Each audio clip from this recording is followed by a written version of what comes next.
It hurts. It hurts so much. I don't want to die. Right before losing consciousness, Shen Jin'an's final thought was that the pain was unbearable, so excruciating that it was driving her into hallucinations. When she opened her eyes again, Shen Jin'an realized she was lying on a bed. The mattress was warm and comfortable, and beside her was even placed the large white goose plush she loved most. Her heart jolted. Had she returned to the time before the apocalypse? Uncertain, she looked around carefully and discovered that this was actually her own room. Had she gone mad? Or was this merely a hallucination born from death? Suddenly, the shrill beeping of her phone rang out, startling Shen Jin'an so much that she slammed the call away in panic. In the apocalypse, any abnormal sound could be fatal. Yet when her gaze fell on the phone screen, she froze completely. August 24th, 2033, 1232 p.m. 2033. Was she dreaming? Shen Jin'an yanked open the curtains and gentle sunlight spilled across her face. Outside there were cars and pedestrians, the scene clearly that of a peaceful era. She had been reborn. She had returned to 1 month before doomsday descended. The phone rang again, and this time Shen Jin'an chose to answer. A familiar voice flowed through the speaker, Chen Xiaoxia, whom she had once considered her best friend. Hey. Aineno. Didn't we agree to have dinner together? Why haven't you come yet? Chen Xiaoxia's voice continued cheerily. How Shuyue has been waiting for you for ages, hurry over. Before Chen Xiaoxia finished, a male voice full of disdain cut in from the other end, Shen Jin'an. I'm only dating you for Xiaoxia's sake. If you upset her, I'll break up with you. How Shuyue? Lu Haosu had barely finished when Chen Xiaoxia's coquettish protest followed. Ainen is a good girl, how can you say that about her? Her.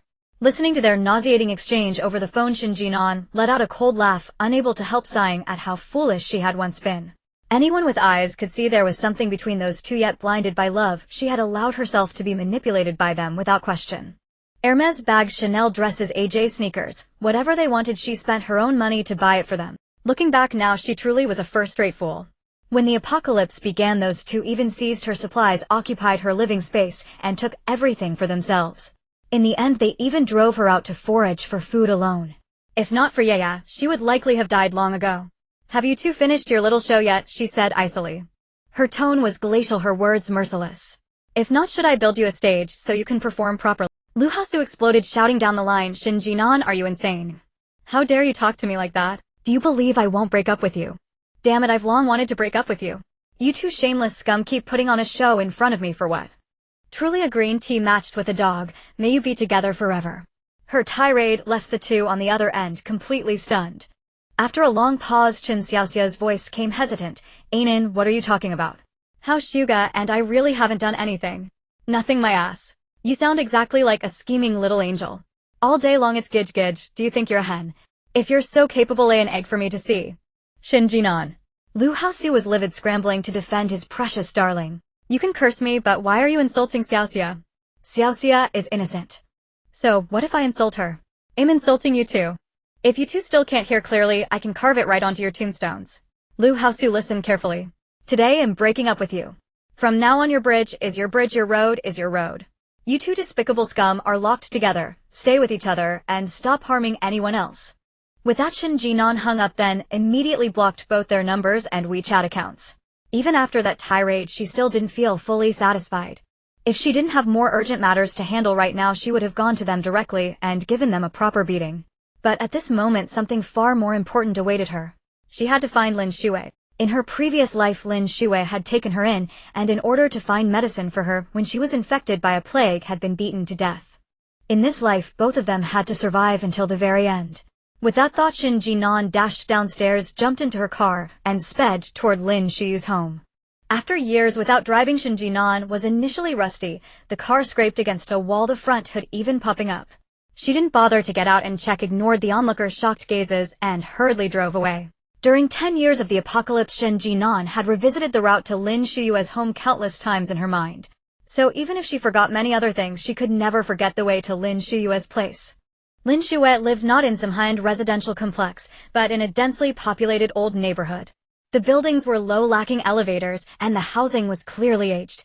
It was the very picture of an old shabby block. Shen Jin'an remembered that when the flood came, several buildings here collapsed, forcing them to flee to a shelter.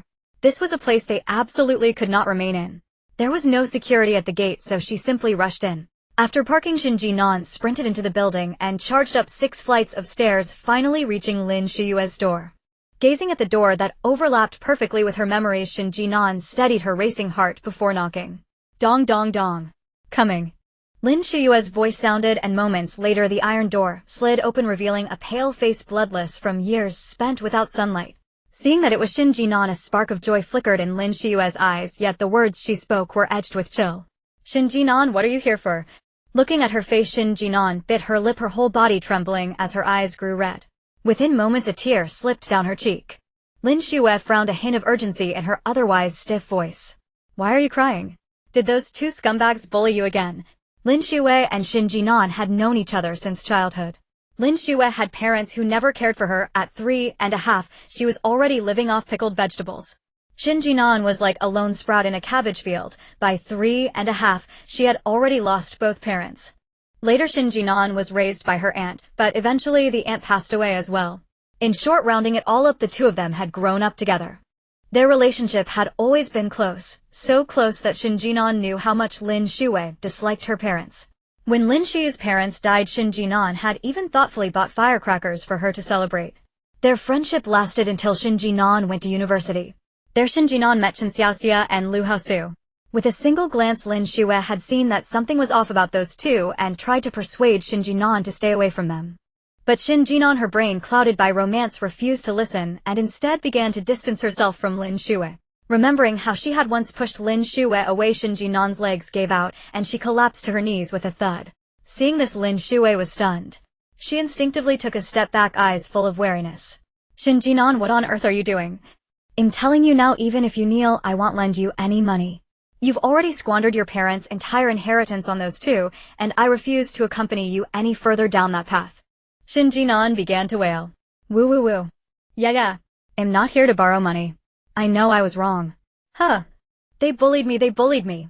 Yeah, I was wrong. I truly know I was wrong. Those 2 are bad, and I'm not here because of them, she added, sniffling. I just suddenly really wanted to see you. If you wanted to see me, you didn't need to kneel. Get up. If someone sees this, what will they think? Lin Shuyue sighed and hauled Shen Jin'an to her feet. Shen Jin'an rose and immediately threw her arms around Lin Shuyue. Yeah, I missed you so much. It's so good that you're still alive. Without you I can't go on. Yeah, tell me, without you how am I supposed to live? Swallow. She coughed, correcting herself, ahem. Yeah.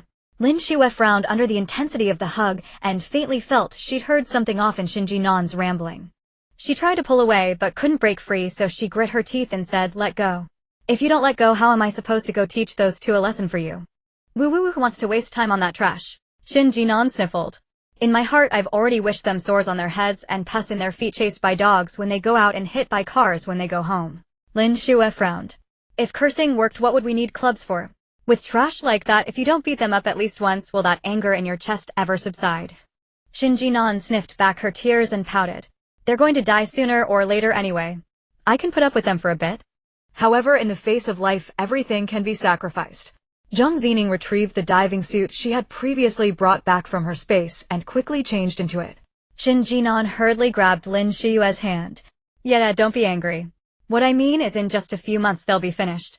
Lin Shuyue frowned. What do you mean, huh? Shen Jin'an mysteriously pulled her inside and closed the door. Yeah, whether you believe me or not, I have to tell you this. The apocalypse is coming. Lin Shuyue stared. What? The apocalypse. Shen Jin'an, do you even realize what you're saying right now? Lin Shuyue frowned at Shen Jin'an in front of her, her voice tinged with exasperated disappointment. Can you have a little backbone? Just because those 2 scumbags stabbed you in the back has your brain turned to mush. Where would an apocalypse even come from right now? No, that's not it. Yeah, I know perfectly well what I'm saying, Shen Jin'an hurried to explain. I was reborn. In 1 month, on September 24th, the end of the world will come. Hurricanes, floods, extreme cold, extreme heat, endless night, endless day, plagues, earthquakes, and all kinds of disasters will erupt. The time left to us is running out.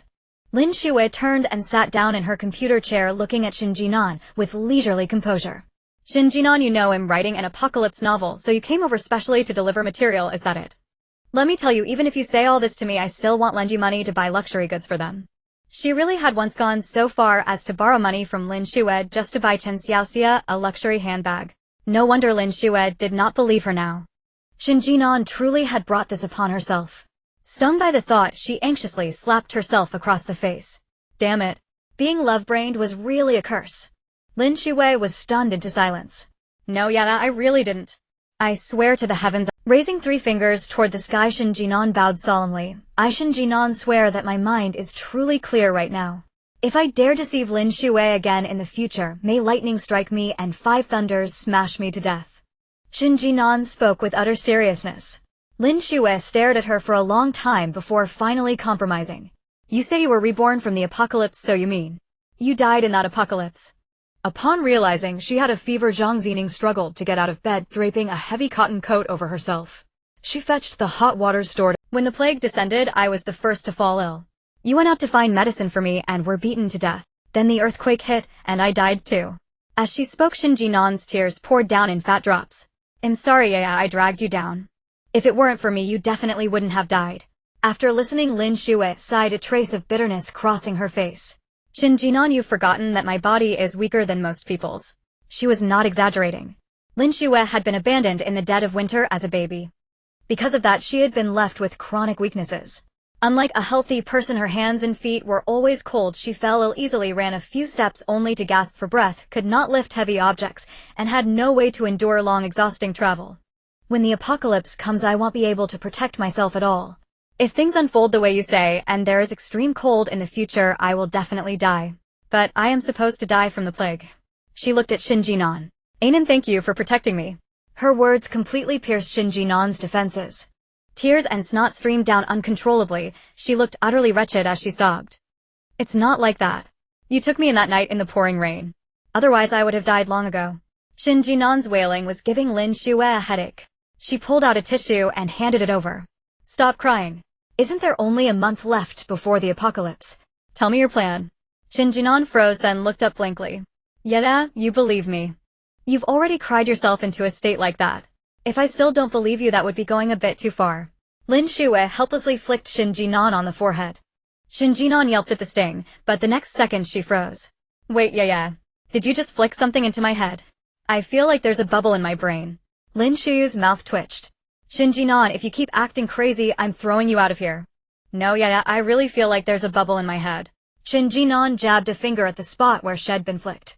Right here, I feel like there's a bubble right here. Watching her carry on, Lin Shuyue fell into serious thought. Shen Jin'an, do I need to register you for a psychiatry appointment? Shen Jin'an pleaded, it's real, believe me. Lin Shuyue compromised again, speaking helplessly. Fine, then go see what's inside that bubble. Okay. Shen Jin'an nodded and fell quiet. After a short while, she suddenly spoke up in delight. Yeah. You won't believe it if I tell you. There's actually a room inside that bubble. Lin Shuyue blinked. Then do you want to go in and see what the room looks like? Shen Jin'an nodded vigorously. Okay. As soon as the words left her lips, she vanished. Lin Shuyue stared at the now empty home, dumbfounded. Wait. Where had a whole living Shen Jin'an gone? Maybe I really should be the one registering at psychiatry. Before she could finish the sentence, Shen Jin'an reappeared, rushing over in excitement to hug her. It's a house. It's really a house. A single-story place with running water and electricity. And it's pretty big. Shen Jin'an's eyes shone. Yeah, do you have a measuring tape here? I want to measure it. Still in a daze, Lin Shuyue pointed at the toolbox. Shen Jin'an ran over in high spirits, pulled out a tape measure, and then, whoosh, vanished again. Lin Shuyue was utterly shaken. She stared blankly at her computer screen. Apocalypse, rebirth, disaster. And now a spatial dimension. Was this really not her friend delivering her story material? Meanwhile, on the other side, inside the space, Shen Jin'an was practically losing her mind with excitement. She discovered that as long as she touched that bubble, she could enter a magical space. Within the space stood a perfectly rectangular building. Calling it a house was generous. It was more like a standard rectangular box. Aside from a single door and running water and electricity, there was nothing else there. It was utterly bare, not even partitioned. Shen Jin'an tried pulling on the door, but it did not budge in the slightest, as if welded shut completely. She took out the tape measure. 10 meters long, 8 meters wide. A total area of 80 square meters. 80 square meters. She almost wanted to scream for help. Out in society, she had slaved away like an ox, 3,000 a month from 6 in the morning to 10 at night, working 5 or 6 years without even scraping together a down payment for a home. Who would have thought that one extra bubble in her brain would give her an 80 square meter place? Heavens, what kind of blessing was this? And the ceiling was a full 4 meters high. That meant she had 320 cubic meters of volume. 320 cubic meters, how much could she store in that? Reborn and with a spatial dimension as well. Shen Jin'an finally felt she had turned her luck around and slipped through some bug in time and space. Her mind whirled with chaotic thoughts. Then she suddenly looked down at the tape measure in her hand and tossed it onto the floor. In an instant she whooshed back into the real world. Lin Shuyue was still sitting blankly at the computer desk, eyes unfocused, as if she had seen through the vanity of the world. 80 square meters, yeah. An 80 square meter house. The bubble in my head is an 80 square meter house. Lin Shuyue fell silent. Did you see your tape measure pop back out? Lin Shuyue shook her head. Shen Jin'an, still brimming with excitement, rushed back into the space. One glance, the tape measure was still there. She immediately came out again and roared, "It can store things, yeah, look." Grabbing Lin Shuyue's hand, Shen Jin'an tried to drag her into the space. The result was that Shen Jin'an went in while Lin Shuyue was left frozen on the spot. A second later, Shen Jin'an came out again, grabbed Lin Shuyue's hand once more, and disappeared with. After repeating this several times, Lin Shuyue stopped her. After all of that, she felt as if she were constantly refreshing some wild monster named Shen Jin'an. Stop messing around. Living creatures probably can't be brought inside. Shen Jin'an paused. Why? Lin Shuyue rubbed her aching head. Don't ask me. Then Shen Jin'an pointed in a direction. Try putting my furniture into the space. Shen Jin'an nodded and in no time at all emptied out Lin Shuyue's living room. In the end, only a plump orange tabby remained on the sofa, fast asleep and utterly still. In her previous life, when she had met Lin Shuyue, the fat orange tabby had already disappeared, perhaps sensing the coming flood and running away. But it might have been for the best that the cat fled. Later the two of them could barely fend for themselves. Seeing how glossy and well-fed its fur was now, Shen Jin'an's eyes gleamed mischievously. She reached out and touched the sofa. The sofa vanished. The cat fell. Poor Lin Shuyue's fat orange tabby had been sleeping soundly when it suddenly smacked onto the floor, its head ringing. It looked up and good grief, its home had been stolen. The fat orange cat that had its home invaded began to curse, its fur bristling with anger. Lin Shuyue quickly called out to the cat, "Come here, little orange." The fat orange cat shot an angry glance at Shen Jin'an, grumbling as it walked towards Lin Shuyue, then leapt gracefully into her arms. Though she couldn't understand, Shen Jin'an could tell that the fat orange cat was cursing fiercely. It was extraordinarily vulgar. Lin Shuyue calmed the fat orange cat and looked up at Shen Jin'an, saying, "Ainin, can you not go inside and just take the things out?"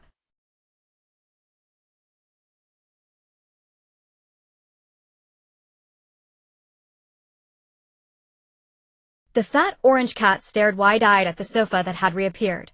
It jumped down from Lin Shuyue's embrace and bounced onto the sofa, soft and cozy. It was truly its own sofa. Thus the fat orange cat settled down comfortably once again. Shen Jin'an smirked, placing a hand on the sofa, and whoosh, the sofa vanished. The fat orange cat was thrown onto the ground once more, cursing even more vehemently. Shen Jin'an remarked, "Hee." The fat orange cat continued, "Meow meow meow." Lin Shuyue looked at the two of them, feeling a headache coming on. "Ainin, try placing the sofa over there." She pointed to another spot. Shen Jin'an was taken aback, pointing her finger, and the sofa appeared in another location. The fat orange cat's mind was even more confused now. This sofa can move. Thus the fat orange cat shrank back into Lin Shuyue's arms in fear.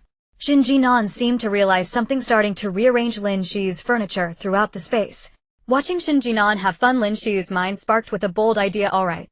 Lin Shuyue called a halt to Shen Jin'an's enjoyment. "Let's bring out all the useless furniture. Since the space is limited, we shouldn't stuff it with junk." Shen Jin'an froze, realizing, "Oh no. I got carried away."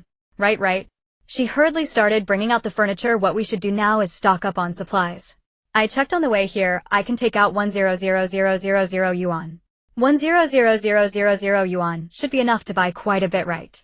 Rice, cooking oil, soy sauce, vinegar, and tea. Let's buy everything we can first." Lin Shuyue frowned. "You've been working for so long and haven't bought a house yet. You only saved 100,000. How is that possible?" Shen Jin'an stammered, "It's not that I saved 100,000. I borrowed from certain apps and various lending platforms on the way.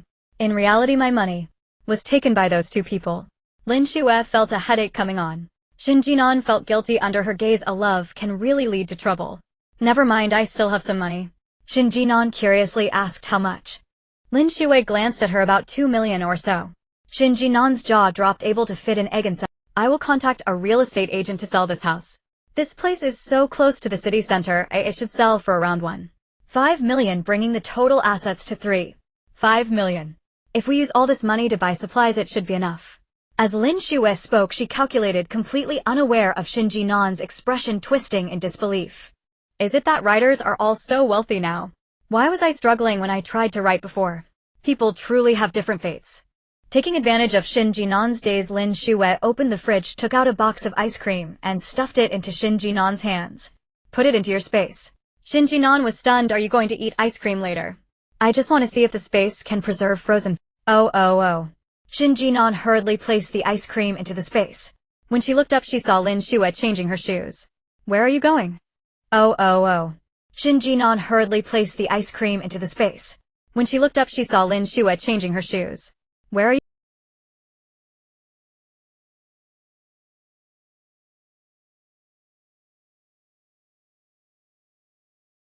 Although there was only a month left until the apocalypse, their funds were limited and they had to be frugal. In the wholesale market, the more you buy, the more discounts you can get, which is exactly what Shen Jin'an aimed for. The more they bought, the more assurance they had. Thus, when Shen Jin'an and Lin Shuyue stood before a shopkeeper, they shocked him 5,000 pounds each of rice, wheat, corn flour, and noodles. Also, we need some instant noodles, braised beef, chicken with mushrooms, seafood flavors, pickled cabbage, tomato, beef brisket, spicy beef, fish flavored, shredded pork, scallion ribs, and various kinds of hot and sour noodles, 100 boxes of each. Various egg products couldn't be left out, as after the disasters many species would nearly become extinct, making egg products hard to come by. 100 boxes each of chicken eggs, duck eggs, goose eggs, century eggs, and salted duck eggs. Frozen meatballs also couldn't be neglected. 50 boxes of pork balls, fish balls, beef balls, shrimp balls, chicken balls, cuttlefish balls, and cheese balls. Just give me 50 boxes of every type you have. With the disaster approaching, fruits and vegetables were even more indispensable. Various vitamins and fibers were absolutely essential for humans. Shen Jin'an remembered that in her past life, due to lacking various nutrients, her skin had almost rotted. 100 pounds each of lettuce, rapeseed, cabbage, celery, water, spinach, chrysanthemum, oil, wheat, carrots, scallions, green onions, purple cabbage, peppers, sweet potatoes, radishes, winter melons, pumpkins, loofahs, and potatoes. 100 boxes each of apples, oranges, bananas, grapes, lychees, longans, jackfruits, durians, strawberries, plums, watermelons, cantaloupes, and pears. After listing a long string of items, Shen Jin'an saw the shopkeeper's hand nearly cramping and paused. Boss, do you sell beef, lamb, chicken, pork, and fish? The shopkeeper with shining eyes revealed his true feelings. Yes. Then I want 50 cows, 50 sheep, 50 pigs, 1000 chickens, and 1000 pounds of fish. All of it should be cleaned and separated.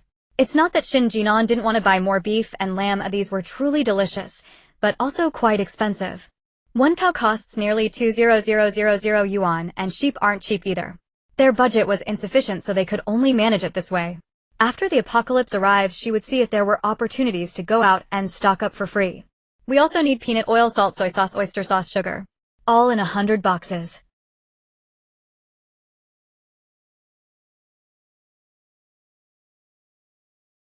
If so many items are not stored properly, they can easily spoil and waste. Shen Jin'an calmly waved her hand. It's fine. We're stocking up for a supermarket.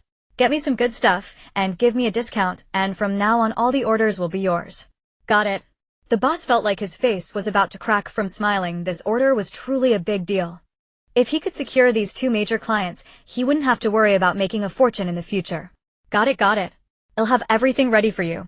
Where should the goods be delivered? Goods. In the rush to stockpile, they completely forgot where to move them. They couldn't possibly take them to the space now, could they? At this moment, Lin Shuyue, who had been silent, spoke up. 276, Wangshan Road, just move them there. After saying that, Lin Shuyue took the initiative to place a piece of paper in front of the boss. Not only do we need the items we just mentioned, but we also need these items. Please prepare them. They must arrive at my specified location in 3 days. Sure. The boss looked at the densely written items on the paper, his face almost splitting from laughter. So ladies, would you like to pay a deposit first or the full amount? Deposit. The deposit is 400,000. Lin Shuyue said without hesitation, handing over the money and pulling the stunned Shen Jin'an away. Shen Jin'an looked at the calm Lin Shuyue, dazed, wondering why she was better prepared than herself. Yue, what is 276, Wangshan Road? Lin Shuyue calmly replied, it's the garage of a rich second generation who got arrested. Shen Jin'an, huh? The garage of a rich second generation who got arrested. There are too many factors, it's really impressive. That place is quite remote, and there aren't many people around. If you move things and no one will see it even if you empty it out. Shen Jin'an nodded. It made sense. Then, what about that list? She was referring to the densely written paper Lin Shuyue had just given to the boss. She had glanced at it earlier, and it listed many items such as sanitary pads, tissue, shower gel, shampoo, conditioner, scissors, toothpaste, toothbrushes, body lotion, moisturizer, candles, lighters, and many other commonly used items. Lin Shuyue smiled mysteriously. Ainin, have you forgotten? In preparing to write an apocalyptic novel, and having a few apocalypse stockpiling lists is quite normal, isn't it? Shen Jin'an was taken aback and immediately lunged at Lin Shuyue. Big shot. Please love me just one more time. Lin Shuyue pushed Shen Jin'an away with disdain and said, don't celebrate too early, we still have many things to prepare. For food, clothing, shelter, and transportation, we've only prepared food and daily necessities at best. We still need clothes, medicine, transportation tools, cooking tools, and many other things that aren't ready yet. By the way, I just saw that your list also included water. Why do we need to prepare water? Isn't there water in the space? Lin Shuyue replied, what if your space appeared suddenly? What if it suddenly disappears again? Some things require extra preparation. Shen Jin'an nodded. Her time surviving in the apocalypse had been far too long. Long enough that she couldn't remember how abundant resources were before the apocalypse and how good the living conditions were for humanity. She had just gotten used to preparing everything to the lowest survival standards. As long as she was alive. This had become the creed of Shen Jin'an, who had survived for 10 years in the apocalypse. After all, in such circumstances, no one could guarantee that they would still be alive tomorrow. Alright, stop worrying, we have time. Whatever we lack, we can prepare slowly. Lin Shuyue looked up at the darkening sky and asked Shen Jin'an, Ainin, are you hungry? If you're hungry, let's go eat first. Shen Jin'an was stunned. After 10 years in the apocalypse, she had become accustomed to starving. After being reborn, she looked at the dazzling array of food with endless excitement. She wanted to put all these items into the space and momentarily forgot that she hadn't eaten a single bite since this morning. Hungry. Shen Jin'an looked at Lin Shuyue with tearful eyes. Yue, I'm so hungry. I haven't eaten anything since this morning. Lin Shuyue looked at Shen Jin'an's teary face, somewhat amused yet pained. Since that's the case, let's go eat. What do you want?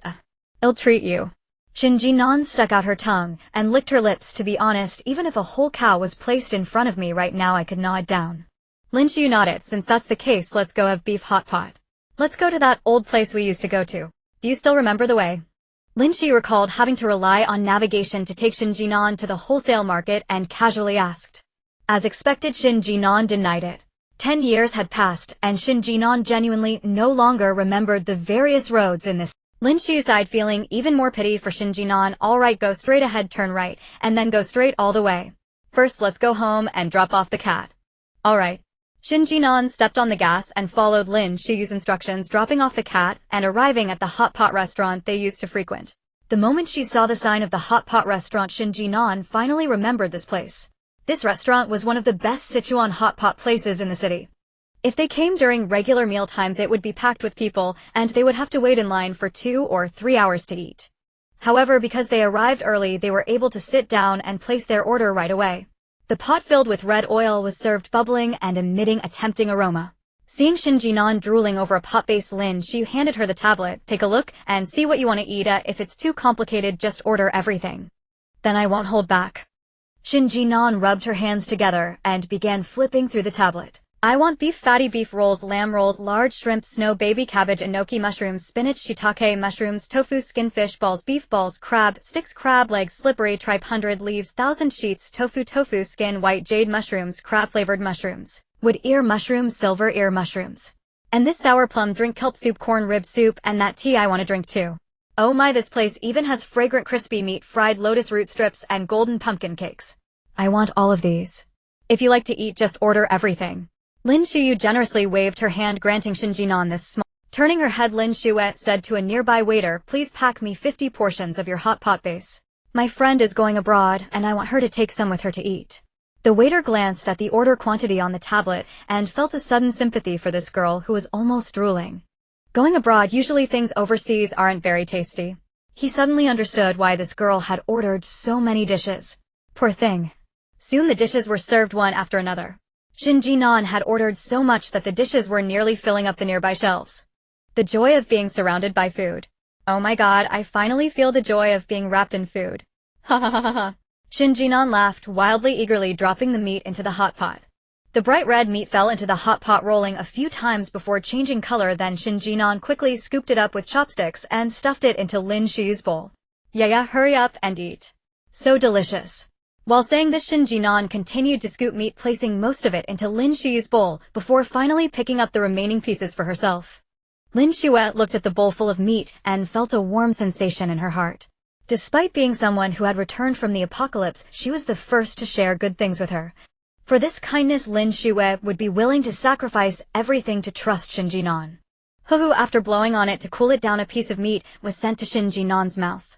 The taste was fresh, numbing spicy, and the rich flavor of the meat was so delicious that it brought tears to her eyes. So good. Shen Jin'an was burned, but continued to devour the food. Although her body was indeed living in a pre-apocalyptic world, her spirit had long been damaged. Shen Jin'an desperately needed some protein to mend her wounded spirit. No matter how good it is, you should eat slowly and not burn yourself. Lin Shuyue helplessly picked up her chopsticks to serve her, wondering just how famished this child was. It's so delicious. Yeah, you should hurry and eat too. If you don't eat it, it will get cold. Mentioning cold food suddenly reminded Lin Shuyue of the ice cream she had stored in Shen Jin'an's space. Ainen, take the ice cream out of the bag. There's no ice cream in the bag. Oh wait, there is. Shen Jin'an was momentarily stunned, but quickly reacted, reaching into the bag to pull out the ice cream from the space and handed it to Lin Shuyue. Lin Shuyue opened the box of ice cream, finding it still frosty and completely unmelted. 3 hours had passed since they left, which was enough time for ice cream to completely melt. Yet this box had not meaning. This space had a thermal preservation function. It might not only be for preservation, perhaps it was time stops only for the items within. Time stopping. Does that mean energy also halts in that space? Only by applying force within the space could one change an object's state. If that were true, perhaps this space could be used for more than just storage. It had other uses. Realizing this thought, Lin Shuyue couldn't help but gasp. Ainen, you've truly found a treasure. Shen Jin'an looked up at Lin Shuyue with a grin. Of course. If I had even a bit less luck, I wouldn't have met a big treasure like you. Lin Shuyue. She wasn't talking about that. Just as she was about to say something, a familiar voice suddenly rang out by her ear. Oh, my brother Haosu. See, I told you it was Ainen and sister Shuyue. Why didn't you believe me? Lu Haosu looked at Lin Shuyue and Shen Jin'an, snorting coldly. Shen Jin'an, I thought you had some skills for breaking up with me, but it turns out you were just waiting for me here. Brother Haosu, please stop. Chen Xiaoxia quickly tugged at Lu Haosu's hand, pouting. Brother Haosu, can't you see that Ainen is specifically waiting for us here? Ainen probably just said those things out of anger. She must have realized she was wrong by now. Look, she's ordered so many dishes to apologize to us. Let's not hold on to this anymore. Lu Haosu glanced at the table filled with side dishes, finally revealing a hint of a satisfied smile. This restaurant not only had good flavors, but was also expensive. Just the pile of items on his table was at least over 2,000.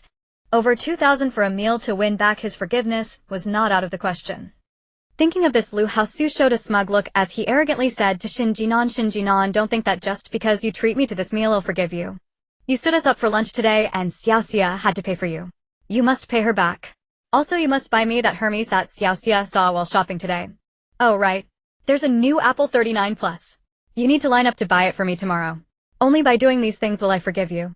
Otherwise we will break up. Lu Haosu said this with his head held high, looking arrogant and condescending. Shen Jin'an ignored him and continued to eat meat. Lin Shuyue, seeing her like this, felt relieved and didn't rush to speak, quietly watching what kind of trouble these two would cause. Chen Xiaoxia couldn't help but internally curse a starving ghost reincarnate seeing Shen Jin'an's gluttonous. However, thinking that later Shen Jin'an would spend money to buy herself and Hermes made Chen Xiaoxia feel delighted. Shen Jin'an, such a woman who desperately clings on. What is she showing off for? Are you done talking? Is there anything else? Shen Jin'an finished the meat in her bowl and raised her head a bit impatient. Lu Haosu was taken aback. No. That's all. Shen Jin'an nodded, serving another plate of meat, her gaze fixed on the meat in her pot, but her words were unyielding. If that's all, then hurry up and get lost. Don't make me slap you. And this hot pot meal is treated by Yaya, and it has nothing to do with you two trash. Please do not delude yourselves into thinking that I want to treat you to a meal. Puh. What kind of status do you have to sit at the same table as me? Lu Haosu was almost furious upon hearing this. Shen Jin'an, are you trying to rebel? Do you really believe I will break up with you? Shen Jin'an looked up confused. Didn't I already tell you this morning? We are breaking up. We have broken up. If you didn't hear clearly, I'll say it again. We are breaking up. Damn it. If your ears are sick, go see a doctor. If your brain is sick, why not? You deserve to have a sick. Get lost. After cursing at Lu Haosu with all her might, Shen Jin'an felt a wave of relief. Anan, how can you talk about Brother Haoshu like that? Brother Haoshu. Let me tell you, Chen Xiaoxia, you dead green tea. Get lost. I find you both annoying. A string of insults left Chen Xiaoxia and Lu Haoshu completely speechless. Lin Shuyue couldn't help but laugh out loud, haha. So refreshing. It was truly exhilarating. She had long found these two trash unbearable, but refrained from cursing out of respect for Shen Jin'an. Hearing Shen Jin'an curse like that was simply exhilarating. The waiter behind them, having overheard the commotion, hurried over to Lu Haoshu and Chen Xiaoxia, saying, "Ladies and gentlemen, I only let you in because I heard you were at the same table as them. But if you don't actually know each other, please leave quickly. The customers outside are lined up properly. You have no reason to cut in line." To be honest, the waiter had long found these two unlikable. During mealtime, the place was crowded both inside and out. What are these two doing in the middle of the way? Blocking the dishes, blocking the aisle, and what's worse, being so shameless. Ugh.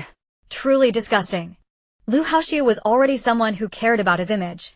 After being berated by Shen Jin'an and then by the waiter, he couldn't hold it together.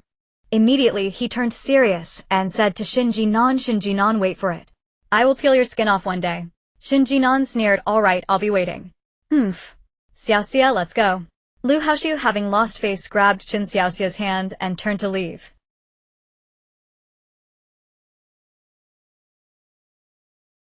Lu Haox's face lit up with joy as he turned his head to showcase his sharp jawline, straightening his neck like a board. What now? Regretting it. Let me tell you, I almost forgot, I gave you so many expensive things. Shoes, watches, clothes, mobile phones, computers. All brand names. Since we've broken up, please return everything to me. If we've broken up, then the money spent on a scumbag must be returned. You're dreaming. Lu Haoshu, like a dog stepped on its tail, began to rage. Shen Jin'an, are you shameless? You want back gifts meant for others.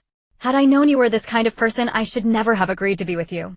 Shen Jin'an looked up at the frenzied Lu Haoshu. I must have been blind to be attracted to someone like you who eats with a bowl and curses with chopsticks. In the year we dated, I spent at least 200,000 on you. And as for that Chen Xiaoxia beside you, I spent no less than 300,000 on her. Chen Xiaoxia, suddenly named by Shen Jin'an, stiffened, instinctively clutching her LV bag tightly. Shen Jin'an glanced over. Oh, by the way, that LV in your hand was bought with my money. Seeing that Shen Jin'an dared to attack Chen Xiaoxia, Lu Haoshu became even angrier and pulled Chen Xiaoxia behind him, defending. Xiaoxia is my sister. Oh, what's wrong with me spending a little on her? Shen Jin'an, how can you be so stingy? Spending 500,000 on you two in a year, do you think you're gold-eating beasts? Don't even take a look at yourself in the mirror to see what kind of person you are. Shameless scum. Living off of— Ugh. Lin Shuyue, seeing Shen Jin'an enjoying the cursing, finally spoke up calmly. Alright Anan, why waste your breath on such people? I just happen to know a lawyer. Give him the evidence and let the law solve this problem. Hearing this, Lu Haoshu became even angrier. Just as he was about to turn his anger towards Lin Shuyue, he heard her continue, I have recordings here. If you two keep looking for trouble here, I can have my lawyer add another charge of random insults against others. With that, Lu Haoshu and Chen Xiaoxia were left speechless. Lu Haoshu glared at the two, grinding his teeth in frustration, and said, Shen Jin'an just cursed me too. Lin Shuyue raised an eyebrow at him casually, saying, sorry, didn't record it. Do you have any evidence? Lu Haoshu was furious, but with a crowd around he couldn't really make a move, so he could only leave with a threat, you two wait for me. Rest assured, I will wait for you to die in front of me. Shen Jin'an added, you two are so noisy that you've annoyed my eyes. Can you leave now? The waiter nearby kindly assisted the two drowning dogs, saying, this way, the door is here. I know. Lu Haoshu, gritting his teeth and stomping his foot, dragged Chen Xiaoxia out. Standing at the entrance of the hot pot restaurant, Chen Xiaoxia looked pale with fright. What should we do? Brother Haoshu, do you think Anan really wants me to return the money? She clearly gave me those things. 300,000. How could Chen Xiaoxia possibly come up with that? All her money was spent on luxury bags. Lu Haoshu looked at Chen Xiaoxia's pale face and comforted her by patting her shoulder. Don't worry. She wouldn't dare. She's just trying to save face and scare us. Just wait, she will definitely come to ask me for forgiveness tomorrow. Lu Haox's confidence infected Chen Xiaoxia, and she nodded. Brother Haoshu, you're so nice. Anan really went too far this time. It's all your fault, Brother Haoshu, you spoiled her so much. Look at what she's become. You can't indulge her like this. And that's right. Lu Haoshu, flattered, reached out to touch Chen Xiaoxia's shoulder, brushing against her soft skin, waving his hand. Let's go. Brother will take you to eat something delicious. Meanwhile, after Lu Haoshu and Chen Xiaoxia left, a lawyer hurriedly arrived at the hot pot restaurant. The time for reckoning had begun.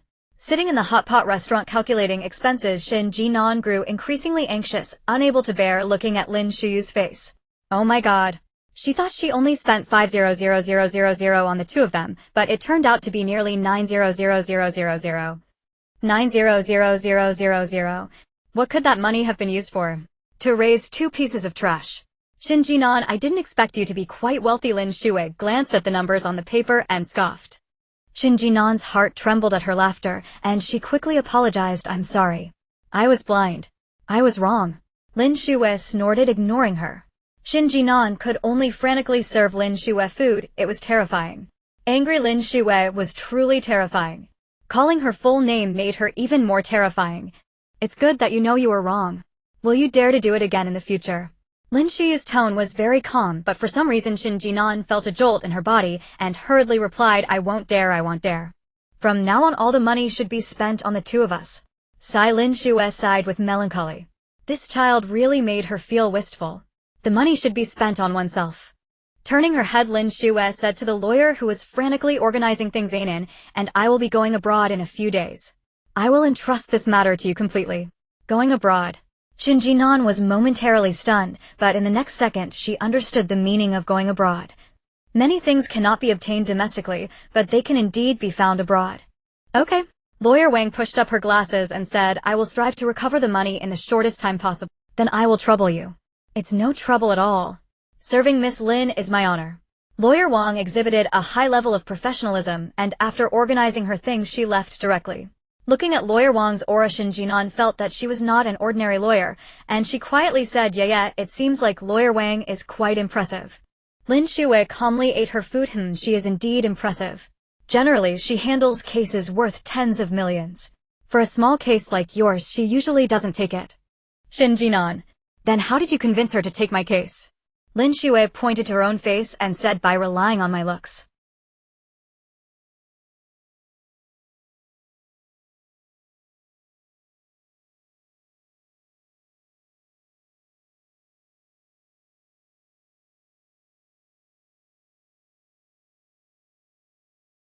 Shen Jin'an exclaimed in awe of meeting a big shot. Oh, big shot is amazing. Lin Shuyue. She waved and called the waiter to pack up, and the two drove back to Lin Shuyue's home. After a tiring day, Shen Jin'an was too lazy to return to her own home, and directly stayed at Lin Shuyue's place. After taking a shower, she lay on the soft bed and quickly fell into a deep sleep. The fat orange cat saw Shen Jin'an occupying its spot and kept meowing incessantly.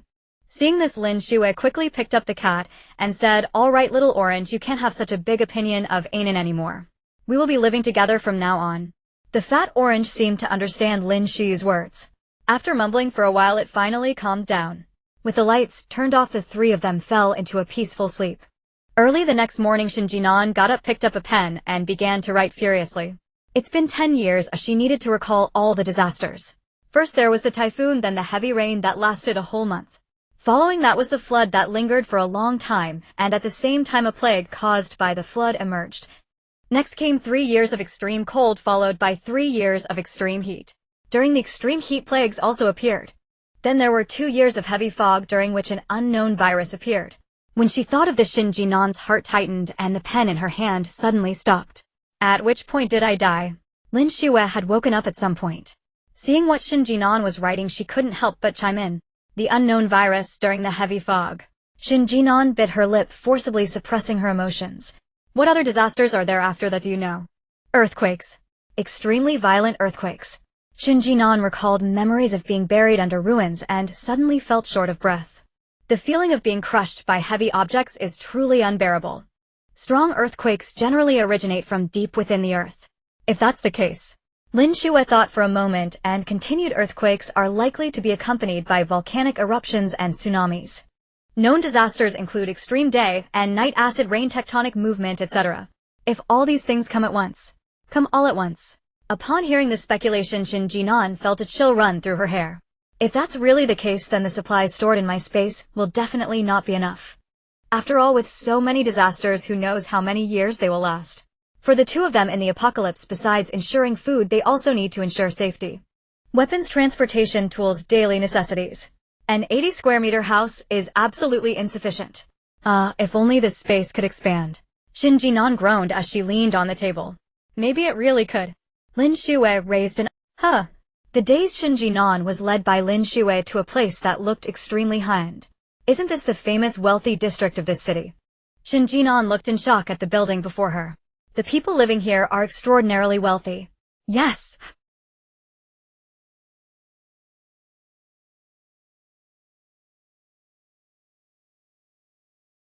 The moment the door opened, Shen Jin'an was stunned by everything before her.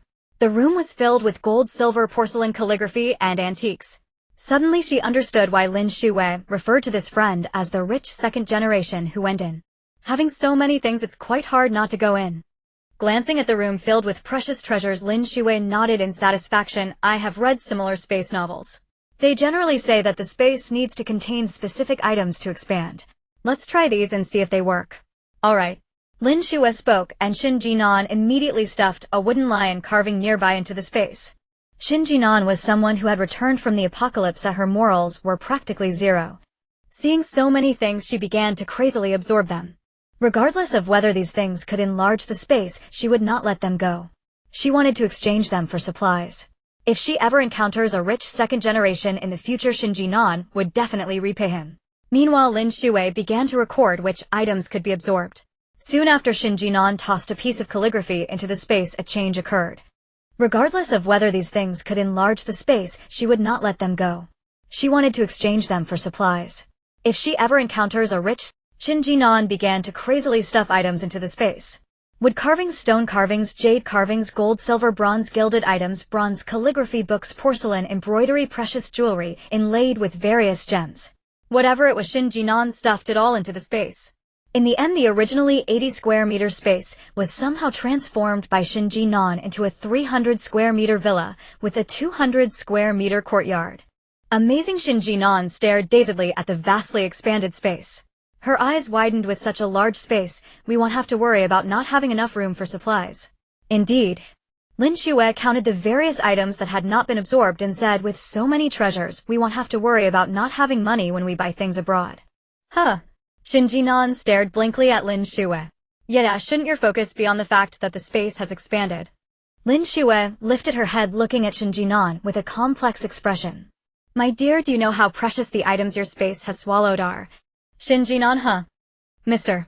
Chi Baishi's Chaoyang pasture, vast sea with smoke and sails, Yangtze landscape, a quiet moonlit night after the rain, desolate mountain with remaining snow, autumn at Liupu, high pines and cypresses, seal, script couplets, Wang Meng's Xichuan's relocation and Ge Chuan's relocation, Huang Tingjian's Diju inscription. Su Shi's first ode to the Red Cliffs and second ode to the Red Cliffs, Mi Fa Shu Su Tai Wang Sun's Bo Yuan Taio Yang Sun's Zheng Nis dream offering and... Alright, stop talking. The items Lin Shuyue mentioned made Shen Jin'an tremble. To be honest, these things were truly exorbitant. If others find out I took these items, I can't imagine how many warm peanuts I could eat. Lin Shuyue raised her eyebrow. Just know it's fine. With a sigh she continued, so many treasures have been swallowed by your space, yet it has only grown this little. Truly your space is not easy to sustain. Indeed, it's hard to maintain. Shen Jin'an nodded in agreement with Lin Shuyue's statement, and then asked, so when shall we go gather some supply? A heavy rain is coming and we need to prepare storm boats, diving suits, goggles, and night vision goggles in advance. We also need to buy warm clothes. If we travel in extreme cold, we have to get sleds and a bunch of other things. You make a valid point. Lin Shuyue nodded, standing still to ponder, then continued, but is there any chance we might not have to buy? Shen Jin'an, my wealthy friend who just went and used to love traveling everywhere. Do you think he might have these items in his warehouse? What you mean is... Lin Shuyue revealed a brilliantly bright smile at Shen Jin'an 276, Wangshan Road. Let's go check that place out. Shen Jin'an was shocked.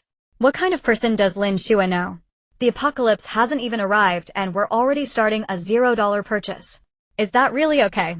We've already taken one house from someone. If we take another, wouldn't that be a bit excessive? At this moment, even Shen Jin'an, who had no conscience, began to feel a pang of guilt.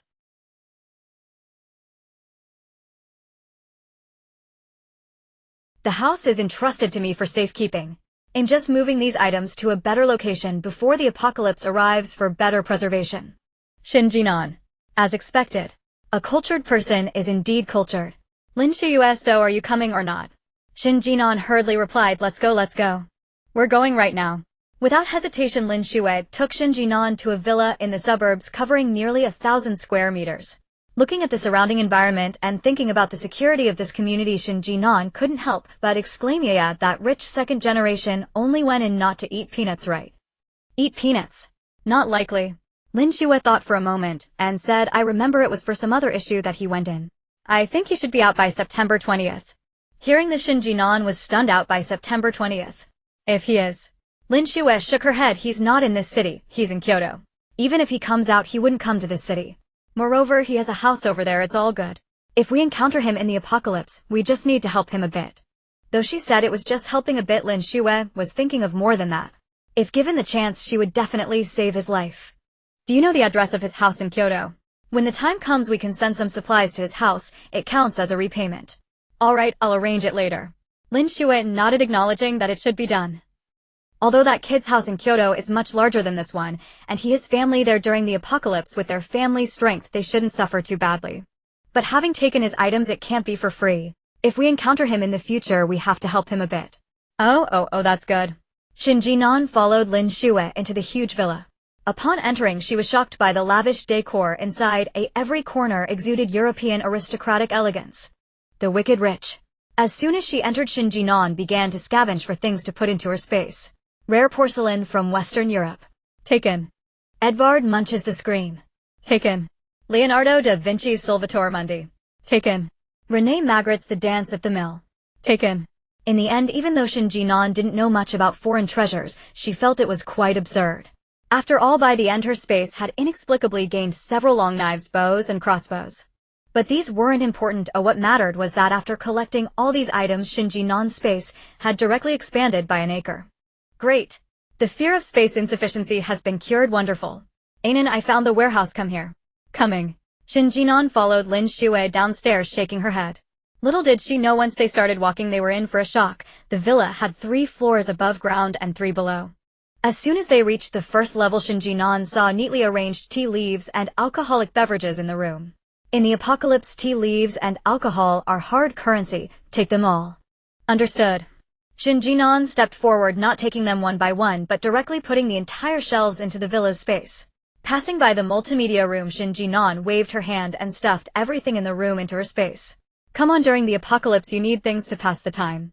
Watching movies would be perfect. When they reached the second basement level, Shen Jin'an indeed saw skiing suits, sleds, winter clothes, tents, kerosene lamps, snow boots, sunglasses, and various emergency canned foods, compressed biscuits. There were even several oxygen tanks. What was even more shocking was that this place actually had snowmobiles. Ridiculous. It was utterly absurd. When they reached the third basement level, Shen Jin'an felt it was getting even more absurd. This place housed diving suits, goggles, life rings. All the diving equipment aside. In the middle there was even a storm boat and a small yacht. The wicked second generation rich. Shen Jin'an let out a desperate scream of poverty. TSK. How terrifying. Lin Shuyue couldn't help but exclaim.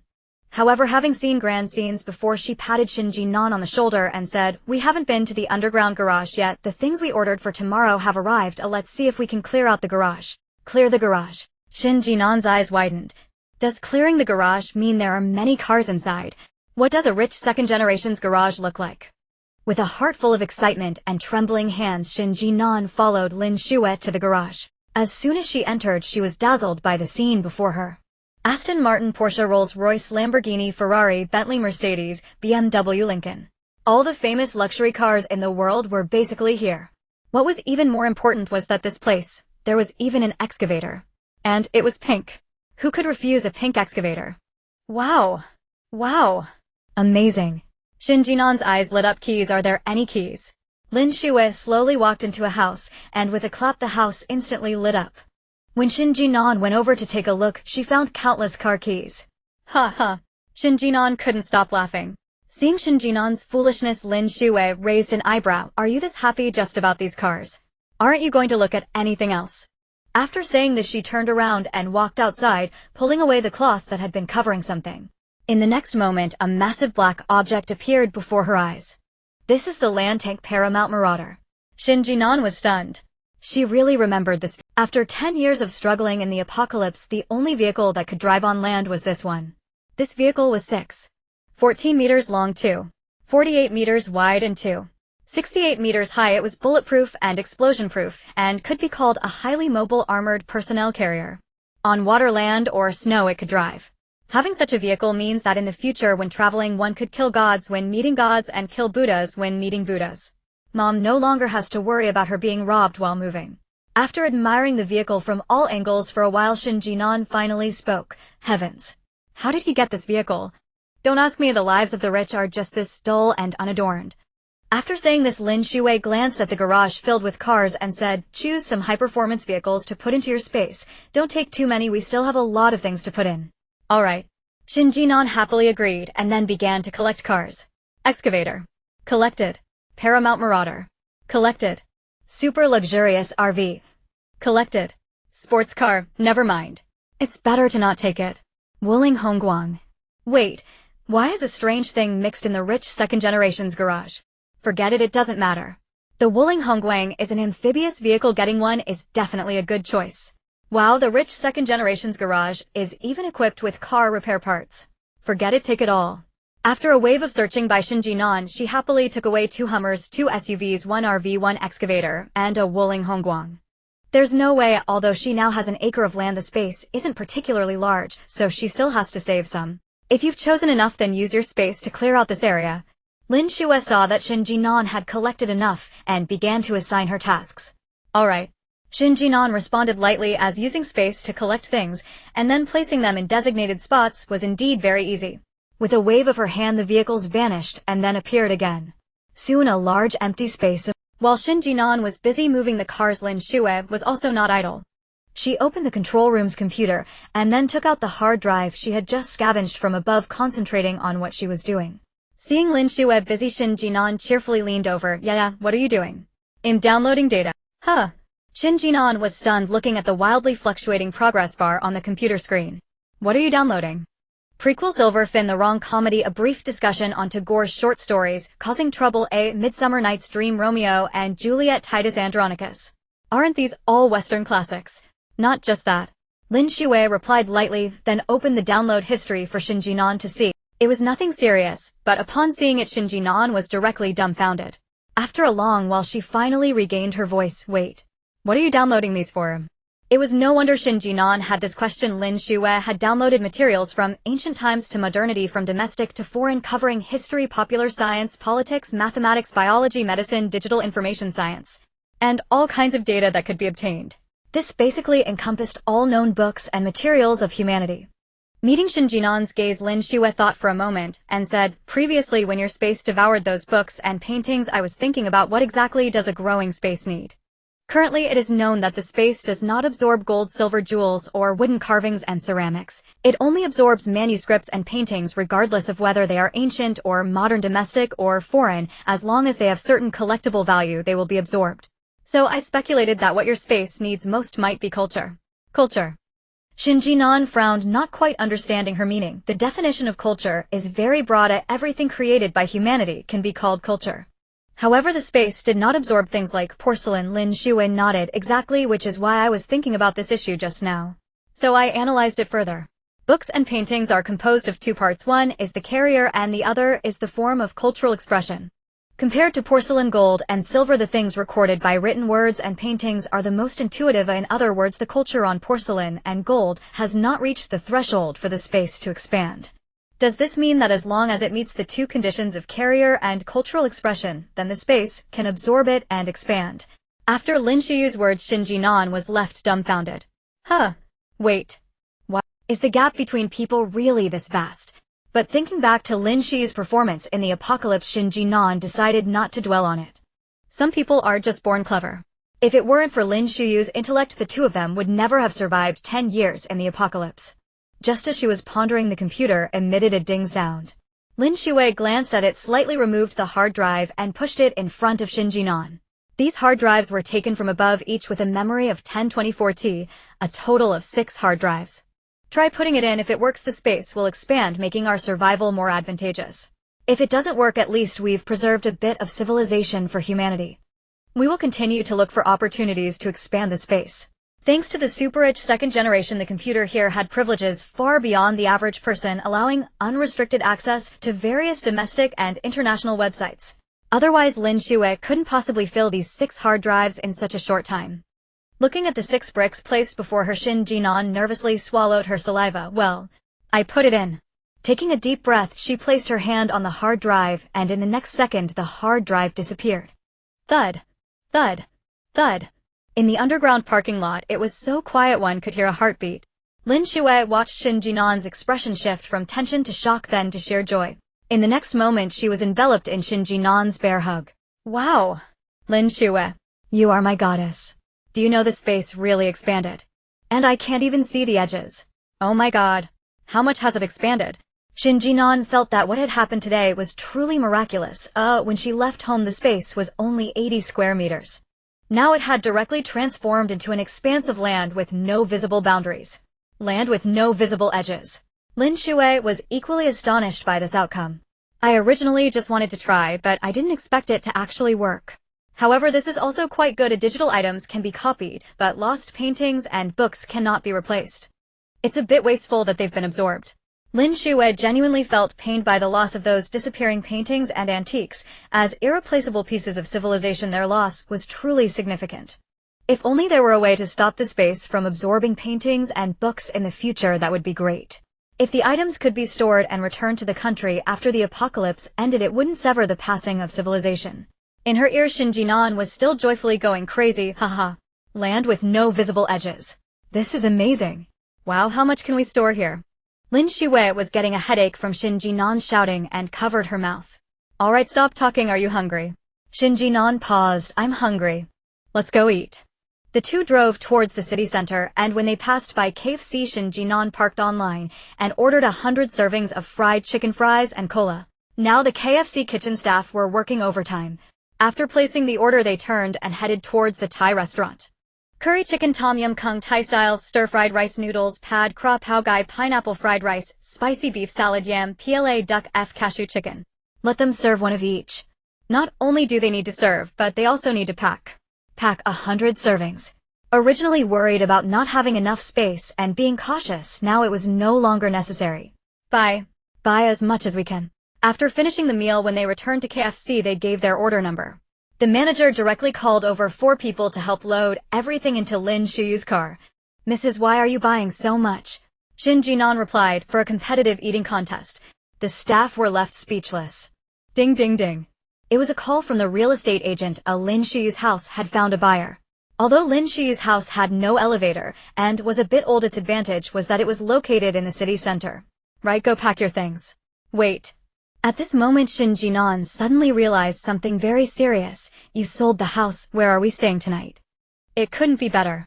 In a hurry to sell and only wanting a cash transaction, Lin Shuyue lowered the price by 200,000, making it incredibly easy to find a buyer. At the agency, they signed the contract and Lin Shuyue's house was sold for 289 million. Holding the freshly acquired money, Shen Jin'an couldn't help but lament about poverty. Some people live in houses that don't look great, but they can sell for a lifetime of money. Sob sob sob, yeah, please support me. Lin Shuyue smiled, coldly pinching Shen Jin'an's face, who's supporting whom is still uncertain. Let's go to my house and pack things up. The house has been sold, so Lin Shuyue could no longer stay there. She needed to go back and tidy things up, and Little Orange also needed to be settled.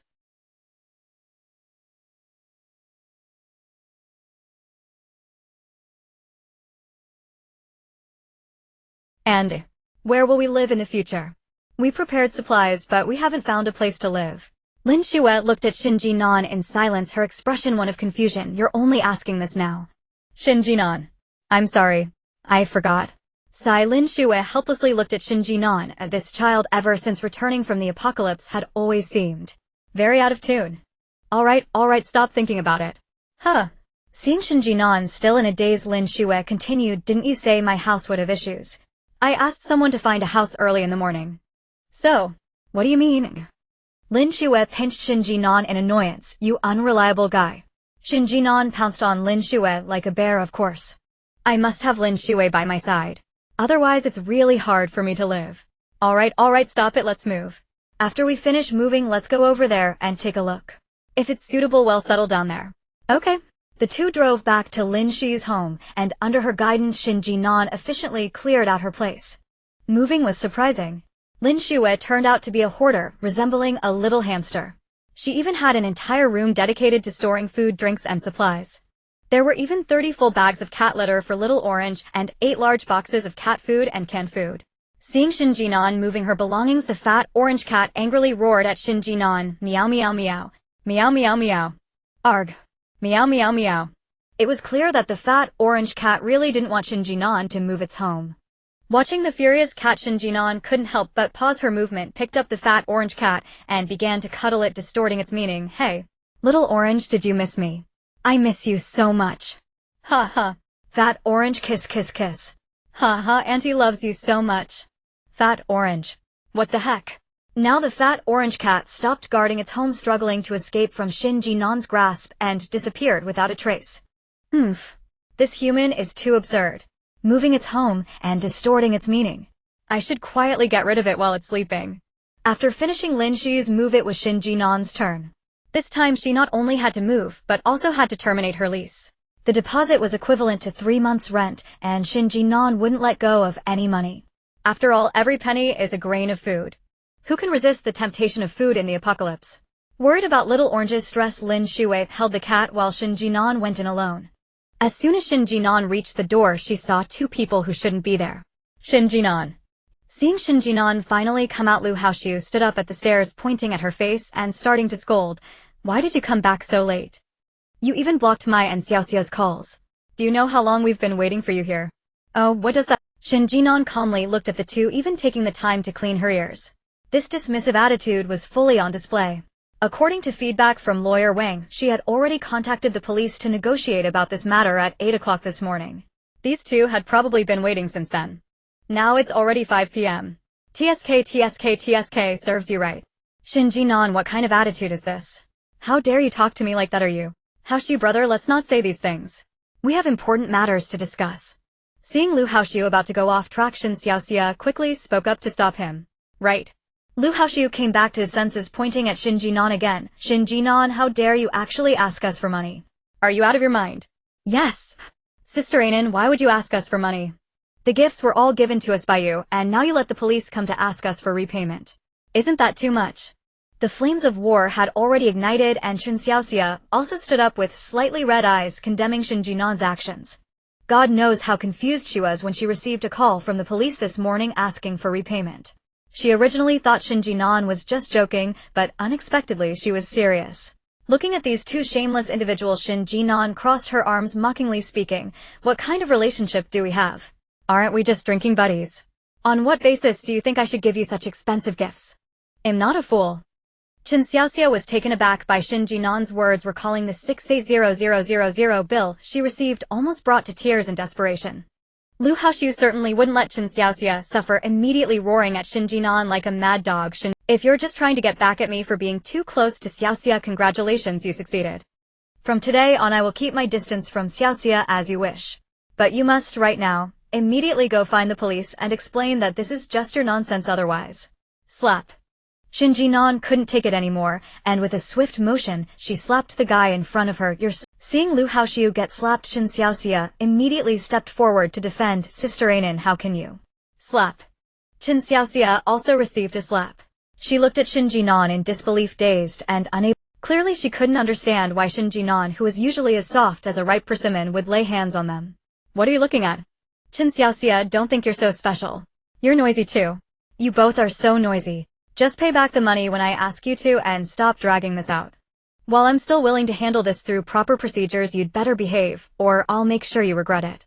While Shen Jin'an spoke nonchalantly, she exuded a murderous aura that scared the 2 of them back a step. Shen Jin'an was someone who had returned from the apocalypse. She had been in fights before, and her aura was not something ordinary people could match. Now do either of you have anything to say? She scanned Chen Xiaoxia and turned her gaze to Lu Haoxiu, who in a fit of madness tried to morally bind Shen Jin'an again. Shen Jin'an. Slap. You. Slap. I. Slap. 3 consecutive slaps, and Lu Haoxiu was silenced while Chen Xiaoxia beside him also quieted down. Shen Jin'an waited a moment, licking her lips with anticipation, and spoke. Aren't you going to say anything? Lu Haoxiu covered his face and shook his head frantically. Shen Jin'an turned her gaze to Chen Xiaoxia, waiting for her response. What about you? Qin Xiaoxia was about to speak when she noticed Shen Jin'an's hand moving again. Shen Jin'an's hand itched with the urge to move. Did that mean she was planning to slap someone? You have nothing to say either. What a pity. Shen Jin'an sighed. She wasn't done yet. In a society ruled by law, hitting someone is illegal. When the apocalypse arrives, it won't be just a few slaps that will suffice. Since that's the case, you all can leave now. Shen Jin'an waved her hand in boredom, then, as if recalling something, she asked enthusiastically, do you need me to give you a ride? The two covered their mouths, shaking their heads frantically. Shen Jin'an looked at the two in disappointment. Since that's the case, you will pay me back honestly, right? The two nodded vigorously. All right, then you can go. Shen Jin'an waved her hand, and the two immediately ran away as if escaping. Useless things. Huh. Shen Jin'an disdainfully spat, then opened the door, entered the house, and began to pack her things. Although she said she was packing, there wasn't much to pack. After all, she had been exploited by those two guys, and her living situation could be described as empty. After simply packing up the pots, bowls, clothes, shoes, teacups, kettle, bed sheets, blankets, desk lamp, cosmetics, skincare products, and a bunch of other things, Shen Jin'an took the refunded deposit, slung over a bag for cover, and left the small room she had lived in for 5 years. As she left, the landlady even called out to her to come back and visit more often. Seeing the landlady's face, Shen Jin'an thought about all the care she had received over the years and quickly ordered 10 boxes of compressed biscuits and 20 cases of water for her. Landlady, I hope you can live well. With tears in her eyes, Shen Jin'an got into the car, ignoring the fat orange cat held by Lin Shuyue, receiving another bear hug. Yeah, from now on we will depend on each other. Lin Shuyue, meow meow meow. The little orange cat felt like it was about to burst from all the mewing. What is wrong with this woman? Is she deliberately here to torment her? Should she secretly bite her? After considering her owner's attitude towards her, the little orange cat quietly tucked away its sharp little teeth. Forget it, her owner cares about her. She must not harm this person. After moving her things, the two directly headed to a higher elevation residential area according to the address provided by Lin Shuyue. I heard you say that there will be heavy rains, floods, and hurricanes in the future, so I had someone find a building that isn't too high but has a good elevation and solid quality. This is the house that best meets my requirements. Shen Jin'an looked at the house in shock, her mouth agape. Isn't this one of the tallest complexes in the entire city? Yes. This complex isn't considered high-end, but it has a solid foundation and many wealthy people live here. Originally, the complex aimed for a high-end route, but they realized halfway through that funding was insufficient, so they made a last-minute change. Even so, the residents here are either rich or influential. Lin Shuyue glanced at Shen Jin'an. So, Miss Shen, are you satisfied with your future residence? Shen Jin'an paused for a moment, very satisfied. Living in a place like this guarantees safety. So, where do we live? Which building and which floor? Just follow me. Lin Shuyue smiled and took out an elevator card from her pocket. Watching the elevator numbers rise, Lin Shuyue slowly explained, I got us the 15th floor, which is the highest in this complex.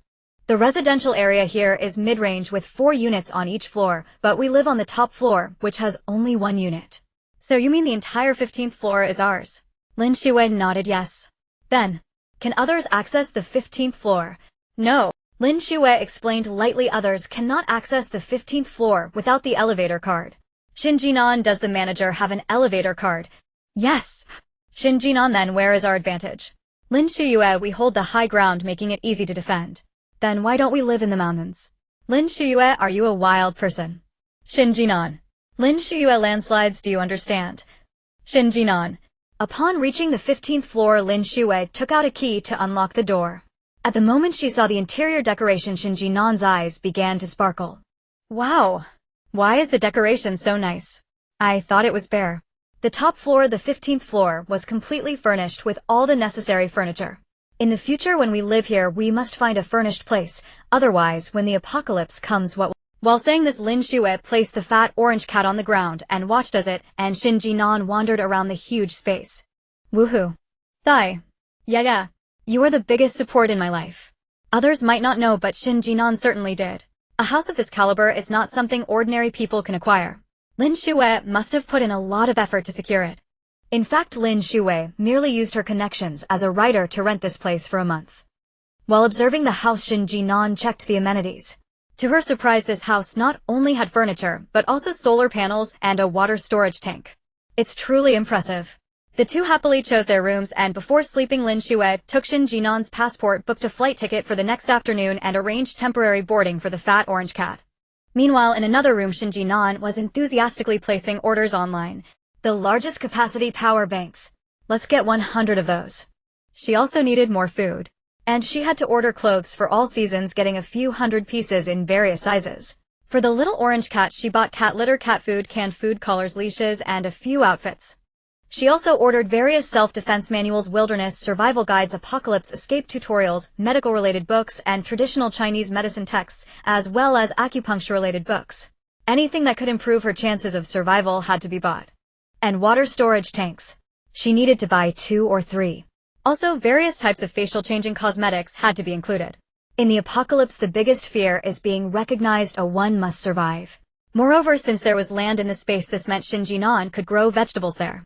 Thus, she ordered various vegetable seeds, saplings, agricultural tools, different kinds of enzymes, nitrifying bacteria, and various fertilizers. She even ordered tilling machines, harvesters, and sprinklers. Solar panels. For backup, she should prepare 2 or 3 sets. She also needed a full set of home gym equipment and surveillance cameras, as well as various steel parts. She heard that a type of rebar called HRB 400 is very impressive. For such a great material, Shen Jin'an had to get some to build a fortress on her 15th floor. And when she was bored, she could try making needles from iron rods. It would be a great way to pass the time. But since she bought HRB 400 rebar, she couldn't forget the welding machine.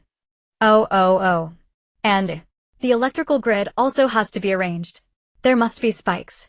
Intercoms are needed too. Drones are a must. A total of 4 or 5. After enthusiastically placing orders until midnight and changing all delivery addresses to 276 Huangshan Road, Shen Jin'an really couldn't hold on any longer and peacefully fell asleep. Early the next morning, Shen Jin'an and Lin Shuyue took the chubby orange cat to the pet store, then drove to No. 276 Huangshan Road.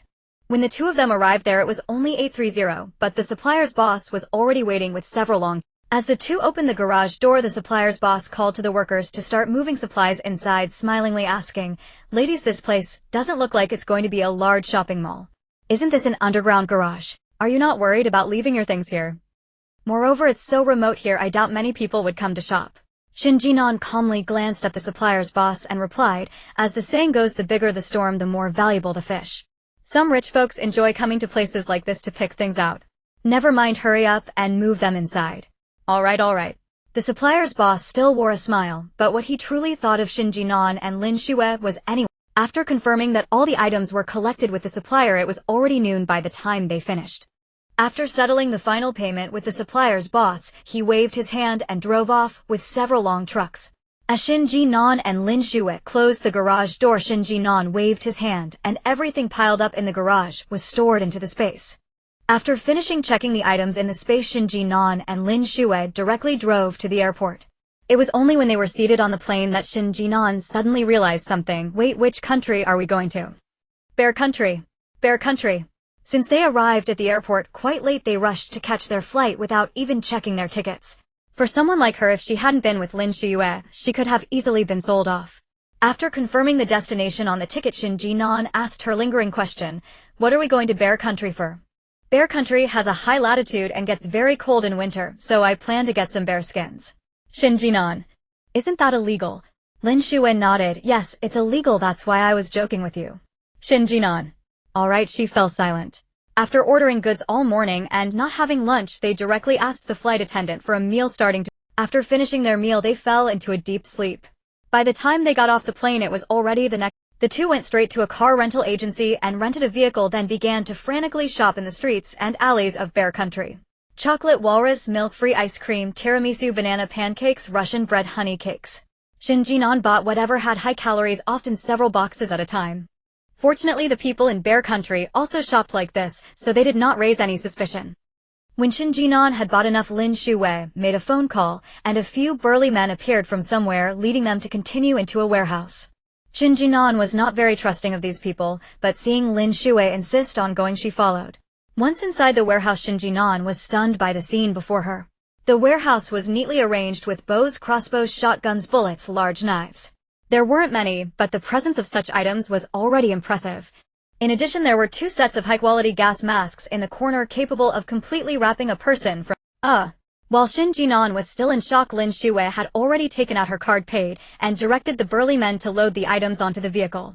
As they were leaving, the burly men friendly waved goodbye to Shen Jin'an and Lin Shuyue. Looking at the gear in the trunk, Shen Jin'an couldn't help but exclaim, "Wow, where did you get these things?" Lin Shuyue made a shushing gesture. "The people here have a habit of hunting. As long as you can pay the price, it's not impossible to buy some. Originally, we should have gone to Parrot Country to get some, but it's too chaotic there, so it's better to buy things here. Life is precious. There's no reason to risk your life for things meant to protect it." Shen Jin'an nodded, understanding her point, then waved her hand, putting the entire trunk full of items into the space. In the following days, the two were busy.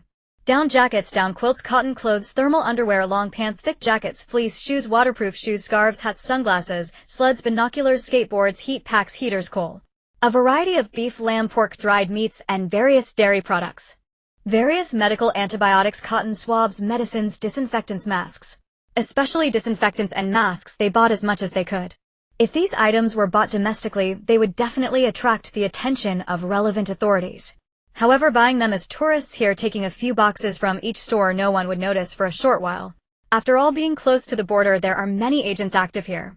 The locals probably just assumed Shen Jin'an and Lin Shuyue were two new agents. Thus the two continued to shop wildly. They even stored dozens of boxes of Bear Country's special Euro liquor into the space. After all, this liquor has a very high alcohol content and can be used as alcohol in critical times. The most impressive part was that on the day they were preparing to leave Bear Country, Lin Shuyue somehow found a big shot and directly bought a bank vault security door. "If this door is installed in our home, no one will be able to break in." Shen Jin'an. Incredible. This item is specially supplied to banks and is basically unobtainable domestically, but in Bear Country it was a different story. Lin Shuyue came to Bear Country just for that pile of life-saving gear and this door. Other items can be bought domestically as long as you have money. Lin Shuyue patted the heavy security door with satisfaction, signaling the men to load it onto the vehicle. On the way to return to the rental agency, Shen Jin'an suddenly thought of something very important, so she stopped at several gas stations, loading barrel after barrel of gasoline and diesel onto the vehicle. After all, in an apocalyptic world, getting gasoline and diesel is an extremely difficult task. Once the extreme heat arrives, the country will seize all resources for reconstruction. After purchasing a number of items in the Bear Country, the two took a flight back to their homeland. By this time, a significant amount of time had already passed. It is now September 19th, and in just 5 days a hurricane accompanied by torrential rain will strike this world. Their time is running short. They must quickly prepare everything and await the arrival of the apocalypse. Upon landing, the two drove straight to No. 276, Wangshan Road. After retrieving all the packages that had accumulated there into their space, they hurried off to the pet store to pick up the chubby orange cat. The car stopped in the parking lot of the community, and as they took the elevator, Shen Jin'an happened to bump into a clean-cut young man. Shen Jin'an glanced at the elevator. The young man was on the 12th floor. Noticing the seals on their suitcases, he smiled amiably. "You two just returned from abroad, right?" "Yes," Shen Jin'an nodded. "What's up?" "Nothing much, but you might not know yet. In a few days a typhoon is coming, reportedly the strongest in history. If possible, you two should hurry and buy some supplies. I estimate there will be water and power outages. Since you just moved here, life might not be easy." After saying this, the young man got off on the 12th floor. Once he left, Shen Jin'an exchanged a glance with Lin Shuyue, a heaviness settling in their hearts. That man observed too keenly. Moreover, he was very familiar with the situation in this building. A person with such insight, if they could not become friends in the future, would surely turn into an enemy. But with the apocalypse coming, what friends could there be? Carrying a heavy heart, the two returned to their home on the 15th floor. At this moment, Lawyer Wang called, asking Shen Jin'an to come sign for the money. Shen Jin'an suddenly remembered that Lu Haoxiu and Chen Xiaoxia had yet to repay their debts. Without delay, they put down the cat, got into the car, and headed straight to the law firm. Lawyer Wang was extremely efficient. Everything had been processed days ago. Unfortunately, both were in the Bear Country, so they could not immediately receive the money. After signing, it wasn't long before the money was transferred to Shen Jin'an's account. Looking at the extra tens of thousands, she asked Lawyer Wang about his off-duty time and immediately pulled Lin Shuyue and him into the nearby mall. Holding onto her shopping cart, Lawyer Wang was puzzled as to why he was being dragged shopping at that moment. Shen Jin'an pushed another shopping cart beside him, explaining, "Lawyer Wang, you might not know yet. In a few days a typhoon is coming, and we need to stock up on supplies quickly, otherwise it will be quite difficult when the storm hits." Lawyer Wang frowned slightly. She had been too busy lately and truly hadn't heard the news about the approach. "Is this typhoon really that severe?" "Of course it is." Shen Jin'an replied earnestly, "It is the strongest typhoon in history." As she spoke, Shen Jin'an lifted a bag of rice and placed it into Lawyer Wang's shopping cart. Okay, thank you.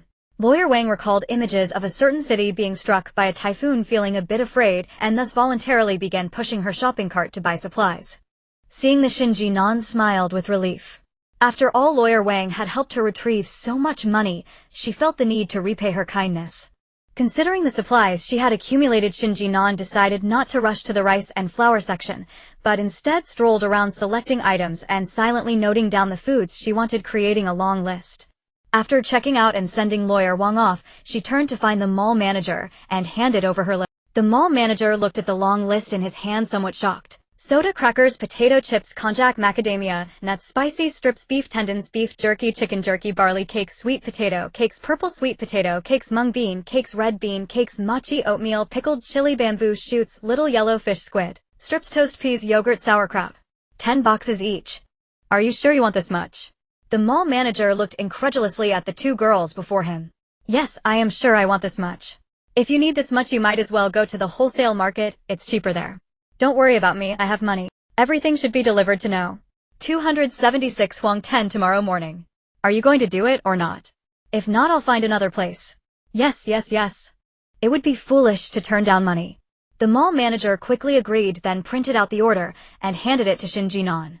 Shen Jin'an nodded and was about to pay when she suddenly thought of Lawyer Wang. Although Lawyer Wang had just bought quite a bit, it might not be enough to get through this difficult time. Thus Shen Jin'an poked Lin Shuyue, who seemed lost in thought. Do you know where Lawyer Wang lives? I do. Lin Shuyue lowered her head, picked up a pen, and wrote down an address. Upon seeing the address, Shen Jin'an's pupils shrank slightly. Wasn't that the community where she currently lived? The two lived in Building 8 on the 15th floor, while Lawyer Wang lived in Building 6 on the 11th floor. This was indeed fate. Shen Jin'an fell silent for a moment, picked up the pen, and quickly wrote out another long order to hand over. The items on the order were all daily necessities: cooking oil, rice, salt, as well as bottled water, various vegetables and fruits, all in 5 large boxes, enough for Lawyer Wang to eat for quite some time. Calculate these items together. Except for the snacks at the front, deliver everything to this place. Just call this person when it arrives tomorrow. Okay. The mall manager was beaming, having received a big order today. After settling the payment, the two returned to the car and began calculating all the remaining funds. Lin Shuyue had spent all her funds while in Bear Country, while Shen Jin'an only had the 800,000 she had just received. After deducting the previous expenses, the two still had a total of 750,000.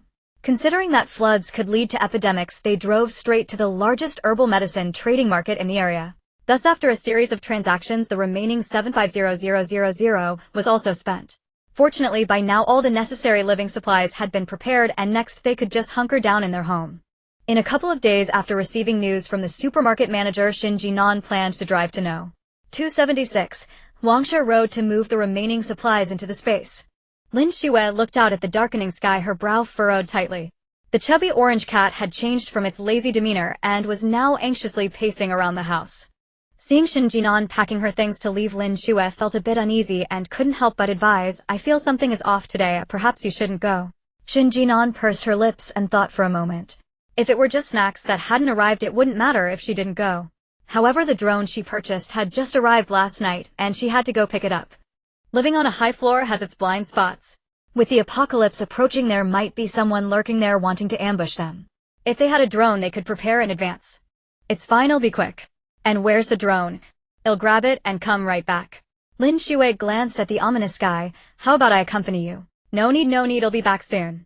Saying this, Shen Jin'an disregarded Lin Shuyue's attempts to stop her and went out. The sky was terrifyingly dark, thick clouds piled upon each other, making the sky seem very low, as if she could touch the clouds above with her hand. It was clearly morning at 10 a.m. when Shen Jin'an left, but while driving on the road, she had to turn on the headlights to see clearly. As soon as she arrived at her destination and got out of the car, Shen Jin'an was almost swept away by the wind. This wind was indeed fierce. Remember, she had just been in the garage. If the wind inside the garage was this strong, what about outside? She saw the shopping mall manager hiding to the side and quickly approached him. Sorry for being late. Not late. It's just that the weather seems off. The manager was also a bit flustered. He had lived for decades and had never seen such a sky. I also feel that something is wrong. I wonder if a typhoon is coming. Shen Jin'an quickly signed her name on the form and reminded, you should prepare well too, stock up on some supplies. The manager nodded, waved his hand, and got onto the truck to leave. Shen Jin'an closed the garage door, placed everything into her space, and thought for a moment before going back in to retrieve the computer Lin Shuyue had used. In the few days leading up to the apocalypse, there was still internet access, and she could take this time to download some things. After grabbing the items, Shen Jin'an hurried to her car and drove home. On the way back, the streetlights were already on. In a daze, Shen Jin'an felt that it was no longer daytime, but rather deep night. While driving over the bridge, she could feel the bridge swaying through the car. The waves beneath the bridge surged, creating towering waves several meters high, roaring violently and looking quite frightening. But this was an inland river. Waves without wind, how terrifying. Moreover, the temperature was also off. August is supposed to be midsummer. The car didn't have air conditioning, yet it was cold enough to give Shen Jin'an goosebumps. There was no one on the road, only a few cars sped past, and it felt deserted, as if disaster was impending. Seeing the scene, Shen Jin'an felt a tightness in her chest. She remembered that last time it was September 24th when the sky changed like this. Why was it happening earlier this time? Could it be the butterfly effect? Could her rebirth have altered everything? The more she thought, the more frightened she became. Shen Jin'an drove her car faster, finally arriving at the community just before the rain began to pour.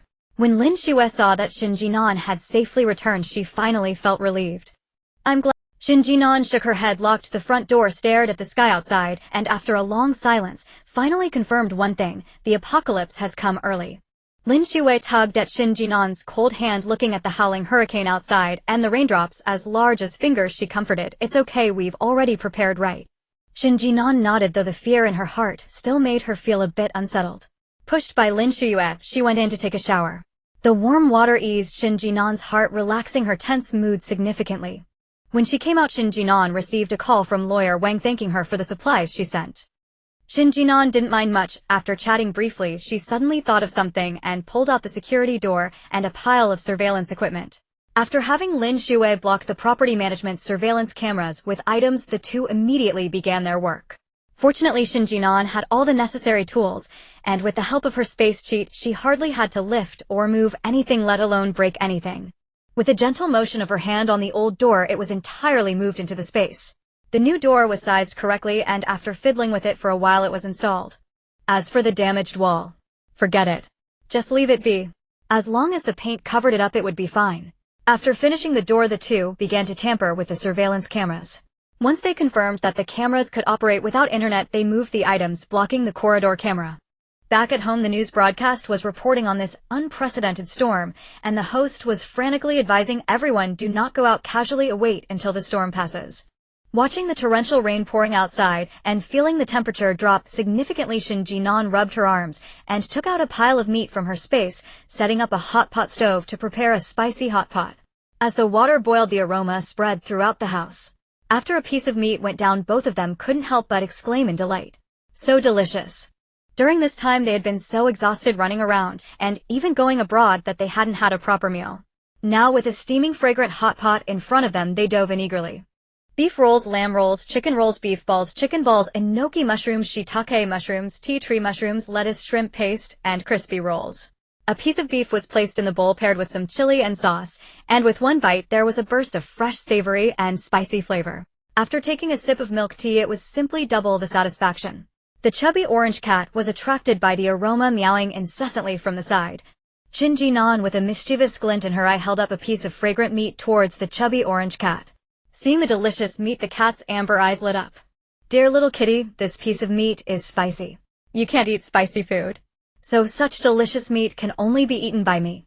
Saying this, Shen Jin'an quickly swallowed the meat, chewing while saying indistinctly, "Wow, wow, wow, why is this meat so fragrant, so chewy? It has that fresh flavor of chasing after cows to munch on in the grasslands." The chubby orange cat, meow, meow, meow, meow. So wicked. This woman is just too wicked. How can she bully me like this? Roaring furious, fluffed up. Today, Little Orange is determined to take this woman down with him. Little Orange was just about to pounce on Shen Jin'an when Lin Shuyue had already pulled out a small dried fish and called out, "Little Orange, come here and eat this small fish. That auntie has a hole in her head, let's not bother with her." Meow, meow, meow, meow. Well, considering her owner's sake, I might as well reluctantly forgive that auntie with a hole in her head. After all, the small fish is delicious. The apocalypse has come, and Shen Jin'an should be more afraid than anyone else.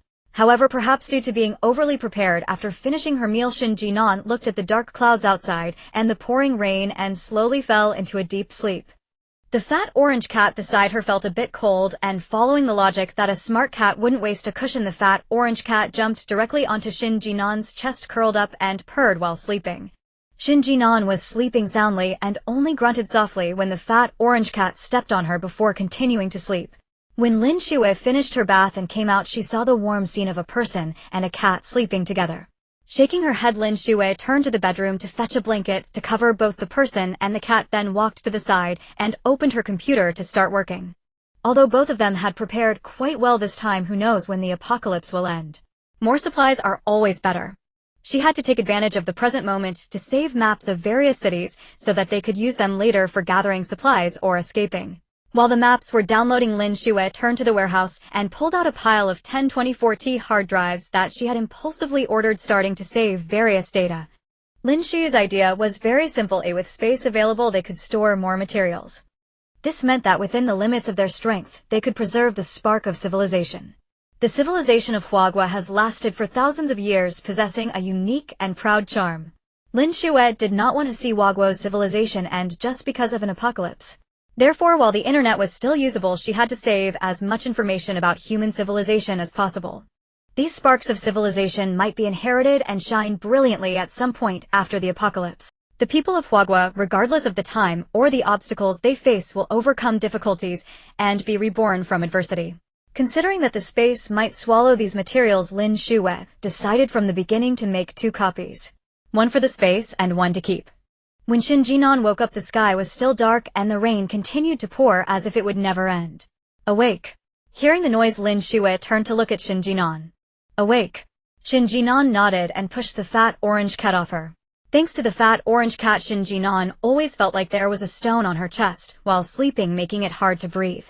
Now that you're awake, come over. I've downloaded a bunch of stuff.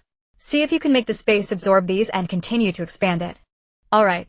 Lin Shuyue was still as reliable as ever. Shen Jin'an placed the 2 stacks of hard drives prepared by Lin Shuyue into the space. The next second, one of the stacks of hard drives disappeared, replaced by a vast expanse of land once again. To see where this vast land ended, Shen Jin'an drove a sports car she borrowed from a rich second generation and drove more than 20 kilometers without seeing an end. Wow! This is really impressive. Shen Jin'an left the space and gave Lin Shuyue a thumbs up. Yeah, it's all thanks to you.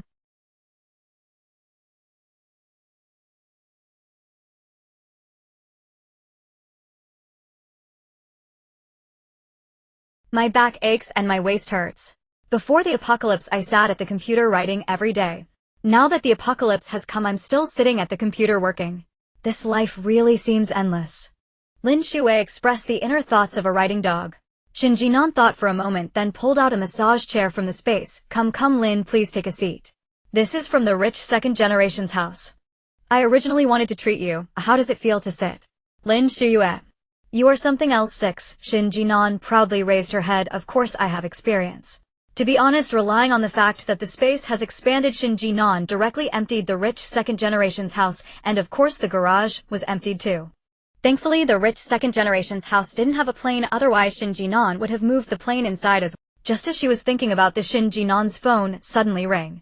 Looking at it, it was a group notification from the community. Dear owners, we have received a notice from the government that due to extreme rainfall, the property management has prepared flood relief supplies for everyone.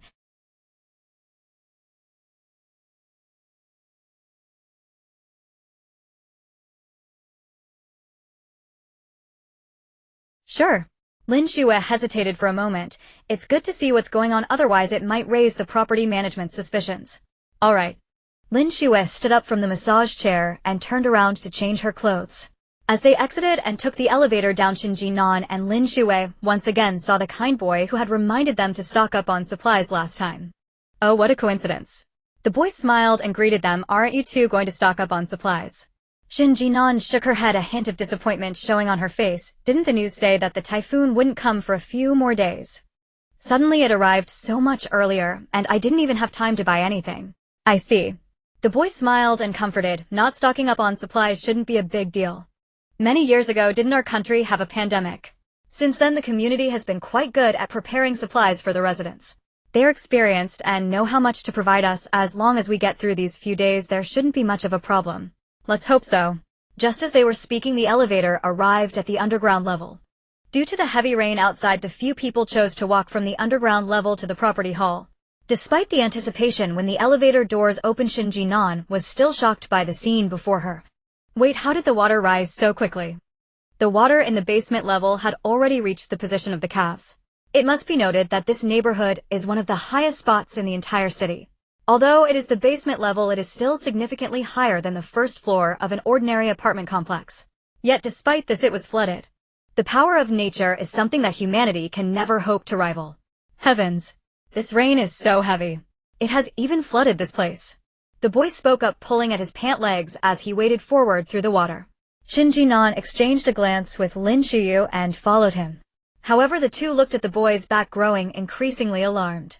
As the one who had advised them to stock up on supplies, he should have had plenty in reserve, yet he still went downstairs to fetch supplies. This is unreasonable. Very unreasonable. Unless he, like Shen Jin'an and Lin Shuyue, had come down out of a sense of curiosity. Be careful, you two. The water here is quite deep.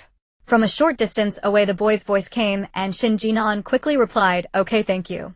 After saying that, the two quickened their pace to catch up. The boy noticed they were following and continued walking, saying, "This rain is truly too heavy." Unfortunately, this time the property management is distributing based on headcount, otherwise I would have helped you both retrieve your supplies. With the water this deep, what if something happens? Hearing this, Shen Jin'an chimed in, "Indeed, this rain is really too heavy. I've never seen such a downpour in my life. I wonder when this rain will stop. It should be over in a day or two." For some reason, when the boy spoke, he seemed to be worried about something, a hint of fear lacing his voice.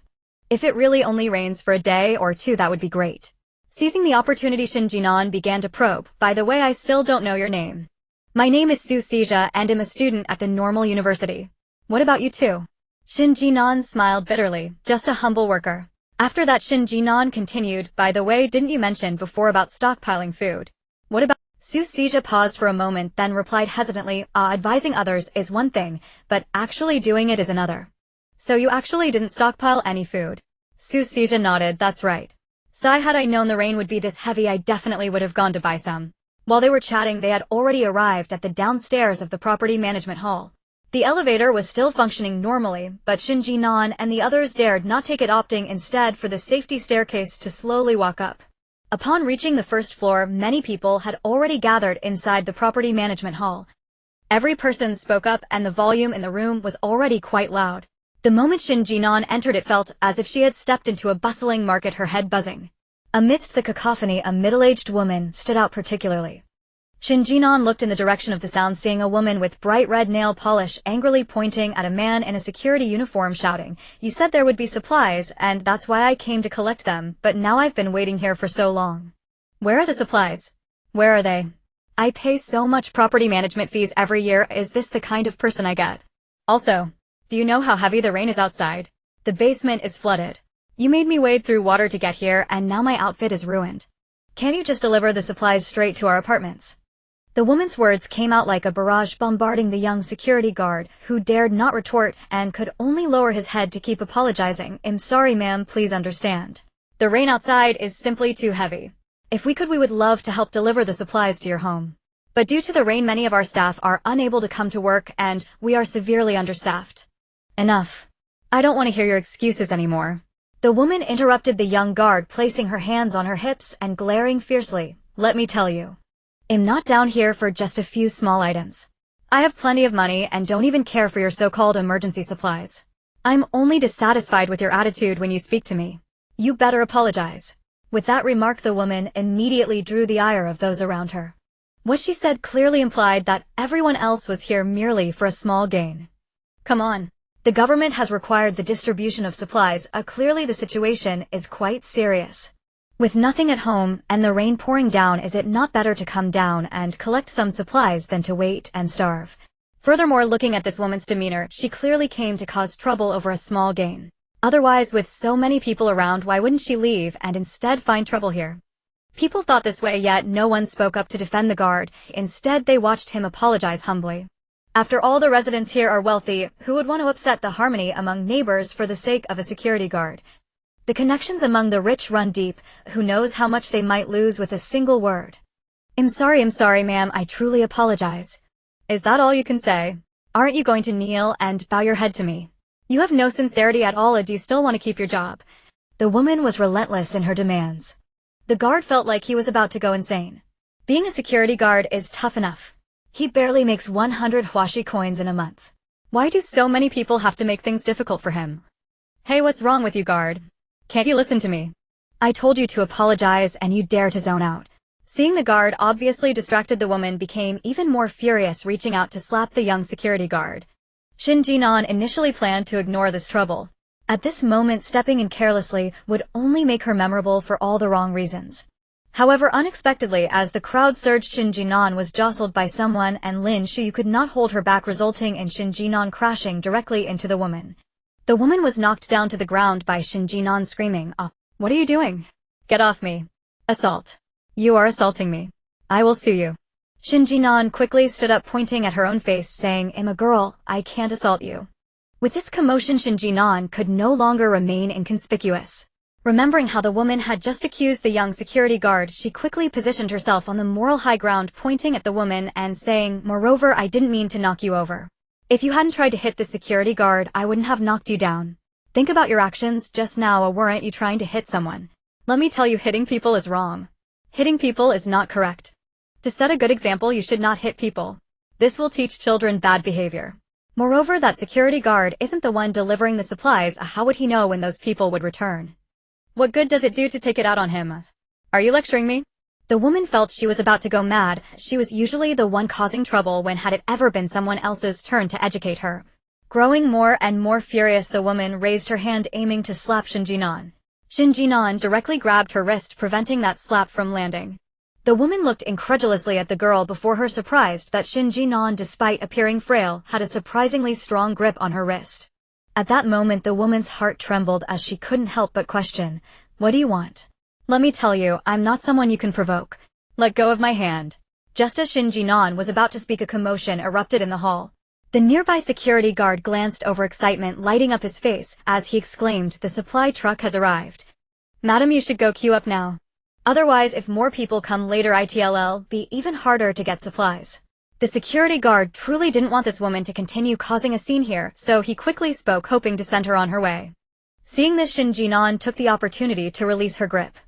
The woman snorted coldly, intending to continue settling scores with the two of them, but realizing that if she delayed, the best items would be gone, she fixed her gaze on the security guard's face and said, "Don't think this is over. I'm telling you, I will file a complaint against you. Just you wait." With that, the woman shot a vicious glare at Shen Jin'an, and the security guard beside her then strode away on her high heels.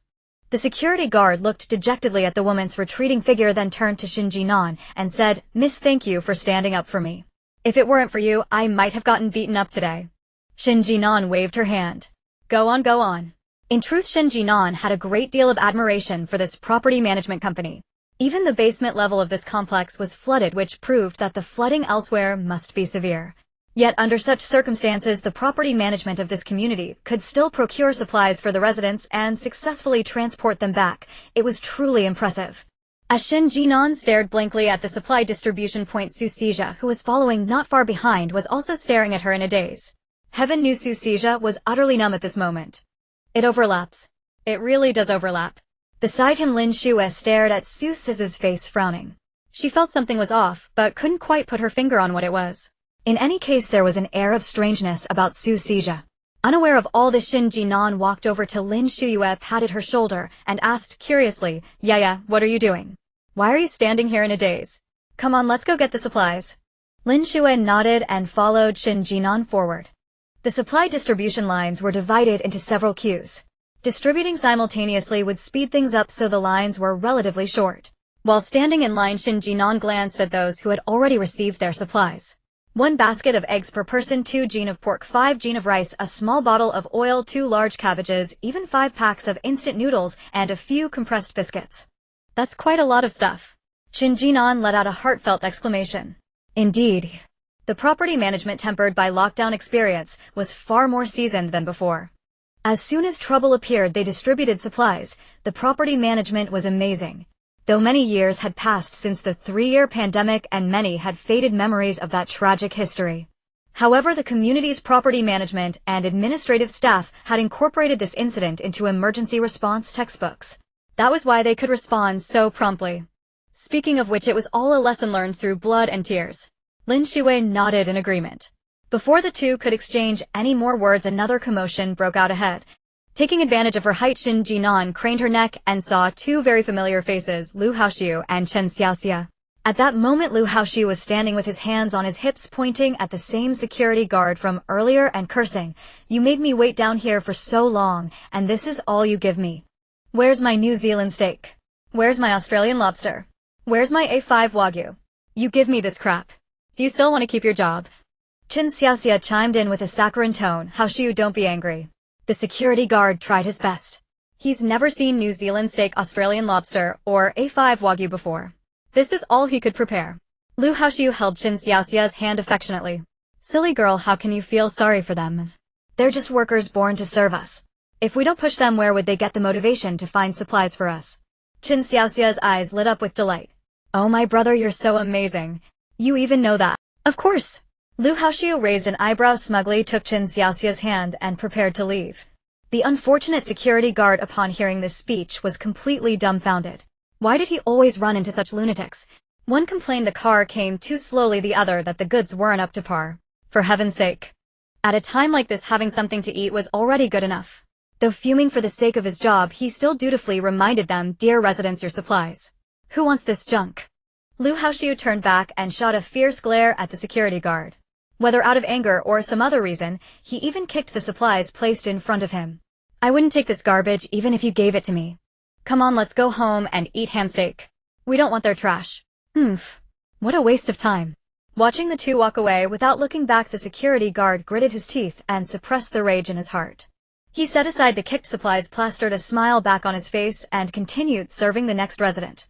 Workers are human too. Why should they be treated like this? Indeed, capitalists can never empathize with workers. Most of the residents in this community were business owners, the so-called capitalists. Not one of these people stepped in when they saw the security guard being humiliated by Lu Haoxiu. They all turned a blind eye. Perhaps because Shen Jin'an had been staring at him for a long time, the security guard suddenly looked up and met her gaze. Seeing it was the one who had helped him earlier, the security guard forced a faint smile. Shen Jin'an sighed helplessly. There would come a time when they would all be begging these security guards. Lu Haoxiu reveled in the joy of blending in with the wealthy, striding with an air of importance, as if he were already. But that joy lasted only until the moment he spotted Shen Jin'an and Lin Shuyue. "What are you two doing?" Lu Haoxiu's voice cracked into a shriek. Like the sound of a screaming chicken, it rang out among the crowd, drawing everyone's attention. Shen Jin'an. Damn it. Was it impossible to keep a low profile today? Did everyone have to come and pick a fight with her? Couldn't she just be a quiet, beautiful woman? Though that's what she thought. Shen Jin'an couldn't show any weakness. Putting on a calm facade, Shen Jin'an spoke. "What? Am I not allowed to be here?" Lu Haoxiu completely broke down. "No. You broke, poor thing. How are you qualified to live here? If trash like you can come here, why can't I?" Shen Jin'an looked at Lu Haoxiu and Chen Xiaoxia with a mocking gaze. "On the contrary, didn't you two just empty your pockets to pay me back? How are you able to live in a place like this now?" "Through my own hard work, of course." Lu Haoxiu looked at Shen Jin'an smugly, his face full of arrogance. "I relied on my own efforts to live in this community." "What? Seeing me here now, are you regretting it? But even if you regret it, I won't forgive you." Hearing this, Shen Jin'an couldn't help but laugh. "Which eye of yours saw me regretting it? The left one or the right one?" "Of course." Lu Haoxiu was about to speak when a sharp slap landed squarely on his face. Slap. The crisp sound stunned everyone present. At that moment, Lu Haoxiu's good sister Chen Xiaoxia quietly stepped back a few paces, clearly trying to distance herself from him. Then a chubby hand grabbed Lu Haoxiu's ear and a voice began to curse. "Lu Haoxiu, I sent you down to get supplies, not to flirt with other women. I only turned my head for a moment and you were flirting with another woman. Lu Haoxiu, are you asking for death?" The woman was clearly the one who had just been looking for trouble. It was unclear whether she was venting her anger or for some other reason, but the grip she had on Lu Haoxiu's ear was evidently quite strong. Before long, Lu Haoxiu's ear had turned a deep shade of red, looking as if it would bleed at any moment. He hurriedly begged for mercy. No. Sister, I have nothing to do with her. She is the one who seduced me." Lu Haoxiu pointed in the direction of Shen Jin'an. Seeing this, Shen Jin'an quickly jumped back 2 steps, increasing the distance between herself and the scumbag. The woman turned her head to look, her voice cold and laced with a hint of superiority. "You were just looking for trouble, and now you dare to seduce my man." Shen Jin'an rapidly shook her head. No, I wasn't looking for trouble, I was just upholding justice. More importantly, I did not seduce him. Don't make baseless accusations, my taste isn't that poor. A good horse doesn't turn back to eat its own grass, I wouldn't dare touch such a piece of trash. Then why did he say you seduced him? Shen Jin'an shrugged, looking helpless. You might want to ask him that question. But I have a theory he wants to take revenge on me. Madam, you may not know this, but this guy owes me over 900,000, so he might be harboring ill will against me now. Oh, hearing this, the woman looked at Shen Jin'an with understanding in her eyes. So you're his ex-girlfriend. Shen Jin'an hurriedly waved her hands. No. I have nothing to do with him, I'm just a pure victim. That Chen Xiaoxia behind him is his ex-girlfriend. Chen Xiaoxia is his girlfriend. Isn't Chen Xiaoxia his sister? Shen Jin'an shook her head. No, look, they don't even share the same surname, how could they be siblings?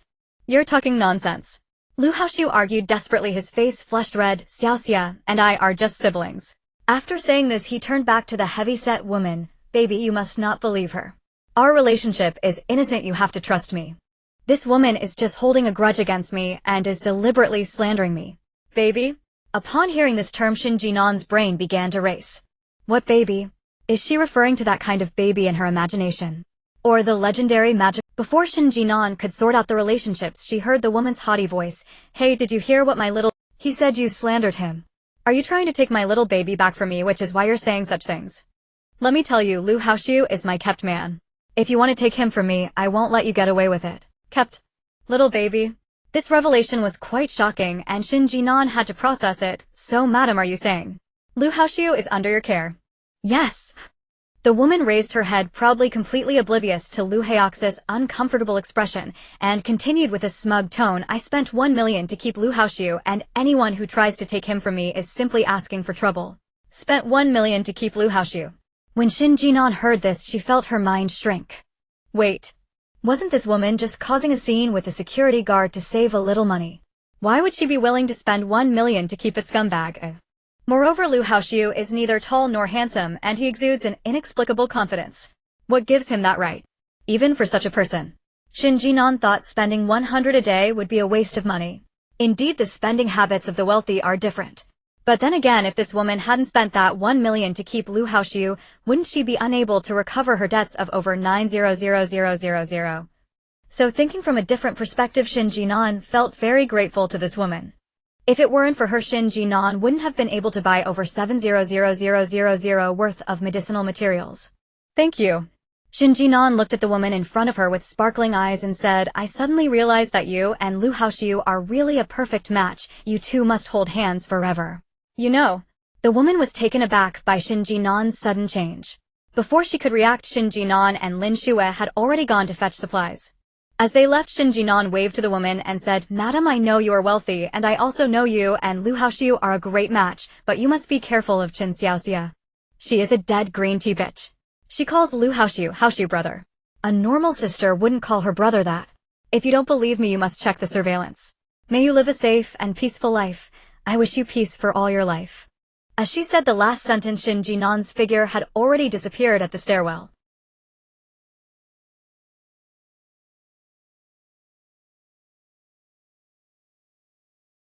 Perhaps the recent events had made her feel so cheerful that when Shen Jin'an returned with supplies, she found the floodwaters in the basement oddly adorable. That woman looks old enough to be my mother. So this is what that guy referred to as working hard. This is too interesting. Lin Shuyue looked at Shen Jin'an, who was bouncing with excitement, and said with concern, all right, I know you're very happy. But don't skip around to the floor is wet, and you might fall later. Okay. Shen Jin'an smiled so widely that her teeth were almost invisible. Hey, you two are here. I was just looking for you upstairs. Didn't expect you to leave so quickly today. At this time, Su Sijia chased up from behind, carrying a portion of supplies, and said mysteriously, I just saw you guys arguing with someone upstairs. When I was leaving, I asked the security guard a guess which building they live in. Shen Jin'an was taken aback. It can't be. Su Sijia nodded vigorously. Yes, he's a resident of building 8 room 504. At this time, Su Sijia chased up from behind, carrying a portion of supplies, and said mysteriously, I just saw you guys arguing with someone. Wow. Wealthy people are truly something else. They really know how to play. 2 men and 2 women, their relationships are indeed chaotic. Life's greatest pleasure is munching on gossip, especially about an ex-boyfriend. Hearing about this ex-boyfriend being kept by someone else made Shen Jin'an laugh uncontrollably. To repay Suzija for bringing her this juicy gossip, she directly handed him a portion of eggs and said, "Here, little brother, take this. Thank you for bringing me this joy." Suzija did not expect Shen Jin'an to make such a move. After a moment of surprise, he hesitated and said this. "There's no need for that. I was just casually asking, that's all." Shen Jin'an calmly waved his hand saying, "It's fine, it's fine. I don't like to owe others anything, just take it." After saying this, Shen Jin'an had already shouldered supplies for both of them and was clambering up the safe staircase. The first basement level was already severely flooded and Shen Jin'an did not dare to take the elevator up and down, so he could only climb the stairs. It was only the 15th floor, with some effort it was still manageable. Lin Shuyue followed behind Shen Jin'an and deliberately turned back to take a glance at Suzija before slowly making her way up. This Suzija indeed seemed to know something. Since just now Lin Shuyue had been observing Suzija. His expression told her that he was not simply aware of these things. At this moment Lin Shuyue had a suspicion. Could it be that not only Shen Jin'an had been reborn? Was this Suzija also someone who had come back? Then what was his purpose in getting close to the two of them? Could it be that he had seen both of them before his With too many questions in her heart, Lin Shuyue locked the door after returning to the room and dragged Shen Jin'an to review. "Anan, did you know this Suzija in your past life?" Shen Jin'an was taken aback, and after pondering seriously for a long time he finally spoke. "I don't know him. At least I don't know the Suzija from 10 years ago." Lin Shuyue nodded. In an apocalyptic environment, a person's change could be quite drastic, so it was entirely normal that Shen Jin'an couldn't recognize him. Ding ding ding, the sound of a phone vibrating rang out. Shen Jin'an picked up her phone and realized she had been added to a chat group by the property management. At this moment the chat group was already buzzing with messages. 9 building 802, damn, I've never seen such heavy rain. 7 building 704, yeah, I don't know when this rain will stop. The first basement level is already flooded, what if the first floor gets submerged too? 12 building 303, that shouldn't happen, right? Isn't this community supposed to be the best in the entire city? The drainage system shouldn't be this poor. 11 building 101, exactly, could it be that some people pocketed money while secretly taking advantage of this? 5 building 303, the entire city is flooded, so it's impossible for the drainage system to function properly. Stop talking about someone pocketing money here. Area A, 8 building, wasn't it said that this community's security and property management are top-notch? Now that the first basement level is flooded, do you know how much my car is worth? You guys better hurry and block the entrance for me. If my car gets washed away, you won't be able to compensate for it. Area V9 building, exactly. Where's the property management? Just now you made us take such useless supplies, and now you can't even protect our cars. What do we need you for? 3 building 202, I paid the management fee. If you can't secure the first basement level, you all might as well quit. Property 001, sorry dear residents, the rain outside is just too heavy. We have stacked all the sandbags at the parking lot entrance, but they really can't hold back this level of torrential rain. We hope all residents can understand our difficulties. Area A8 building, understand my foot. If you can do it, then do it. If you can't, get lost. If something happens to my car, I will definitely complain about you. Watching the crowd quarrel incessantly, Shen Jin'an did not want to get involved. Scrolling through the names in the group, Shen Jin'an recalled that Lin Shuyue had mentioned there was only 1 household on the top floor of each building, while the other floors had 4 households. Moreover, this community also had a villa area. Given the current trend, it was likely that the residents in the villa area would soon find themselves flooded. At that time, the people in the group would no longer just be talking. It was just uncertain who would cause the first riot, the villa residents or the property management. After all, in such circumstances, these people were still arguing and the property management must have been enduring. But when they realized that order truly could not be restored, it was uncertain whether these people could continue to endure. Shen Jin'an watched the rapid discussions on her phone and gradually fell into a deep sleep. Outside the window the storm raged on, and through the glass Shen Jin'an could even hear the mournful howling of the wind. Like the wailing of a fierce ghost, it seemed to be the horn announcing the arrival of the apocalypse. When she woke up the next day, the torrential rain continued to pour, with droplets the size of thumbs heavily pounding against the window, making a crackling sound. Unlike yesterday, today's rain had intensified and the wind had also grown stronger. Standing by the window, Shen Jin'an even faintly felt the floor vibrating slightly. This time the torrential rain was accompanied by a hurricane. Watching the branches outside being blown off and the air conditioning units spinning, jumping, and flying like garbage bags, Shen Jin'an sincerely felt that placing her air conditioning unit in a safe space ahead of time was indeed a wise choice. After all, the residents of certain areas often face typhoons, and had long summarized various experiences for dealing with them. For example, using iron chains to secure the air conditioning units, applying shaped tape on the windows to prevent them from being blown apart, stocking up water, food, and power banks. And all these summarized experiences were copied down by Shen Jin'an. As for whether others had copied them, Shen Jin'an did not care. In any case, because of the typhoon, the weather was very cool, so not using air conditioning was no big deal. Today was the second day of the torrential rain. The outside world remained eerily quiet. Opening her phone, the complaints in the group had started from 5 a.m., 7 Building 303 Dam. In the middle of the night, I was worried that my car would really get flooded, so I went down to take a look.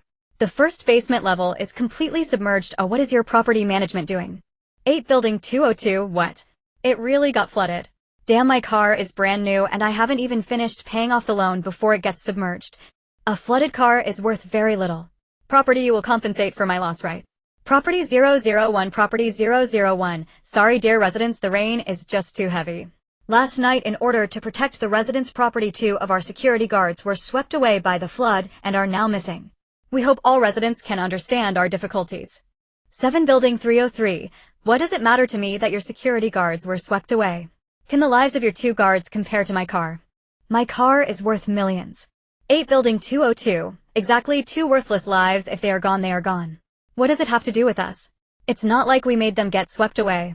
Building 6, Room 504, isn't the purpose of property management to protect the safety of our homeowners' assets?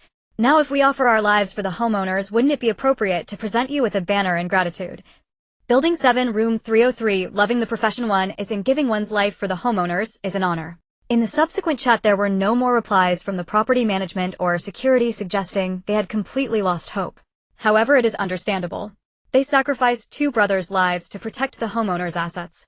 Yet these people showed no sympathy, even adding insult to injury, which is truly disheartening. In the eyes of these wealthy individuals, the lives of their security staff are worth less than a car. Ding, a new message popped up in the group sent by Property Management 001. Property Management 001, latest news: the community has issued a notice due to the impending heavy rain, which is currently uncontrollable. In 2 hours, our community will face water and power outages. We hope all homeowners can store enough water and power during this time. As soon as this news broke, the entire group exploded with messages. Building 6, Room 504, what? We are going to have water and power outages in 2 hours. Why didn't you tell us sooner? Only 2 hours, how do you expect us to stock up on water and electricity? Building 7, Room 303, this is just ridiculous. To think I encountered such property management, what bad luck. Building 8, Room 202, did the committee members see this? They should replace these people. We have money. Complaints like this continued to ring out in the group, yet the property management remained silent. Lin Shuyue stayed up quite late last night, and when she got up in the morning, she saw Shen Jin'an looking at her phone with great interest, so she asked what happened. Shen Jin'an turned her head to look at Lin Shuyue and said, we are about to face water and power outages, and those homeowners are cursing at the property management. Lin Shuyue frowned in confusion. The outages are not caused by the property management, what's the point? Shen Jin'an waved her hand, indicating she wasn't sure either. Maybe they are just venting their frustration. Didn't someone already mention the outages online last night? It's quite foolish of them not to store water and electricity. Lin Shuyue glanced at the content on Shen Jin'an's phone and said, it's the most foolish thing to clash with the property management now. These people should consider how much food they still have before making a fuss. Shen Jin'an nodded in agreement. Exactly, a bunch of fools. They can't distinguish the situation. Forget them, what are we having for lunch today? Shen Jin'an had been too busy watching the arguments in the group since she woke up and hadn't had time to eat. Lin Shuyue thought for a moment and said, since they still have supplies, let's make some barbecue. That wouldn't draw too much attention. Shen Jin'an nodded, great idea. Let's have barbecue. I still have various meats like beef and lamb in my storage. If we have time in the afternoon, should we make dumplings too? Meanwhile, Lin Shuyue took a meat grinder and started grinding meat and vegetables.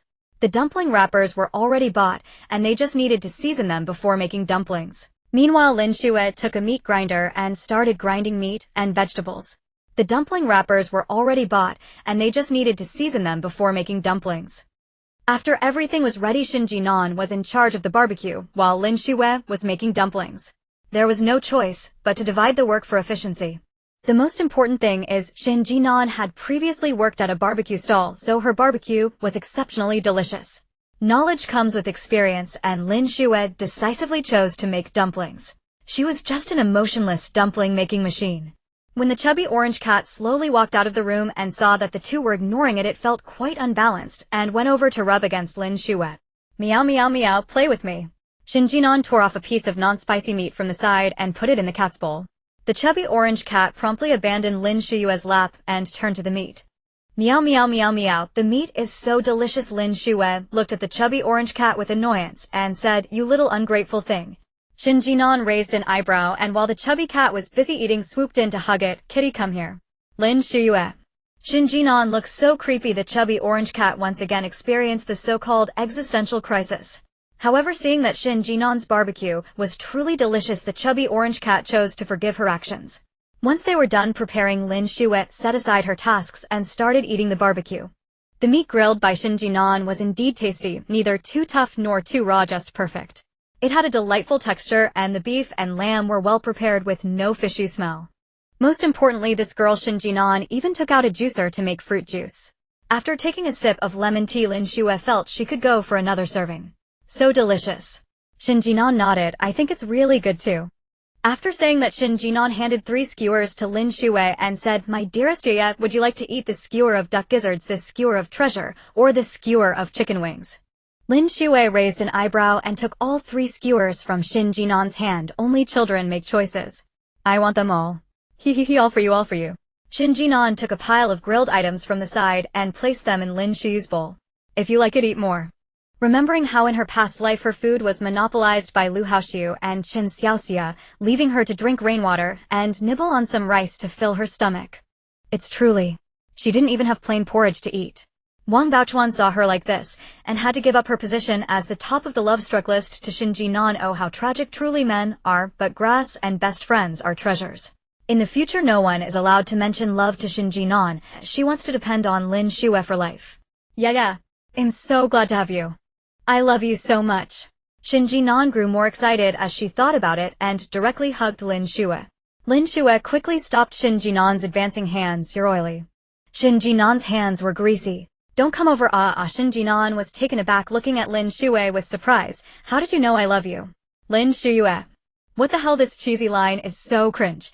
Knock knock. Just as they were joyfully chatting inside the house, someone suddenly knocked on the front door. Shen Jin'an frowned, asking, "Who is it?" With the floodwaters rising outside, how could they still have the mood to visit? "Open the door and take a look." Lin Shuyue took a tissue, wiped the grease from the corner of her mouth, and stepped forward.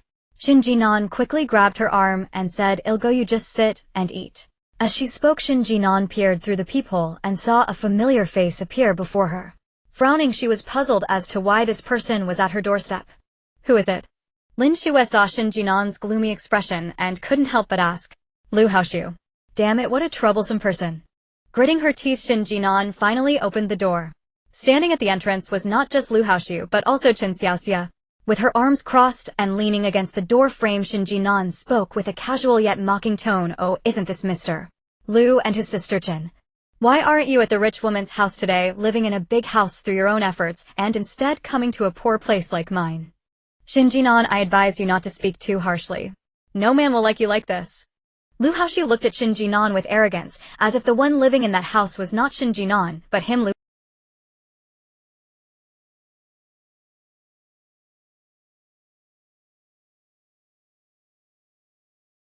What? Lu Haoxiu doubted his ears. "Did you just ask me if in the village committee ant?" Shen Jin'an nodded. "Yes, only a village committee ant would be so free as to come to someone else's home and say things like no one will like you. The key point is, whether or not I have someone who likes me is none of your business." Shen Jin'an said this bluntly, causing Lu Haoxiu to turn red with anger. After taking a good look at Lu Haoxiu's pitiful state, Shen Jin'an continued, "But to be honest, Lu Haoxiu, I really cannot compare to you." Upon hearing this, Lu Haoxiu proudly lifted his chin, eagerly awaiting Shen Jin'an's next words. Unexpectedly, she changed the topic and said, "I can't compare to you, who has such a thick skin to call a woman older than your mother, little baby. You really can endure. For the sake of money you've stooped this low. I really have to learn from you." When this topic was brought up, Lu Haox's entire demeanor changed. His face contorted with anger. Shen Jin'an, how dare you bring that up? If it weren't for your words, would I be in this situation? Shen Jin'an raised an eyebrow, looking puzzled. What does this have to do with me? Don't casually smear my name, okay? Of course it has to do with you. If it weren't for your jealousy of my sibling relationship with Xiaoxia forcing us to pay back money, I wouldn't have to sell my body and end up with that fat woman. As she spoke, Shen Jin'an suddenly remembered the barbecue grill that was burning brightly inside and irritably said, if you came here just to tell me this, you can leave. As she spoke, Shen Jin'an suddenly remembered the barbecue grill that was burning brightly inside and irritably said, if you came here just to tell me this, you can leave. I don't have that much time to waste with you. After saying this, Shen Jin'an took a step back, turned around, and went inside, slamming the door shut. The door slammed shut heavily, but instead of hearing the sound of the lock, a piercing scream echoed. Ah! Shen Jin'an turned around to look and saw that Lu Haoxiu had caught his hand in the door crack to stop it from closing. The heavy door, custom-made from Xiong country, was so heavy that merely closing it lightly could crush Lu Haox's hand into a swollen mess. Shen Jin'an glanced at Lu Haox's hand, and seeing it wasn't broken, a hint of disappointment crossed her face. TSK.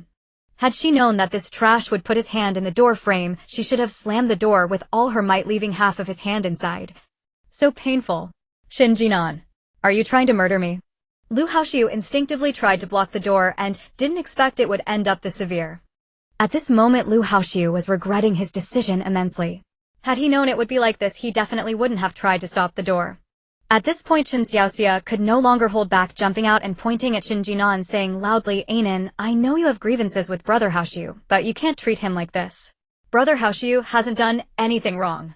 Shen Jin'an leisurely looked at the two in front of her. You two are quite bold to come to my doorstep to provoke me. Aren't you afraid I'll keep you both here? Shen Jin'an. Lu Haoxiu gritted his teeth, squeezing out his words. I advise you not to go too far. Do you think I want to find you? If it weren't for you causing us to not bring back supplies yesterday, I wouldn't be here looking for you today. I can already smell meat coming from your house. Hurry up and bring it all out. As long as you give me the meat, I'll leave immediately. Lu Haoxiu was almost cursing in his heart. He originally thought that the rich woman's house would have a lot of stock, but unexpectedly, in just one night, the 4 people in the house had emptied the refrigerator. Seeing the meager food left and the rain that showed no sign of stopping, the rich woman went mad and directly ordered Lu Haoxiu to go out and retrieve the supplies they failed to take back yesterday, or else he would not be allowed to return. But yesterday he had already made a firm statement at the property management that he would never take those things. For the sake of his own reputation, he would rather die than go to the property to get supplies, but that fat woman insisted he retrieve the supplies or be kicked out, so he had no choice but to come find Shen Jin'an. Shen Jin'an had caused him this much trouble. Isn't it reasonable for him to take back some supplies?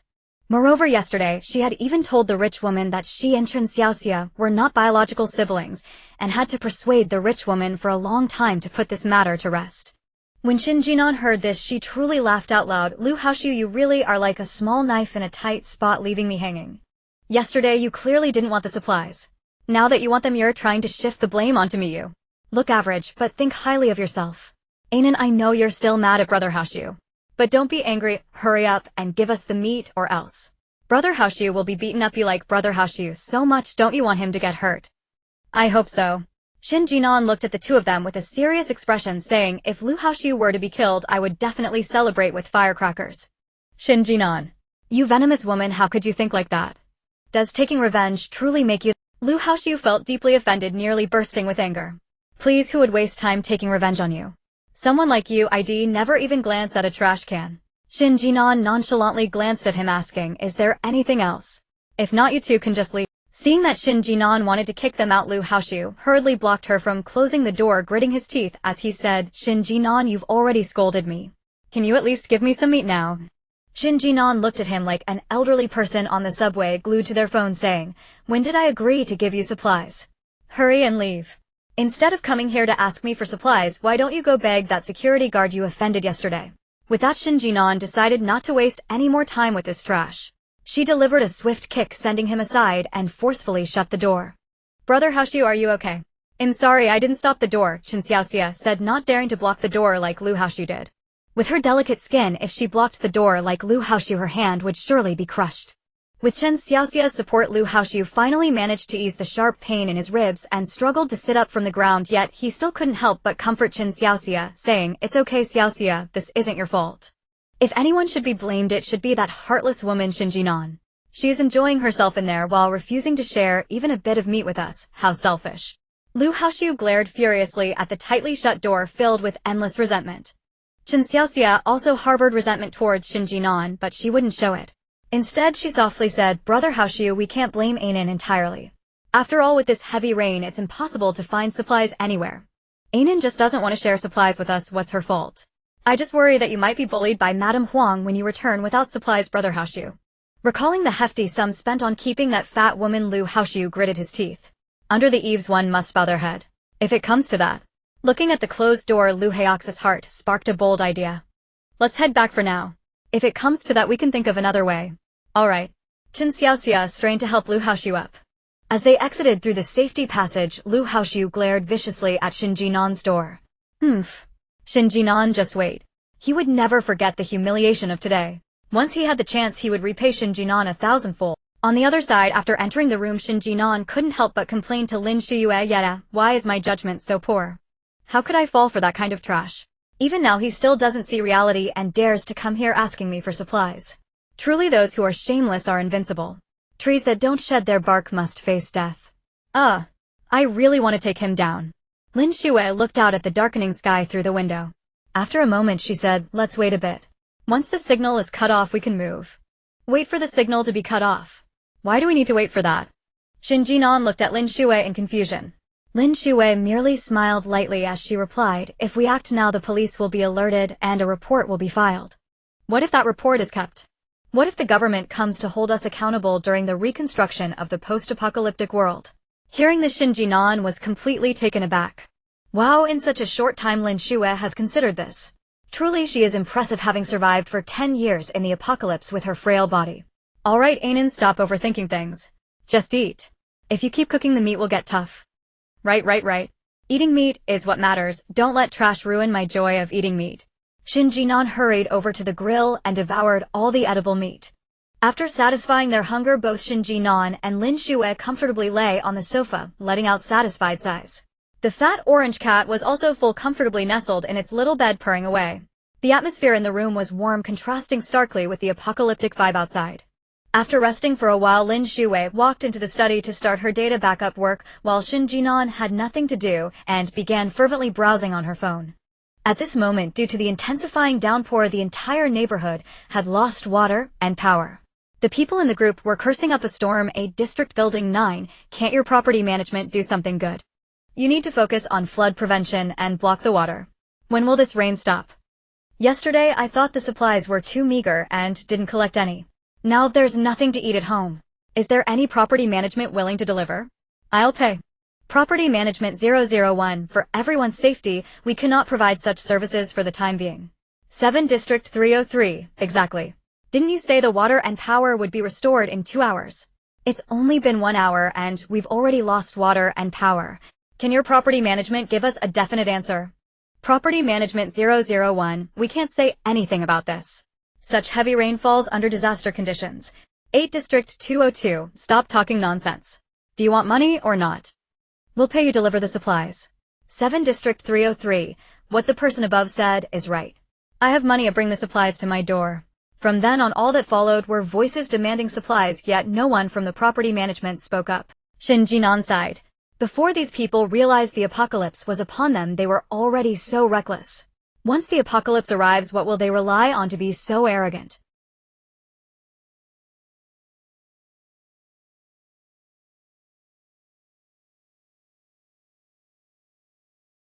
The heavy rain continued for the 4th day, and the first floor of the community was already submerged. The owners on the first floor had nowhere to go but upwards, requesting the property management to open unoccupied vacant rooms. However, the property management could not agree to such requests, so the unresponsive owners resorted to various means.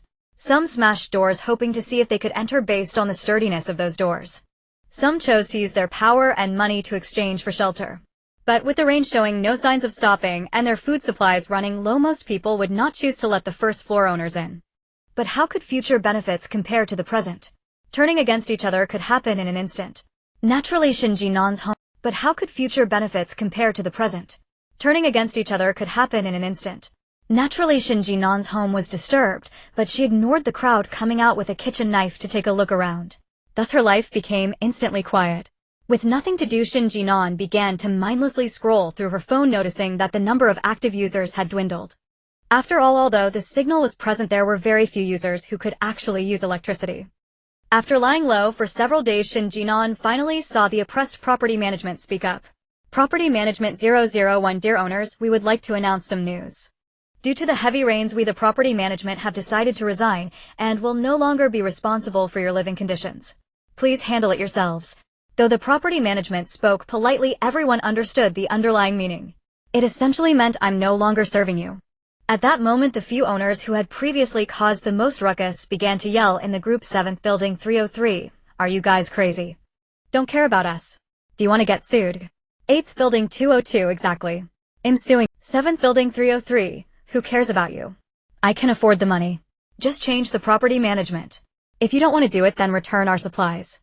Not long after the message was sent, the screen displayed that users from 7th Building 303 and 8th Building 202 were muted for 364 hours by the administrator.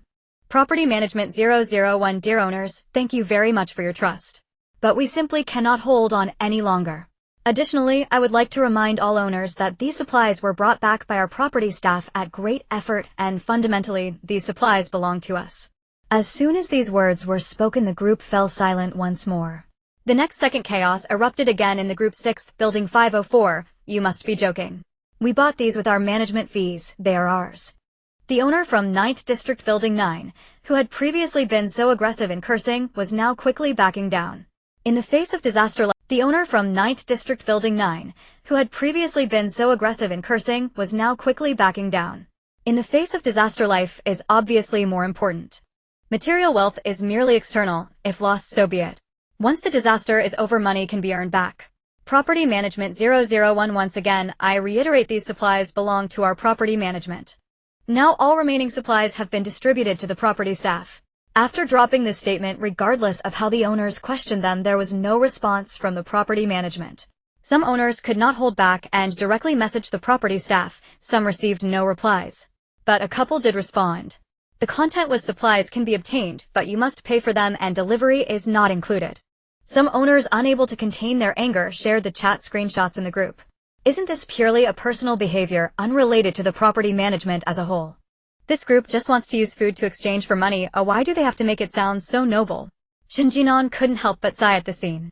Lin Shuyue sighed and casually said, who knows, maybe it really is just a personal behavior. Huh. This is definitely a setup. They want to take advantage of the chaos.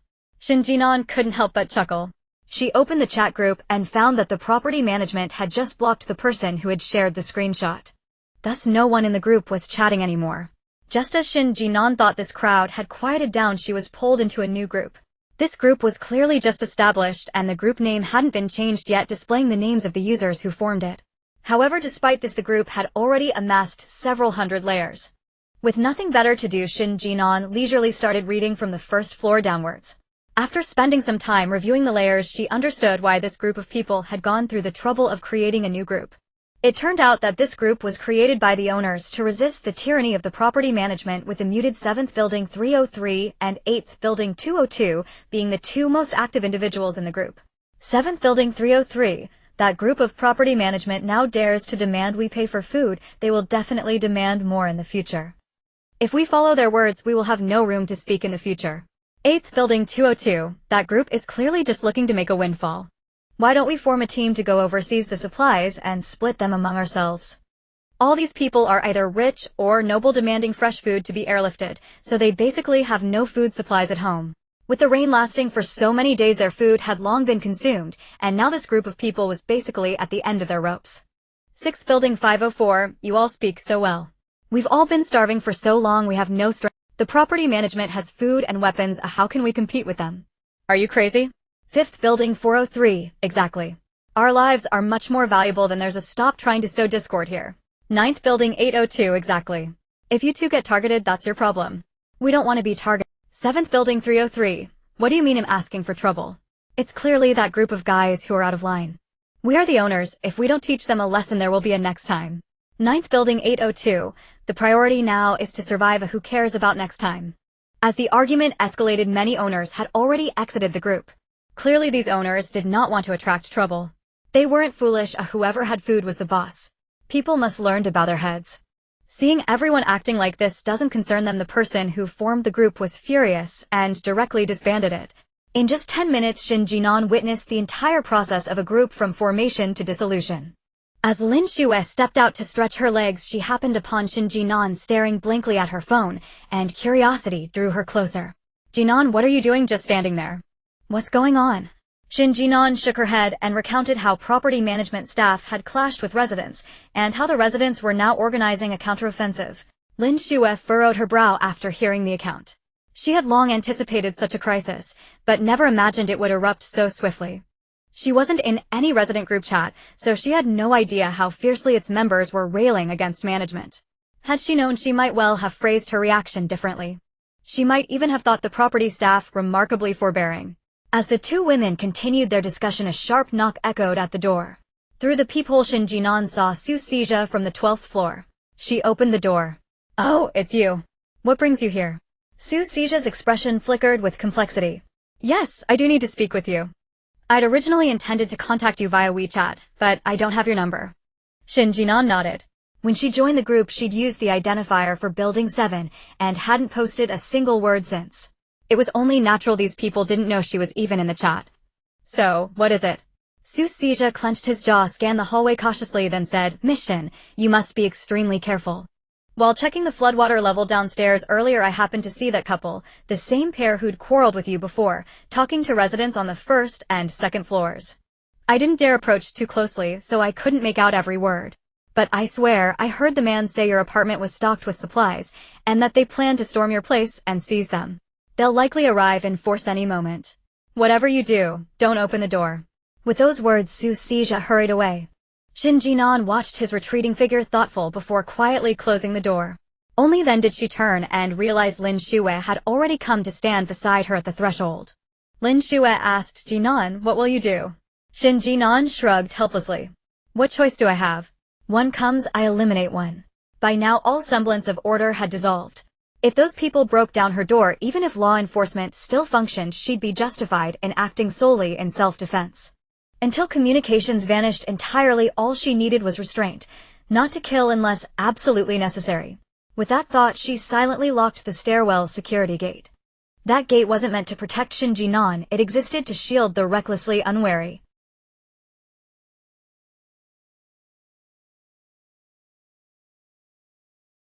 Shen Jin'an smiled, rolled up her sleeve, and revealed a taut sculpted bicep. "My dearest friend, never underestimate someone who's returned from the apocalypse. These past days I've trained relentlessly for this very day. And truth be told, I needn't fell them all, only make an example. A single decisive strike will suffice." Lin Shuyue nodded, her anxiety easing slightly. After all, she'd watched Shen Jin'an lift weights daily in her room for weeks. At the very least, she could knock one down with a single punch. Yet, had Su Sijia truly witnessed this himself, he hardly struck her as the kind to wander aimlessly. Yet his intelligence proved accurate. 5 minutes later, a cacophony of pounding and clanging erupted at the... Then came the heavy thud of something collapsing. Through the peephole, Shen Jin'an saw Lin Shuyue leading several middle-aged women and a few haggard men onto the landing. Shen Jin'an studied them carefully. Their gaunt faces and ragged clothes unmistakably marked them as residents from the 1st and 2nd floors. Some had been forcibly evicted, others had lost everything. To expect them to barter precious food with property management was absurd. They couldn't even charge their phones, let alone salvage possessions drowned beneath rising waters.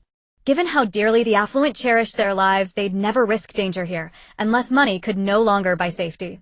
Yet somehow they'd torn down the security gate. Remarkable stamina, though surely foraging for food would be wiser than provoking trouble here. When no one answered the door, Lin Shuye's impatience flared. He slammed his palm against the wood and shouted, "Shen Jin'an, you wretched woman, open up this instant. Don't you see how we're all suffering? Our friends on the 1st floor have nowhere left to live while you lounge inside feasting and drinking. Open up, hand over your supplies, or else we'll rip this door off its hinges." His words ignited eager agreement from the crowd. Exactly. Exactly. What's wrong with this girl? Hoarding provisions without sharing even a crumb. She has no compassion. When my home flooded, I knocked on this very door, but got no reply. I assumed it was empty. Turns out she's stockpiled goods and refuses. Today's youth truly have no conscience. Hearing the chorus of voices, Lu Haoshu's face flushed with smug satisfaction. He couldn't best Shen Jin'an alone, but surely he reasoned a mob could overpower her. Today he would strip her apartment bare and leave her to starve. The others shared his conviction. They'd lost their homes to the floodwaters. This young woman on the top floor had hoarded supplies, surely sharing some would ease their plight. Then they wouldn't need to fulfill commissions from other floors, risking their lives to trade for rations at property management. Outside, torrential rain still lashed the city. Currents surged violently. What if they failed to retrieve food and lost their lives instead? Days of starvation had eroded all civility. Hunger had devoured courtesy, shame, and restraint. All they awaited now was Shen Jin'an opening the door so they could surge in and devour her stores whole. Lin Shuyue too heard the commotion and turned to Shen Jin'an, eyes wide with worry. Don't worry, I'll handle this. I'll be fine. Shen Jin'an smiled calmly, withdrew a broad cleaver from her spatial storage, unlocked the door, and strode out. As the door swung open, the crowd's faces lit with triumph, until they saw Shen Jin'an emerge, slowly gripping the massive blade. In the dim corridor, the cleaver gleamed with cold silvery light, a sight that sent chills down. Shen Jin'an, you don't think waving around a fake weapon will frighten us? Hand over your supply. Lu Haoshu flinched, but the mass of people behind him lent him sudden irrational courage, emboldening him to confront her directly. His bravado infected the others. Voices rose, fists waved, and jeers erupted. Right. You look like a proper young lady, yet act so selfishly. I've never met anyone as heartless as you. Hand over the rations, we won't be intimidated. Not even a morsel to spare.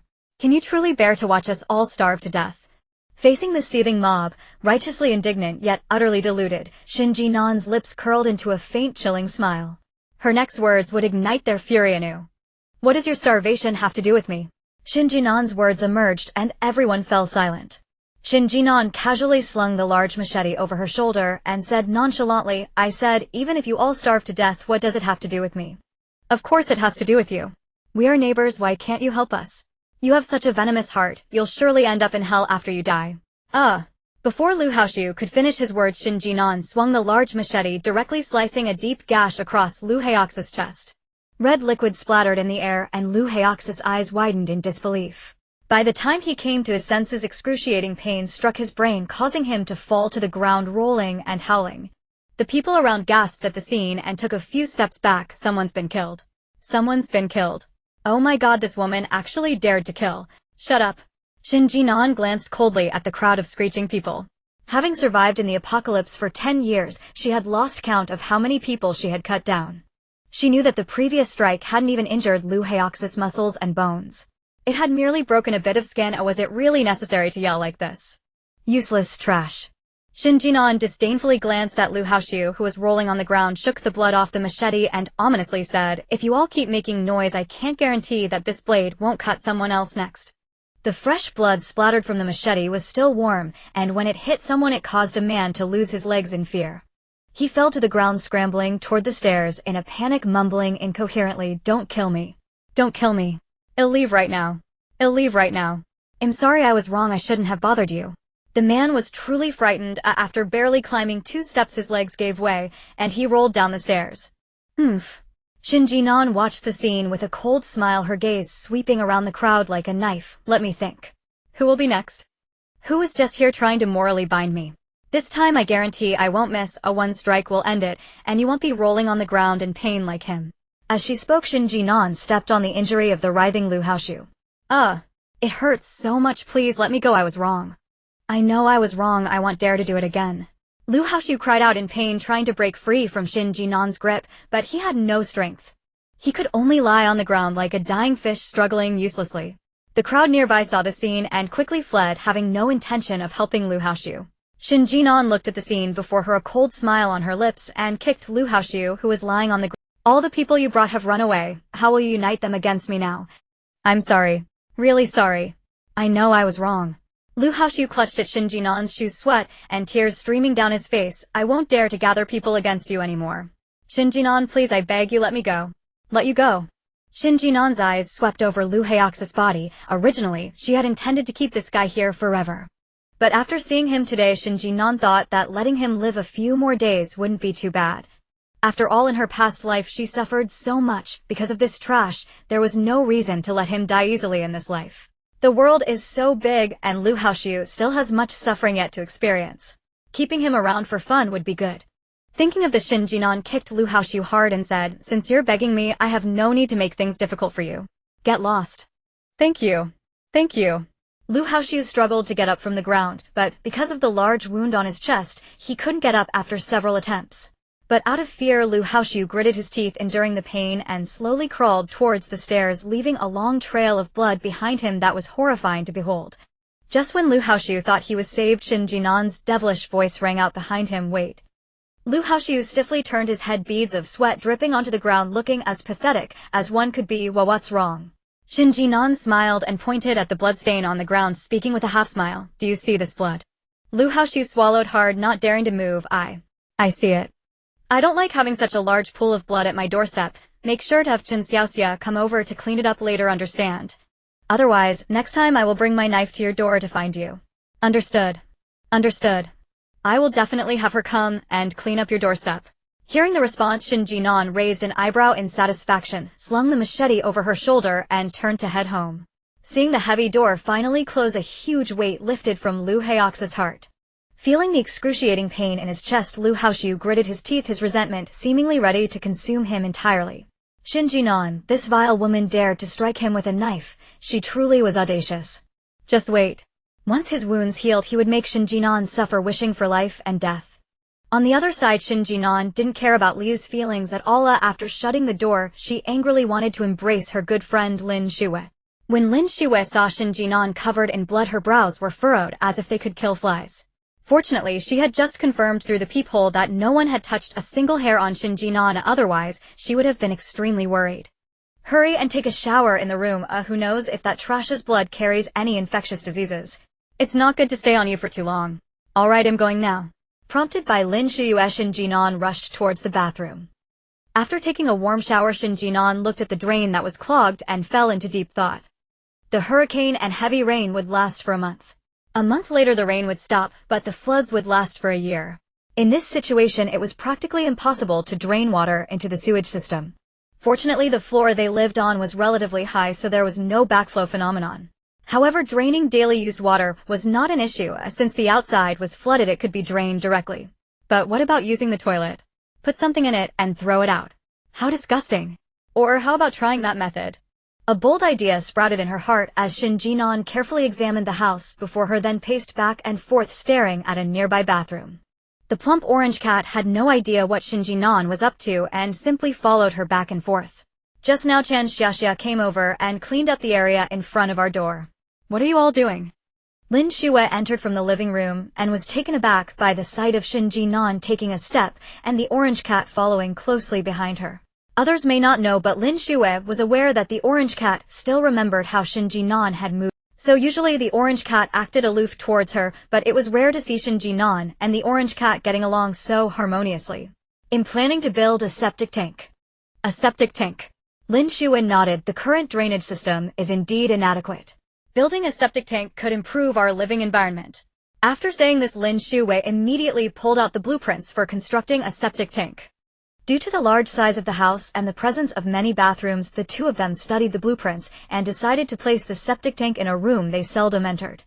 The room was over 10 square meters, and using it entirely for the septic tank would fully accommodate the daily needs of the 2 people and 1 cat.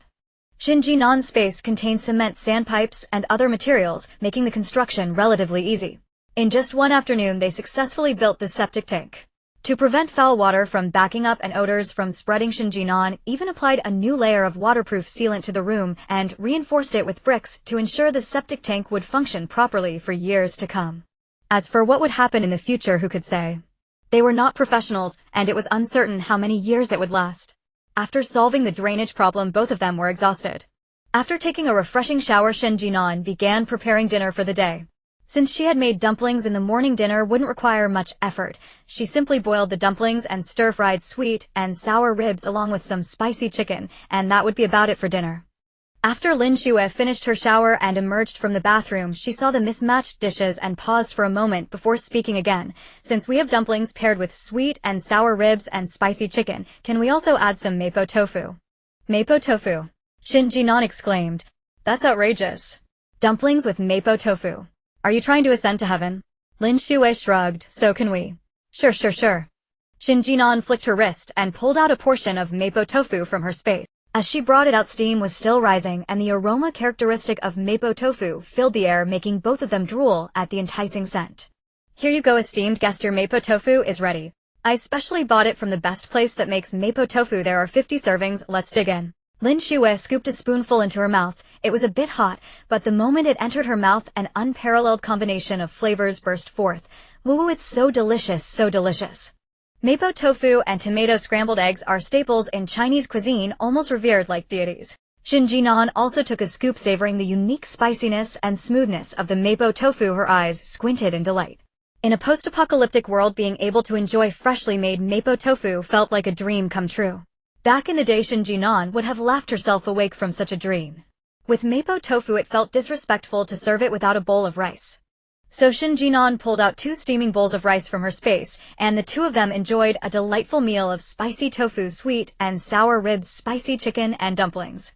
After finishing their meal, they patted their round bellies and sighed in satisfaction before comfortably collapsing onto the sofa, ready to relax. Meanwhile, in apartment 504 of the same building, Mrs. Huang was in an uproar. Mrs. Huang pointed at Lu Haoxiu, who lay on the floor gasping for breath, looking as if he were dead, and scolded. Why the hell won't you just die there? You crawled back here bleeding, wasting my medicine and food. I brought you back to serve me, not for me to serve you. If you want to die, then die far away, and my house costs 5,000 yuan per square meter. If you die here, you'll lower my property value. No, Mrs. Huang, please don't scold Haoxiu anymore. Haoxiu just wanted to ask his ex-girlfriend for some food to help us through tough times. He didn't expect his ex-girlfriend to be so deranged as to cause him such serious injuries. Mrs. Huang, please share some medicine with Haoxiu. Haoxiu got hurt for your sake. You can't just ignore him. Shut up. Who says he did it for me? I see he's doing it for his own revenge. Although Mrs. Huang was wealthy, she wasn't foolish and wouldn't be swayed by Qin Xiaxia's words. Mrs. Huang coldly glanced at Lu Haoxiu, who lay on the floor uncertain of his fate, and said, I already told him to take something to the property management office on the 2nd floor to exchange for food. But this guy insisted he could get food on his own and went up there only to get attacked. What does that have to do with it? Didn't you say he was your brother? Hurry up and drag him out. Don't leave him at my doorstep making my place dirty. It's disgusting to see all this blood. Mrs. Huang hadn't been in the lobby. She was busy in her room with another lover. So she had no idea Lu Haoxiu had returned and in such a state. Had she known it would be like this, she would never have let this guy in. He polluted her air. When Chen Xiaxia heard Mrs. Huang say she wanted to kick Lu Haoxiu out, she was immediately scared to the point her legs went weak. It was thanks to Lu Haoxiu that she could live in such a high-end house.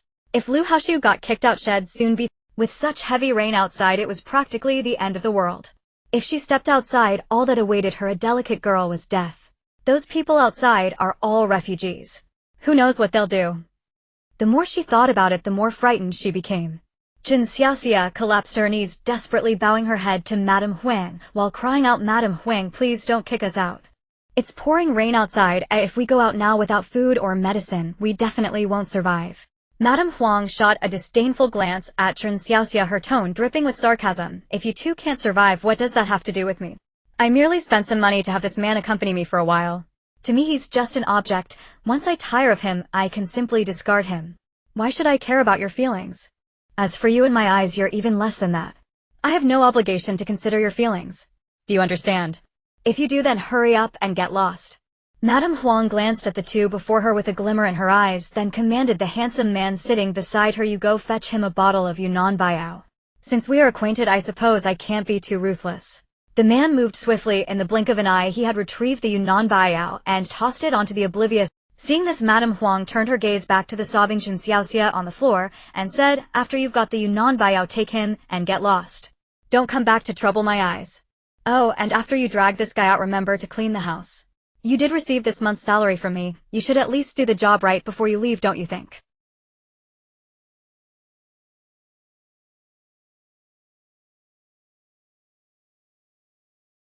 Madame Huang, I really have no relationship with Brother Haoxiu. Please don't misunderstand. At this moment, Qin Xiaxia was engulfed in sorrow over being kicked out, completely unaware that Lu Haoxiu had placed his hand on her shoulder. Reacting instinctively, Chen Xiaoxia shrugged off his hand, jumped 3 feet into the air, and let out a piercing. Lu Haoxiu, having just sat up and placed his hand on Chen Xiaoxia's shoulder, had exhausted the little strength he had regained. Now being forcefully shoved away by Chen Xiaoxia, Lu Haoxiu collapsed heavily onto the ground, the back of his head striking the floor with a loud crack thud. Seeing this, Madame Huang couldn't help but laugh with her beloved boyfriend. Ha ha ha. Look at that guy, isn't he usually so arrogant? How come now he looks like a ghost? It's truly disgusting. Madame Huang's boyfriend smirked as well, his voice tinged with jealousy. Right? I have no idea what he's so proud of. Isn't it true that you madam like him because of his arrogance? That's why you keep him, right? Women.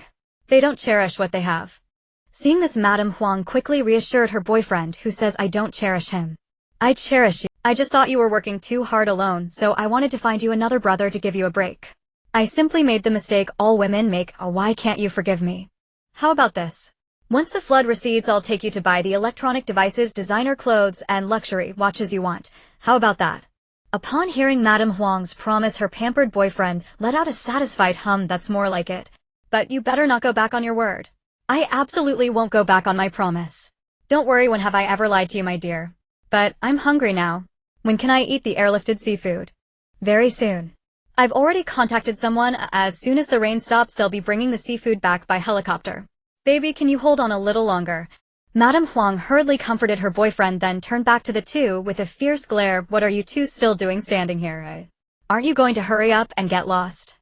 At this moment, Lu Haoxiu, who had been lying on the ground for a long time, struggled to speak. Xia, let's go. Chen Xiaoxia glanced at the affectionate couple, and then at the half-dead Lu Haoxiu, made up her mind, and pulled out the dagger wedged in Lu Haoxi's waist, charging towards the couple. Amidst a series of sharp screams, 2 figures fell within the mansion, and Chen Xiaoxia stood bloodied in the center of the living room, her expression vacant. She had killed someone. She had killed someone. Oh my. She actually killed someone. But none of this was her fault. It was all those two's fault. If it weren't for these 2 wealthy individuals insisting on kicking her out at this moment, she would never have resorted to violence. Lying on the ground, Lu Haoxiu was shocked by Chen Xiaoxia's actions, but realizing she did it for him warmed. Chen Xiaoxia surely understood that if both of them went outside, they would definitely die. That's why she chose to eliminate these 2 to ensure they could continue living here. After all, only by staying in the house could they both continue to survive. The more he thought about it, the more touched Lu Haoxiu became, struggling to utter a few words. Xia. Thank you.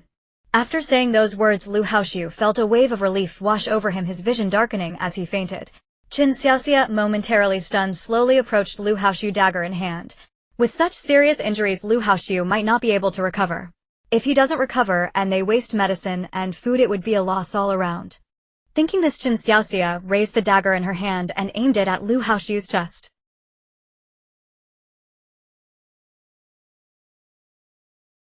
This storm. Who knows when it will end? Once it does, someone will surely come to investigate. Regardless of whether they find out about her, she needed to leave a scapegoat. If Lu Haoxiu died now, everyone would suspect her, so no matter what, he couldn't die.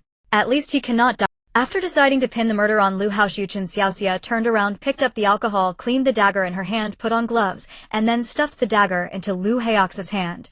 After confirming that the fingerprints were on the dagger, Chen Xiaoxia wiped the blood from her face, disheveled her hair, and stumbled out the door, shouting loudly, "Help! Help! There's been a murder! A murder!" Chen Xiaoxia's piercing voice quickly attracted the attention of those living in the corridor and the people across the hall. They rushed up to the 8th floor and witnessed the tragic scene of 3 people lying inside. Seeing that everyone had arrived, Chen Xiaoxia immediately wailed, "Help! Just now Madame Huang said she was going to kick me and Brother Haoxiu out." Brother Haoxiu, in a fit of anger, stabbed those 2 people. Now they are bleeding so much. What should I do? Woo-woo. Brother Haoxiu didn't mean it, he just didn't want to be kicked out. Woo-woo. He didn't do anything. In front of the crowd, Chen Xiaoxia burst into tears. Some brave souls stepped into the room, touched the bodies, and were immediately frightened to find that they were indeed dead. Holy crap. Someone really died. Wealthy people are most afraid of death. Murder cases are quite sinister, and they do not want any bad influences on themselves which could harm their business. They did not yet realize that the so-called business had long ceased to exist. Every day in the future they would have to face death. Huh. Just as everyone gasped in fear, Lu Haoxiu, lying on the ground, suddenly groaned wildly, waving the dagger in his hand, as if he were about to spring up and kill again. With 2 dead already in the room, everyone naturally did not want to be the next victim. Quick! He is going to kill again. The moment those words were spoken, the people on the scene screamed and fled. Their speed was astonishing. In no time, the 8th floor corridor was completely empty, and even those who had come to watch from across the hall quickly shut their doors. Seeing the scene, Chen Xiaoxia's lips curled up slightly. After feigning a cry, she finally closed the door. Looking at the 3 people lying in the room, Chen Xiaoxia sneered. Now it was perfect. Everyone thought that Lu Haoxiu was the one who killed those 2 people. How wonderful. But should she really kill Lu Haoxiu? Chen Xiaoxia was a bit conflicted about this. But considering that there was a man in the house, it was still safer, so Chen Xiaoxia chose to let Lu Haoxiu stay. After all, it was just a superficial injury. If he died, it would be unnatural. Meanwhile, Shen Jin'an was lying on the sofa scrolling through short videos when suddenly the signal went black. Lin Shuyue also noticed this issue, and after some investigation confirmed that the internet was down. Now that the flood had been going on for so long, it was quite impressive that the internet had just now gone down. Bored, Shen Jin'an opened a certain messaging app and looked through all the messages. Just as she looked, Shen Jin'an exclaimed, "Holy crap. Yeah, did you know? Our 8th floor had a murder." Yes. Shen Jin'an held her phone up to Lin Shuyue, pointing at the image. "Look, someone posted a picture." Lin Shuyue stared at the puddle of blood beneath the 2 bodies, paused for a moment, and said, "Given the amount of blood, they are definitely dead." "Who did it?" "It is said that it was that waste Lu Haoxiu who did it." Shen Jin'an relayed the news. Lin Shuyue shook her head. "That doesn't seem right." Shen Jin'an agreed. "I think so too. Lu Haoxiu is a timid person who is afraid of trouble, picks on the weak, and is lazy. Now that he has been stabbed, instead of lying there recuperating, he is instead attacking. That is impossible." Shen Jin'an completely agreed with Lin Shuyue's assessment. "Exactly. I also think it couldn't have been him.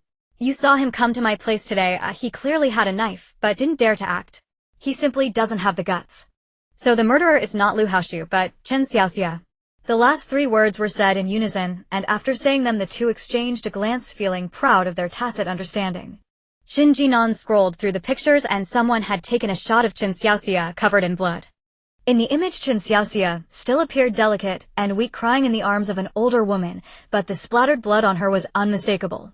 Lin Shuyue smirked and pointed at the bloodstains. "When I was researching for a crime novel before, I found that such splattered blood usually means the assailant was very close to the victim. And look at how many of these bloodstains are around. That indicates a frontal attack. The criminal must definitely be Chen Xiaoxia." Lin Shuyue couldn't help but add, "Who says? The more delicate a person appears, the darker their heart. Forget it, it doesn't concern me. If she has a dark heart, that's her problem. If she crosses my path, I will make her meet the king of hell."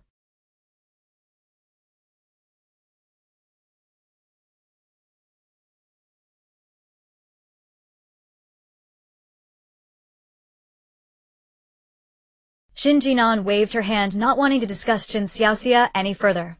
By this time, the entire city was already without water, electricity, and signal. Looking up, the city was completely dark. A flash of lightning illuminated the entire city brightly. "The signal is down, and there's nothing we can do. Let's hurry and go to sleep. These 2 days, there's no need for anyone to keep watch. I'll just install an alarm on the door. As the saying goes, early to bed and early to rise makes one healthy. Tonight, I will hug the big fat orange to sleep." "Dream on, that's impossible." Lin Shuyue unhesitatingly rejected Shen Jin'an's request and took the big fat orange back to her room to sleep. Hey, yeah, don't go. Come back, I can't handle it alone." Shen Jin'an put on a show in the living room, but when she found no one paying attention to her, she obediently returned to her room to sleep. Before sleeping, Shen Jin'an felt a bit uneasy. The murder incident came sooner than she anticipated, which meant the collapse of moral values was also happening faster than she imagined.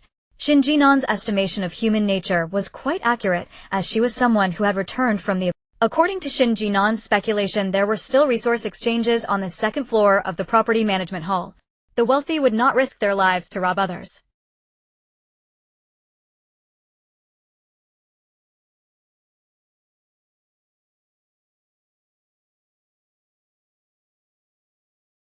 But what about a week from now? When these people see that the heavy rain shows no signs of stopping and the water level remains high, will the property management still be willing to trade food with them when they can't even rescue them? So before that, Shen Jin'an and Lin Shuyue must conserve their strength. With the internet completely severed, Shen Jin'an's daily habit of scrolling through group messages to pass the time had vanished. Upon waking that morning, she wandered aimlessly throughout her apartment, utterly uncertain what to do next. Though she had downloaded countless novels and anime before the network went down, enough to occupy her for a decade or more. Sitting quietly at home doing nothing, merely reading fiction, felt profoundly decadent. Such idleness would be considered a luxury even in peacetime, let alone in the midst of an apocalypse. Shen Jin'an resolved she ought not succumb to such lethargy. She needed purpose, something meaningful to do. She combed every corner of the apartment, finding no task worthy of her attention, so she turned inward, sifting through her personal storage space until she unearthed a telescope. This was a modular telescope, fully adjustable, complete with tripod and interchangeable lenses. With sufficient knowledge and intent, one could assemble it to observe objects at any distance. Her apartment occupied the 15th floor. Though the view downward from the topmost level was technically possible, visibility remained severely limited beneath the torrential downpour and oppressive gray skies. A telescope, however, offered clarity. Without hesitation, Shen Jin'an hauled out the equipment and began assembling it beside the large living room window. Through the lens, she watched as the rain eased slightly. Residents from neighboring buildings clad in life vests traversed ropes strung across the courtyard toward the property management office. Along the way, many carried sacks of grain back home. Clearly, numerous residents had already negotiated private food exchanges with property staff before the network collapsed. By fine-tuning the focus, Shen Jin'an discerned that these provisions were precisely the instant noodles and rigatouille meals once scorned by many as cheap and unworthy. Evidently, even the wealthiest could not survive without sustenance. Shen Jin'an sighed wistfully, melancholy flickering across her face, yet her hands never paused as they deftly folded dumpling wrappers. After all, one must eat while watching a drama, and with no ready meals left, making dumplings was the natural choice. Having found yesterday's batch unsatisfying, she rose early this morning determined to prepare a fresh batch. The vegetables were already prepped. For the meat filling, she wheeled out her meat grinder and set to work with vigorous efficiency. Today's menu included pork, lamb, and beef fillings alongside corn and carrot, chivendeg, cabbage, and pork, beef and shiitake, and corn and pork varieties. With nothing else to occupy her, dumpling making became both craft and pastime. Just as Shen Jin'an pondered which filling to shape next, a thunderclap of staggering magnitude shook the entire building, deep, resonant, and violent. She dropped the dumpling she held and rushed to the window. Instantly, the rain intensified into a furious deluge.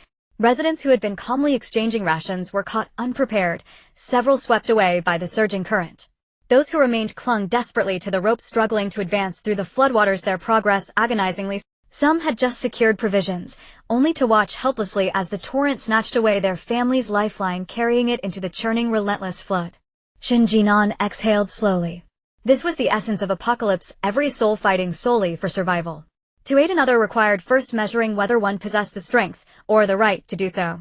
To attempt rescue without capacity risked not only failure, but forfeiting one's own life. That was no bargain worth striking. As she reflected on calamity's capricious cruelty, two figures drifted into view, floating silently within the floodwaters.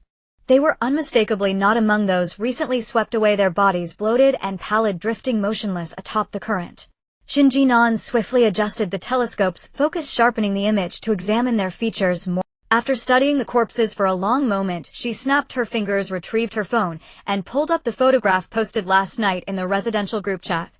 Comparison confirmed it. The two floating below were indeed the affluent woman and her young boyfriend. So Liu Haoxiu and Shen Xiaoxia had cast them into the water. Tisk tisk tsk, how utterly unhinged. No wonder in her previous life those two had committed such monstrous acts against her. Some souls are rotten to the core, unchanged by circumstance, unaltered by fate. What are you looking at? Lin Shuyue's voice murmured softly beside her. Shen Jin'an turned, and seeing Lin Shuyue cradling the plump orange cat, she lunged forward, impulsively wrapping both woman and feline in a tight, fervent embrace. Wah wah, yeah. Meeting you in this lifetime truly is a blessing earned over 8 lifetimes. Hands, Lin Shuyue cried out in alarm. I'm not thin. Shen Jin'an protested. Your hands are covered in flour. Wah, I don't want to wash clothes. Shen Jin'an fell silent, then reluctantly loosened her grip. Women. Trapped helplessly between the two, the plump orange cat leapt to the floor, muttering indignantly. Always squeezing me during hugs. Can't you at least wait until I've jumped clear before embracing? You're going to squash me to death. Lin Shuyue wordlessly brushed flour from her clothes, then sat beside Shen Jin'an, glancing at the dumplings arrayed nearby and contemplating which filling to choose for breakfast. A purely vegetarian start to the day felt unbalanced. A touch of meat would suit better. Without hesitation, Lin Shuyue decided on half a gene of lamb dumplings and half a gene of beef, plus a few stalks of greens. Today's breakfast promised exceptional nutritional balance. Only after settling on her meal did Lin Shuyue ask, "So, what were you doing just now?" "Watching what people downstairs are up to." Shen Jin'an brightened, instantly launching into enthusiastic narration. "You see, when the rain briefly eased, many residents descended to exchange rations. Then, suddenly, the downpour intensified, sweeping several away. Later I noticed the two murdered individuals had also surfaced in the floodwaters."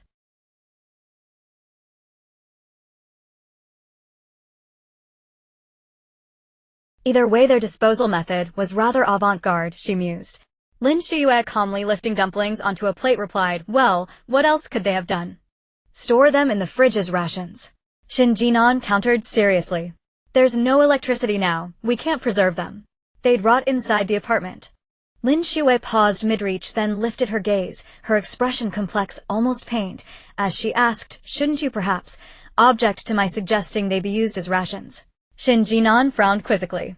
"What's wrong with rations? Once the apocalypse arrives and food vanishes, of course we MMPH." Before she could finish, Lin Shuyue swiftly clapped a hand over her mouth. "Enough. I understand your point. If you keep speaking like that, I'll lose my appetite entirely." With that, Lin Shuyue seized the plate and strode decisively into the kitchen to boil the dumplings. Though she had long anticipated the apocalypse's brutality, hearing its grim logic stated so plainly still sent a shiver down her spine. Since there was leftover chicken soup from cooking the spicy chicken previously, Lin Shuyue decided to use the remaining chicken soup to make dumplings this time. The gas in the kitchen had long been cut off, so the two were now using propane, which cooked food relatively quickly. Before long, the entire house was filled with a delightful aroma. Shen Jin'an, tempted by the smell, immediately set down the dumplings he was working on and rushed to the kitchen, grabbing bowls and chopsticks to set on the table. After thinking for a moment, Shen Jin'an pulled out a bottle of chili sauce from his space, and then took out a bottle of vinegar. Eating dumplings without vinegar loses half the flavor. Soon Lin Shuyue brought the fragrant dumplings to the table. Each dumpling, shaped like a gold ingot, floated in the chicken soup, exuding an enticing aroma complemented by a few sprigs of vibrant grains, making the presentation simply irresistible. Shen Jin'an quickly picked up a spoon, scooped several dumplings into Lin Shuyue's bowl, and served himself a portion as well. He picked up a dumpling, blew on it a couple of times, took a bite, and the rich flavor of the beef burst in his mouth. So delicious." Shen Jin'an mumbled with his mouth full of beef. Yeah, as expected, your dumplings are the best. Tomorrow, I want to eat yancha noodles, okay?" Lin Shuyue lightly tapped Shen Jin'an's head, saying, "You can't even keep your mouth shut while eating, hurry up." Shen Jin'an grinned, knowing that Lin Shuyue had agreed, and happily continued eating his dumplings. Just as he was halfway through, there was a knock on the door. Knock, knock, knock. It was a perfectly timed 3 knocks, neither rushed nor lacking in strength. Shen Jin'an was somewhat curious, hadn't the news of his actions spread? Logically, these people shouldn't come looking for trouble at this hour.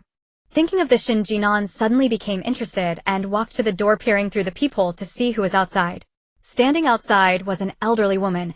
The woman's hair had turned completely white, and her body was slightly hunched, but her eyes were filled with sincerity and openness. Some time had passed since the 3 knocks, yet the elderly woman stood there patiently, showing no signs of impatience. It was rare to find an elderly person with such poise. Shen Jin'an thought hard, confirming that he had never seen this person before. But she also piqued his curiosity about her purpose for being here.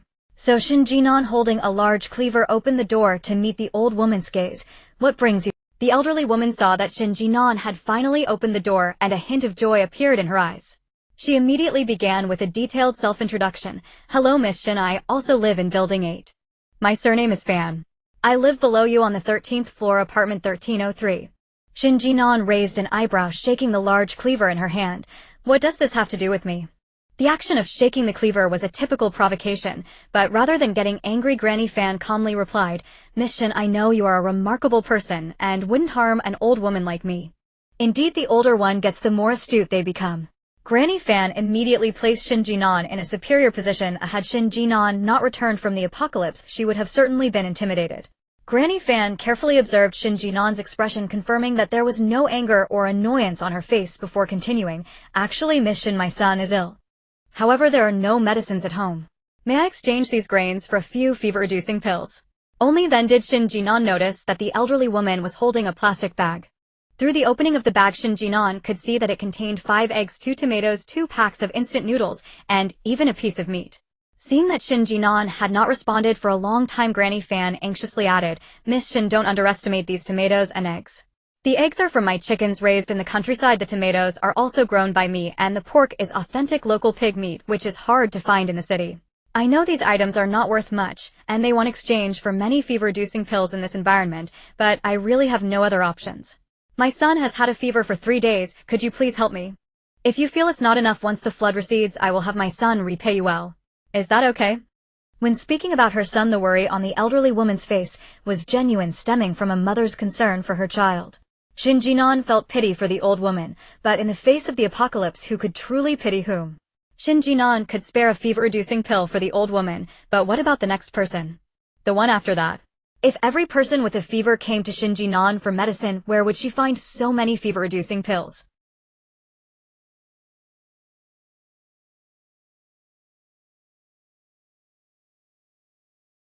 With that, Shen Jin'an closed the door, intending to ignore the elderly woman.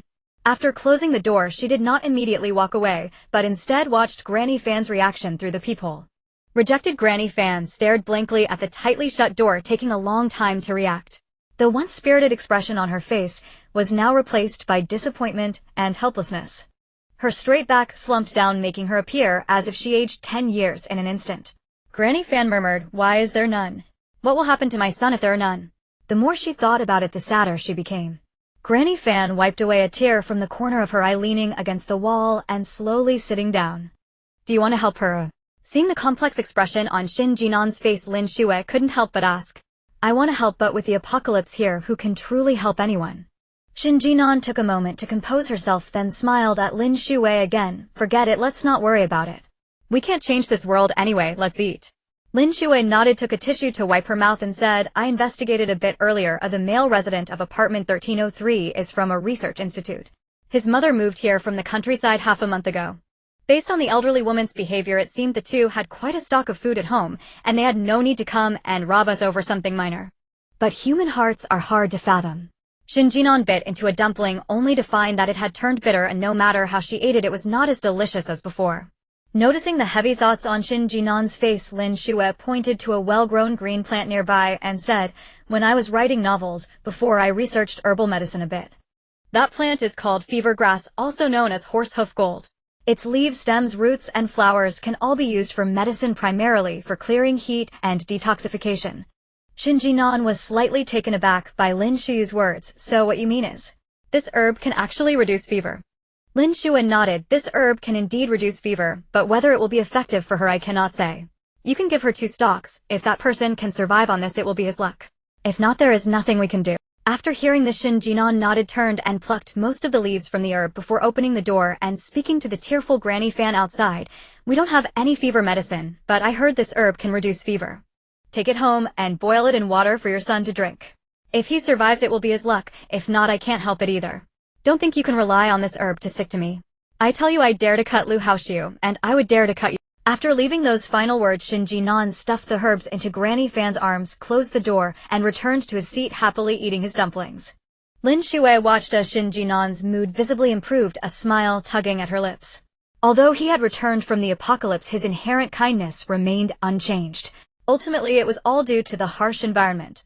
It forced her to doubt everyone in the world. Outside the door, Granny Fan gazed at the basket full of herbs, staring for quite a while before realizing that these herbs were actually horsetail. Horsetail can indeed reduce fever. Her son would be saved.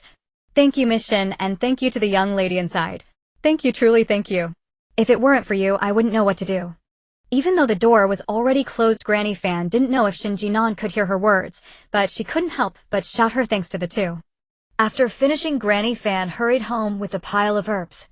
It was only when she got home that she realized she hadn't given Miss Shen the exchanged food. "Oh dear, I've really done something wrong." Granny Fan stomped her foot in frustration, wanting to deliver the food to Miss Shen immediately. But seeing her son, who was already delirious from fever, Granny Fan decided to wait until his fever subsided before making another trip to deliver the things to Miss Shen. Shen Jin'an had given away most of the horsetail to Granny Fan, and after carefully dividing the herbs into 5 portions, she boiled 1 portion into water and gave it to her son.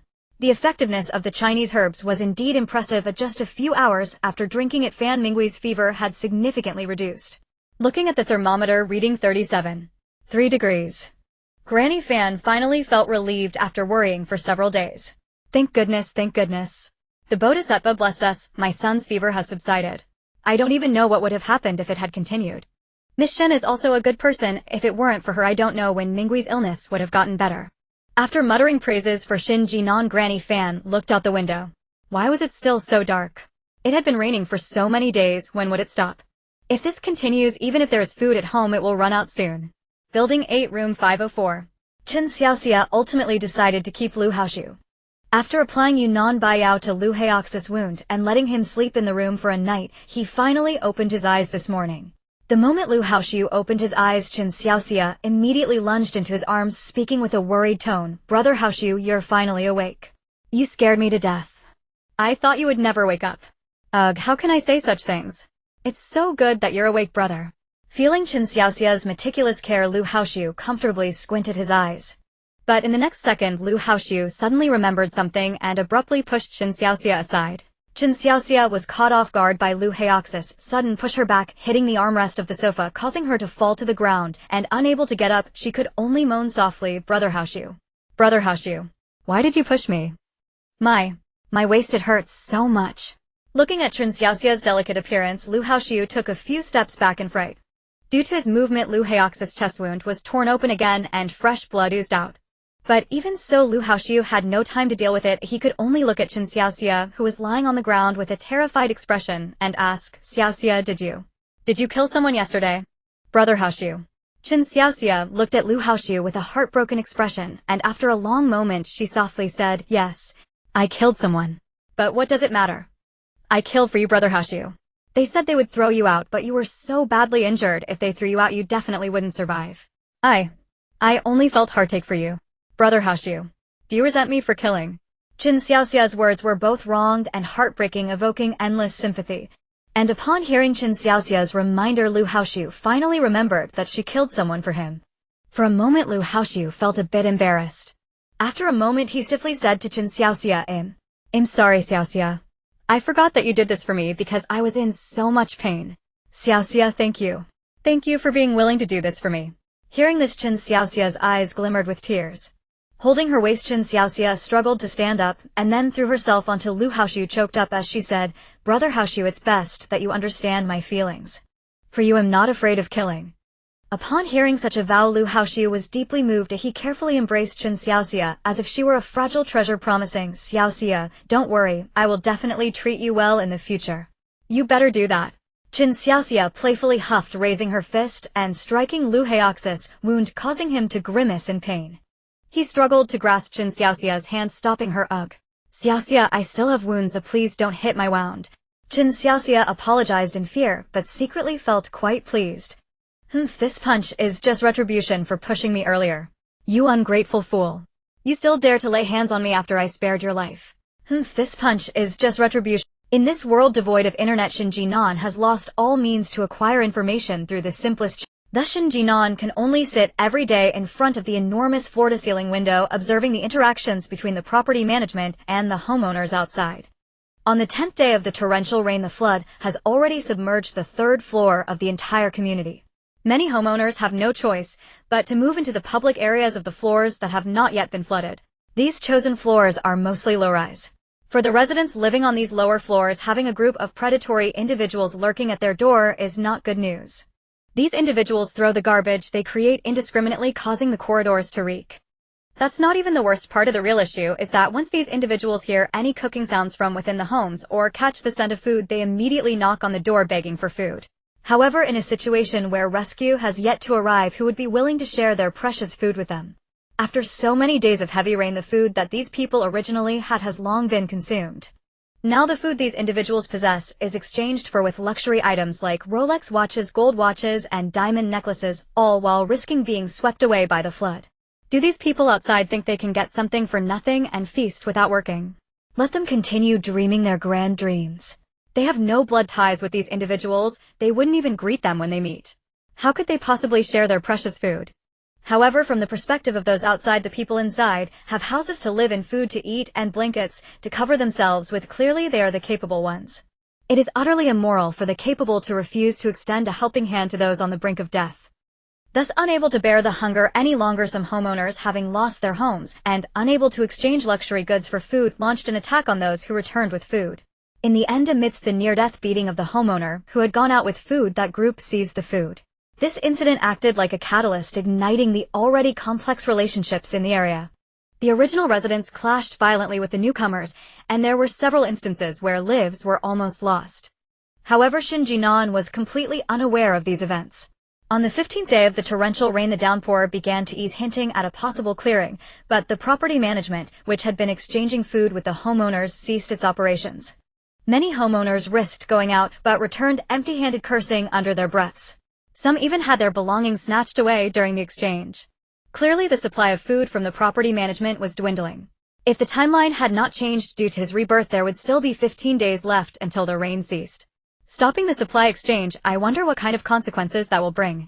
Lin Shuyue stared at the crowd below, a hint of worry flickering in her eyes. Shen Jin'an, flipping through the manual of the cedar in his hand, casually replied, "What consequences could there be? Without food, those who are waiting can only die. If the homeowners don't want to die, they can only fight back. The question is who will strike first, the homeowners or the property management?" Just as he was pondering this, a loud rumble echoed from above. Shen Jin'an looked up to see a helicopter fly. When it reached the center of the community, the helicopter hovered in place and the pilot shouted through a loudspeaker to the homeowners, "Citizens, according to our monitoring, the heavy rain is likely to continue and the recorded water levels will exceed human limits.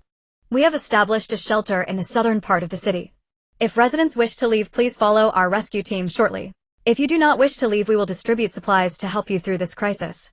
The government will not abandon." Repeating once more, the government will not abandon its people. Please, citizens who intend to evacuate, gather your belongings within 5 minutes and follow our rescue team to the shelter. In 10 minutes, we will drop supplies in this community. We hope that after the disaster, we can rebuild a wonderful home with all of you citizens. Hearing the broadcast, everyone in the community burst into joyous cheers. Several times these cheers drowned out the voice of the broadcast, "Great, great. We finally waited for the nation's rescue. Long live the nation. I am grateful to be a part of the motherland." Listening to the voices from outside, both Shen Jin'an and Lin Shuyue felt a slight sense of relief. Indeed, no matter the circumstances, the nation always prioritizes the lives of its people. To be honest, the current weather is significantly better than the previous storm. However, under the circumstances where all equipment has come to a halt, no one can predict whether another storm will strike in the next moment. Yet in this situation, the nation still sent out rescue teams to safeguard the lives of its people. Will there be another heavy rain soon?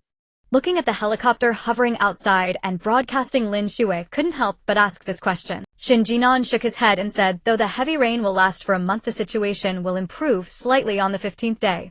Just like now, the rain is easing, but this situation won't last long, at most a few hours. So now is the best time for rescue.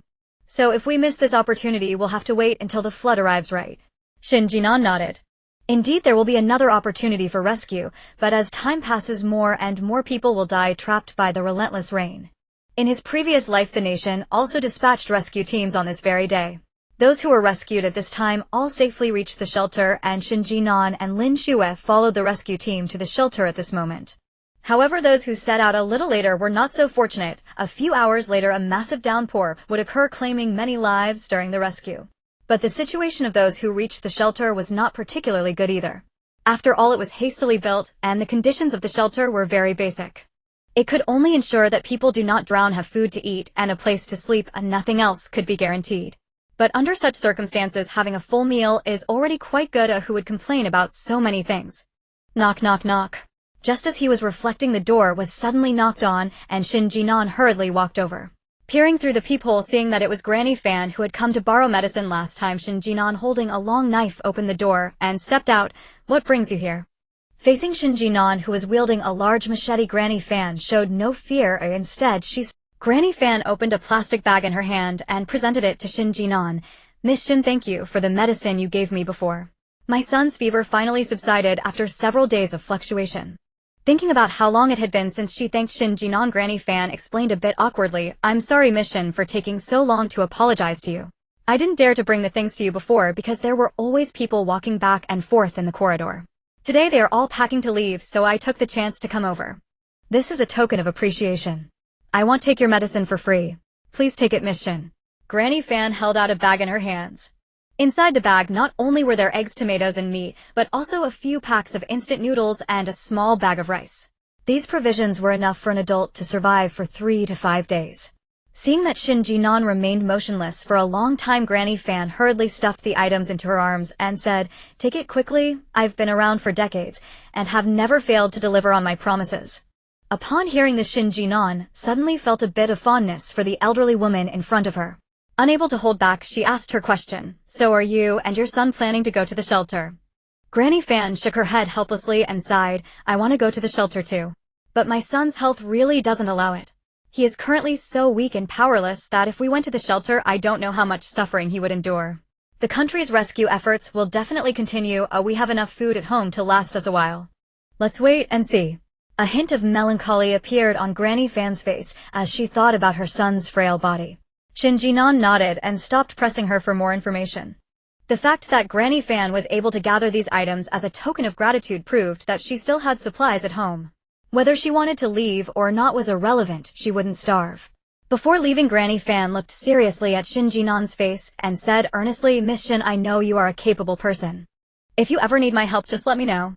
I will do anything for you, whether it be climbing a mountain of blades or descending into a sea of fire." After saying this, Granny Fan did not wait for Shen Jin'an to refuse and hurriedly headed down the stairs to go home. Shen Jin'an stared at the direction in which Granny Fan disappeared, stunned for a moment before breaking into a smile. Just as she was about to close the door, footsteps came from the stairs again. Seeing this, Shen Jin'an did not hide and stood at the door with a large machete. She wanted to see who was bold enough to come looking for her.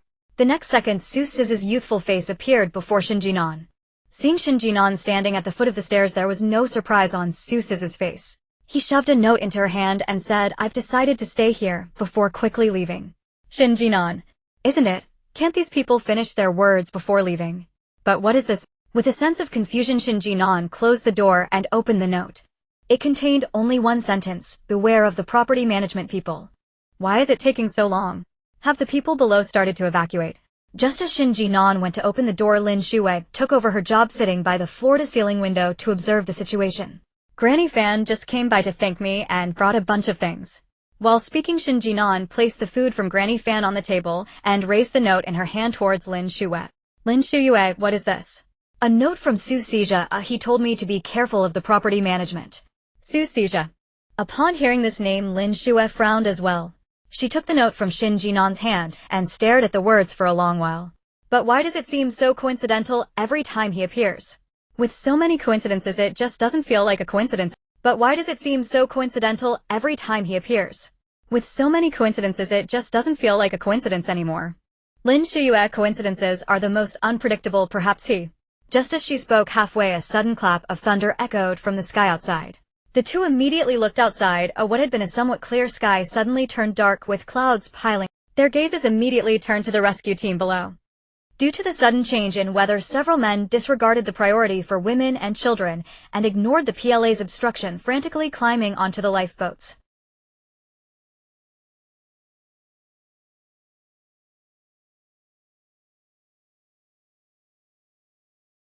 As a result, some people who were originally on the boat were pushed into the water and struggled continuously. The PLA soldiers managed to save some but couldn't stop others. In the end, they drew their guns to warn the crowd, barely managing to stabilize the scene. After telling them that there would be a second round of lifeboats arriving, the people finally allowed the PLA soldiers to leave. There were more than a dozen lifeboats carrying some women and children, and amidst the curses from those who couldn't board, they quickly left the area. Seeing that the rescue team had departed, the helicopters circling overhead wasted no time and directly dropped relief supplies down. As the supplies tied with yellow plastic foam fell onto the water's surface, they were immediately snatched away by those waiting to board. Those who missed out became frantic and started fighting in the water. In an instant, chaos reigned and no one could stop this melee. The thunder outside grew louder. Within half an hour, accompanied by a tremendous roar, heavy rain fell once again. However, at this time, those who could not board the lifeboats had already received their supplies and returned. After witnessing the scene that had just unfolded, Shen Jin'an sighed, "It seems we can live a peaceful life for a while." Lin Shuyue smiled, but did not follow up on Shen Jin'an's words, instead turning to walk towards the kitchen. After the internet went down, she had no work to do, so she became obsessed with cooking. She spent every day in the kitchen using ingredients to create various fresh dishes, then had Shen Jin'an store them in the space for their future needs. Shen Jin'an stared at the dark sky outside and thought for a moment. She felt like she had forgotten something important. After some hesitation, she decided to let it go. Forget it, if I can't remember it now, I will surely think of it when the time comes. Thus Shen Jin'an shifted her focus back to how to use the cedar. Please, now I am someone with a vast expanse of land. With such a large area, it would be a waste not to engage in agricultural cultivation.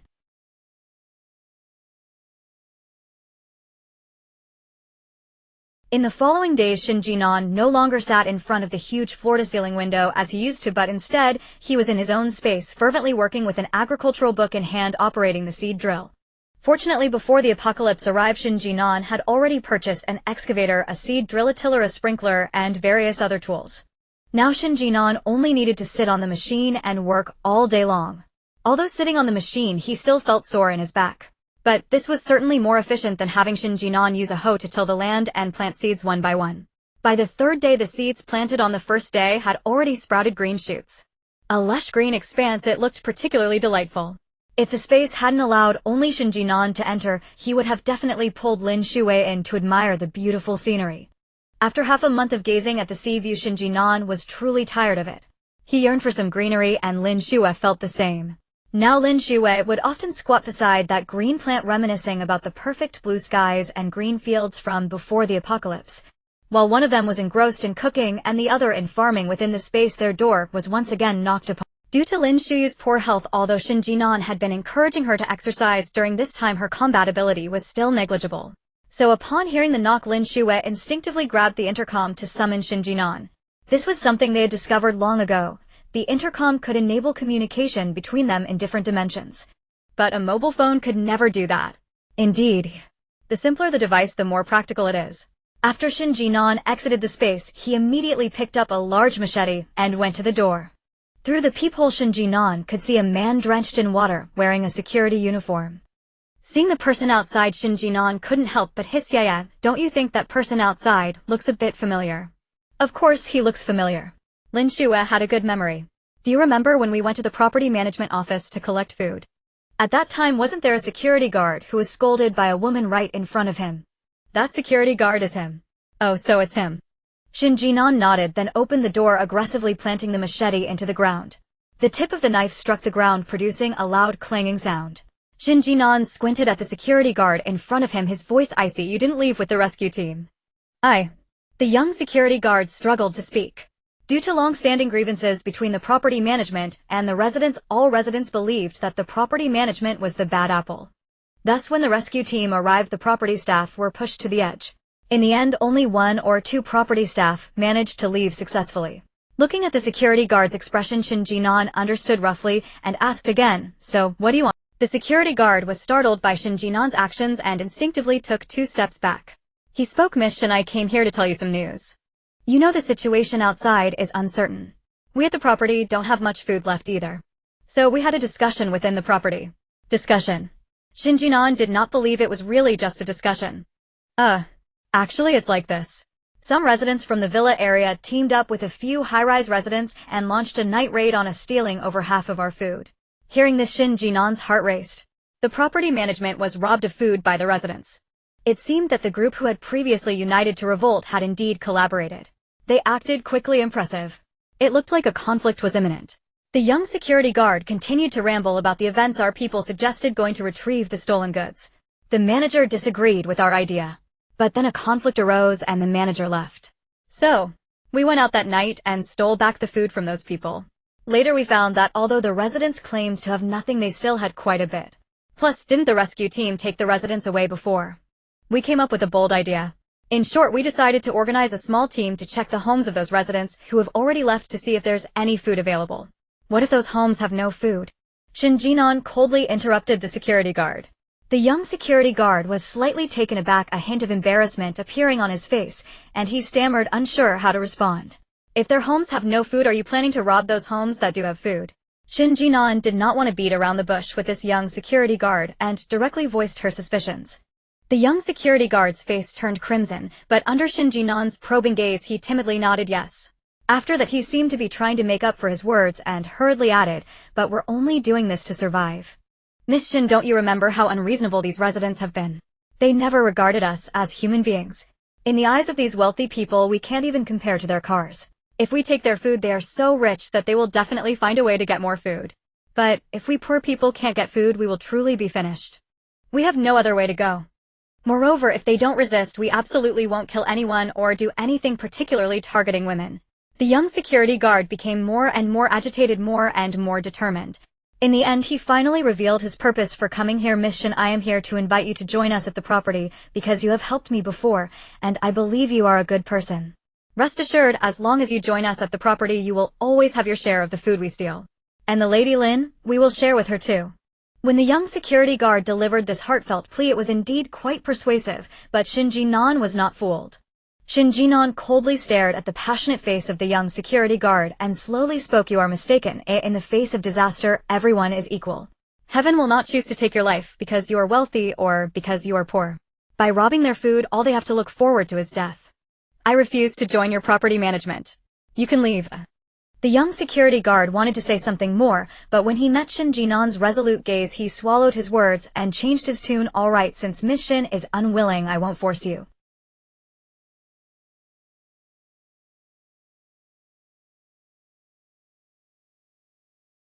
After saying this, the young security guard turned and left. Watching the security guard's departing figure, Shen Jin'an did not hesitate, directly shutting the door and saying to Lin Shuyue behind her, the property has already taken action against the residents of the villa area. It won't be long before they come here.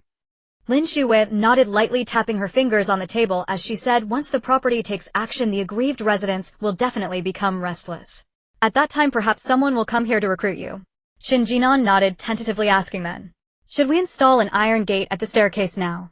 The question of whether to install the iron gate now was a good one, and Lin Shuyue hesitated for quite a while without it. Shen Jin'an felt that hope was slim and sighed, I am tired of a life interrupted by others. When can we block the iron gate? Let's do it now, Lin Shuyue said, rising and walking into the room before Shen Jin'an could respond. When she emerged, Lin Shuyue held a tablet and lit it up, revealing a design blueprint. The blueprint has been ready for a long time, let's get started. Without further ado, Shen Jin'an took the tablet, examined it for a moment, and soon installed an iron fence in the safety passage between the 15th and 14th floors. The material used for this iron fence was the HRB 400 rebar that Shen Jin'an had specifically requested to purchase. This rebar was genuinely sturdy and durable. Even the installer Shen Jin'an had a hard time welding it in place with a welding gun. With no materials or tools, it would be nearly impossible for anyone else to dismantle this fence. The location of the iron fence was ideal, positioned perfectly at the first section of the stairs from the 14th to the 15th floor. In this position, Shen Jin'an and the others could easily see the overall situation on the 14th floor, while also preventing people from lower floors from peering into the higher ones, granting them the ability to suppress anyone from above. After installing the iron fence, Shen Jin'an left a door for entry and exit, then added various spikes and electric fencing to the iron structure, ensuring that anyone who approached would meet their wish of being impaled like a hedgehog or turned to ashes by the electric net. To facilitate monitoring arrivals, Shen Jin'an even installed a wired surveillance camera next to the iron fence, connecting it to the large screen television in her home. After securing the iron fence, Shen Jin'an felt it was still not particularly safe, so she pulled out a bunch of nails and a large electric drill from her space, starting to drill holes and install the nails. After about an hour of clattering, Shen Jin'an had filled the stairs from the 14th to the 15th floor with nails protruding sharp spikes. Now anyone attempting to sneak in for an ambush would surely fall victim. After finishing with the nails, Shen Jin'an also repaired the security door. Having a door is better than not having one. After all the noise in the hallway, no one dared to come and check what was happening. After all, the 15th floor housed individuals willing to kill. They did not want to risk their lives at Shen Jin'an's hands. After installing the iron fence, Shen Jin'an slept soundly for a few nights. However, one night Shen Jin'an heard loud banging at the door. She quickly crawled out of bed and noticed it was already 3 in the morning. Upon reaching the living room, she realized that the banging sound was coming from the television. It made sense, as the vault-level security door at her entrance could not make such a noise. However, through the surveillance, Shen Jin'an could not tell who was banging at the door. She could only discern that someone was forcefully hitting the security door. It seemed that some residents of the building were quite clever, having locked the hallway's security door in advance. Thinking that she was already awake, Shen Jin'an decided not to return to her room to sleep, but instead threw on some clothes, sat in front of the television, and began watching the surveillance. At that moment, Lin Shuyue was also awakened by the noise. Coming out, she saw Shen Jin'an sitting on the sofa, intently watching the surveillance footage, and couldn't help but feel curious. What just happened? Shen Jin'an calmly waved her hand, saying, "It's nothing at all. It might just be those people from the property management making some noise." Lin Shuyue's room was relatively far from the door, so she heard the sounds more faintly. Shen Jin'an carefully lowered the television volume, then glanced at Lin Shuyue's short sleeves with some concern, saying, all right, the weather is quite cool now and your health isn't great. You should hurry back and sleep. I'll handle things here. I'll keep watch." Lin Shuyue nodded, but did not immediately return to her bedroom. Instead, she rushed to the kitchen, clattering around for a bit, and brought out a pot of coffee, a large bag of chips, and even cut a small piece of cake for Shen Jin'an, saying, "A snack to relieve drowsiness." Lin Shuyue nodded, but did not immediately return to her bedroom. Instead, she rushed to the kitchen, clattering around for a bit, and brought out a pot of coffee, a large bag of chips. "Good night." After exchanging good nights, Lin Shuyue returned to her room to continue sleeping. Shen Jin'an picked up the coffee and was about to quietly watch the surveillance, when suddenly she spotted a sneaky fat figure. With a mischievous smile, Shen Jin'an pounced and embraced the fat cat, rubbing her face against its soft fur. Little orange, do you want to watch the surveillance with me? Let's enjoy together. You don't sleep, I won't sleep. The night and the king of hell are paired together." Suddenly kidnapped, the chubby orange cat widened its amber eyes. Meow, meow, meow. Just as the human and cat were making a commotion, something flashed on the surveillance in front of them. Shen Jin'an quickly looked up and saw two men in black clothing appearing in the corridor of the 14th floor. The surveillance had night vision capabilities, so Shen Jin'an could clearly see that both men had gleaming kitchen knives at their waists and held large hammers in their hands, clearly coming to break in and rob. Moreover, when the two appeared in the surveillance footage, the sound of clattering continued to come through the camera, indicating that there were more than just these two involved. It seemed that every time these property management people acted, they came in full force. Currently, the water flow below was so deep and turbulent that each building was equivalent to an isolated island. Isolated islands could not communicate with each other through mobile phones or other electronic devices. If they took over this building, the residents of the other buildings would be unaware, significantly reducing their ease of breaking in. Tisk tisk tsk. How vicious. In the footage, the two men did not head towards the security door of the 14th floor, but directly walked up the stairs to the 15th floor. Seeing this, Shen Jin'an realized something she had been overlooking all along. She was currently on the 15th floor, while the 12th floor housed Susija and 3 other households, and the 13th floor had Grandma Fan and 2 other households. On the 12th and 13th floors, only Susija and Grandma Fan with her son remained. What about the 14th floor? Just as he was lost in thought, a blood-curdling scream erupted from the television. Shen Jin'an immediately turned his gaze toward the screen. 2 figures wielding iron hammers crept up the stairs in darkness. The man leading the way stepped squarely onto a nail Shen Jin'an had planted earlier, piercing his foot. Arg! What the hell is this? Damn it! He cried out in agony, wildly swinging the hammer in his hand, and struck the jaw of the man behind him, dislocating it with brutal force. Arg! The stricken man collapsed backward like a felled tree, landing hard on his back. Meanwhile, the first man, having wrenched his foot free, crashed heavily onto the fallen figure beneath him. Thus the second man suffered yet another devastating blow. Amidst chaos and commotion, the two finally staggered upright. Yet at that moment, neither could stand steadily. Ignoring concerns over electricity waste, they switched on their flashlights and froze. The entire stairwell was studded with nails. You're utterly insane. Fine, nails pierce you, but you swing your hammer at me. If I hadn't dodged, my jaw would have shattered. The man struck in the jaw spoke with visible fury, his voice strained yet sharp, his rage unmistakable. The man with the pierced foot was equally incensed, grimacing and hopping on one leg for what felt like an eternity before finally regaining his voice. Damn it, I didn't mean to. Who the hell knew there'd be so many nails here? My foot's skewered clean through, look at it. It hurts. God damn, it hurts. Could this give me tetanus? Where the hell do I even find treatment now? Am I going to die? He cradled his dislocated jaw while cursing weakly. Still seething from the unprovoked blow, he spat venomously. If you're going to die, do it somewhere else. Don't you dare get in my way. With that, he shoved the man before him aside, seized the flashlight, and studied the nails on the ground intently. TCH. You, the shoved man gasped sharply, ready to lash out, yet paused upon seeing his companion's focused scrutiny. Instead, he muttered under his breath, "What the hell is wrong with you? This is public property. How dare he nail it like this?" grumbled the other man. Give it a rest. At a time like this, who cares about public property? Staying alive is miracle enough. The man fell silent for a moment, then nodded slowly before suddenly stiffening. He built that massive barricade. Do you think he's trying to keep us out of his apartment? Damn it. After long contemplation, the man squatting on the ground rose slowly, his expression grave. To prepare all this, in this environment. There must be something valuable upstairs. Go fetch reinforcements, we'll break through together. One apartment might sustain us for half a month. You want me right now to go call people? He stared incredulously, pointing at his own face. Raising his voice, he added bitterly, my foot's ruined. How am I supposed to run errands? His shoe lay discarded nearby, blood pooling thickly on the floor, clear evidence of grievous injury. TCH. Useless. The jaw-struck man glared impatiently, then thrust the hammer into the other's hands. Stay here and guard the spot, I'll be back shortly. Got it, hurry back. As the man departed, the one left behind cast a cold, calculating glance toward the steel-encased doorway and suppressed a triumphant smirk. At last, they'd stumbled upon real treasure. Once alone, however, he glared at the nails littering the floor, his eyes burning crimson with fury. Enraged beyond reason, he raised the hammer and brought it down violently upon the nails. Clang! Clang! Sparks flared vividly in the night. When the hammer struck the floor after shattering, a nail recoil jolted up his arm, numbing and searing pain exploded instantly. Ow! Ow! OW! He nearly dropped the hammer, fingers trembling uncontrollably. Shen Jin'an watched the spectacle unfold and nearly dropped the cake he held, laughing helplessly. This man is truly unhinged. He insists on brute force, even if it means tearing the floor apart layer by layer. I've seen tough men, but never one so recklessly self-destructive. First his foot, now his arm. Before long he returned with over a dozen burly men. They gathered in the hallway on the 14th floor, voices overlapping in animated discussion. Through the television screen, Shen Jin'an recognized one among them, the security guard who'd once invited him to join the property management team.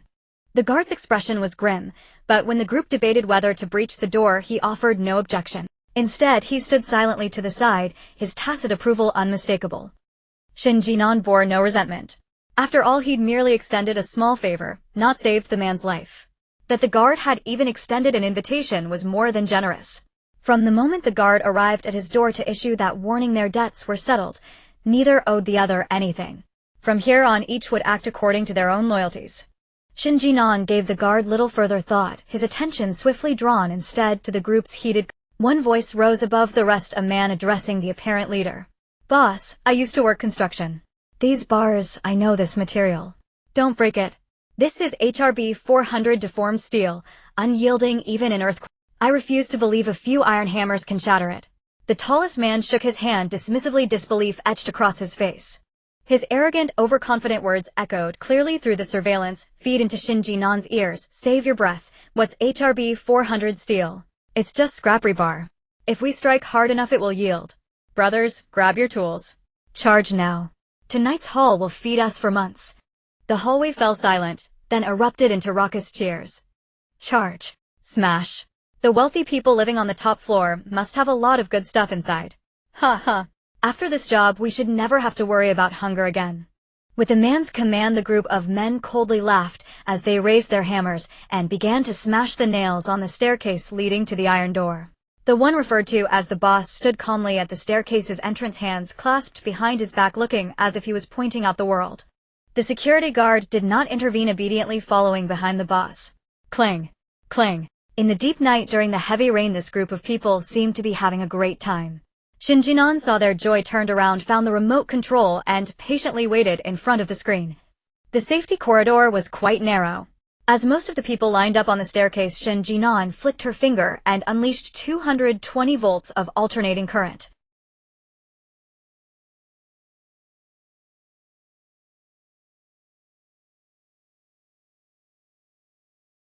Actually, the people at the back were not supposed to be electrocuted, but when the front ones got shocked, they immediately lost consciousness, and the ones beside them were then struck down by the falling bodies. At the moment of being struck down, skin met skin, causing the next person to be electrocuted, and after collapsing, they would take down yet another. One after another, endlessly, like a row of falling dominoes. Those who had not stepped on the stairs were still unaware of what was happening, only seeing a pile of people falling down ahead. They all screamed and scattered in panic. Then an unlucky fellow missed a step and tumbled down one after another, leading to the second, third, fourth. The boss went down and the security guard followed. In short, the two familiar faces that Shen Jin'an recognized had rolled down. TSK, TSK, TSK, although she couldn't see them rolling down, the sounds made it clear they had fallen. Well, at least one life was spared. What a pity. Returning her gaze, Shen Jin'an seriously looked at the group of people lying down from the electric shock on the screen. The group that fell from the shock was the strongest among the team, densely packed together, giving off an uncomfortable. The surveillance camera was a high-priced 4K transmission with astonishing clarity. Shen Jin'an could even see the white smoke rising from their bodies. TSK, TSK, TSK, so pitiful, Shen Jin'an exclaimed sincerely while guarding the screen. Of course, Shen Jin'an felt no guilt towards these people. Since they had intentionally sought trouble, she naturally would not let them off easily. If she couldn't use a thunderous method to make them retreat this time, there would be a next time, a time after that, and another time. Therefore, it's best to resolve it in one go. Confirming that the group had been electrocuted, Shen Jin'an stopped releasing the 220 volts of alternating current. Ridiculous, does alternating current not cost anything? Alright, although even if you have money now you still can't buy alternating current, it's still very important to cherish electricity resources. To save this electricity, Shen Jin'an had been running on the treadmill with Lin Shuyue for 2 hours every day. Even if it doesn't cost money, it still requires resources. Zooming in on the tragedy of these people with the remote control, Shen Jin'an could even see that the most severely shocked individuals had already been carbonized. Counting, there were a total of 8 people who had collapsed from the shock. Taking down 8 heads in one go, even the King of Hell would praise her performance. While lost in her achievements, the TV suddenly transmitted the sound of cursing. The voice was very familiar. It was clearly the boss from earlier. Apparently, he had just gotten up from the ground, his voice twisted with pain. Damn it, what happened? Why did that group suddenly fall down? You made me fall like this. My foot hurts like hell. Boss, I also hurt. You up there. Hurry up and get off me, damn it. My foot hurts so much. Is it broken? The sounds of pain echoed back and forth.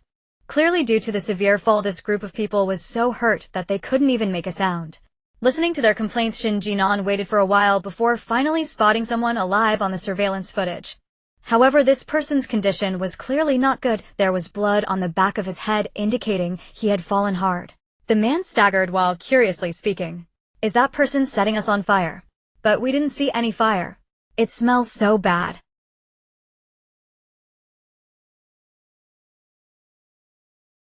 The man picked up a flashlight that had fallen to the ground and kicked the nearest man while cursing, "What the hell are you doing?" As he spoke, the man shone the flashlight on that person's face. In the next second, a blackened and deformed face appeared in front of his eyes. The man immediately sensed something was wrong, trembling as he crouched down and placed his hand on that person's neck. In the next second, he recoiled as if electrocuted, falling back in terror. At that moment, the boss arrived. Seeing the man's cowardly demeanor, he kicked him angrily. "What the hell are you doing?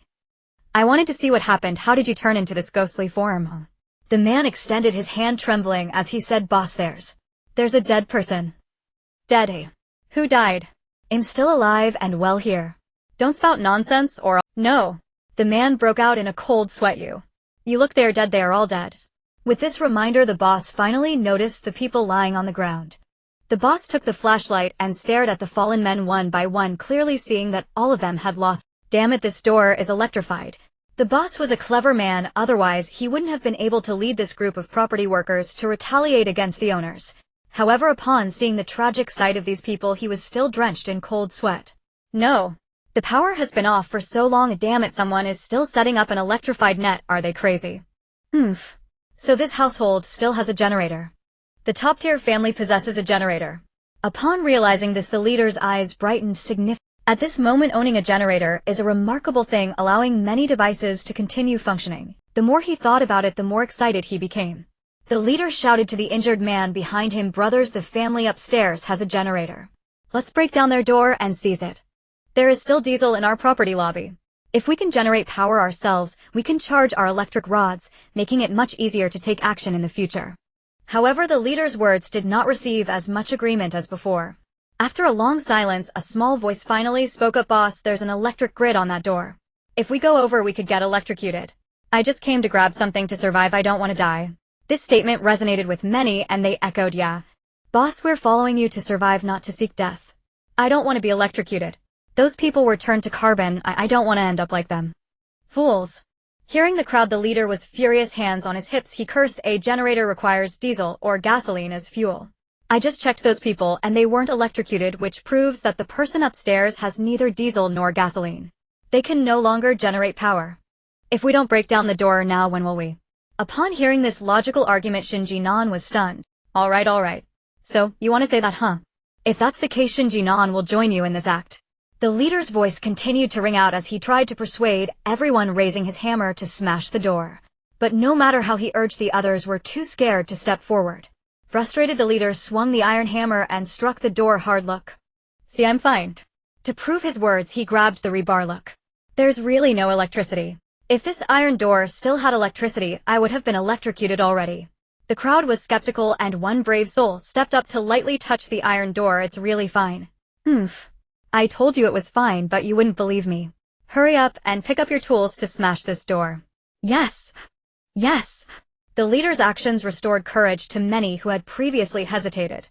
However, this did not include the security guard Shaoli, who had previously dealt with Shen Jin'an. He felt that the woman would not launch such an unprepared attack. So in the darkness, he quietly stepped back a few paces and hid beneath the stairs on the 14th floor. Soon the charred bodies on the ground were removed. The stairway was cleared once more. The remaining group held iron hammers, standing in line on the stairs. Seeing the scene, a devilish smile appeared on Shen Jin'an's face. Then, under the leader's guidance, everyone raised their hammers and struck the iron door in unison. At the moment the hammer met the door, Shen Jin'an pressed the switch, and the scene was replicated with 9 more people neatly lining up on the stairs. Looking at the pile of bodies, Shen Jin'an sighed. What is this? This is seeking death. Yet no one was particularly adept at finding death. The King of Hell wanted him to die at the 3rd watch, but these guys jumped down at the 2nd watch. They were primarily testing how tough their lives were, but it turned out that these people's lives were not particularly tough. One by one, insisting on taking shortcuts. Shen Jin'an closed his eyes and silently thought, Lord Yama, tonight's performance exceeded expectations. Please do not collect my and Lin Shuyue's heads in the future. After rotating the surveillance, confirming there were no living people, Shen Jin'an quietly sighed in relief, turned off the electric grid, and glanced at the time. It was already 4:30 and the rain outside was getting heavier. If this continues, people will be driven to depression by the rain. Forget it, whatever, I'll just sleep for a bit. Perhaps these people will come up with some kind of trouble later. With that thought, Shen Jin'an directly returned to his room, pulled out a blanket, and lay down on the sofa. Today's situation has reached a reasonable conclusion. Let that rat go back and report, and conveniently bring in some people to move these bodies away. The pile of bodies at the stairway will easily start to smell, and if there's a plague later, that would be troublesome. In a corner not visible from the surveillance, the security guard Shaoli was so frightened that he tightly covered his mouth, not daring to make a sound. They're dead. They're all dead. The boss is also dead. What should I do? Will she come down to kill me too? So terrifying. A devil. That woman is definitely a devil. He must leave this place quickly. While thinking of Shen Jin'an's terror, security guard Shaoli quickly ran downstairs. With a slip, he rolled heavily down the stairs, hitting his head and falling into unconsciousness. The property management team's looting of the owner's belongings was actually divided into shifts, one team responsible for searching the rooms below the 9th floor and another for searching the 10th to 15th floors. The group that Shen Jin'an had incapacitated with electric currents belonged to the 2nd team. When the 1st team noticed that the 2nd team had not come down for a long time and received no response despite using the intercom to call, they became concerned. Finally, the leader of the 1st team, Erga, could not hold back anymore and took someone up to look for them. As they ascended, Erga, who was leading the 1st team in looting the owner's supplies, complained, "Damn it. Can't you do something useful? We're here to steal things, and once we finish, we need to leave quickly." Why worry? Those owners are all defenseless, each with lofty aspirations and weak lives, and none of them can unite against us. How could they possibly catch us? Besides, haven't we already locked the owners in one room? They can't escape. Who can say for sure about, but who knows if they might suddenly come out. If those owners unite and retaliate against us, that would truly be troublesome. Upon hearing Erga's words, the lackey following him immediately rushed to flatter him. What's the big deal? With you, Erga, leading us, how could we possibly lose to those rich people? If one of them comes, we just kill them. Ha ha ha. The lackey's flattery made Erga very happy, and he let out a hearty laugh. You really know how to talk. But indeed, those weak owners, how could they possibly fight against us? But the boss is truly useless. It has been so long, and he still hasn't handled the situation. Thinking about how he had waited for him downstairs for 2 hours, the 2nd brother felt a surge of anger in his heart, and his words became increasingly foul. Damn it. Isn't there just a bunch of old, weak, sick, and disabled people living above? If he can't even handle this little matter, how can he be the boss? If it comes to it, I'll take over as the boss myself. Ha ha. How can the eldest brother compare to you, 2nd brother, in decisiveness? In my opinion, the eldest brother is just a bit sturdier and has a face that can scare people. He has nothing that can match up to you. No matter if it's fighting or robbing, second brother, you are truly a master. To make you just the second brother is simply underappreciating your talents. Exactly. How did that group of people choose their leader?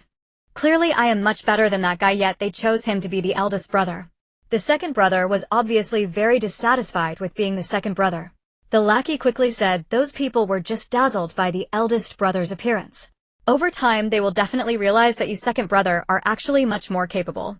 By then, when you become the eldest brother, don't forget about your little brother. I am still waiting to hold your thigh. The lackey seized every opportunity to flatter. Hearing the lackey's words, the second brother smiled even more happily, patting the lackey's shoulder several times. Ha ha ha, you're a smart one. If I succeed in becoming the eldest brother in the future, I will definitely ensure you have enough to eat. Hee, thank you, eldest brother, thank you, eldest brother. Wait, what the hell? What was that? The two were engrossed in their conversation, and the lackey was busy flattering the second brother when he suddenly tripped over something. Outside, the sky was dark and no light was coming through the windows into the corridor. The only source of light for the two was the flashlight in the second brother's hand. Hearing the commotion from the lackey, the second brother quickly pointed the flashlight in his direction.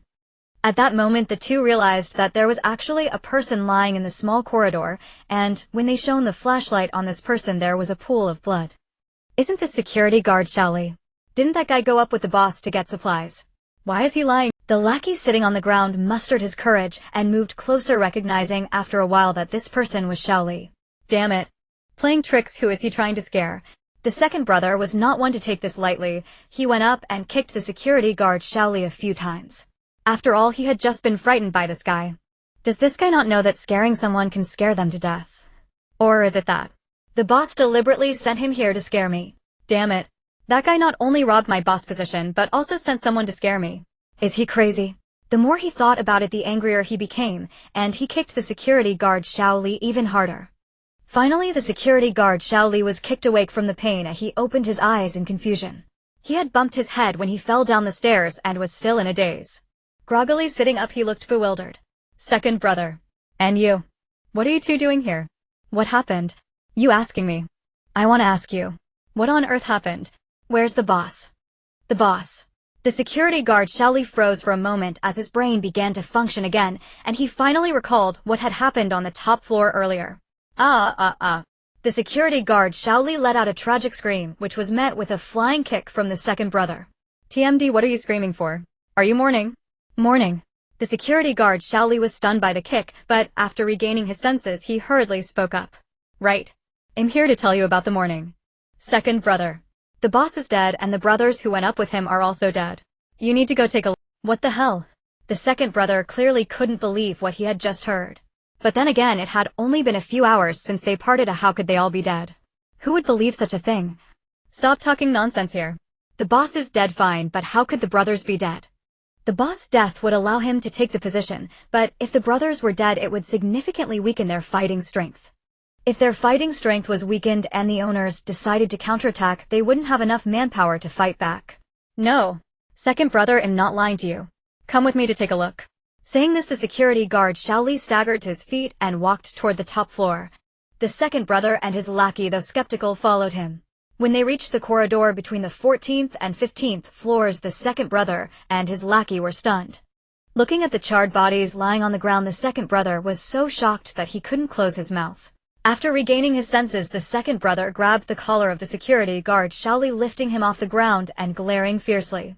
Tell me, what on earth is going on? How did they all end up like this?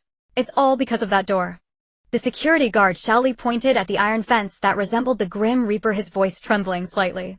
That door has an electric grid of the boss, and the brothers were all electrocuted by it. While saying this, the security guard Shaoli recounted how the first group was electrocuted, and how the boss insisted on bringing the second group to break the door only to be electrocuted again. After hearing this, the second brother, furious, walked over to the boss' charred body and kicked it hard. You idiot. It's one thing if you die yourself, but how could you bring your brothers down with you? The boss' body was the closest to the electric grid among the second group, and he was also the most severely electrocuted. Many parts of his skin were already burned and cracked, and now being kicked by the second brother, his skin directly. At first glance, the scene was particularly horrifying. However, the second brother showed no sign of stopping due to the terrifying sight. Instead, he continued to kick the boss' body. The second brother kept cursing, "You worthless piece of trash. It's one thing if you die yourself, but why did you have to get so many brothers killed? If the owners riot in the future, who will come to charge forward for us? Worthless. Worthless. I said long ago that a piece of trash like you shouldn't be the boss, but those people just wouldn't listen. Now look. Things have turned out this way, and they are satisfied. Whether those people are satisfied or not, the eldest brother doesn't know, the second brother doesn't know, and the two people beside them definitely don't know, but Shen Jin'an is quite dissatisfied with the current situation. The moment these people's feet stepped onto the corridor of the 14th floor, Shen Jin'an had already awakened. She looked at the scene before her, her brow tightly furrowed. If memory serves, Shen Jin'an had kept the last rat alive to call for help to take away the carbonized bodies here, instead of letting him call people here to kick the carbonized bodies into this pitiful state. Don't they know that the dead are paramount? Now that the boss has turned into this, what grievances remain unresolved? If there are any, can't they be settled in hell? This person is now in such a broken state, it's a nightmare to clean up. The living Yama Shen Jin'an is here to save the masses. In the surveillance footage, it seemed that the second brother truly hated the eldest brother, continuously kicking him for more than 10 times without stopping. In the end, it was the lackey beside him who couldn't bear to watch anymore, and stepped forward to stop the second brother, saying, second brother, stop kicking him. If you keep kicking, the eldest brother won't come back alive. We should hurry and leave." The second brother paused his kicking, glaring fiercely at the lackey with a chilling voice. "Leave? Why should we? Oh dear, my foolish second brother." The lackey was nearly going insane. "We just robbed the owners on the lower floors. If they find out we lost so many people here, what if they realize we don't have enough men and decide to unite and counterattack? Then we would really be trapped." Upon hearing this, the second brother calmed down a little. Indeed, in this situation, robbing food is tantamount to killing a whole family. If it weren't for the fact that there were fewer owners left in this building and more women and children, they wouldn't have targeted this place first. But no matter how many women and children there are, the lack of men still poses a threat. The previous scene had caused quite an uproar, and everyone was... Thus the second brother gritted his teeth, kicked the eldest brother's corpse hard again, and said to the two beside him, "What are you two still doing there? Aren't you going to hurry up and pack your things to prepare to run? Then, are we just going to leave our brothers here?" Security guard Xiaoli anxiously asked. "Otherwise, should I carry these people back to the property lobby?" The second brother looked at security guard Xiaoli with a look of disdain and calmly instructed, "Remember. Flashlights, daggers, lighters, cigarettes, and money. Take them all. These things are useless to the dead. It's better to leave them for us living to enjoy." "Okay, big brother." The lackey, being a lackey, didn't forget to flatter even in such a situation. Shen Jin'an was almost moved by the lackey's dedication. However, things hadn't been settled yet, and these guys think they can leave. In their dreams. Leaving that guy behind to report back was meant to have him bring people to clean up here, not to let them come here to pick up the... Growing increasingly angry, Shen Jin'an disregarded everything and directly yanked the sleeping Lin Shuyue up, forcing her to sit in front of the television. She pulled out a gun she had obtained from Bear Country and walked downstairs. Da-da-da. The moment the footsteps sounded, the three who were immersed in a zero-cost shopping spree froze. Knowing someone was coming from upstairs, the already terrified security guard Xiaoli immediately hid under the stairs. The second brother saw his cowardly appearance and couldn't help but curse inwardly. What a useless thing. After cursing the useless one below, the second brother looked up and shone the flashlight towards the stairs, waiting for the owner of the footsteps to appear. Duh. Suddenly the stairway was illuminated by a beam of light, and everyone squinted their eyes at the sudden brightness. They stared blankly at the source of light, only to realize that the bulb, which had been treated as a decorative item since the power outage, was actually lit. At that moment, Shen Jin'an slowly appeared in their sight. Today, Shen Jin'an was wearing a white t-shirt paired with SpongeBob pajama pants and black flip-flops, giving her a casual and natural look. However, such a Shen Jin'an could appear at any moment before the storm, but absolutely could not appear now after the storm.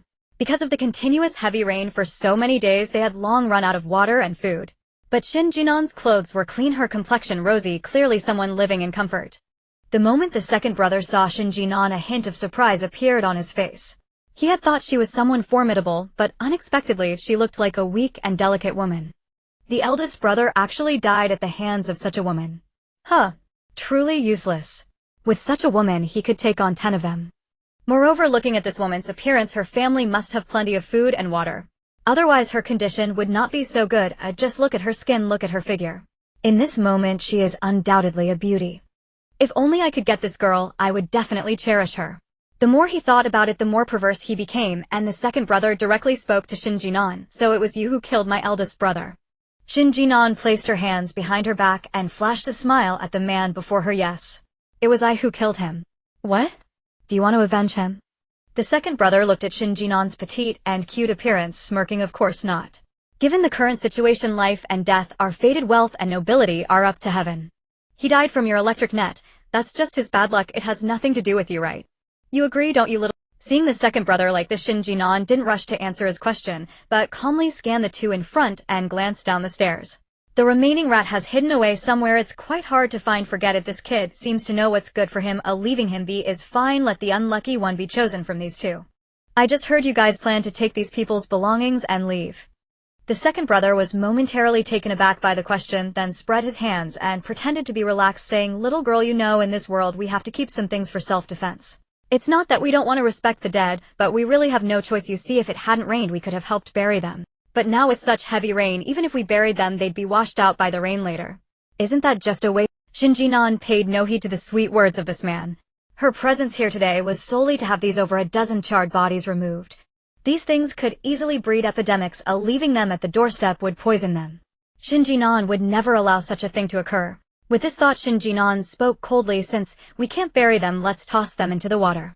What Shen Jin'an said was truly shocking, and when she uttered these words her expression was very calm, as if she were discussing something trivial.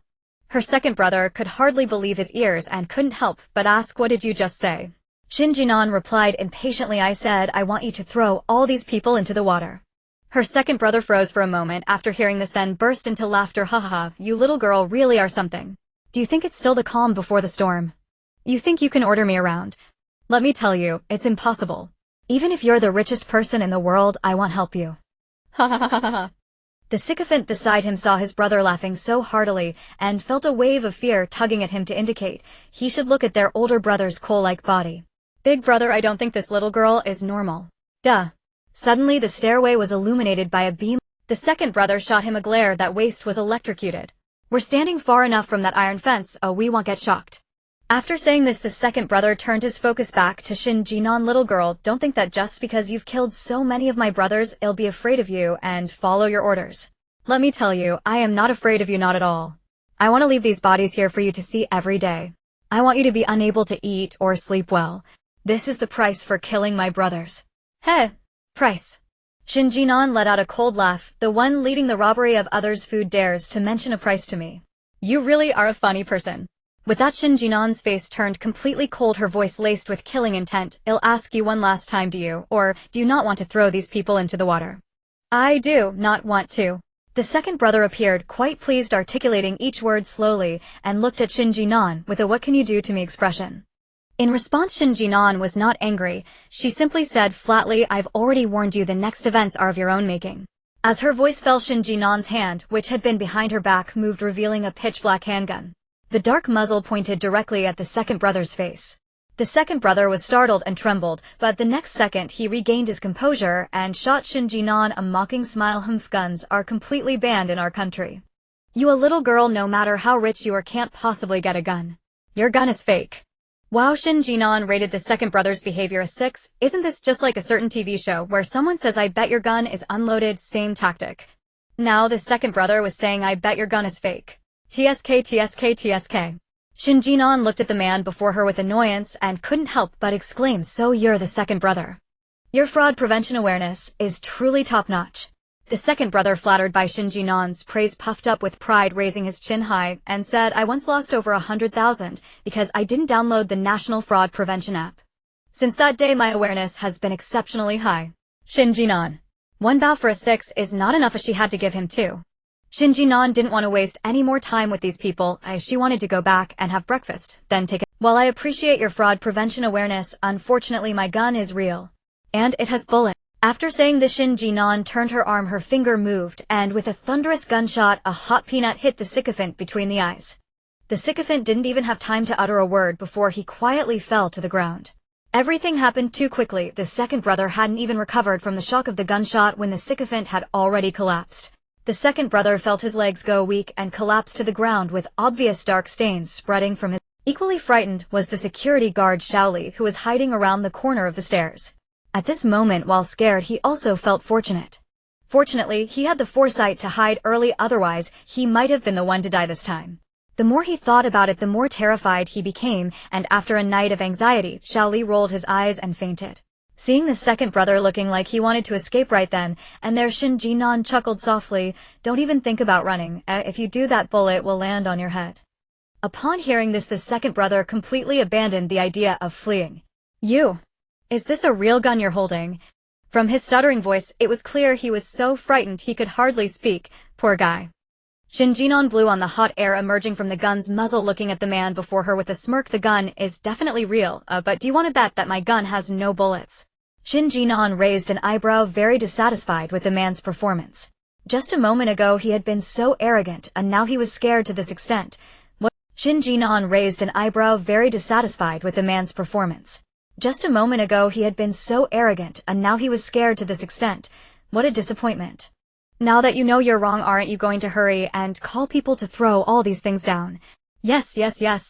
I'll call people right away." The second brother was truly scared out of his wits, quickly grabbing the walkie-talkie to summon everyone below. In fact, as soon as the gunshot rang out, that group had already been rushing to the top floor. They had to know what was happening, right? Thus, shortly after the man called for help, Shen Jin'an saw over a dozen men. These people were also stunned at the sight before them. What on earth had happened? The second elder, sitting on the ground, hurriedly urged, "What are you all doing standing there? Hurry up and throw your brother out.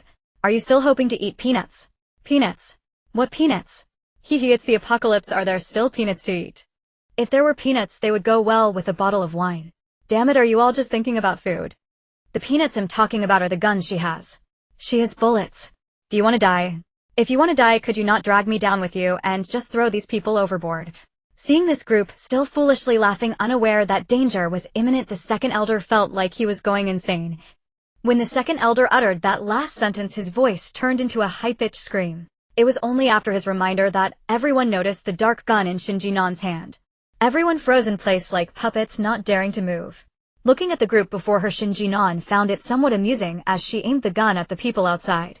Among this group, the second elder's expression was particularly desperate, while the others displayed a spectrum of emotions appearing quite colorful. Shen Jin'an smirked. Bang. At the moment she uttered this onomatopoeia, several people outside were so frightened they wet their pants. "TSK. Really dirty.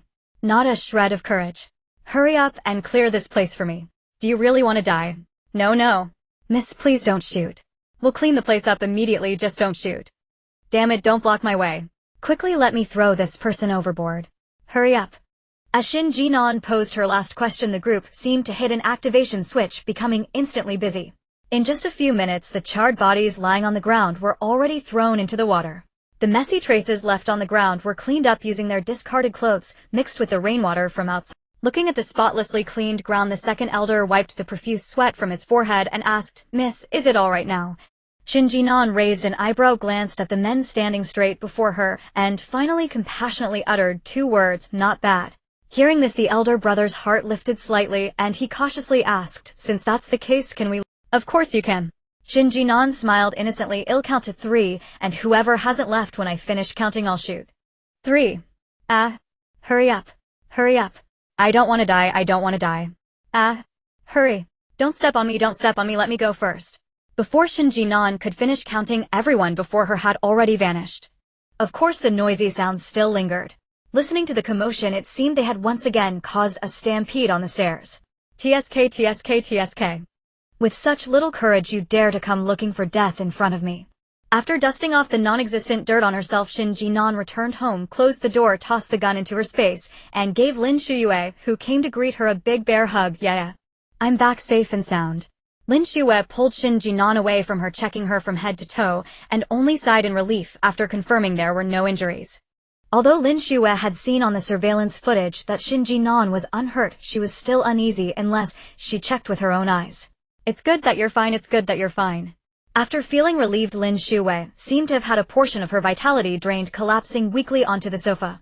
Looking at Lin Shuyue, who seemed as limp as a noodle, Shen Jin'an reached out and pinched her nose. Yeah, what's wrong? You seem a bit off." Lin Shuyue sighed. "It's nothing.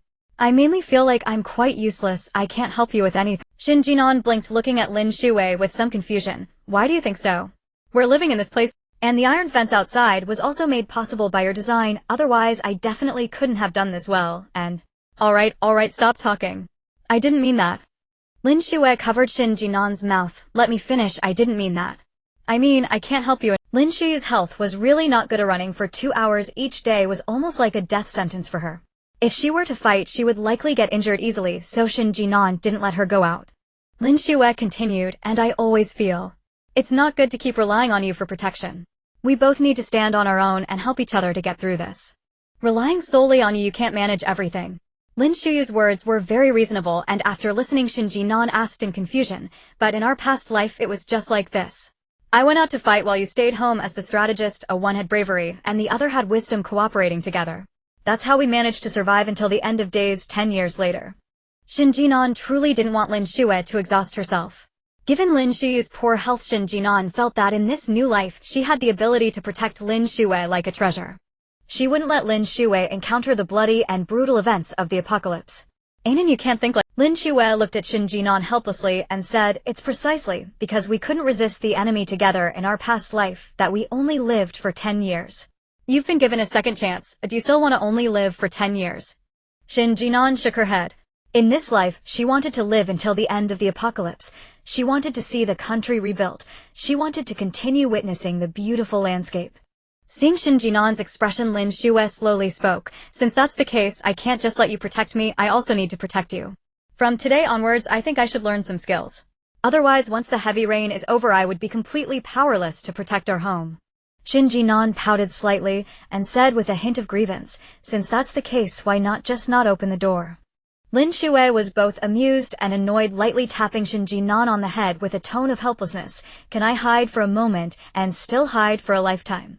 Who knows what disasters may come in the future? Earthquakes, volcanic eruptions, landslides, and various natural disasters, we cannot predict any of them. At that time, hiding in a house would actually be the least safe. After hearing Lin Shuyue's words, Shen Jin'an fell into deep thought. Oh no. Lin Shuyue was quite right. It seems that I was still too naive. Seeing Shen Jin'an's expression slightly relaxed, Lin Shuyue continued to persuade her. Moreover, I don't know why, but I feel like my health has actually improved a lot recently. Didn't you set a training plan for me? You told me to run for 2 hours every day. Before I could only run for 10 minutes before needing a break, but now I can run for half an hour before taking a break. You could say, my physical fitness has indeed improved significantly. Shen Jin'an pondered, seriously recalling what she had seen. It seems that is indeed the case. Recently, after running for 30 minutes, you aren't gasping for breath like before. It seems. In a few more days, you might be able to run for an hour straight. Lin Shuyue fell silent for a moment. Oh no, Shen Jin'an seemed to have raised her expectations a bit. However, given the current situation, she wouldn't dare to say no, so she could only grit her teeth and say, yes. So exercising is still effective. You can't overprotect me or else it'll be useless. Lin Shuyue fell silent for a moment. Oh no, Shen Jin'an seemed to have raised her expectations a bit. Do you want to learn a technique to behead someone with a single strike, or do you want to learn gun techniques, or perhaps you want to learn free fighting? Archery can also be learned.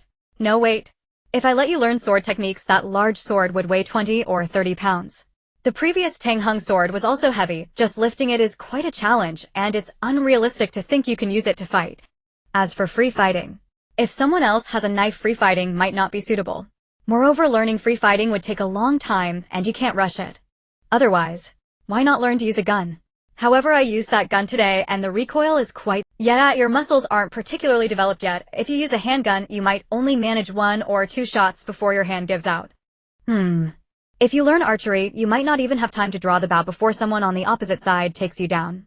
By the way, I have a particularly exquisite crossbow in my space. The crossbow is quite compact overall, not too heavy, and the loading speed is fast. I tried it before, and its attack power is also quite impressive. Otherwise, why not learn to use that crossbow? Listening to Shen Jin'an's endless planning, Lin Shuyue felt a warm current surge within her heart. Although Shen Jin'an seemed a bit scatterbrained, her thoughts were actually very meticulous. Otherwise, she wouldn't have filtered out the most suitable offensive method from so many options.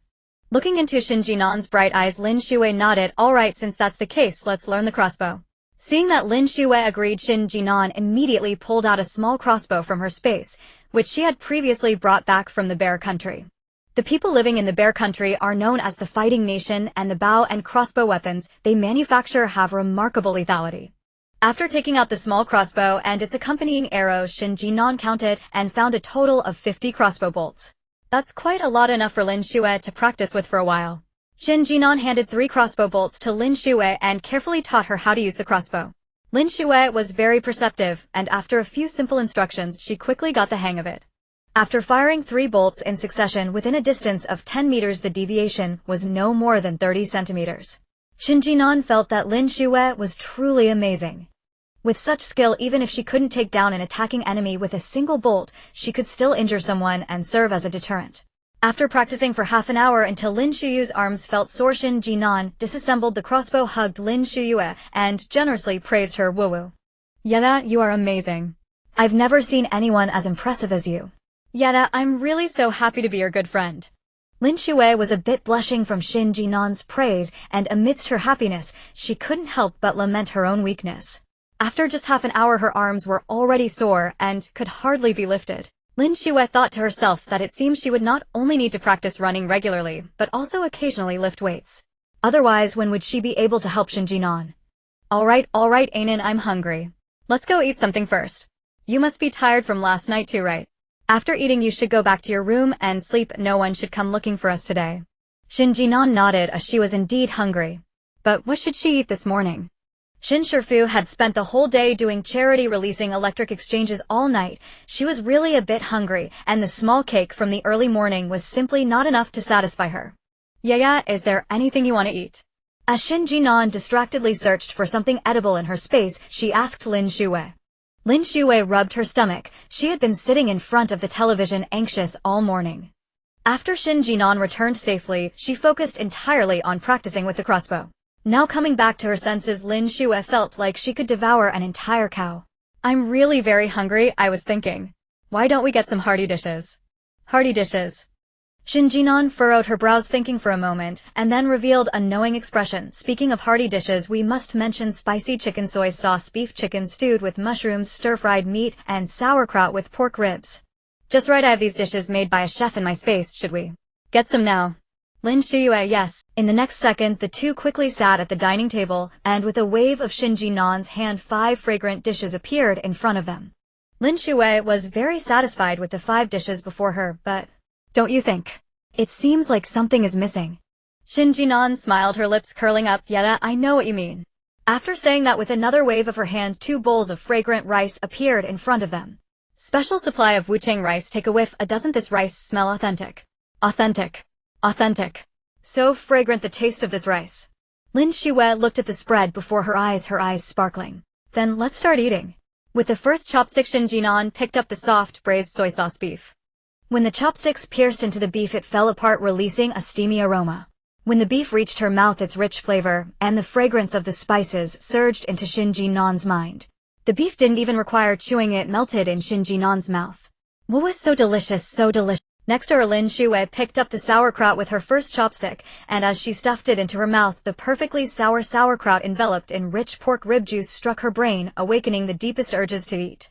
With a bite, the sauerkraut was crunchy and refreshing, paired with the fragrant Wuchang rice. It was unbelievably delicious. The spicy chicken was also perfectly fried to the right crispness, paired with a spicy kick. It was simply refreshing. The chicken stewed with mushrooms was equally addictive. The mushrooms were incredibly fresh, and the chicken was made from high-quality free-range chickens. With a single bite, the chicken was tender and smooth, and the mushrooms were fragrant and soft. The stir-fried meat was the same, with a slightly sour taste and a satisfying mouthful of meat. Help whose good person can still eat so well in the apocalypse. In this weather of 17 or 18 degrees, eating a bowl of steaming rice, along with such hearty dishes, Shen Jin'an felt that today's joy began with this meal. To complement such a wonderful meal, Shen Jin'an even pulled out 2 cups of bubble tea that she had bought a long time ago from her space. 1 sip of bubble tea, 1 bite of rice, then another bite of meat. Oh my, this sense of satisfaction couldn't be compared with anything else. After the meal, although they hadn't finished all 5 dishes, both were stuffed and slumped on the sofa. The fat orange cat was lured out by the enticing aroma during their meal. It also enjoyed the delicious meat and lay on the sofa with a round belly. The 2 people and 1 cat in the same posture lying on the sofa created a strangely harmonious scene. Burp. Shen Jin'an couldn't help but let out a satisfied burp. So full with this much fullness. I feel a bit sleepy. Lin Shuyue rubbed her belly, then let's wait a while before sleeping. As soon as she finished speaking, Lin Shuyue heard a faint snoring sound from beside her. Turning her head, she saw that Shen Jin'an, who had just said she couldn't sleep, was already snoring. Lin Shuyue rolled her eyes filled with question marks. Wasn't she just saying she couldn't sleep? Forget it, Anan had been tired for so long. Being able to sleep is a good thing. Thinking of this, Lin Shuyue pulled the blanket from the side and carefully covered Shen Jin'an with it. Turning her head, she found a comfortable position on the sofa, closed her eyes, and quietly took a nap. In a half-dreamy state, Lin Shuyue sighed. Rich people's sofas are indeed big and comfortable. Just as Shen Jin'an and Lin Shuyue were soundly asleep, someone was pacing frantically at their doorstep. Family members who understand, I wrote this article at midnight and made myself hungry. Woo-woo. I need to find some instant noodles to eat. Su Sijia found it impossible to fall asleep. Ever since he handed the note to Shen Jin'an that day, he could not find peace at night. Each time he drifted into slumber, nightmares would awaken him, causing him to jump up in fright, terrified throughout the night. In truth, Su Sijia was just an ordinary agricultural student. Every day, he went to school, normally worked part-time, and lived his simple yet beautiful life. However, everything changed half a month before the apocalypse arrived. That night, for some unknown reason, after finishing a day of work, he quickly fell into a dream. In that dream, Su Sijia saw a dark sky, clouds low enough to seem as if they could crush the ground, and water that had already submerged 3 to 4 stories high. Although the entire city was submerged, the rain continued to pour down, incessantly heavy and relentless, as if it would never cease. Buildings standing amidst the flood resembled isolated islands, with glass windows reflecting the faces filled with despair inside. The dream felt too real, and that night Su Sijia was frightened awake. Initially, he thought it was merely an accident and went about his business of work and study as usual. But every day that followed, he found himself repeating the dream of torrential rain.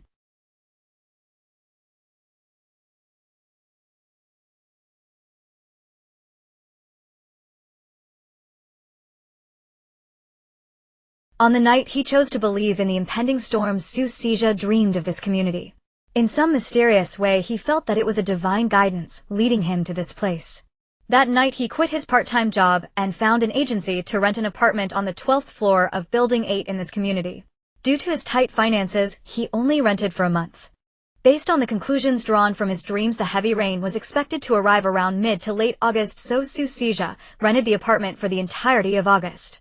If after the whole of August passed the storm had not arrived, it would prove that his dreams were merely an illusion. If the rain really came before the end of August, then the prepared Su Sijia would survive the onslaught. As the owner of apartment 1204 in Building 8 was abroad, the furniture inside was also well arranged. Thus that night Su Sijia moved into the apartment. In the days that followed, Su Sijia constantly saw himself frantically stockpiling supplies in his dreams, while in reality, he too was discreetly gathering goods. However, once he accumulated a certain amount of supplies, Su Sijia's dreams took a dramatic turn. He began to frequently dream of 2 girls he had seen in the elevator. The 2 girls seemed very mysterious, and Su Sijia's intuition told him that the dreams were urging him to find them. But before he could react, the 2 girls appeared right before him. And they looked exactly like the ones he had seen in his dreams, the very same 2 he had encountered in the elevator. Seeing the 2 girls who looked just like those from his dreams materialize in the real world, Su Sijia admitted that he was taken aback for a moment. But regardless of any considerations, Su Sijia kindly reminded the 2 girls to stockpile supplies. Not long after, just as the dream had shown, the heavy rain truly arrived. When the torrential rain came, the scene he witnessed left Su Sijia in fear. Everything he saw matched what had appeared in his dreams. The faces, the pouring rain, the endless darkness. Su Sijia's dreams decreased, significantly reduced to just 1 or 2, and they didn't recur incessantly like before. Instead, they were related to matters concerning the 2 girls. Having the thought of doing a favor for someone, Su Sijia conveyed the message to the 2 girls each time in advance. However, this time the dream was far too terrifying. Su Sijia dreamt of crouching by the wall, hearing the sounds of someone prying open doors to rob, cries, curses, laughter, all mixed together, making him tremble all over, and the most terrifying was the final gunshot. Afterward, he heard a group of men begging for mercy. The dream was fragmented, and he dreamt of stepping out of his door. Then, hiding in the staircase corridor, he saw many people collapsed in front of the iron door, men, women, children, elderly, all weeping together, some dead, some injured. After waking up, Su Sijia pondered for a long time and realized that this dream had divided the people into 2 groups. One group consisted entirely of men, Based on the earlier information, they were likely the property management personnel who had come to Building 8 in the dead of night, certainly there to commit burglary. As for the second group, Su Xizha felt they were the owners of this building. Several people he recognized were familiar faces. At that moment, Su Xizha conveyed the potential arrival of the property management to the two girls. Upon returning home, he used everything he could to barricade the door. After blocking his door completely, Su Xizha felt a slight easing of his anxiety. He could indeed foresee some events that would occur in the future through his dreams, but the information was not comprehensive. This time the dream did not tell him the exact time, nor did it inform Su Xizha whether his home had been pried open. Thus after this dream, Su Xizha could not sleep well under any circumstances. Every night Su Xizha had to get up dozens of times to confirm that no strangers had entered his home. In such conditions his nerves became particularly sensitive, even the slightest sound would wake him. Finally, around 3 in the morning today, Su Xizha was startled awake by a noise in the hallway. In that instant, he felt his heart racing wildly in his chest. To avoid making noise, Su Xizha tiptoed to the door, confirming that a pile of heavy objects blocked the entrance, and upon finding nothing amiss, he finally felt some relief. Then Su Xizha cautiously approached the wall closest to the safe stairway, pressing his ear against it till the solid sound transmission effect was exceptional. Even through so many floors, Su Xizha could still hear the sounds of doors being broken open, the cries of women's screams, pleas struggles, and the curses of men. Su Xizha trembled in fear as the scene overlapped with the first part of his dream. What about him? If his home was robbed, how would he cope afterward? He was just a fragile university student, easily killed. Could he survive in this apocalyptic world? Before Su Xizha could ponder further, the footsteps drew closer and closer. As he watched the figure approach his door, a scream echoed in the corridor, followed by calls for help. Immediately the footsteps nearest to him headed upstairs. His floor became eerily quiet. Su Xizha felt a surge of joy. Did that mean his level was... Not long after, Su Xizha heard a cacophony of noises, followed by the sounds of a hammer smashing nails and the thud of iron doors being struck. After that, an indescribable noise erupted, followed by a loud scream of someone's dead. In the late hours of the night, Su Xizha felt dazed, completely bewildered by what had happened. As dawn approached, the instant gunfire erupted in the hallway. Su Xizha realized this hellish night had come to an end. He wanted to go out to see what was happening, but worried there were still people in front of the iron door, so he could only huddle quietly and wait for the sounds to dissipate. What scene lay outside? Amidst the endless fear and anxiety, Su Xizha fell asleep. When he opened his eyes again, he was startled awake by the sounds of crying and pleading. The voices were very close, not like they were coming from downstairs, but rather seemed to descend from above. Could something have happened on the 15th floor again? Thinking of this possibility, Su Xizha no longer felt afraid. He quickly moved the heavy objects blocking the door and hurried towards the 15th floor. After taking a few steps, Su Xizha remembered something else. He turned around, went back home, grabbed a knife to tuck into his waistband, and donned his cell-made spring armor. Only then did he lock the door with confidence and head towards the source of the noise. Sure enough, as soon as he reached the corridor on the 14th floor, Su Xizha saw a group of people crying and clamoring in front of the iron gate. "Miss Shen, I know you have a gun. Could you please come out and help us? Our food has been completely stolen. If you don't come out to help us, we will truly starve to death." Oh my, why would those heartless people steal our food? In these difficult times, we truly cannot survive without food. Miss Shen, I beg you, please come out and help us. We have no other way. Oh dear, what a sin. I have done good deeds all my life. Why must I face such things in my old age? The voices in the corridor rose higher, and Su Xizha stood in the hallway feeling increasingly anxious.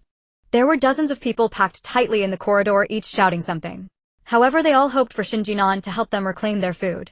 Evidently, these were the ones whose doors had been pried open by the property management last night, resulting in their food being taken.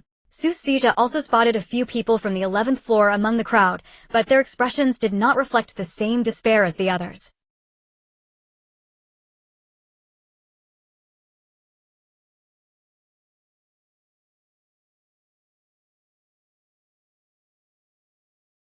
Feeling increasingly uneasy, Su Xizha quietly stepped back a couple of paces, creating distance between himself and the crowd.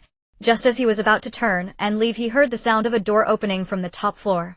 Immediately the crowd fell silent, leaving only the sound of footsteps echoing. As she rounded the corner of the staircase, Shen Jin'an peered through the iron gate, observing the crowd packed in like sardines. Some even pressed against the iron gate, trying to stretch their heads into the space beyond. Shen Jin'an narrowed her eyes in displeasure, calculating how many people she could electrocute if she released her electric discharge. It had been more than 20 days since the torrential rain began. 20 days of insufficient food and poor sleep had left this group of people looking gaunt in stark contrast to the well-dressed and vibrant elites of society from before. The people appearing in the corridor had initially sought Shen Jin'an to take her gun and help them reclaim their stolen food. If they could recover even more food, that would be even better. However, for some unknown reason, the moment Shen Jin'an appeared in the corridor, a terrifying pressure suppressed the crowd. For a moment, no one dared to speak. Looking at the group gathered at her doorstep, Shen Jin'an displayed a distinct displeasure on her face. She had been sleeping well at home, dreaming of a delicious roasted whole lamb before being abruptly awakened by the noise just as she was about to take a bite. Having already been deprived of sufficient sleep, being disturbed from her beautiful dream made Shen Jin'an's anger bubble like a volcano ready to erupt. What are you all doing? Are you revolting? No, Miss Shen, I heard gunshots from the top floor last night. Do you? In the crowd, a woman, after being pushed a few times by her husband, finally asked the question. Hearing this question, Shen Jin'an smiled coldly. In the next moment, she reached behind her waist, pulled out a black handgun, and pointed it at the crowd before her. Is this what you mean? The people being pointed at by the gun panicked and scrambled to hide, causing a small commotion. However, the commotion quickly calmed down. The first man to react wiped the cold sweat from his forehead and forced a smile, saying, yes, that's exactly what we meant. Miss Shen, so you really have a gun. Could you please do us a favor and take your gun to the property management and make them return our stolen food? As soon as the man finished speaking, someone nearby boldly chimed in, yes, Miss Shen, you have a gun. Those people would definitely not dare to act against you. If you go with the gun, you will surely help us get our food back. Miss Shen, saving a life is better than building a 7-story pagoda. Look at how many of us there are. If you help us, you will surely become a Buddha in the future. Yes, Miss Shen, can you bear to see us starve to death? We are all living beings. The crowd was in constant chatter, each one speaking in turn, while Shen Jin'an stared at them with an expression that was half smile, half sneer. After a while, under the gaze of the crowd, Shen Jin'an slowly opened her mouth. Why should I help you? The moment her words fell, the scene fell into a dead silence. It was still the man who spoke first, wiping the sweat from his forehead and forcing a stiff smile as he said, isn't it because, Miss Shen, you have a gun? There are not many capable people like you. Shouldn't you help us, the weak? Yes. Miss Shen, we've all pleaded with you. What more do you want? Can't you just come out and help us? You clearly have a gun. You clearly have the strength, though. Why won't you help us? We are neighbors. Can't you help us get our food back? Why do you side with those bad people? If you don't help us, it means you're condemning us all to death. Does your conscience not ache for causing our demise? The words stirred a wave of emotions. Seeing that Shen Jin'an had no intention of helping them, the crowd began to scold her, each voice layered with moral coercion, both overt and covert. Listening to the noise around him, Lin Shuyue glared at Shen Jin'an with eyes filled with resentment. He had not forgotten the knife Shen Jin'an had once plunged into him. If it weren't for Xiaoxia's deep love for him, willing to sacrifice everything for him, Lin Shuyue surely would not have survived to this day. Originally, Lin Shuyue had been thinking of finding an opportunity to take revenge on Shen Jin'an, but unexpectedly fate had delivered this opportunity right to his doorstep. Although the possessions in his home were indeed taken away by those people, there weren't many to begin with, so losing them was not a great loss. When Shen Jin'an finally couldn't withstand the crowd's pressure and came out, he would seize the chaos to snatch her gun. With a gun in hand, Lin Shuyue was confident he could find food. With his schemes buzzing in his mind, Lin Shuyue's voice grew louder.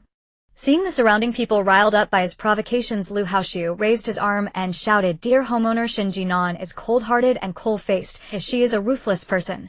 No matter how we plead with her, she will not help us reclaim our food. Without food, we are doomed. She only has a gun and at most 6 bullets. Let's tear down her iron door and fight her. For our families. For our survival. Homeowners charge." If this were any other time, people would probably have looked at Lin Shuyue as if he were a fool for saying such things. But now it was different. The rain outside showed no signs of stopping. Their food was gone, and what awaited them was truly a dead end. No one wanted to die, but without a fight, how could they know if they would survive? As thoughts grew more fervent, a few individuals in the crowd, already driven mad, echoed Lin Shuyue's words first. Yes. For our families, for our survival, homeowners charge. I don't want to live anymore. Let me lead the charge. If you have the guts, just shoot me. I don't believe you really dare to pull the trigger.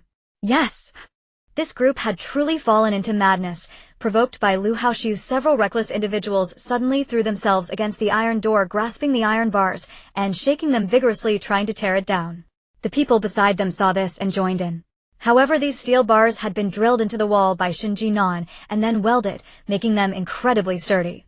Despite the crowd's overwhelming efforts, they could not budge the iron door an inch. Amidst the chaos, Shen Jin'an's gaze zeroed in on Lin Shuyue, who had just shouted. Shen Jin'an narrowed her eyes slightly. Lin Shuyue was truly bold, knowing she harbored intentions of killing him, yet he dared to stir up trouble here. But at this point, Shen Jin'an didn't mind adding another life to her hands. With that thought, Shen Jin'an slowly raised her arm, aimed her pistol at Lin Shuye's head, and released the safety. Bang! The gunshot echoed in the corridor, instantly silencing the chaotic crowd. Looking at the slowly collapsing figure, Shen Jin'an couldn't help but click her tongue. I missed. She felt a twinge of regret.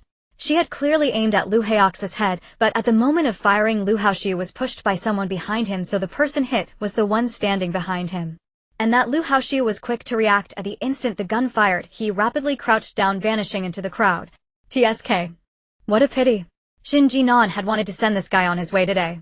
The crowd, shocked by the gunfire, finally snapped back to reality. A few timid women screamed loudly, "Ah! She killed someone. She really killed someone. Help! Help! I don't want to die. Don't kill me.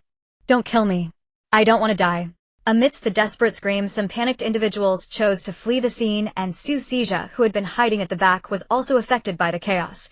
Fortunately, he was quick to hide and did not suffer any real injuries. Many people left, but quite a few stayed. Shuye steeled his courage cautiously, took a few steps forward, finding a position where he could see the scene above, and stopped advancing. The people who remained glared fiercely at Shen Jin'an, their eyes filled with identical hatred. At this moment, Lin Shuye's voice rang out once more in the crowd. "Brothers, she only has 5 bullets left in her gun. For our families, for our future, pry open the door for me." "Okay. Charge, brothers." Provoked by Lin Shuye's words, the crowd, previously hesitant, once again pressed against the iron door, vigorously clawing at it. Seeing the scene, Shen Jin'an let out a cold smile. "Brothers. That title seemed quite fitting." Lin Shuyue was using his so-called brothers as weapons. He played his cards well. With that in mind, Shen Jin'an stopped fixating on pinpointing Lin Shuye's exact location and simply raised her hand, firing blindly towards the source of the sound. She recognized the voice as Lin Shuye's, but she didn't know where she had hit him. Not killing him with a single shot was truly a pity. As the crowd surged once more, Shen Jin'an didn't want to waste any more time on this garbage. She grabbed the intercom and spoke to Lin Shuyue inside the room. Yeah, it's time to act." At that moment, Lin Shuyue was seated in front of the monitoring TV in the room, holding the remote that Shen Jin'an had played with the previous night. Since Lin Shuyue had decided to fight, Shen Jin'an would naturally give him this opportunity. In the apocalypse, mercy was the greatest taboo. Shen Jin'an wanted to see if Lin Shuyue truly had the resolve to act. One should know that the simple act of pressing a button behind this was the lives of dozens or even hundreds. Could Lin Shuyue bear that weight? "All right." A decisive reply came through the intercom. Looking at the crowd clinging to the iron door displayed on the monitoring screen, Lin Shuyue took a deep breath, gritted his teeth, and pressed the button hard. In the next second, electricity surged through the iron door. All those clinging to the door instantly lost consciousness, and those following right behind them were not spared either. A mass of people suddenly collapsed, creating a shocking sight. The number of lives lost here far exceeded that of the early morning. Initially, people were still unaware of what had happened, pushing forward in an attempt to force the iron door open one after another with little space between them. P.S. Dear friends, when you go out to play, please pay attention to safety. Avoid crowded places and be careful when going up and down stairs. After all, safety is the most important thing. Finally, wishing everyone a happy Mid-Autumn Festival and National Day. If something interesting happened, however, when someone behind raised their head to look at the fallen people in front, they immediately distanced themselves from the person ahead and hurriedly retreated. The crowd surged forward from behind while those in front retreated, resulting in a stampede. Screams, curses, cries. A cacophony of sounds erupted, shaking the heavens. Fortunately, this pile of people did not come into contact with those in front, and the ground was relatively dry, so the fallen individuals were not affected. Yet they would not have it easy either. The consequences of the stampede were severe. Broken arms and legs were commonplace. Shuye stood further back and reacted quickly, feeling something was amiss. In an instant of panic, he retreated to the corner. To be honest, he wanted to leave. But he was also curious about what had happened. This was truly a case of curiosity killing the cat, yet he felt he couldn't just ignore it. In such a situation, if he couldn't quickly gather information, the next to die would likely be him.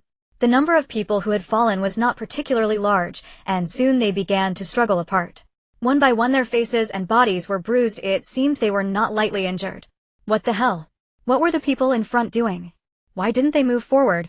They almost crushed me. This kind of thing is dangerous in the stairwell. Exactly. I almost lost my life here today. If I die because of this, I won't let you off even in death. The living cursed, completely unaware of what had happened ahead, merely venting their frustrations. However, the person who had retreated first was pale with fear. He fell to the ground and took a long time to finally squeeze out a sentence there. There are dead people. The man behind him replied dismissively, so what if someone died? They could have died from gunfire before and now you're scared. Coward. No. No.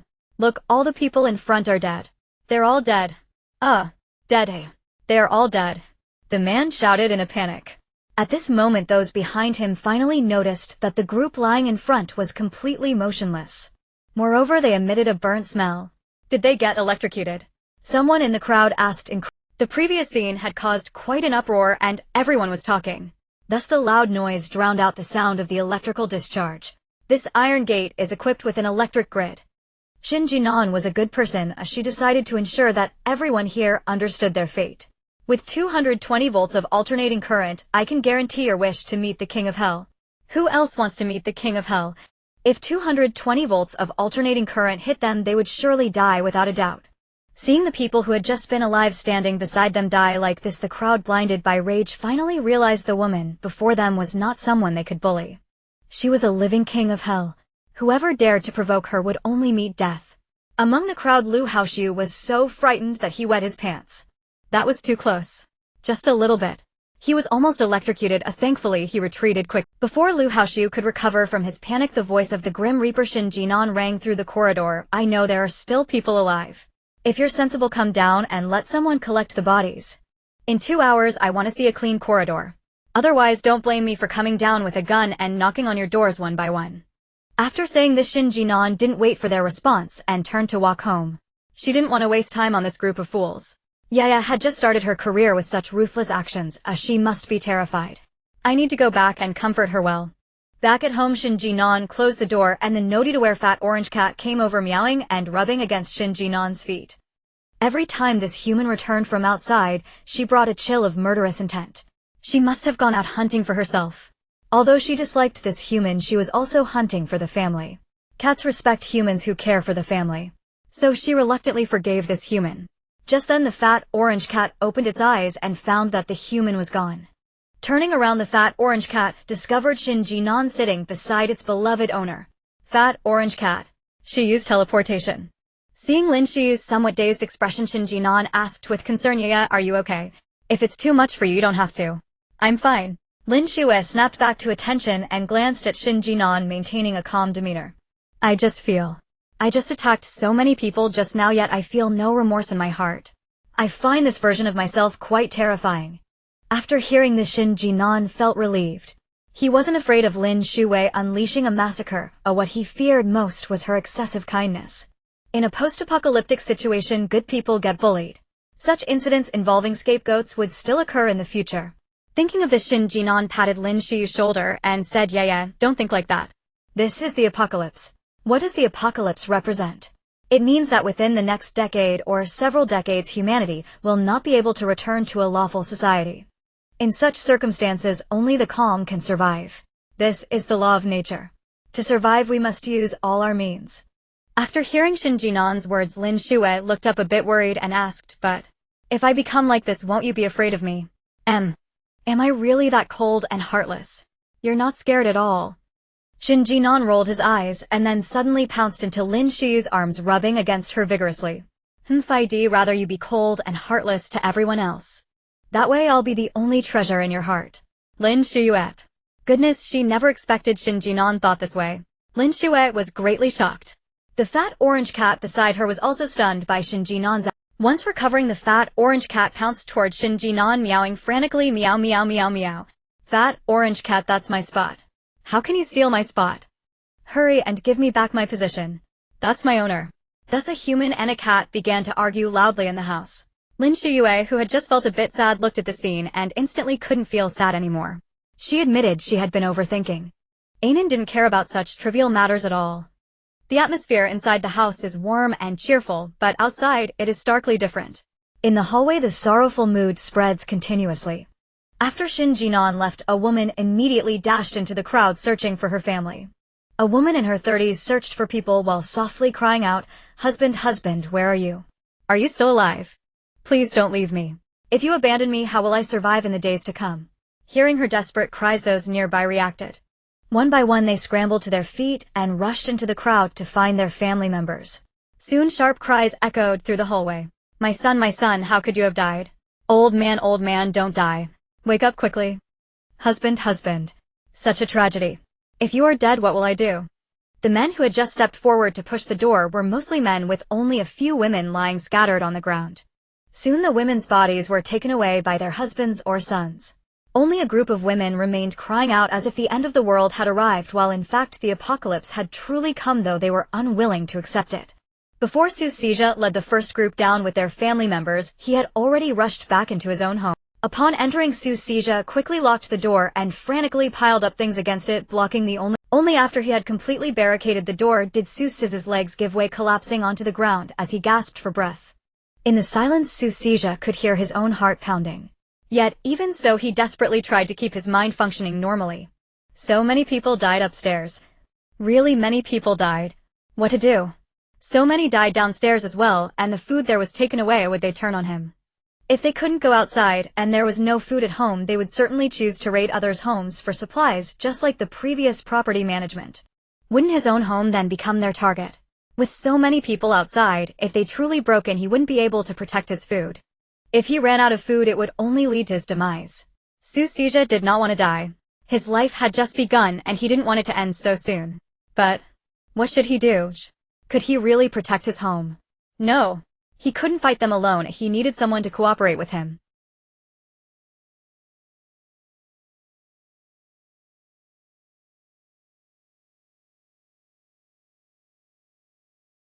Would they really be willing to take him a burden? His intuition told him that Shen Jin'an and the others would definitely look down on him.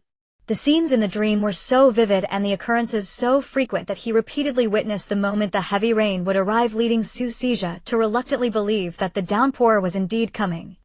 Let him think. What is his greatest strength? It is foresight. The dreams Su Sijia has are capable of predicting the future. Although the predictions are not comprehensive, having some is better than none. More information means more hope for survival.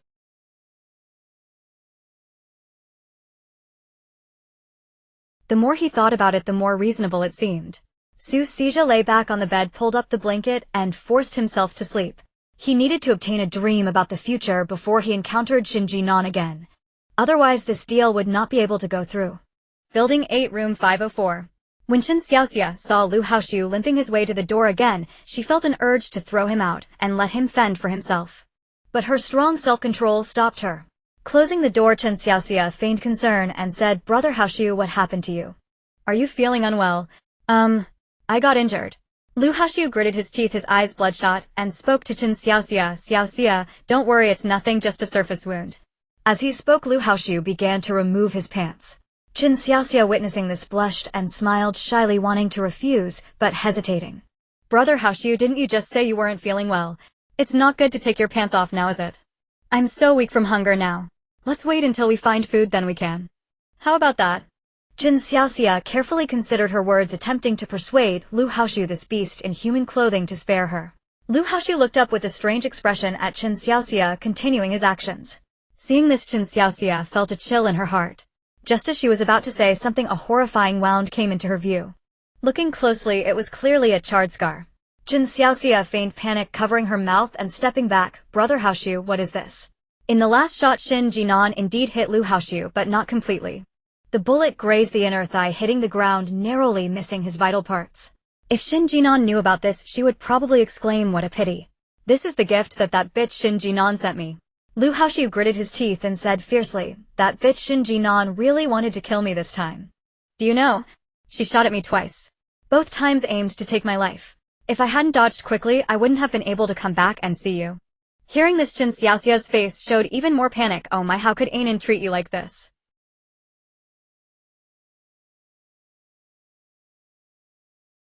Saying this, Chen Xiaoxia went to pull the door, intending to settle accounts with Shen Jin'an. But before she could open it, she was pulled back. Meeting Chen Xiaoxia's eyes filled with concern, Lu Haoxiu felt greatly appreciated. Xiaoxia, don't go. Shen Jin'an has become a killing machine now. She electrocuted so many people upstairs. For now, let's keep a low profile but if we don't find her, we really won't have anything to eat. I don't want to starve to death. Last night those people broke in and took all the food away. And Lin Shuyue acted like a useless. The moment those people burst in, he chose to surrender without a thought of protecting himself or guarding the food. Xiaoxia felt that she should not have saved him, as she should have dragged him out and killed him from the start to avoid him competing for food with her.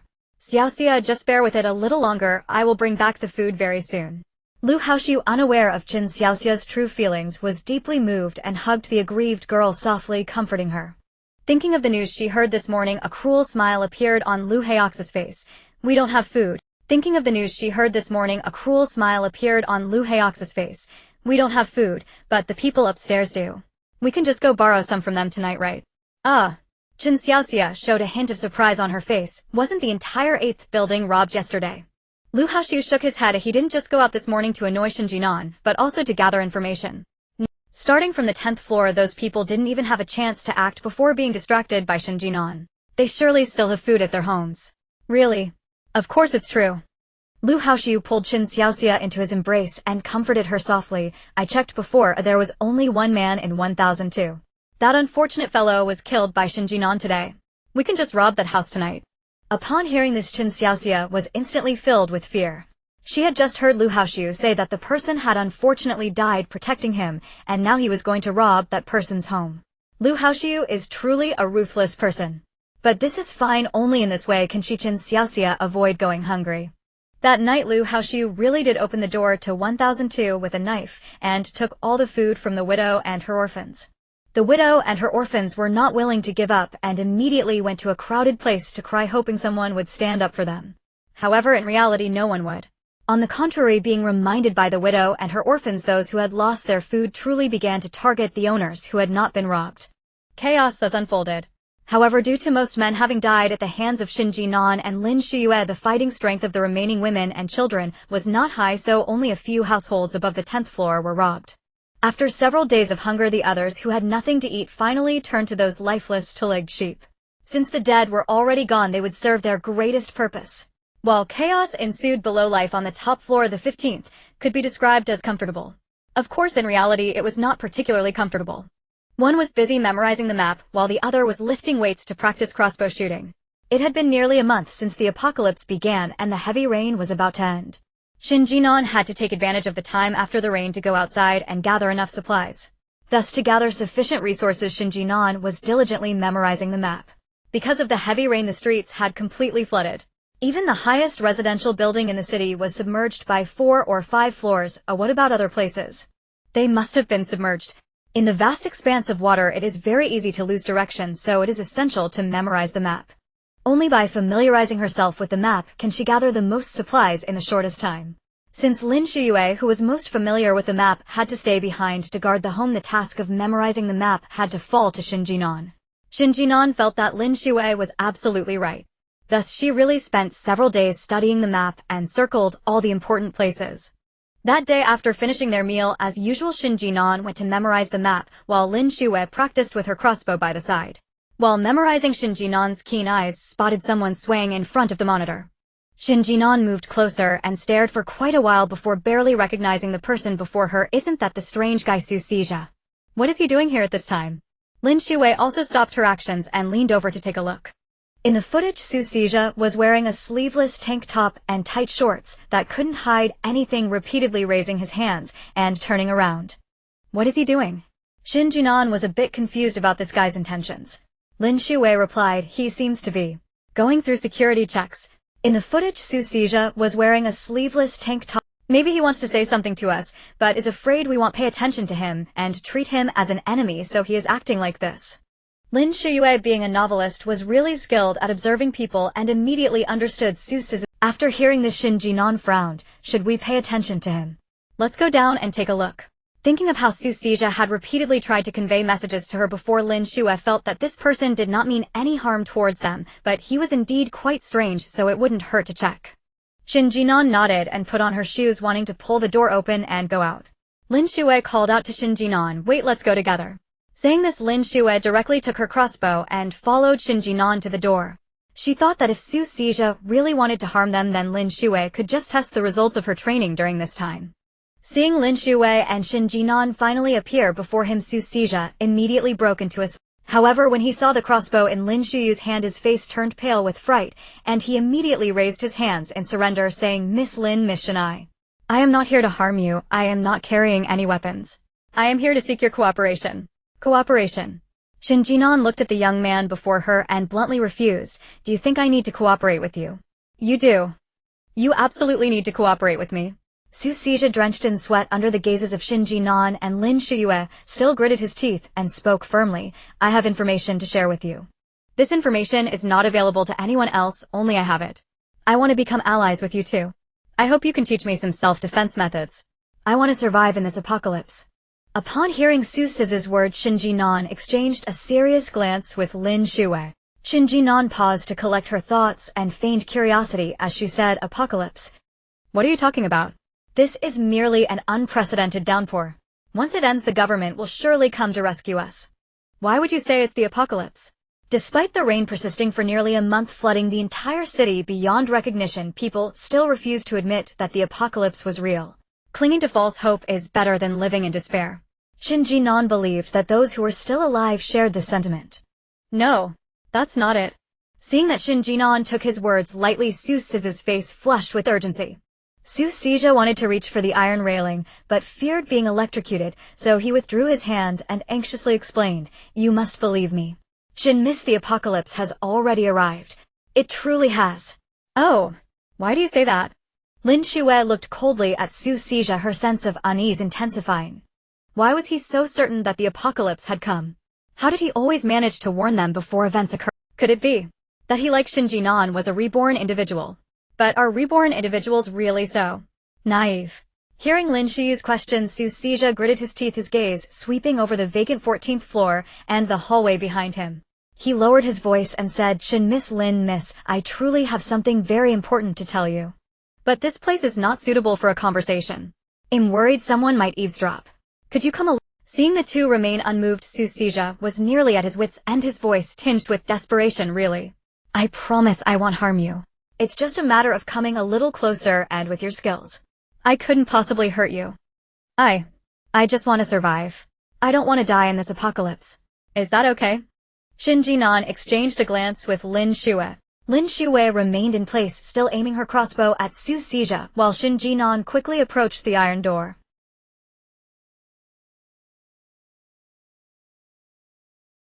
Seeing Su Sijia's worried expression, Shen Jin'an explained, "Don't worry, the iron door is currently not electrified, but if you truly have ulterior motives, in the next moment, I won't know if it will be electrified or not." Su Sijia understood that Shen Jin'an was testing him. Gritting his teeth, he stepped forward, grasping the steel bars of the iron door, his voice low and firm. "Shen Miss, I can dream of future events." "What?" Su Sijia's voice was barely audible, and Shen Jin'an could hardly hear him.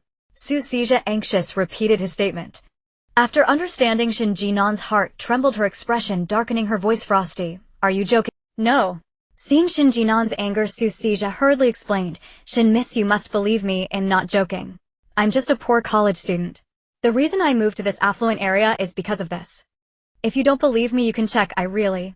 Halfway through, Su Sijia felt that his way of proving himself was rather foolish. How could anyone check in a situation without electricity, without internet, and amidst a sudden disaster? Realizing this, Su Sijia couldn't help but slap himself hard. He truly didn't know how to explain the situation. But then again, who would believe such unnatural claims? It was a miracle not to be considered insane. At that moment, Shen Jin'an was also staring intently at Su Sijia.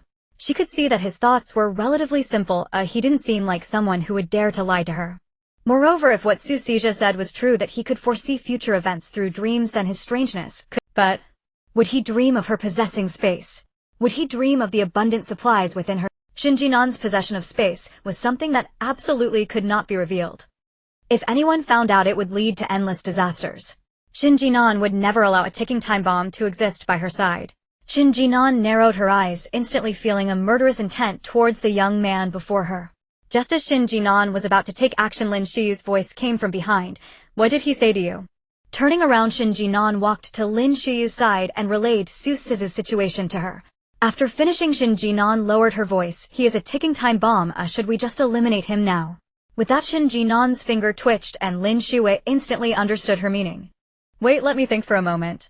Lin Shuyue hadn't expected things to develop this way and felt quite uncertain. If Su Sizhe was truly a reborn individual, then the two of them might not be unable to cooperate with him. But he is a seer.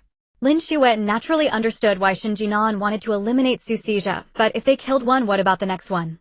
Would there be a third, a fourth, a fifth? Let him in, let's talk. After contemplating for a while, Lin Shuyue finally spoke these words. Shen Jin'an was somewhat puzzled by her meaning, but still took out the key and let Su Sizhe in. As Su Sizhe stepped through the iron door, his eyes were filled with delight. Come here, I want to hear your explanation. Lin Shuyue stood in the corridor on the 15th floor, her crossbow still aimed at Su Sizhe. Su Sizhe nodded, forcing himself to appear composed as he stepped forward. Behind him, Shen Jin'an's fingers were tightly clenched, her eyes fixed intensely on Su Sizhe's every move. If Su Sizhe made any unusual moves, she would immediately draw a gun from her space and shoot him. Big news. Shen Jin'an narrowed her eyes, her hands still clasped firmly behind her back, ready to draw and fire at Su Sizhe at a moment's notice. What exactly do you mean by big news? Su Sizhe sensed Shen Jin'an's interest had been piqued and immediately delivered the words he'd rehearsed for so long. On September 24th, 3 days from now, the torrential rain will cease. September 24th. Lin Shuyue narrowed her eyes. Wasn't that precisely the date Shen Jin'an had previously mentioned as when the downpour would end? Around noon, give or take. Su Sizhe continued, earnestly recalling fragmented images from his dream, stammering as he spoke. After the rain stops, most people dare not venture outside, but Miss Shuyue immediately radioed me to collect supplies. By then I believe we'd already formed an alliance. At the word alliance, he stole a cautious glance at both women. Seeing no adverse reaction on their faces, he pressed on. Many mocked us, openly cursing us, certain we'd never return.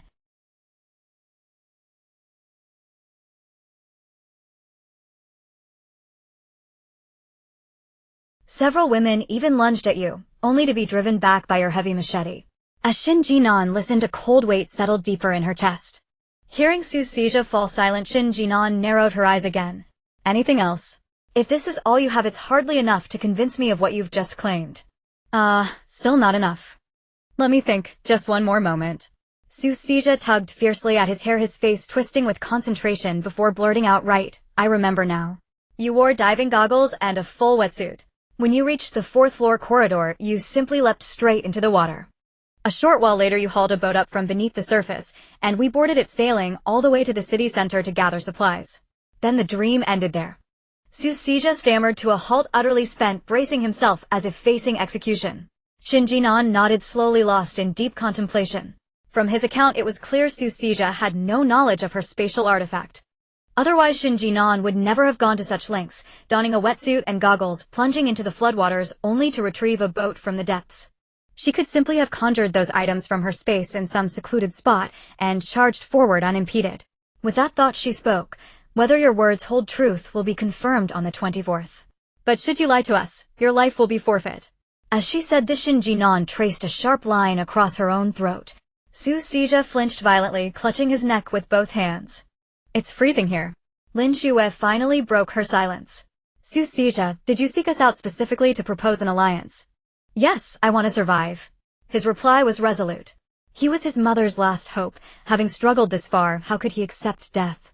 My dream told me only by allying with you two can I live. And what if your dream instead revealed that eliminating us was the sole path to your survival? Meeting Su Sizhe's wide, hopeful eyes, Lin Shuyue offered no warmth, only icy realism. Huh.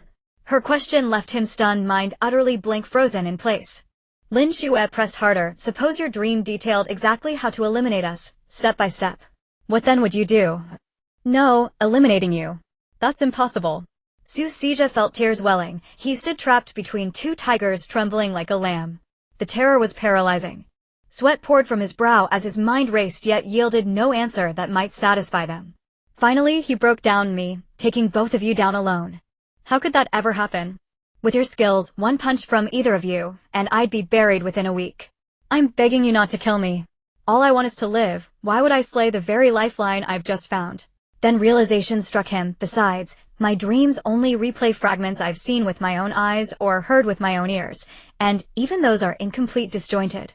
With such feeble ability, how could I possibly stand against you two? Sushija felt himself unraveling, but Shen Jin'an seized upon the crux of his statement. You said your dreams replay only what you've seen and heard. So, you've never dreamed of anything beyond reality. Exactly. Sushija suddenly understood her lethal intent may stem from fear that he might dream of things no one should know. He sprang upright, vowing urgently, in my last dream, I heard a gunshot fired in the early hours. I was crouched in a corner listening only. In reality, I truly knew nothing beyond what my ears captured from that hiding place. Only later, when I followed that group upstairs, did I learn what had actually transpired.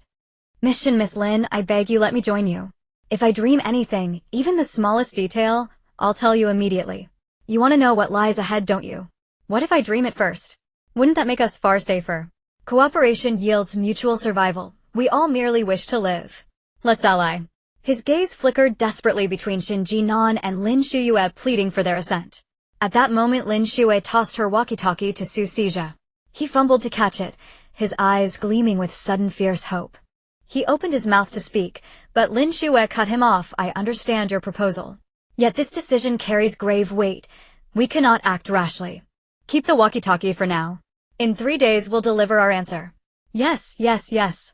Sushija nearly burst with elation, uttering the word thrice in rapid succession. Keep the walkie-talkie for now. In 3 days we'll deliver our answer. Yes, yes, yes. Sushija nearly burst. Although they had not given a definitive answer, Sushija understood that his obtaining the walkie-talkie signaled a very high likelihood they would form an alliance. If that were truly the case, he would have hitched himself to a powerful patron. Sushija cradled the walkie-talkie like a treasured relic as he went home. If that were truly the case, he would have hitched himself to a powerful patron.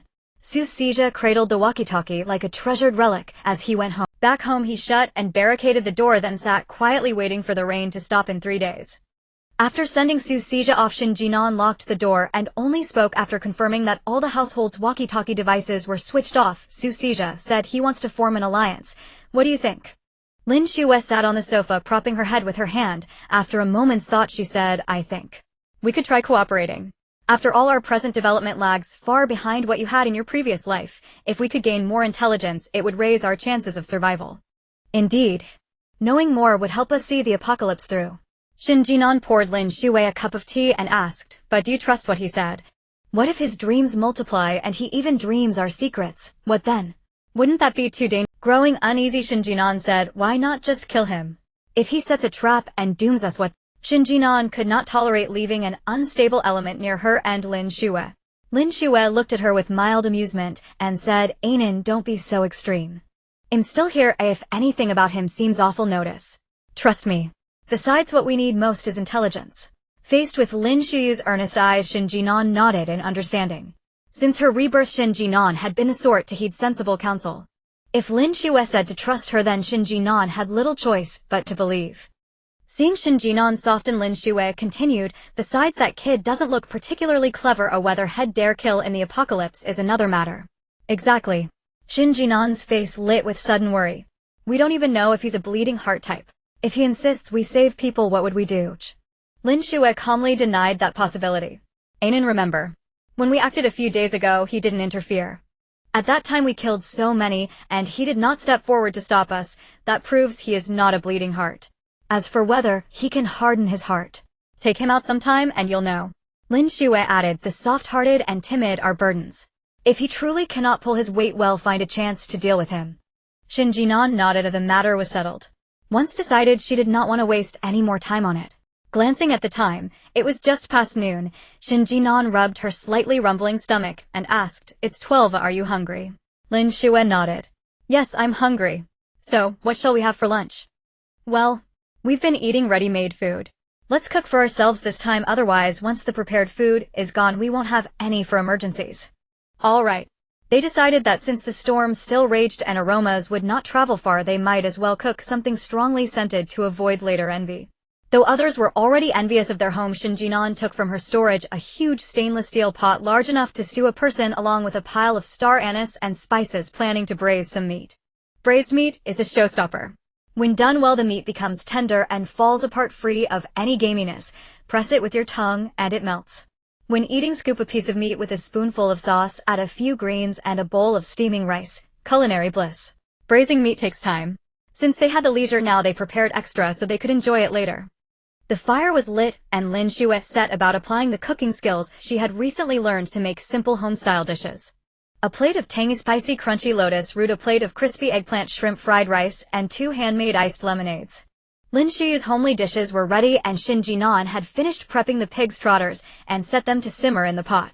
After washing her hands, Shen Jin'an grabbed one of Lin Shuyue's lemonades and slurped it. The icy, refreshing lemon burst across her palate with a faint honeyed aroma. Delicious. Delicious. Yeah, your cooking has really improved. Lin Shuyue exclaimed, "Big sister, can you be serious? You're drinking lemonade that has nothing to do with my cooking." Nonsense. Improvement is improvement. Yeah, you're amazing. Shen Jin'an picked up a piece of crispy eggplant with her chopsticks and ate it. The crispy eggplant had been fried to perfection, still crisp at the bite, and coated in a garlicky chili sauce that was fragrant, spicy, and utterly delicious. Shen Jin'an's eyes brightened as she took another lotus root slice. The balance of sour and spice was excellent, and the lotus root remained satisfyingly crunchy. With those 2 dishes and the fragrant, well-cooked shrimp fried rice, Shen Jin'an felt supremely satisfied. The more she ate, the more touched she became. As Shen Jin'an looked at Lin Shuyue with gratitude. Before the apocalypse, Lin Shuyue had never cooked at all. After the apocalypse, Lin Shuyue had taken to studying cooking to pass the time. But her early dishes were hit or miss, either too salty or too bland. Sometimes the timing was off. In short, they were not well made, but edible, and at least no food was wasted. Yet dishes as successful as today's were rare. Oh yeah, being friends with you is truly wonderful. Though pleased, Lin Shuyue couldn't help teasing Shen Jin'an. Can you stop with the endless flattery and come up with some? Shen Jin'an paused. Can I check the tablet? Although there was no network, they had downloaded many things earlier, or perhaps the recipe was there. Lin Shuyue picked up a lotus root slice for Shen Jin'an. All rightied up. She shouldn't have expected anything profound to come from Shen Jin'an's mouth. After finishing their meal, the two pondered over how to make some chili sauce, seafood sauce, and mushroom sauce, directly pulling out the blender for a round of operation. By the end, the dishes they prepared filled an entire floor of the space. Various stews, all kinds of stir-fries, and they even made 3 adult-sized buckets of plain rice. With so much food, it was enough for the 2 of them to live on for a while. The commotion on the top floor naturally attracted attention from below, but no one dared to cause trouble due to the power of the top floor. The deterrent effect they had on others last time was indeed too strong. Although there were people in the 8 buildings who had grievances against them, even wishing for their immediate demise, no one dared to take action. Of course, Shen Jin'an was not solely focused on cooking. As an outstanding citizen of Huagua, and particularly one with vast land, Shen Jin'an also devoted much of her time to growing vegetables and rice. After some time and effort, the rice had already grown to 10 centimeters tall, and the other vegetables were lush and thriving. Soon, 3 days passed, and the date arrived at September 24th. Around 11 o'clock, Shen Jin'an noticed the sky faintly brightening, indicating that the rain was about to stop. At that moment, she picked up the walkie-talkie and spoke to Su Sijia in room 1204. Su Sijia, I am temporarily trusting what you said. After 3 days of waiting, Su Sijia finally received news from Shen Jin'an, and he was so excited that he almost cried. But in the next moment, he heard Shen Jin'an's cold and emotionless words, "Let's go out for a bit. I need to assess your abilities before deciding whether to cooperate." Okay. Although Su Sijia agreed verbally, he felt uncertain inside. What would the assessment entail? What did she want to evaluate about him? What if he failed the assessment? Would that mean they could not form an alliance? If that were the case, what would he do? The more he thought about it, the more anxious he became. Shen Jin'an's voice continued, but don't expect me to protect you. As my ally, you must have the ability to protect yourself otherwise. I understand. Su Sijia also knew that relying on others was absolutely not viable, so during this time he practiced combat every day at home. When going out in the future, even if he couldn't strike like Shen Jin'an and defeat others in one blow, he aimed to avoid being eliminated. Struggling a bit might just give him a chance. So mission. Are you planning to take me with you to gather supplies? Yes, do you have any objections? Su Sijia frantically waved his hands. No, how could I possibly have objections? You are willing to take me to gather supplies. I couldn't be happier. How could I have any objections to you? Su Sijia had spent most of his money on rent, leaving not much for buying supplies. After more than a month of consumption, the resources at home had dwindled by more than half. Since the apocalypse could end at any time, having more supplies was certainly better. After thinking for a moment, Su Sijia hurriedly added, "Mission, I'm not the kind of greedy person. If you take me to gather supplies regardless of what I bring back, we can split it 6,040. Is that okay? 60 for you, 40 for me. Shen Jin'an's probing nature led her to ask this question. Su Xija on the other end of the walkie-talkie was clearly taken aback, but he quickly replied, sure. Thank you, Miss Shen, for being willing to take me with you. Riding on Shen Jin'an's coattails to gather supplies, everything he obtained would be a profit. In this situation, sending him out alone to gather supplies would surely be a matter of life and death. Although he would lose 60 of what he brought back, just surviving was already great, and he was very grateful to Shen Jin'an. Hearing Su Siz's voice, Shen Jin'an paused, squinting her eyes, quite satisfied with this guy's perceptive. After leaving the message, "I'll pick you up in an hour," Shen Jin'an turned back to meet Lin Shuyue's calm gaze. In an instant, Shen Jin'an broke down, throwing herself into Lin Shuyue's embrace and starting to wail, yeah, I'm leaving, and you'll be all alone in this house. What will you do alone? You're just a lonely, weak, helpless, pitiful yaya who needs care. I really can't rest easy leaving you alone, my yaya.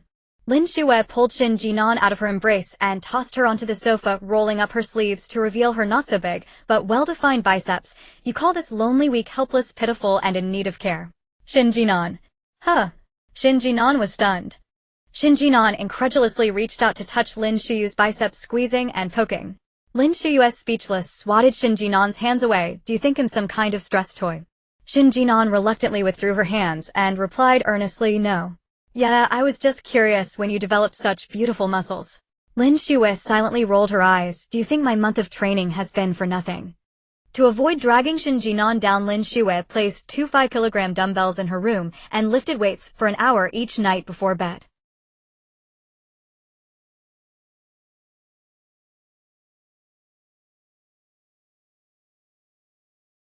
Alright, our yaya is indeed amazing. I must admit, seeing Lin Shuyue's muscular physique made Shen Jin'an feel quite relieved. Having muscles meant having strength, and with strength Lin Shuyue could punch someone away. With that, she wouldn't have to worry about Lin Shuyue when she was outside. Okay, stop flattering me. Aren't you supposed to go out with Su Xija to look for supplies soon? Hurry up and get your diving suit and goggles ready. Alright. Under Lin Shuyue's urging, Shen Jin'an finally finished equipping herself and strapped on a large backpack. Fearing for Lin Shuyue's safety alone, Shen Jin'an left the remaining 47 crossbow arrows, a handgun, and the remaining bullets for Lin Shuyue.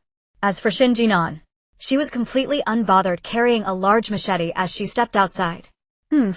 After the events of last time, those people, no matter how blind, wouldn't dare to act recklessly in front of Shen Jin'an.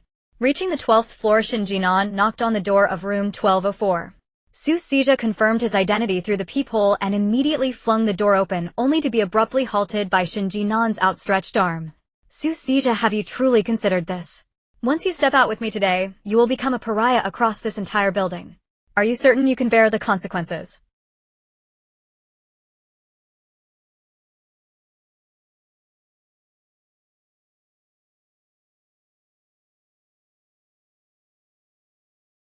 He knew full well that declaring his allegiance would ignite a wave of hostility. Those who loathed Shen Jin'an would descend upon him without mercy. After all, in their eyes, he was the softest target, the ripest fruit for them to pluck. Yet, if he remained passive, it was only a matter of time before they broke down his door and seized everything he owned. And then death would be his only fate. The calculus was clear, as Su Xija understood precisely where the greater peril lay. Then let us go. Shen Jin'an, deeply satisfied by Su Xija's unwavering resolve, withdrew her restraining hand. Su Xija nodded once, then stepped sideways out of the doorway.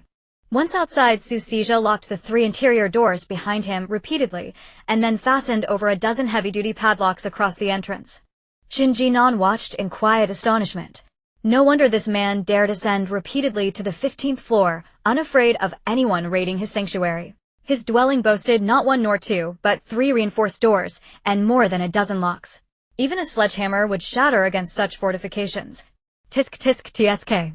Precognition truly confers advantage across every domain. Securing the final lock, Su Xija drew forth a massive kitchen cleaver and declared, voice resolute as a martyr's, let us go. I am ready.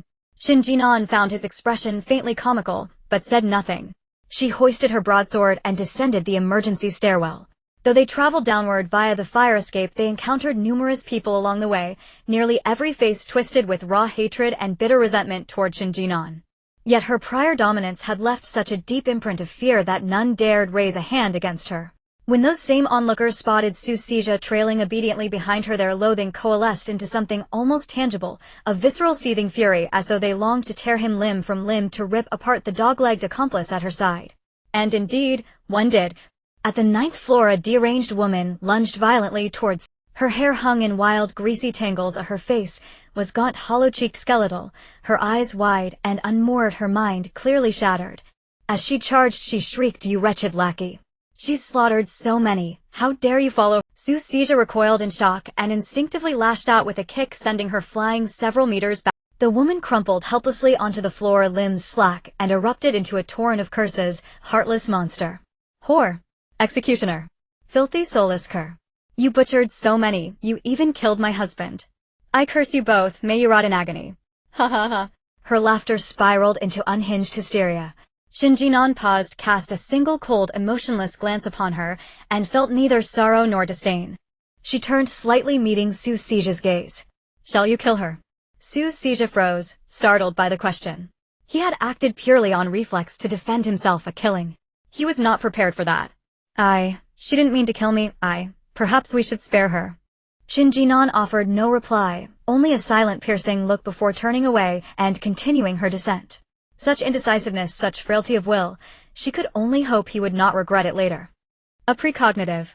Would he ever foresee the moment his own throat parted beneath their blades? And if he did, would he truly act? Lost in thought, Shen Jin'an barely registered the blur of black hurtling toward her. She didn't dodge. Her great sword flashed downward, and the figure split cleanly in two. Snapping back to awareness, she regarded the severed corpse, eyes frozen wide in disbelief, then pivoted her foot around the body and walked on. Behind her, Su Xija paled, instantly, blood draining from his face. He clapped a hand over his mouth, fighting the urge to vomit, yet still followed her footsteps, stepping over the corpse and descending further. Onlookers nearby who had been poised to strike now froze in place. That man had misread the moment. He'd seen Shen Jin'an ignore the madwoman and appear distracted, and so dared test his luck. His gamble cost him everything. After that grim demonstration, Shen Jin'an's descent became eerily unimpeded. Still, whenever they passed living witnesses, venomous words were hurled, not just at Shen Jin'an, but at Su Xija standing loyally in her shadow. But who cares? At the 4th floor corridor, Shen Jin'an ignored the hostile crowd glaring at her, tossed her backpack to Su Xija, adjusted her binoculars, and plunged headfirst into the churning water below. The onlookers stood stunned. A few murmured in disbelief, "What is she doing? Is she courting death? The current is violent, and who knows if a storm will break any moment. If the rain swallows this demon whole, it would be divine justice. She murdered my husband, killed so many, and yet lives untouched. Where is fairness in this world? Ha ha. Exactly. She deserves to drown. Then we'll storm the penthouse and seize everything up there." As they spoke, their grins turned predatory, fixed squarely upon Su Xija, who trembled violently from head to toe. He dared not betray his terror, instead brandished his cleaver with forced ferocity. They hadn't spoken of harming him directly, but their eyes told the truth. If Shen Jin'an fell, he would be torn apart without hesitation. Facing so many, Su Xija knew he stood no chance. So he clenched his teeth and prayed inwardly, prayed fiercely, for Shen Jin'an's swift return. Otherwise, he feared he'd be devoured alive right there. After waiting for a long time, Shen Jin'an had not surfaced from the water, and Su Xija was sweating profusely with anxiety. As time passed, the glances of the people around him became increasingly fierce. The people surrounding him formed a circle, enclosing Su Xija. It seemed that at any moment they would rush forward and tear him apart. In fact, these people did not get that opportunity, as Shen Jin'an, who had jumped into the water, finally emerged. Following her was a speedboat. The moment they saw the orange speedboat, everyone's eyes lit up. Shen Jin'an actually had a speedboat. With the speedboat, it meant they could find supplies in the raging flood, and finding supplies meant they could continue to survive. Shen Jin'an paid no attention to their gazes, swiftly climbed onto the boat, and called out to Su Xija, who was still standing in the passage, "What are you still dawdling for? Come over." "I'm coming," Su Xija replied excitedly, tossing his backpack and Shen Jin'an's climbing pack onto the boat before vaulting over the railing and landing steadily on the speedboat. A man witnessing this immediately revealed his yellowed teeth toward Shen Jin'an and Su Xija. "You too. You too. Don't leave yet. Look, there are still so many empty spots on your boat. Can I come aboard too? Rest assured, as long as you allow me on this boat, I will forgive you for killing my wife. From now on, if you say one, I won't dare say two. If you point east, I won't dare go west. What do you..." Seeing someone turn against their own, the others disregarded their hatred for their deceased relatives, each one clamoring and begging Shen Jin'an to let them on the boat. After all, though their loved ones had died, they were still alive and kicking. Moreover, what was more important than being alive? Dignity and hatred paled in comparison to survival. Observing the ugly expressions of the crowd, Shen Jin'an couldn't help but curl her lips in a cold smile. She kicked a person trying to climb onto the speedboat into the water, then pressed the accelerator, and the speedboat shot off like an arrow into the distance. As Su Sijia watched Shen Jin'an driving the boat, his heart trembled. It completely overlapped with the last scene he had dreamed of. Shen Jin'an paid no mind to Su Sija's emotional shifts, her gaze fixed on the water ahead. Indeed, the apocalypse had arrived. The water level exceeded all expectations, submerging buildings along the road under more than 10 meters of water. The once relatively tall 6-story building was left with only one floor above water. Some in low-lying areas were completely submerged. No wonder the government had not organized any rescue efforts after that one time. It was utterly hopeless. It really was a burden on the country. Shen Jin'an sighed and refocused her attention on the road ahead. Although the water surface appeared calm and undisturbed, who could know what lay beneath? After all, every building had lightning rods on top. If those sharp objects punctured her speedboat and damaged the hull, it would truly be disastrous. Fortunately, Lin Shuyue had previously forced her to memorize the map, so Shen Jin'an could rely on a few visible markers to find the original road and speed along above it. As time passed, more buildings emerged above the water, indicating that the two were getting closer to the city. Are we heading to the city center? Su Sijia asked a rather foolish question. Shen Jin'an turned back and shot him a cold glance. Otherwise, do you want to jump in and look for the food that has been soaked? Su Sija's face flushed red in embarrassment. Shen Jin'an's reasoning was sound. A month had passed, and anything underwater had surely been ruined. Diving down to find supplies was indeed unnecessary. Moreover, could he dive down more than 10 meters? His swimming skills weren't that proficient. It was better to head to the high-rise buildings in the city center to see what remained. To avoid showing his foolishness, Su Sijia remained silent for the entire journey, quietly observing the surroundings. Evidently, during the time they had been navigating, some people who could no longer bear it had emerged in search of food. However, these people did not possess a speedboat like Shen Jin'an. Instead, they had dismantled their bedboards to fashion makeshift canoes struggling to float on the water. These individuals, upon seeing Shen Jin'an's speedboat, all waved their hands, hoping she would take them aboard, but Shen Jin'an chose to ignore them all. As the saying goes, in chaotic times the first to be harmed is the benevolent.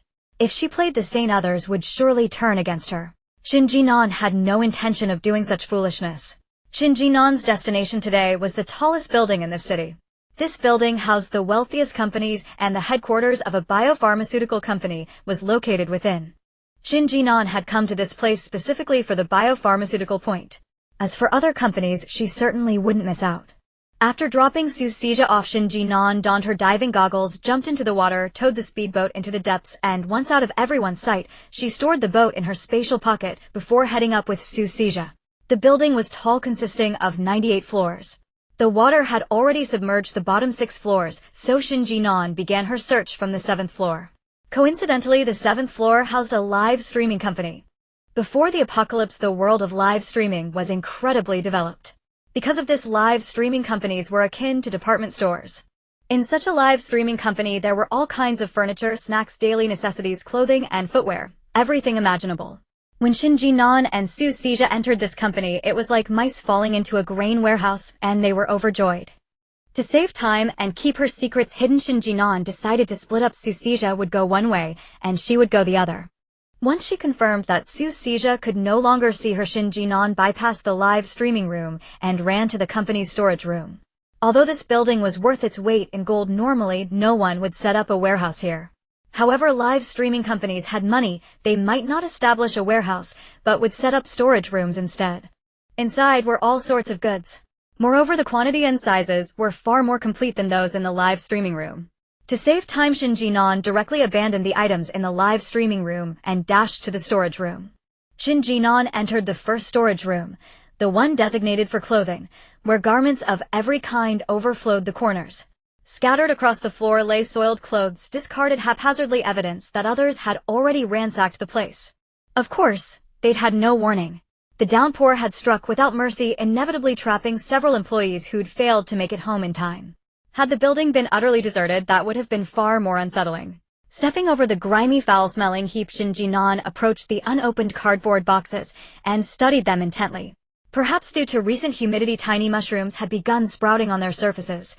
She paid them no mind. Drawing a small knife, she slit open a box and rummaged inside. Its contents spanned an astonishing variety: women's, men's, and gender-neutral apparel alike. Athletic jerseys, t-shirts, fur coats, lace jackets, cashmere capes, dress shirts, waistcoats, short outerwear, down jackets, hard-shell jackets, slit-fit suits, leather jackets, shorts, cotton trousers, down pants, leggings, harem pants, formal slacks, even an abundance of skirts in every style. Yet in this era, skirts seemed all but obsolete. No matter, she'd stash them anyway. Who knew when they might prove useful? Indifferent to their value, she simply raised a hand, and with a single gesture emptied the entire room into her spatial realm. The second storage room held footwear. Others had visited, yet clearly held little interest in shoes. Unlike the previous room, this one remained relatively orderly.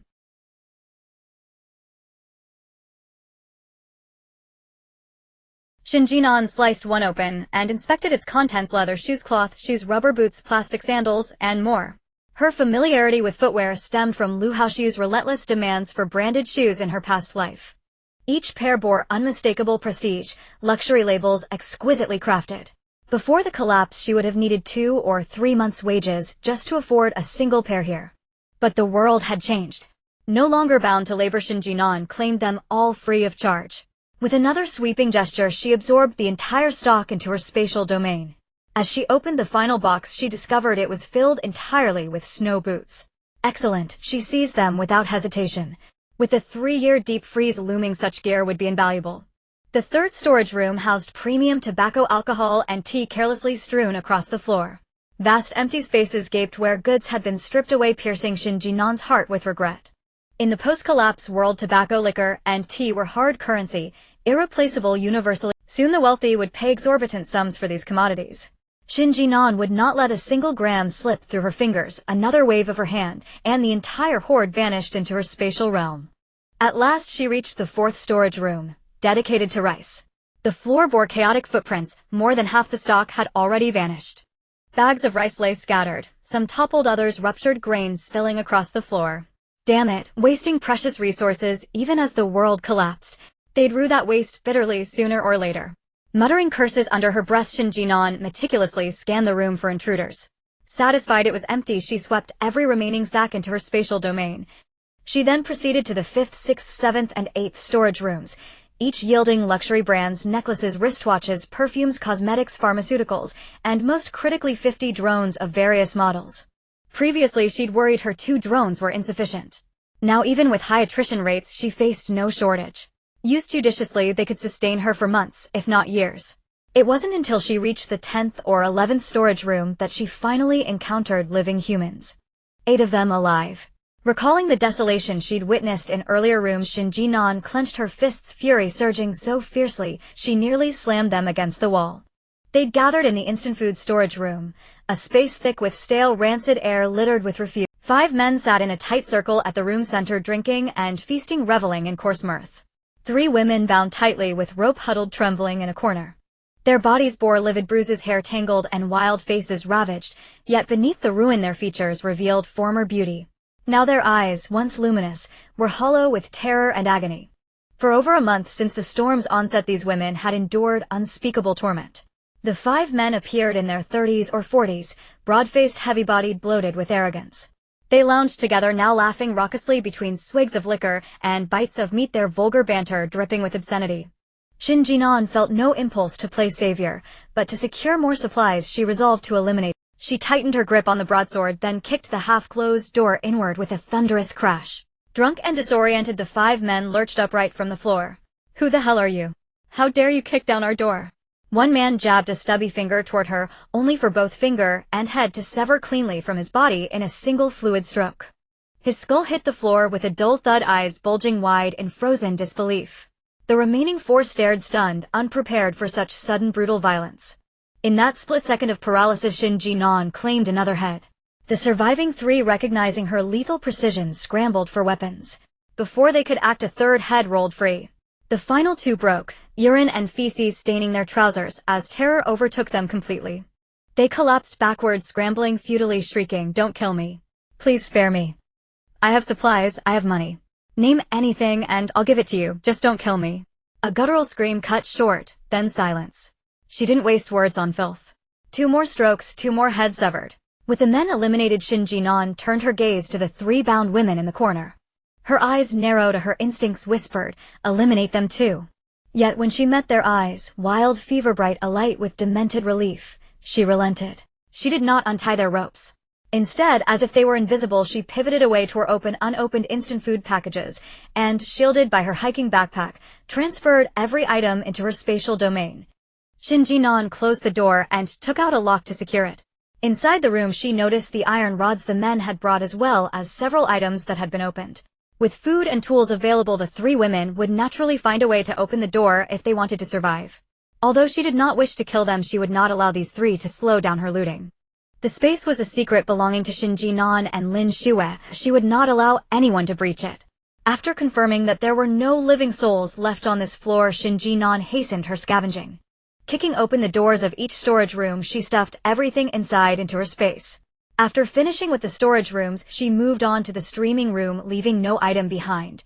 To save time, Shen Jin'an did not check the contents of each box one by one, as she would open them all once she got home. On the other side, Sucija wasn't particularly lucky. As soon as he opened the first streaming room door, he encountered 2 living men inside. The 2 men had very interesting appearances. One was tall and thin, and the other short and stout, a typical pair of internet celebrities. Due to their control over half the streaming company, both men lived quite comfortably.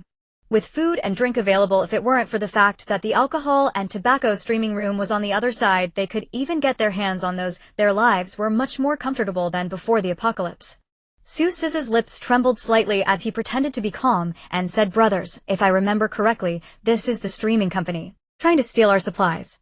Let me tell you, this territory belongs to us too. If you dare to steal our supplies, don't blame us for breaking your legs. Hurry up and get lost. Su Siz's lips trembled slightly as he pretended to be calm and said, brothers, if I remember correctly, this is the streaming company. In situations like this, whoever is stronger gets to keep these things. You wouldn't want to get hurt by this kitchen. Ha ha ha ha ha. The tall and thin man couldn't help but laugh, pointing at Su Siz's face and laughing loudly. You think someone like you can hurt us? Are you kidding us? The short and stout man also laughed heartily, pulling out a large watermelon knife from nearby and swinging it in Su Siz's direction. Do you think your kitchen knife is faster?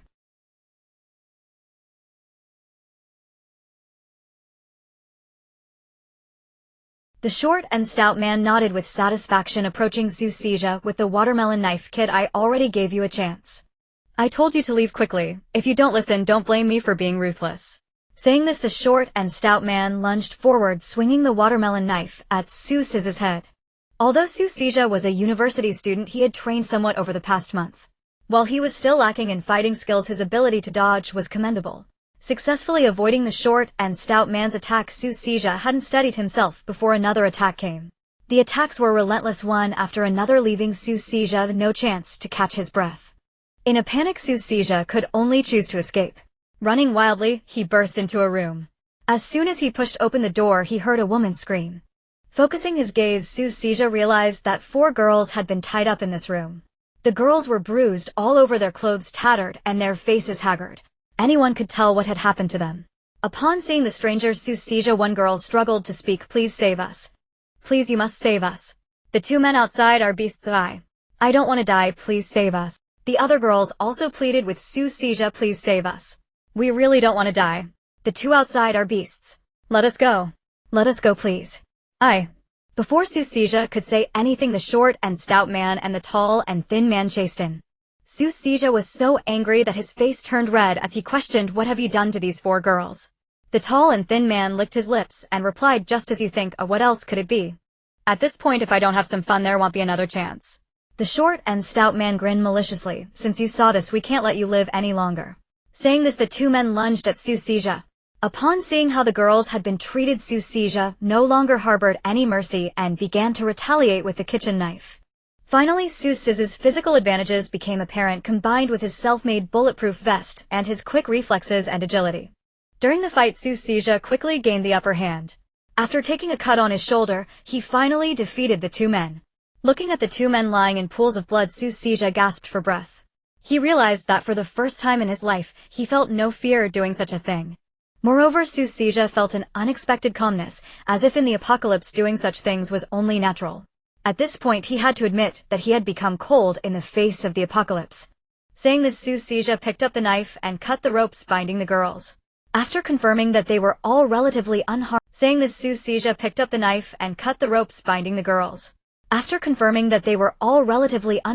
Sijia took his kitchen knife and staggered outside, planning to find some medicine to bandage himself. However, he hadn't taken a few steps when he was struck from behind. The blade clashed against the spring bulletproof vest he was wearing, producing a clanging sound. Su Sijia turned around in disbelief, only to see the girl who had just begged him for help holding the watermelon knife staring at him in shock. Clearly it was this girl who had just attacked Su Sijia. In disbelief, Su Sijia grabbed her hand and wrested the watermelon knife from her grip, questioning why. "Why did you try to kill me?" Su Sijia was filled with confusion, and with that previous slash, if he hadn't been wearing the bulletproof vest, he would have been severely injured if not dead. In the apocalypse, suffering such serious injuries without medicine would mean only death awaited him. "Didn't I just save you? Why are you trying to kill me?" Though I am deeply grateful that you just saved me, I cannot allow anyone to know what humiliation I suffered, Therefore, you must die." Now, shrieking, the girl turned to the three others behind her. "What are you waiting for? Kill him, immediately. If word of this gets out, none of us will be able to hold our heads up again. Our careers, our families, our loved ones, they'll all despise us. Everything we have will be utterly destroyed. Kill him, now." And amid the girls' shrill cries, the remaining three staggered to their feet. None snatched up a wooden club, another clenched her fists, the third seized a sharp knife, and together they charged towards Su Sijia. At that moment, Su Sijia abandoned all restraint, kicking each one squarely, sending them sprawling. The four girls were physically frail, with Su Sijia's furious kicks two collapsed, instantly slipping into unconsciousness. The two still conscious fared no better. They'd been struck directly in the solar plexus, and now clutched their chests, vomiting blood violently. And gazing upon their wretched state, Su Sijia fell silent for a long, heavy while. In that instant, Su Sijia truly grasped the grim reality of his predicament. And whether in a desolate apocalypse or a radiant, beautiful world, the most terrifying force within any world is human nature itself. He had saved them, yet they feared only that he would tarnish their reputations. And that realization chilled his heart, utterly irrevocably. He did not spare them another glance. Instead, he locked the door firmly behind him and turned away to tend his wounds and gather what supplies he needed. Su Sijia knew such incidents would not occur only once. In the coming apocalypse, they would repeat, hundreds, thousands, even 10,000 times over. And human nature is the least worthy thing to test. Soon Shen Jin'an met Su Sijia at their prearranged rendezvous. And by then Su Sijia had already bandaged his wounds and stood waiting, his backpack heavy with salvaged goods. Seeing his condition, Shen Jin'an intuitively surmised what had transpired. And because Su Sijia was injured, he had foregone heading toward the other live streaming studio and instead rested on site. Shen Jin'an dashed toward the storage room on that side, launching into another frantic search. As she passed the room Su Sijia had locked, she quietly added an extra lock. After emptying both the storage room and the live streaming studio on that side, Shen Jin'an returned to the meeting point. And given Su Sijia's knife wound, it was only natural they head next for the biopharmaceutical company. Shen Jin'an didn't even need to fabricate an excuse. And coincidentally, the biopharmaceutical company occupied the 8th floor. Unlike the live streaming firm, its security infrastructure was far more sophisticated. After all, every instrument and vial of medicine here was exorbitantly costly, each door lock powered by its own independent battery. Had the city not suffered a power outage for over a month, depleting even those backup batteries, Shen Jin'an could never have breached those locks so effortlessly. Unlike the previous company, no staff remained inside the biopharmaceutical firm. And upon entering, the two immediately split up, and as Shen Jin'an moved through the corridors, she spotted numerous refrigerated cabinets. Each cabinet's indicator light glowed steadily, proof indeed of the company's immense wealth. Even after more than a month without grid power, these units still functioned flawlessly. That was fortunate, meaning the contents remained intact. And insulin. Taken. And rabies vaccine. Taken. Epinephrine. Taken. And tetanus vaccine. Taken. Atropine, diazepam, lidocaine, acyclovir, omeprazole, nimodipine, potassium chloride, sodium chloride, magnesium, sulfate, glucose, methotrexate, vitamins A, and she took everything in sight. To master the correct administration of each pharmaceutical agent, Shen Jin'an even stuffed the company's internal documentation into her spatial domain. As for the employees' computers, she certainly wouldn't leave those behind. And all of them swallowed whole. And what if her spatial domain sensed the hard drives and consumed them? A biopharmaceutical firm's hard drives surely held vast troves of data. If truly absorbed, wouldn't her spatial domain expand significantly? Portable generators, diesel fuel, and grabbed, no treasure left behind. And reaching the corridors, and Shen Jin'an confronted a vault-grade security door. Anything secured behind a vault-grade door was bound to be extraordinary. And without hesitation, Shen Jin'an deployed her spatial domain and swallowed the entire door. Inside, she discovered truly remarkable items, rare anesthetics unavailable anywhere else, alongside exquisitely expensive medical equipment. No matter, Shen Jin'an claimed it all. And to conceal her anomaly from Su Xizha, she emptied the vault completely, then carefully reinstalled the vault door. Soon their agreed-upon time arrived again. Shen Jin'an returned to the entrance to await Su Xizha. Seeing her waiting there, Su Xizha shook his head in disappointment and said, I couldn't locate the tetanus vaccine. Here, I found one for you. Shen Jin'an tossed the vial toward him. And rest here. I'll check the— Thank you. Su Xizha murmured, gazing gratefully at the vial. And it hurts terribly. I won't join you on the search. Just go quickly and return swiftly. His backpack was already full. Further searching would yield little benefit, so Su Xizha chose to conserve his strength and remain where he was. All right, be careful. Call me on the walkie-talkie if you find anything. And hearing those words, Shen Jin'an's face lit up with quiet delight. And perfect, Su Xizha wouldn't venture there, and thus would never discover she'd stripped it bare. Without delay, Shen Jin'an sprinted back to the area Su Xizha had already scoured, transferring every refrigerated cabinet and employee computer into her spatial domain. At the corridor's terminus, she encountered a door secured with top-tier biometric safeguards. Its digital keypad still hummed with power, rendering conventional entry methods useless. Others might fail, but Shen Jin'an followed no conventional path. Using her spatial domain, she devoured the door and stepped effortlessly into the chamber beyond. This room unmistakably belonged to the pharmaceutical company CEO, lavishly appointed, its walls adorned with masterworks by celebrated artists. Shen Jin'an spared nothing. Every piece vanished into her spatial domain. And the CEO's computer. Claimed. And even the golf clubs resting nearby. Claimed. And above all, those gleaming barbells lined along one wall. And absolutely indispensable. Shen Jin'an burst into booming barbell-like laughter and barber. Woo-woo. It seems that the owner of the pharmaceutical company is quite fond of exercising, as there is a whole row of barbells set up here. So touching, Shen Jin'an was almost moved to tears. Let's take them. She'll lift them for herself and Lin Shuyue. After lifting them, they can easily punch someone's head to bits. After emptying the office, Shen Jin'an was about to leave. But after taking a couple of steps, she turned back. She sensed that something was amiss. This room is clearly smaller than the previous vault, but the entrance is the same. This indicates that there is likely a secret chamber inside. With such wealth in the pharmaceutical company, who knows what treasures the boss' secret room might hold. Rubbing her hands together, Shen Jin'an earnestly searched this room, and indeed, she found a secret chamber. Upon entering the secret chamber, Shen Jin'an found that the items inside were truly eye-opening. Sniper rifles, assault rifles, handguns, various types of ammunition, as well as prohibited knives, electric batons, and unsealed bows and crossbows. Even more impressive, there were 2 sets of gas masks and 2 sets of bulletproof vests. Gas masks. Bulletproof vests. Whoa. So moving. And there are 2 sets prepared for Shen Jin'an. She took them. Thank you, boss, for the sponsorship. She'll deal with it at home. After looting, Shen Jin'an saw that Su Xizha was also out of strength, so she let him hide and dashed straight up to the 9th, 10th, 11th, and 12th. She'll deal with it at home. After looting, Shen Jin'an saw that Su Xizha was also out of strength, so she let him hide and dashed straight up to the 9th, 10th, 11th, and 12th floors. According to the investigation, the only companies worth searching in this building are the live streaming company, the biopharmaceutical company, and the seed genetics company, along with the submerged underground mall. The rest are either internet companies or financial firms. Apart from the break room, storage room, and the boss office, there's no need to search the others at all. However, since she was already here, Shen Jin'an was naturally unwilling to miss any opportunity to loot. Every time she reached a company, Shen Jin'an swept through like a locust, heading straight for the break room, storage room, and the boss office, taking everything inside. It must be said that those who can be bosses in the tallest buildings in the city are all domineering executives. Not only bold, but also covering everything. Their offices not only contained prohibited books and paintings, but also various controlled knives and handguns. Some even had various whips, handcuffs, candles, blindfolds.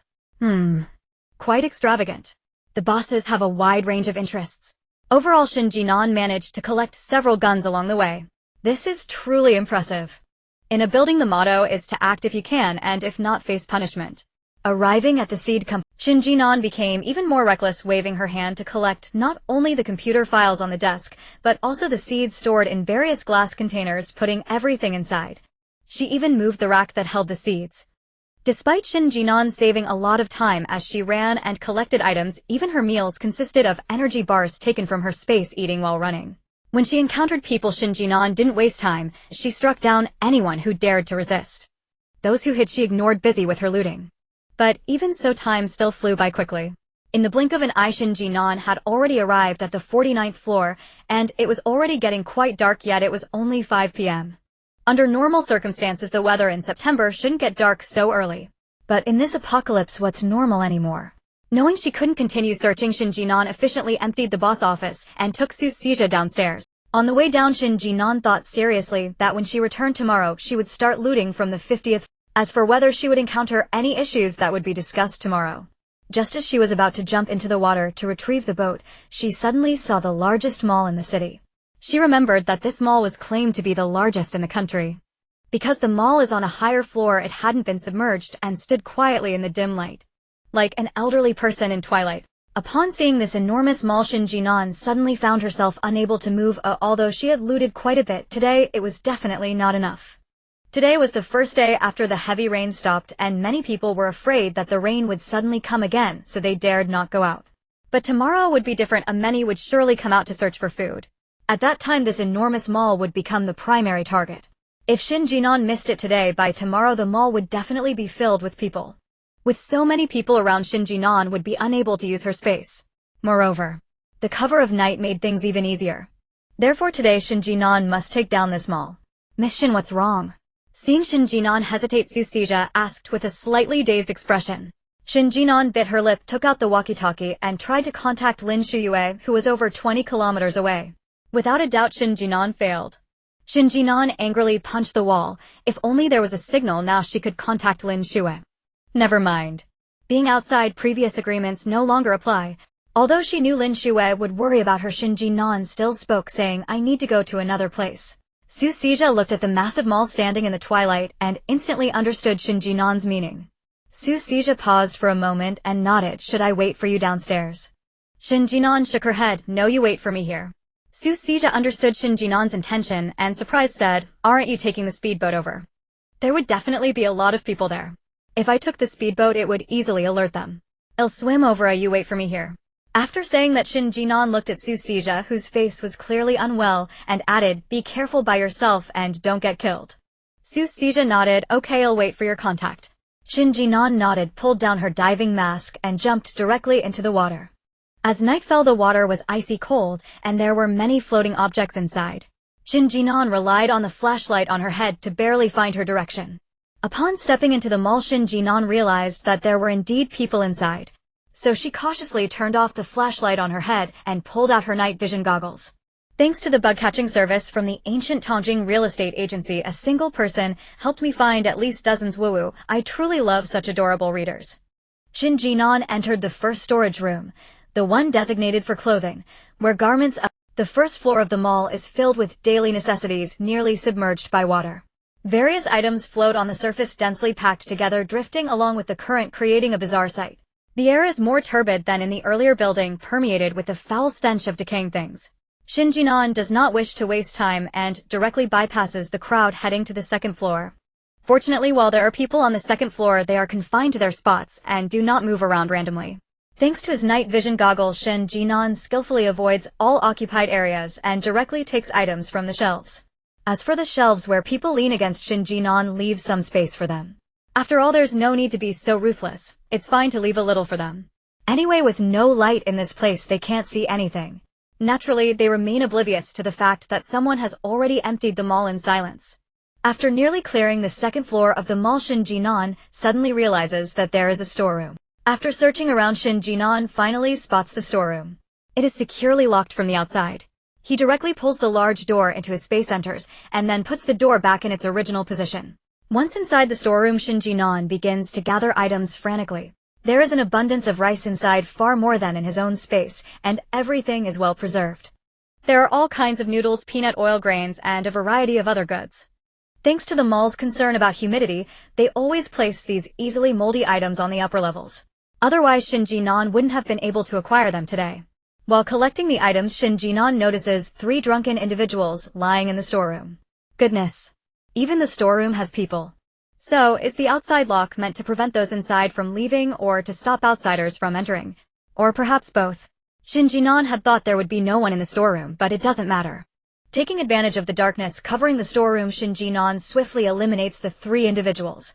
After dealing with them, he moves all the items in the storeroom into his space. Now Shen Jin'an truly does not need to worry about supplies for the next 10 or 8 years. As for fresh vegetables, no problem. The seed company and his own space will take care of that issue. As for meat, that remains to be seen. He remembers there is a massive scenic area to the west of the city, with an elevation of 2,000 meters, so the water can't possibly submerge it. He plans to go there for some supplies. If it weren't for the apocalypse, simply having this idea would have gotten him a serious talk from the police. After emptying the storeroom and confirming that there is nothing more worth taking from the enormous mall, Shen Jin'an contacts Su Sijia as agreed. Su Sij's condition is clearly not good. Shen Jin'an shines a flashlight on him. At this moment, Su Sij's exposed skin is flushed red, and he is sweating profusely, gasping for breath. His appearance is a clear indicator of a fever. Shen Jin'an discreetly glances at Su Sij's bandaged arm and silently reflects that in an apocalypse one cannot afford to get injured carelessly. Otherwise, a fever or injury could be fatal. Out of concern for the seer, Shen Jin'an asks, "Do you have any fever-reducing medicine?" Yes, Su Sijia nods weakly. "Don't worry, I have some." "All right, hang in there. Let's head back now." Seeing Su Sijia like this, Shen Jin'an knows that he won't be able to leave the house tomorrow. But this is the price of growth, otherwise the boy would remain so naive that even foresight couldn't save him. Under the cover of night, the 2 speed towards home in a speedboat. By this time, the sky has completely uncertain if it's due to abnormal weather. Thick dark clouds have gathered in the sky, blocking all light. Looking at the pitch-black water surface and the world devoid of any light, Shen Jin'an's heart beats anxiously. She has a feeling that something is about to happen. However, thinking of her home security measures, Shen Jin'an feels less afraid. Lin Shuyue is incredibly smart. She will definitely solve all problems perfectly. In fact, Shen Jin'an's worries are justified. 2 hours after Shen Jin'an left in the boat, Lin Shuyue, who had healed from his injuries, finally stepped out of his house. As soon as he comes out, he takes the initiative to distribute some food he had previously stolen from the 10th floor. These people have long been driven mad by hunger, and now they want to grab at anything they see. The moment Lin Shuyue appears with food, he is nearly overwhelmed and pushed to the ground to eat. Lin Shuyue struggles hard to get back on his feet. Looking at this group of people who were once above him, having lost their former elegance and dignity, Lin Shuyue's face reveals a sense of vindictive pleasure. Yes, it should be like this. Why should these people, just because they are human, look down on him from heights he can never reach despite all his hard work? Clearly his survival skills far exceed theirs. Clearly he is just a victim of bad timing. Why should he have to live so miserably? Look. Now that the apocalypse has come, someone with cruel means is living much better than these self-proclaimed noble rich people. And these self-proclaimed noble rich people can only lie on the ground like dogs, desperately fighting for a bite to eat. How pitiful. You must be starving, right? That Shen Jin'an on the top floor really is something. With so much food in her hands, why can't she share a little with you? Not only does she refuse to share, but she is also unwilling to help us. We just wanted her to help us get our food back. Why does she have to treat us like this? But she must have plenty of food at home, otherwise she wouldn't have known to quietly share food with us after shooting me. I know you're all very hungry, so let me be honest with you.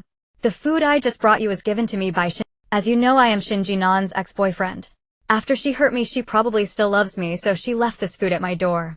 Moreover, this is all the food left in my house, and I have given it all to you. No matter how you look at me now, I can't conjure up food for you. I was thinking, if Shen Jin'an still has food to give me, then she must have a lot of food at home. Why don't we take advantage of her absence to steal from her? Hearing Lin Shuyue's suggestion, everyone sneered. A woman with a haggard face and a gaunt figure picked at her teeth with her long dark nails, her eyes glinting with a venomous green light. Yet her words were unapologetic. You heartless pretty boy, weren't you the one who stabbed the resident of 504 to death and threw them into the water? Now the one on the top floor still has feelings for you and shares some food, and you even suggest we rob her house. Good deeds really go unpunished. Mentioning the former resident of 504, Madame Huang, and her other pretty boy, Lin Shuyue's expression darkened. Although Lu Haoxiu had already realized that Qin Xiaoxia had pinned the blame of murder on herself to instill fear in everyone and prevent them from attacking her family, he was still very displeased with the unjust reputation cast upon him. After all, up until now he hadn't killed anyone. If the police were to investigate later, he truly wouldn't be able to explain himself. Though he thought this way, Lu Haoxiu wouldn't voice these thoughts. He sneered and calmly spoke, "Auntie, why are you still bringing this up at this time? What do you mean good deeds go unpunished? You know how many people that Shen Jin'an has killed. Aren't you aware that your son was electrocuted? Are you saying these things while being worthy of your son? Or have you eaten your son so?" "Shut up." The woman screamed, "It was Shen Jin'an who killed my son, not my fault." Although even a tiger wouldn't eat its cubs, a person pushed to the edge has no choice. If her son were still alive in this world, he would certainly agree with her actions. The woman was in a frenzy, self-hypnotizing herself. Right. Lu Haoxiu knew that this was not the time for conflict, so he suppressed his resentment and said with a smile, "None of this is my fault.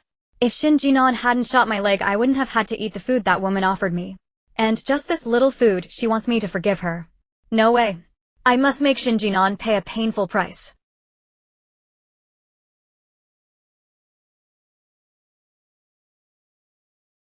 It's bad enough that someone as powerful as Shen Jin'an doesn't help us rob food, but she even electrocuted their family members, forcing them to have their family members settle in their own stomachs. She is truly committing heinous acts. Seeing the change in the expressions of the crowd, Lu Haoxiu continued, "Everyone saw it just now. Shen Jin'an left early this morning and hasn't returned for so long. She might have already died outside. And if she went out, she must have taken her gun with her. Otherwise, it's too dangerous outside and she wouldn't be able to handle it. Right now her home has only Lin Shuyue, and I know that woman. She's just a sickly thing and couldn't possibly withstand so many of us. Let's go together. I don't believe we can't get the food. But her house has an electric fence. If that high-voltage fence is still effective, aren't we just walking into death?"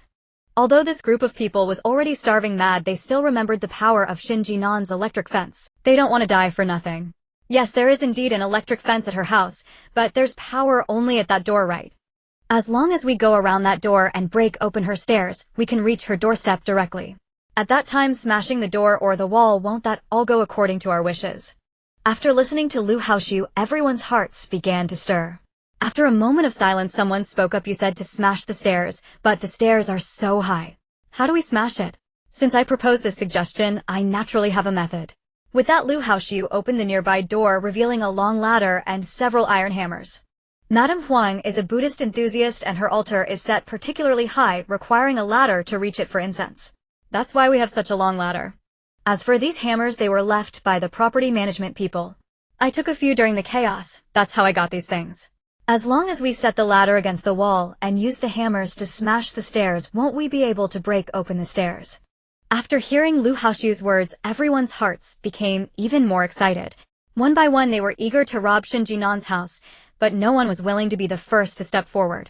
Seeing everyone hesitating, Lu Haoxiu continued, "Dear homeowners, think of your families, think of your futures. The chance for revenge and the opportunity to stockpile food is right in front of you. What are you still waiting for? Are you really waiting for Shen Jin'an to come with a gun and knock on your door, shooting you one by one? Shoot us." The thought sent chills down everyone's spines. Indeed, now that Shen Jin'an isn't on the top floor, this is a once-in-a-lifetime opportunity. If we miss this chance, who knows when the next one will come. But we still don't know if Shen Jin'an is really dead outside. What if she's not dead? If she sees us robbing her house and kills another woman, then we won't have a way out. Yeah, exactly. We don't want to die. The crowd discussed, voicing concerns about what to do if they attacked the top floor and Shen Jin'an wasn't dead. Seeing this, Lu Haoxiu coldly smiled and calmly said, "If Shen Jin'an is truly fortunate and comes back alive, I do have a countermeasure." Everyone's interest was piqued at this statement. "Then what do we do, eh?" "Yes, don't keep us in suspense, save time. We need to ambush the top floor after we take it, and when Shen Jin'an returns, we can deal with her then, right?" "Exactly. Good plan.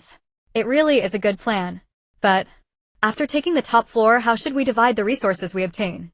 Among the crowd, someone raised a good question. Lu Haoxiu smirked, "I only want 1/10 of the rest. You can divide among yourselves." 1/10. Lu Haoxiu's words stirred palpable resentment among the dozen-odd people standing nearby. "You alone claim 1/10. How insatiably greedy you are.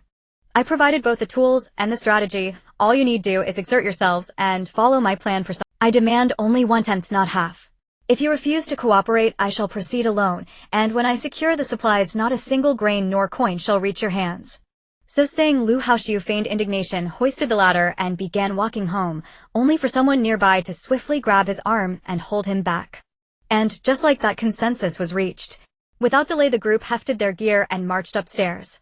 Reaching the landing on the 14th floor, they set up the ladder. A man climbed first, raised his sledgehammer, and struck the ceiling wall with full force. And just like that, consensus was reached. Without delay, the group hefted their gear and marched upstairs. Reaching the landing on the 14th floor, they set up. After Shen Jin'an left, Lin Shuyue remained seated in the living room, eyes fixed on the surveillance monitor, determined to prevent any intruder from breaching the apartment while he was away. Yet the monitor displayed no figures ascending to the 14th floor corridor, though distinct footsteps and muffled thuds were unmistakably audible. Mew mew mew. The faint tremors rippling across the floor jolted the plump orange cat, sprawled lazily moments before, into sudden agitated pacing. "Xiao Zhizi." Hearing her call, the majestic feline launched itself in a graceful pounce straight into Lin Shuyue's lap, still muttering indignant little meows. Lin Shuyue gently stroked the cat's back, her voice soft and soothing. "Xiao Zhizi, do you feel the vibrations beneath the floor?" The plump cat replied with a rapid, emphatic mew mew mew. Lin Shuyue nodded, then stepped barefoot onto the floor, and indeed, she could discern a steady rhythmic tremor. So someone's breaking through a wall. And judging by the intensity of these tremors, they're not far from our floor. But whether their target was her atop this building remained uncertain. At that thought, Lin Shuyue picked up the remote and slowly panned the surveillance camera around the stairwell, until at the narrow turning alcove, something subtly amiss caught her eye. Shen Jin'an had earlier stacked numerous obstacles there for convenience, and now those very objects trembled faintly. They were directly beneath. Breaking through a wall, quite the laborious endeavor. Still, credit where it's due, they wisely avoided battering that reinforced steel door hidden. With that, Lin Shuyue placed the large orange cat upon the sofa, turned and secured the pistol Shen Jin'an had left her at her lower back, then strolled calmly out the door. After descending partway, she paused upon the platform visible in the surveillance feed.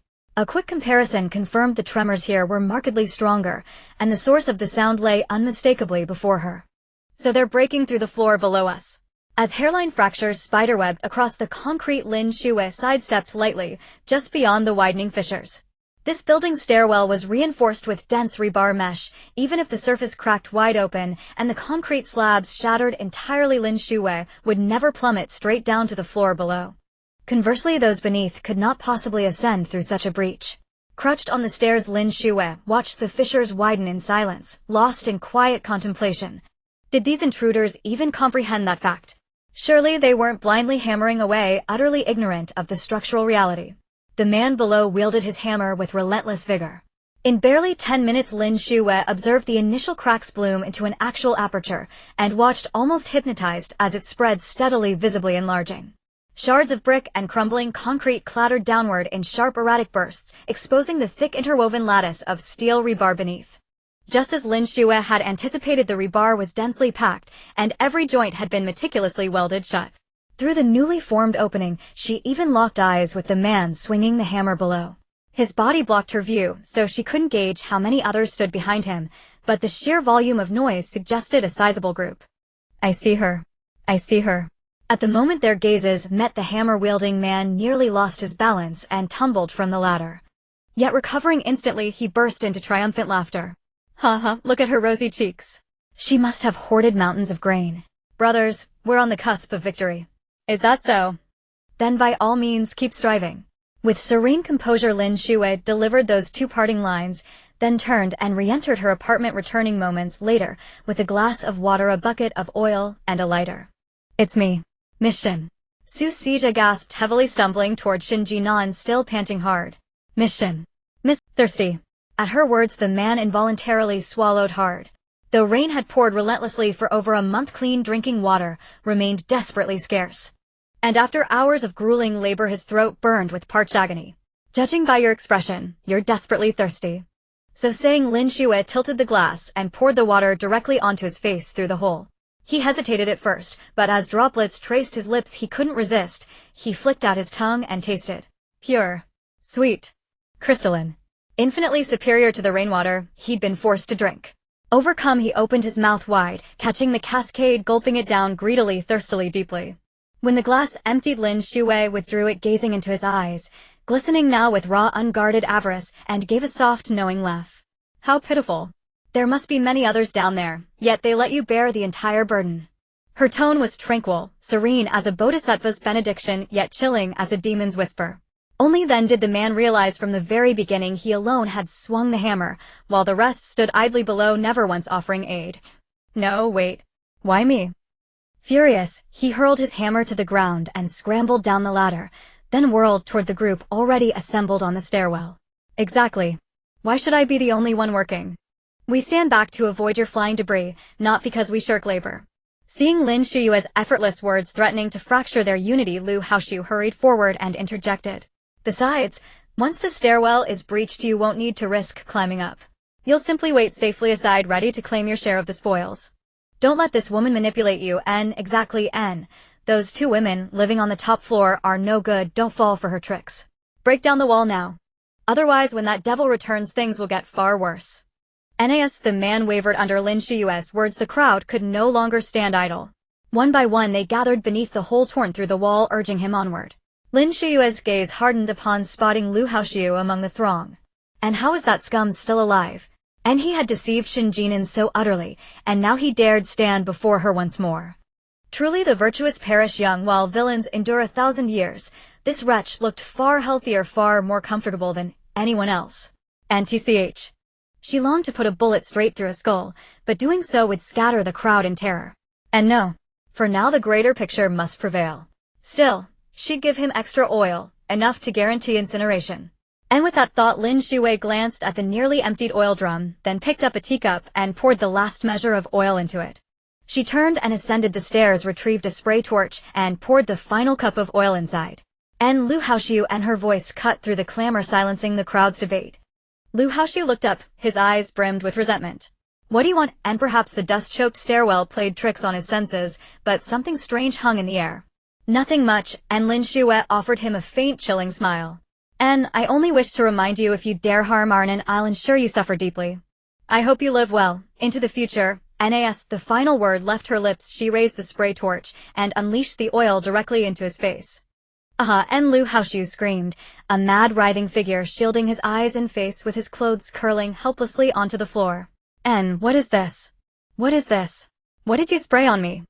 You wretched bitch, are you trying to kill me? And nothing special, just oil. Calmly uttering those words, Lin Shuyue flicked a lit lighter through the crisscrossed rebar and sent it tumbling into the stairwell. In an instant, roaring flames engulfed the stairwell, trapping everyone gathered there. Crimson fire leapt high, devouring all within its reach, the walls, the debris, and the ladder itself. Lin Shuyue had poured the oil down the ladder onto the floor below. A thick smoke and scattered rubble had simply concealed it from view. Now that the fire had ignited, escape was impossible. Help, it burns horribly. Move aside, and shrill screams pierced the building's silence. Lin Shuyue rounded the corner and glanced toward the iron gate, where someone already pounded, frantically spewing venomous curses. The acrid stench of burning flesh hung heavy in the air. Lin Shuyue waved a hand dismissively, disgusted. And how foul. And then, unperturbed, she turned and walked calmly back home. She needed to board over that gaping hole. What if Anin returned and stepped in, twisting her ankle? And she'd have to repair the floor and devise a way to stop others from breaking through walls. Perhaps she'd install an electrical box here later, run a wire to the exposed rebar, deliver a shock like electrofishing. And no, better wait. The fire below still raged as she'd decide after it died down. Right, she'd return soon to check whether Lin Shuyue, that blight upon the earth, had perished. And if not, could she descend and finish him off? The fire had erupted too fiercely, leaving no opening for a follow-up shot. Yet if Lin Shuyue truly died, Anin might finally breathe easier. A waste of oxygen, merely breathing polluted the air. And Lin Shuyue hadn't been wrong. The righteous die young, while villains linger 1,000 years. Lin Shuyue indeed possessed unnatural resilience. The moment Lin Shuyue saw Lin Shuyue hurl the lighter downward, alarm surged through him. Just as the first tongues of flame licked toward his body, he smashed through the window and leapt headlong into the abyss below. Below stretched over 10 meters of deep water, enough to douse his flames. And yet the oil drenched across his torso meant even lightning reflexes couldn't spare him from searing pain. The instant he struck the water, agony exploded through him. Knee's right foot had slammed against something hard. It felt shattered. Gritting his teeth, he held his breath, forcing himself to remain submerged until the worst of the heat subsided, then swam desperately for safer ground. Oil spread across the water's surface the moment he plunged in, flames dancing atop it. To breach the surface now would reignite him instantly. He refused to die, not yet. So he swam, lungs burning far and deeper, until at last he dared lift his head above water. His chest heaved raw and desperate. Gasping greedily, he clung to a floating timber, then glared with venomous hatred toward Building 8. At that moment his loathing for Lin Shuyue reached its zenith. And she resented only that he'd taken Shen Jin'an from her. That alone explained this vengeance. Both Lin Shuyue and Shen Jin'an were despicable, nothing more than vile, contemptible women. And without them he'd never have fallen so low. First he'd sold himself as a male consort to that woman surnamed Huang for money. Then Shen Jin'an had slashed him with knives, shot him with guns. Now Lin Shuyue had set him ablaze. Why must he endure such torment, while those two women lived in comfort atop the building? And no, he would retaliate. He'd reduce them both to ash, with no grave left to bury their remains. Blisters bloomed across his face, neck, arms, torso, legs, the fire's cruel signature. And the shattering pain in his right foot pushed him toward madness. Hatred, an overwhelming, suffocating hatred. And what could he do? And what could he possibly do? And room 504 was lost to him. Before leaving he'd promised Chen Xiaoxia he'd return with supplies. Hatred, an overwhelming, suffocating hatred. And what could he do? And what could he possibly do? And room 504 was lost to him. Through the water's distorted reflection, he glimpsed his own visage, ghastly, monstrous. Blisters covered his face, patches of charred hair clung in matted, bloody clumps. And he looked utterly terrifying. Lu Haoxiu in despair covered his face with his hands. Chen Xiaoxia, timid as she was, would surely be terrified if she saw him in such a state. No, he couldn't go back, he had to wait until his injuries healed before returning. But during this time, where could he go? With so many wounds on his body, and having just jumped into filthy water. This water contained feces, corpses, and various debris. If he didn't find a way to treat these wounds soon, he would certainly face infection. In such a condition with no medicine or food, an infection would only lead to death. Lu Haoxiu did not want to die. He had been harmed by the two despicable individuals Shen Jin'an and Lin Shuyue, and he could not accept dying like this. In the midst of pain and anger, Lu Haoxiu miraculously calmed down. He needed medicine, food, and clean water, but these things were impossible to obtain in the low-lying areas. Therefore, Lu Haoxiu set his sights on the highest mountain in the city. Shijing Mountain is the tallest mountain in the city, standing over 2,000 meters high, and before the heavy rains it was a national key nature reserve. As a native of the city, Lu Haoxiu had seen countless news reports about Shijing Mountain. It was said to be home to numerous wild animals and a wealth of precious medicinal herbs. If he could get there, he should be able to find a way to survive right. With this thought, Lu Haoxiu made up his mind, enduring the sharp pain in his body, and rolled over onto a piece of wood that had come from nowhere, paddling westward. Not long after Lu Haoxiu left, a drone flew over the direction he had just been. After scanning an area of 500 meters with the drone, Lin Shuyue's brow furrowed even tighter, as she had not spotted that scoundrel Lu Haoxiu. Logically, Lin Shuyue had specifically sprayed oil on him, and he was at the center of the fire source, so he shouldn't have run far. Why couldn't she find him anywhere? Was it possible he had found a place to hide and died, or had he jumped into the water and drowned? He shouldn't be so lucky to survive. Whatever, it didn't matter, he wouldn't die this time, but he would eventually die by her hands. Lin Shuyue gave up searching for him.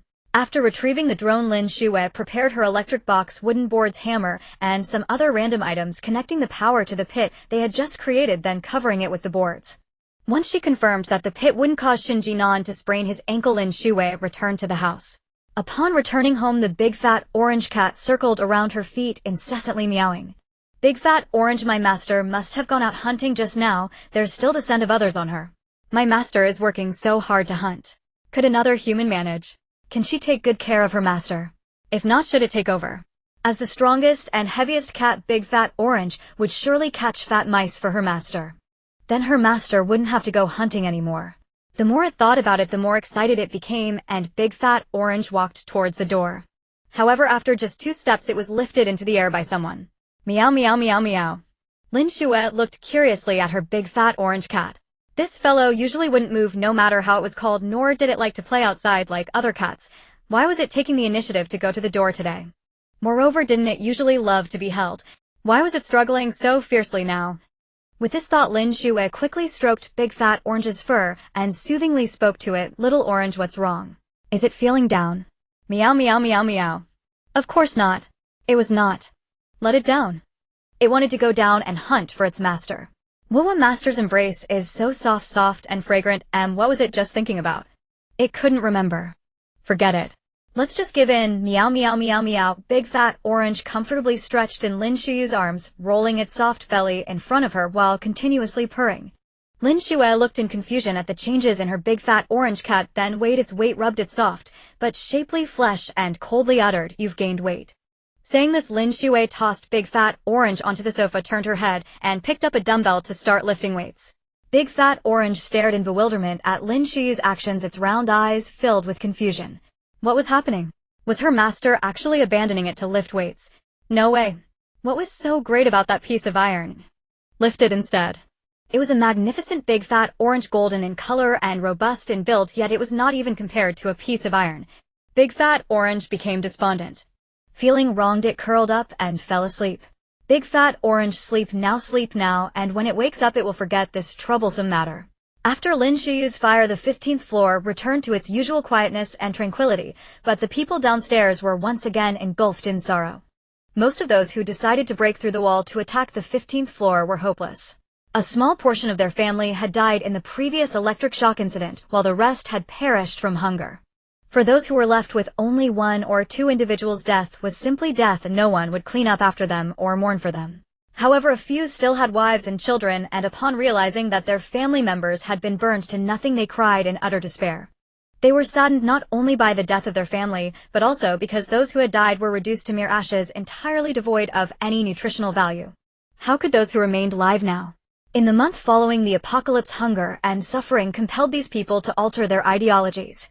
They no longer had the luxury to care about so-called morals, they only wanted to survive. To live, they would pay any price.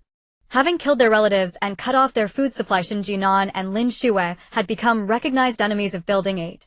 However, Shen Jin'an and Lin Shuyue had far too many ruthless means at their disposal, making it impossible for these people to compete with them.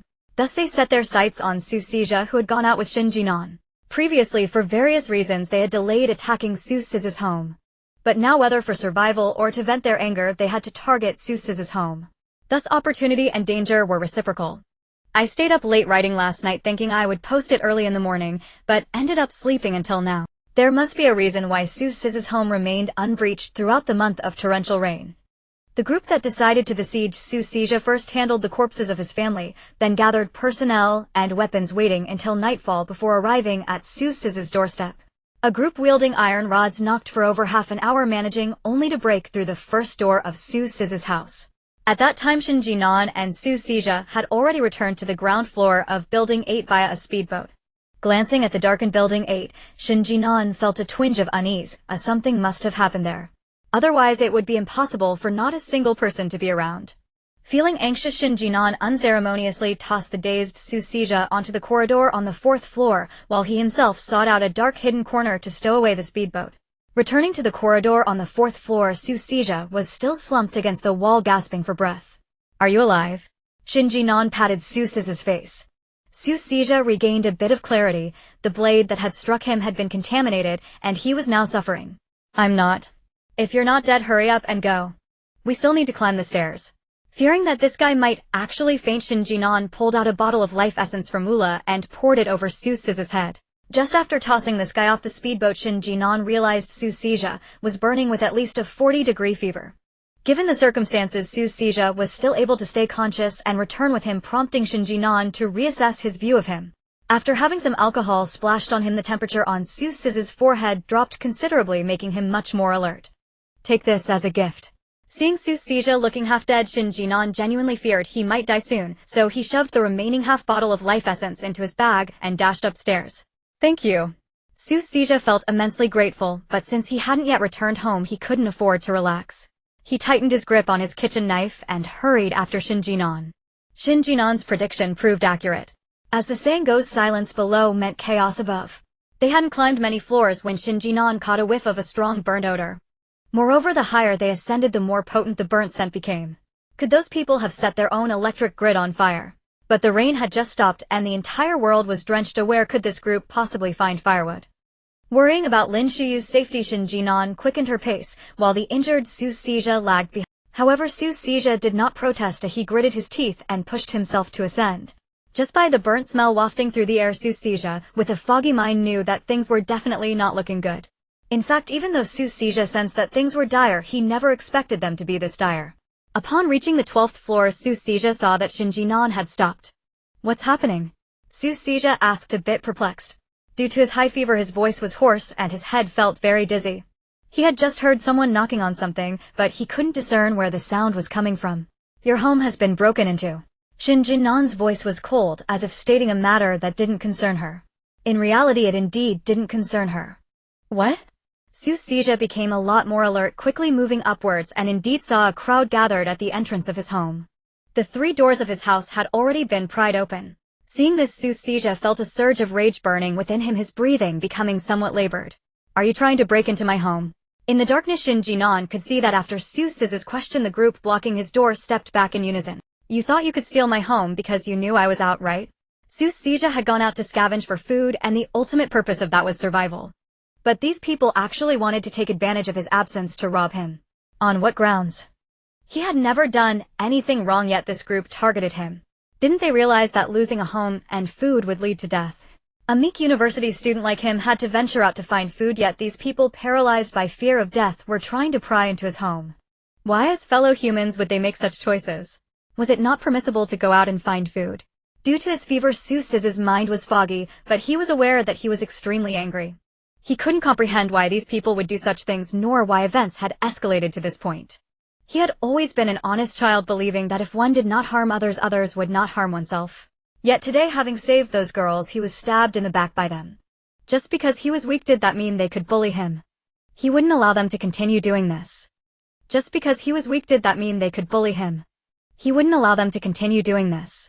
He would pick up a knife and fight back. He would confront those who wished to push him to his death.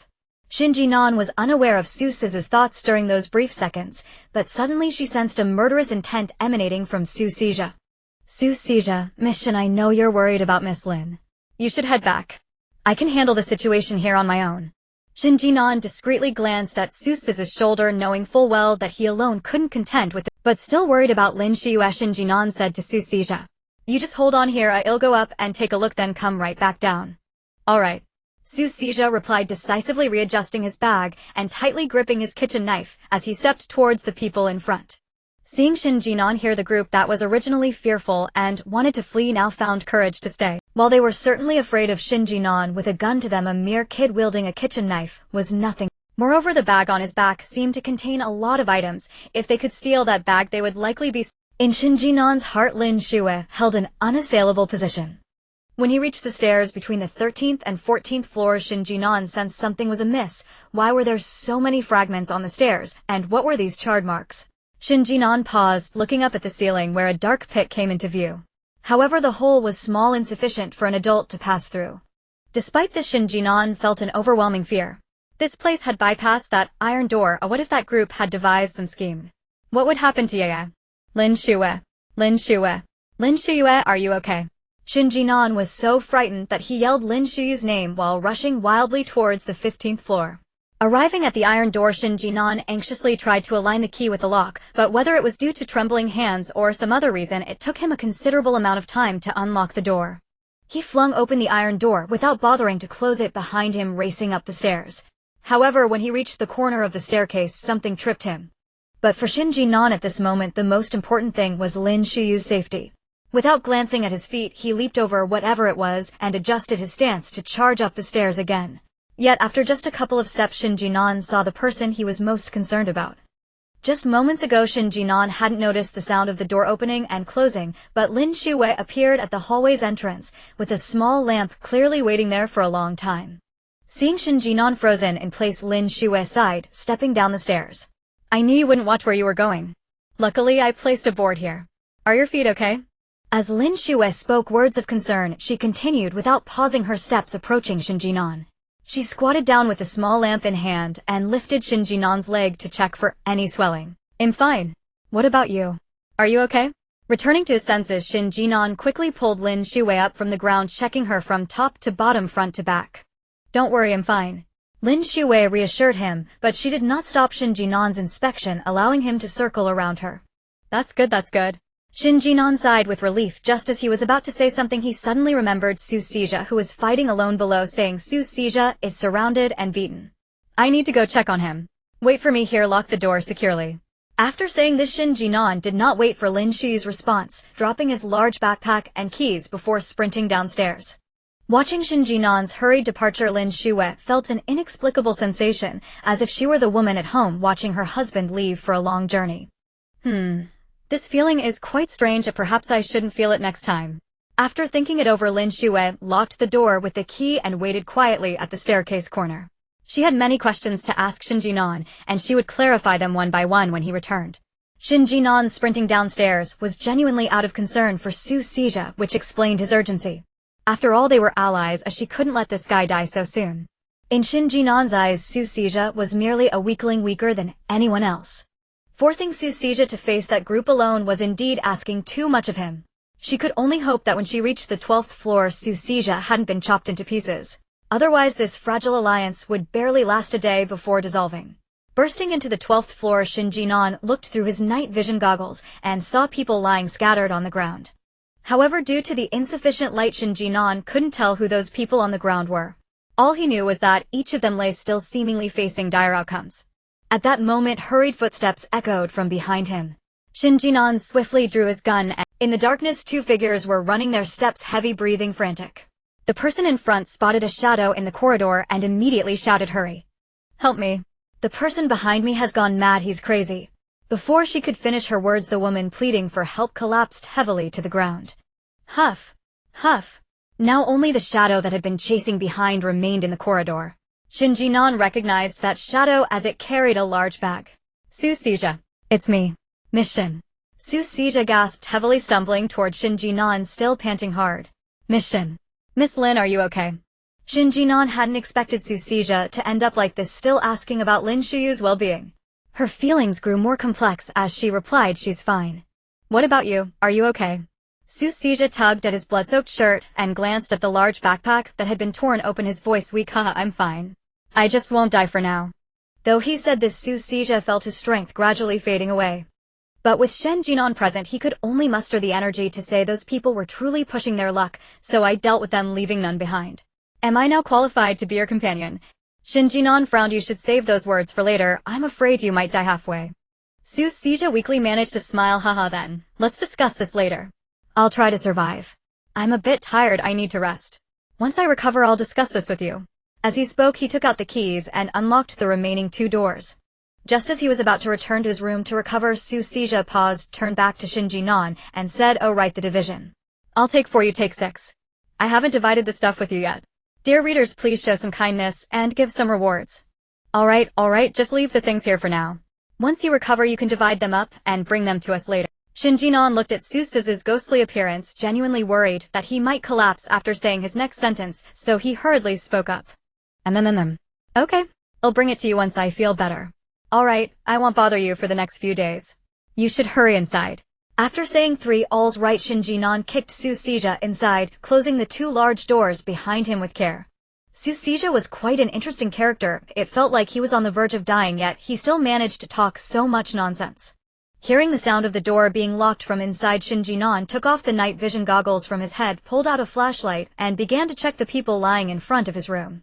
By examining the wounds, it was clear that these people hadn't suffered much before dying. They all seemed to have been killed with a single blow. The strikes were extremely swift and decisive, contrasting sharply with the injuries on the 2 corpses he had seen earlier at the live streaming company. But essentially it was Su Sijia who dealt with these people. Counting the bodies on the ground, there were a total of 6. Did Su Sijia really manage to take down 6 people in the short time he was upstairs? 6 people. Shen Jin'an felt like his CPU was about to overheat. Wasn't Su Sijia just a college student? Moreover, Su Sijia had injuries and was running a fever over 40 degrees. How could this dazed Su Sijia manage to kill 6 people, all with fatal wounds? With this question in mind, Shen Jin'an returned to the 15th floor and posed the question to Lin Shuyue. Lin Shuyue looked at Shen Jin'an with a blank expression and said, "Did you forget? Su Sijia is an agricultural student." So what?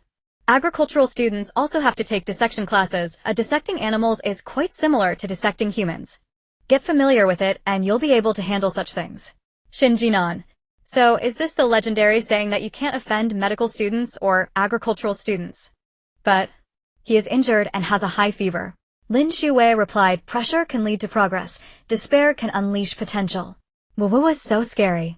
Shen Jin'an threw herself into Lin Shuyue's arms, starting to cry. Lin Shuyue was not swayed by Shen Jin'an's antics. She pulled Shen Jin'an out of her embrace and sat her down on the chair opposite. Shen Jin'an attempted to struggle. Wu yeah. Explain why you came back so late. Lin Shuyue's voice was calm, her gaze very steady, yet Shen Jin'an could distinctly sense a hint of menace in her eyes. I remember before you left I stressed to you repeatedly to be home by 7 in the evening. Look at what time it is now. Shen Jin'an whispered, it's a little past 9. Huh. Lin Shuyue found it amusing in her anger, and seeing this Shen Jin'an quickly said, but yeah, I had my reasons. When I left I was heading towards that biggest building, right? But when I got there I discovered there was a huge mall next door. Honestly, I hadn't planned to search the mall considering it was nearly dark. I just wanted to come back and meet you, yeah. But that mall was tempting me. It was truly brazen. I saw it wasn't flooded, so you just happened to go and loot the stuff from the mall. Yes, exactly. Shen Jin'an exclaimed loudly as if she had found the perfect justification. But didn't I tell you to be back by 7?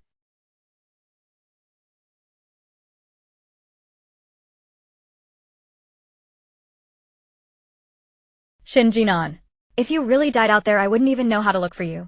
Lin Shuyue looked at Shen Jin'an's wilted demeanor, feeling an intense flame burning in her chest. But if I wait until tomorrow there will be more people in the mall and there will be even fewer things for us to search. I thought today was the best opportunity, yeah, I know it's very wrong for me to come back late, but I have my reasons. And look, I'm standing right in front of you, aren't I? So please don't worry. Shen Jin'an tried to argue, but as soon as her gaze met Lin Shuyue's red eyes her words instantly faltered. Shen Jin'an stood there awkwardly, hurriedly turning to find tissues. After finally finding some she turned back to see Lin Shuyue's tears streaming down her face. Shen Jin'an was completely stunned. The nearby chubby orange cat was also shocked by the scene. Having known Lin Shuyue for so many years, it was the first time Shen Jin'an witnessed her in such a state. Lin Shuyue was a very strong person, as she never cried no matter what happened. And today what she had done was indeed not very proper. Thinking of this, Shen Jin'an wiped Lin Shuyue's tears while sincerely apologizing. I'm sorry, yeah. I promise next time I will strictly follow the schedule you set. This will absolutely not happen again. Through her tears, Lin Shuyue saw Shen Jin'an's sincere expression, sniffed, and asked, really? Of course it's true. When have I ever lied to you? Lin Shuyue had been trying hard to hold back her tears, but upon hearing this they fell even more fiercely. Shen Jin'an, you little brat, you've lied to me so many times. Shen Jin'an was taken aback by the shout. After thinking seriously, she realized that she indeed had lied to Lin Shuyue many times, and it had always been to deceive her for some scoundrel. Yeah. I was just momentarily bewitched, right? I can guarantee. I won't dare to lie to you again.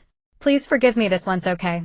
Lin Shuyue, after hearing this, gritted her teeth about to speak, but the nearby chubby orange cat couldn't take it anymore and transformed into a small missile rushing towards Shen Jin'an's stomach. Shen Jin'an, huh? Meow meow meow. This is its owner's home. How dare this woman bully its owner? Bold. Rebellious. It must take down this woman. On that day, after raising the chubby orange cat for 4 years, Lin Shuyue saw it so agitated for the first time, chasing Shen Jin'an around while cursing. Even though Lin Shuyue couldn't understand what the chubby orange cat was saying, she could guess that it was cursing very hard. In terms of combat power, Shen Jin'an undoubtedly far surpasses the hefty orange cat. However, the cat's owner is Lin Shuyue, and even if Shen Jin'an wishes to ignore the cat, she must respect its owner. Thus, in a sudden turn of events, a woman with explosive combat capabilities like Shen Jin'an found herself being chased around the house by a hefty orange cat weighing over 10 pounds. Yeah. The hefty orange is going crazy, you must stop it. It's going to bite me. Yeah, help. Lin Shuyue was already too amused by the scene before her to cry. Now seeing Shen Jin'an desperately fleeing, she could only find it hilarious. Humph, the little orange, you offended yourself and you still want me to comfort you. Shen Jin'an, you're on your own. Shen Jin'an. Woo. Yeah. Yeah. The wailing continued for some time until the hefty orange finally grew tired, panting as it collapsed next to Lin Shuyue, huffing towards Shen Jin'an. It looked ferocious, like a snake baring its fangs, ready to spit venom at any enemy. How dare this woman make its owner cry? If it weren't for this pesky creature running too fast for it to catch up, the little orange would undoubtedly have taught this woman a lesson. This was the first time Shen Jin'an had seen the hefty orange looking so fierce, and for a moment she didn't dare to approach. She feared being swiped at by the hefty orange. Yeah. Shen Jin'an sought help from Lin Shuyue. The little orange was just fierce to me. You deserve it, who told you to make me cry? Hiss. The hefty orange bared its teeth at Shen Jin'an as if affirming Lin Shuyue's words. Shen Jin'an. So her status in this household is the lowest. Shen Jin'an felt lonely, wronged, isolated, and cold, wishing for Yaya to hug her. Yaya refused Shen Jin'an's request and told her to roll aside. Shen Jin'an pitifully rolled to the edge of the sofa, gazing at Lin Shuyue with a pleading look, trying to evade blame. Failing to evade blame, Shen Jin'an decided to change the topic. By the way, Yaya, did anything happen while I was away? Of course. There's a big hole at the corner of the stairs, didn't you see it? Lin Shuyue's tone was not very pleasant, clearly still upset.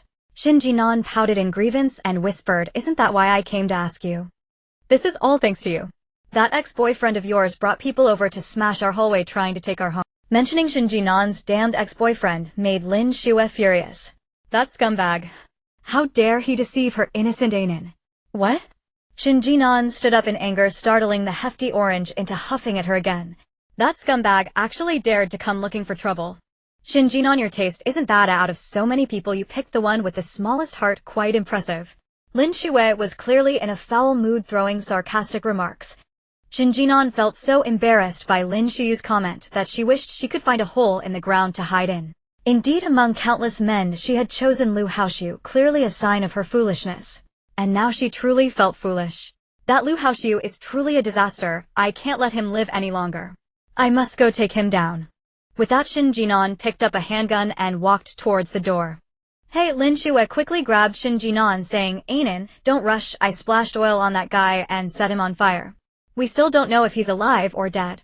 If we don't know whether he's dead or alive, let's go check. I remember he lives in 504. Let's go. Yeah, I'll take you to take him down. And let's take down Chen Xiaoxia too. These two always bounce around in front of her, driving Shen Jin'an. As the saying goes, one must have a name for their mission. Shen Jin'an had already decided that when she saw Chen Xiaoxia and Lu Haoxiu later, they would die as soon as they opened their mouths. As the saying goes, one must have a name for their mission. Shen Jin'an had already decided that when she saw Chen Xiaoxia and Lu Haoxiu later, they would die as soon as they opened. If you don't accept it, then let's fight. Just don't act tough in front of me. The more she thought about it, the more excited Shen Jin'an became. She directly grabbed Lin Shuyue's hand, preparing to open the door and head downstairs. Lin Shuyue hesitated for a moment and said cautiously, well, I'm glad you're willing to deal with those two. Shouldn't someone stay at home? What? Just turn on the electric fence and that'll be fine, right? Let's hurry down and deal with those two disasters. If we leave them, who knows what they'll do. Lin Shuyue found this reasonable, turned around, picked up her crossbow, and followed Shen Jin'an downstairs. The hefty orange, which was originally trying hard to protect its owner from that bad woman, was now in a state of confusion. Its large owner was actually taken away by someone. So, why did it just stop them? Meow meow meow meow. The hefty orange howled at the sky in anger. But at this moment there was no one left in the house. It could only roar at the air. Lin Shuyue had long found those two guys displeasing to the eye. Now that they could be dealt with, she certainly wanted to do it quickly. Thus the two, equipped with night vision goggles, hurriedly approached the door of 504. Knock knock knock. Out of politeness, Shen Jin'an still knocked on the door. No response. After waiting a while without any sound from inside, Lin Shuyue furrowed her brows in confusion. Where could they have gone? It's normal for that useless Lu Haoxiu to not return after I set fire to him, but what about Chen Xiaoxia? Where did she go? Based on Chen Xiaoxia's behavior recently, Lin Shuyue knew that she was someone who feared death. Now that the heavy rain had just stopped and Lu Haoxiu was injured, whether he was alive or dead was unknown. Where could she possibly go? No more waiting, let's break down the door. Shen Jin'an was not known for her patience. After waiting a while without seeing anyone open the door, she impatiently stated this. The door lock of 504 had many marks from being smashed, clearly showing that it had been attacked frequently. However, the quality of the lock was good, which was why it hadn't been broken. As for the ones that were smashed, it was probably because they didn't want to spend money on the door. But then again, it was the apocalypse who cared about relationships between people. Just smash and grab. With Lin Shuyue's consent, Shen Jin'an was eager to try her newly acquired shotgun's power. Bang. Routine begging, sob sob sob, dear lords, please give a tip, the author can't afford to eat. A loud gunshot echoed through the empty corridor, causing Lin Shuyue to rub her ears in discomfort. Although she had prepared herself earlier and covered her ears, the sound was still quite loud. Lin Shuyue asked, "Is it started?" Shen Jin'an responded, "It started." Despite a slight ringing in his ears, he was fine after all, as he was also wearing earplugs. Kicking open the door to room 504, he rushed inside with a loaded shotgun.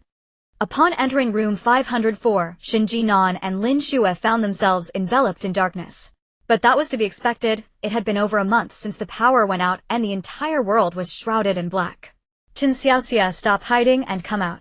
Shen Jin'an was not one to coddle Chen Xiaoxia. He immediately shouted upon entering, "Weren't you the one who encouraged that scoundrel Lu to come find me trouble? Now it's my turn to find trouble with you. Don't hide, come out."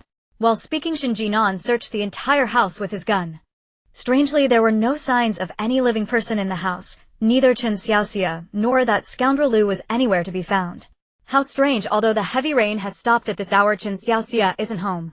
Where could she have gone? Who knows? Lin Shuyue looked at the garbage-filled room, her brows furrowed tightly. Perhaps Chen Xiaoxia saw that Lu Haoxiu hadn't returned and went off to seek refuge with someone else. That's really possible, Shen Jin'an sighed helplessly. So we arrived a step too late, and those two. Lin Shuyue replied, "Even if they have run off, they probably won't survive for long." Shen Jin'an slammed his thigh in frustration, saying, "But I won't feel at ease until I see their corpses." At this point, leaving a complete corpse behind is actually quite a luxury. If you want to see their bodies, it might indeed be quite difficult. As Lin Shuyue spoke, she walked outside, clearly not intending to stay in this filthy place. Shen Jin'an quickly followed. During this time, people in Building 8 had either died, left, or fled. Those still alive dared not provoke Shen Jin'an and Lin Shuyue. As they made their way upstairs, the surroundings were eerily silent, devoid of any sound. Upon reaching the 14th floor corridor, Shen Jin'an and Lin Shuyue spotted two figures. "Hello ladies, I am Granny Fan from room 1303. Do you remember me?" One of the figures in the shadows spoke upon seeing them return. "It's you. What do you want with us?" Shen Jin'an stepped forward, silently blocking Lin Shuyue. In this apocalyptic situation, one must remain vigilant regardless of past cordialities, otherwise one might not know how they met their end. At this point, another figure in the shadows spoke up. It was a man. "Hello ladies, I am Fan Minghue, Granny Fan's son. You see, before my mother asked for your help and received some herbs. Those herbs saved my life. I had intended to thank you once I recovered, but due to various reasons I have only just gotten around to it now. Then earlier today I saw Miss Shen going out, so I followed her to gather some supplies. Miss Shen, Miss Lin, this is a small token of appreciation. I hope it is not too much trouble." Noticing that Lin Shuyue and Shen Jin'an were slow to respond, Fan Minghui quickly understood. "I know you two don't trust us much, so I'll just leave this here." Saying this, he placed a small bag tightly held in his hand on the ground and quickly retreated to the corridor with Granny Fan. "Thank you both for your assistance before. If you encounter any difficulties in the future, feel free to come to me, and I will help as much as I can." At this point, Fan Minghui seemed to find his own words somewhat amusing. After all, with how powerful Miss Shen and Miss Lin are, they likely don't need my help at all. But still, I say this. In this situation, anything can happen. If there's nothing else, my mother and I will be leaving now. Take care, ladies. Knowing he couldn't linger here, Fan Minghui quickly bid farewell to Granny Fan and left. Watching the two hurriedly leave, Shen Jin'an looked somewhat perplexed. "He came here just to bring us food and say all that?" Lin Shuyue nodded, saying, "A drop of kindness deserves a fountain of gratitude." These two could indeed be worth befriending. Shen Jin'an was slightly taken aback. Having known Lin Shuyue for so many years, it seemed to be the first time he heard her speak so highly of someone. Shen Jin'an opened the bag that was left behind. Inside were a bag of rice, 2 pieces of cured meat, and several packets of instant noodles. More importantly, there was even a handful of fresh vegetables. Fresh vegetables. Huh. After a month of heavy rain and no sunlight, where on earth did they get these greens? And they look so fresh. It seems like they were just picked. Shen Jin'an couldn't help but express a bit of admiration for the mother and son duo. "Alright, enough of that. Let's quickly pack up the food and head back. You haven't eaten all night, have you?" Yes. I didn't feel it until you mentioned it, but now I feel like I'm starving." Shen Jin'an was indeed starving. After a day of running around, it was already past 9, and she hadn't eaten a single bite of hot food. Life was tough. "Let's hurry home. I haven't eaten either." The two chatted as they walked home. Upon arriving, Lin Shuyue sent Shen Jin'an to wash her hands while she turned to the kitchen to prepare the meal.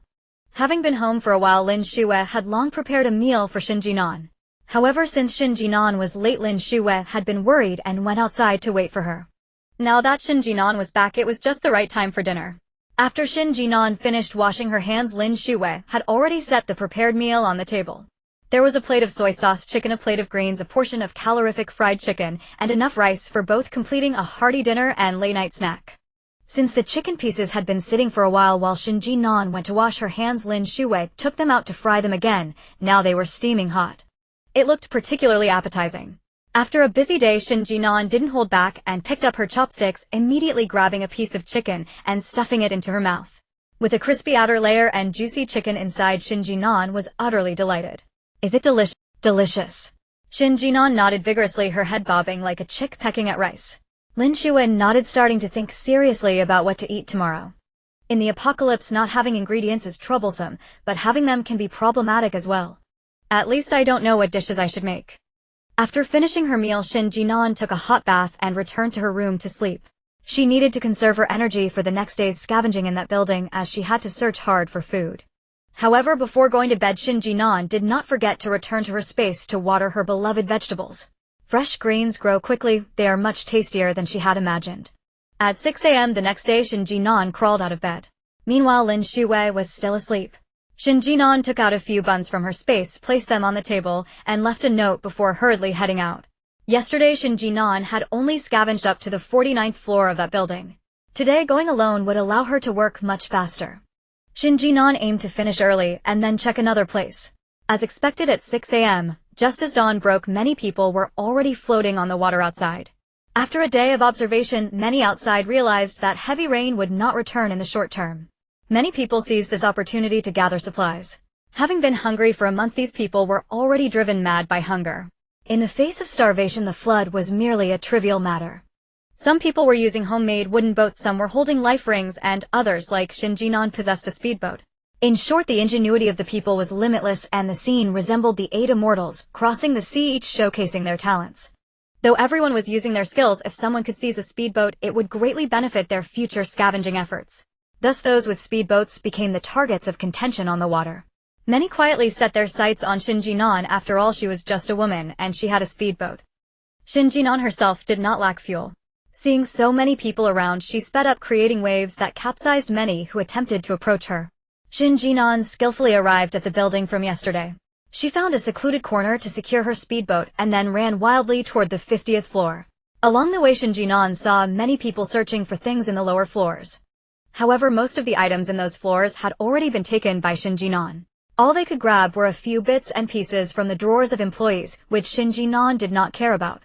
Today, Shen Jin'an did not want to waste time. According to the rules set yesterday, she rushed straight to the storage room and the president's office as soon as she entered. The higher the floor, the more valuable the items in the president's office. However, it could not compare to the value of the biopharmaceuticals. She managed to acquire 2 guns, 3 bulletproof vests, and 8 gas masks, leaving the tallest building in the city feeling satisfied. Of course, this confidence meant conserving ammunition and bluffing. If they were to fire recklessly, even an armory would not be enough. Of course, this confidence meant conserving ammunition and bluffing. If they were to fire recklessly, even an armory would not be enough for her. Wait a minute, hiss, what did Shen Jin'an just think?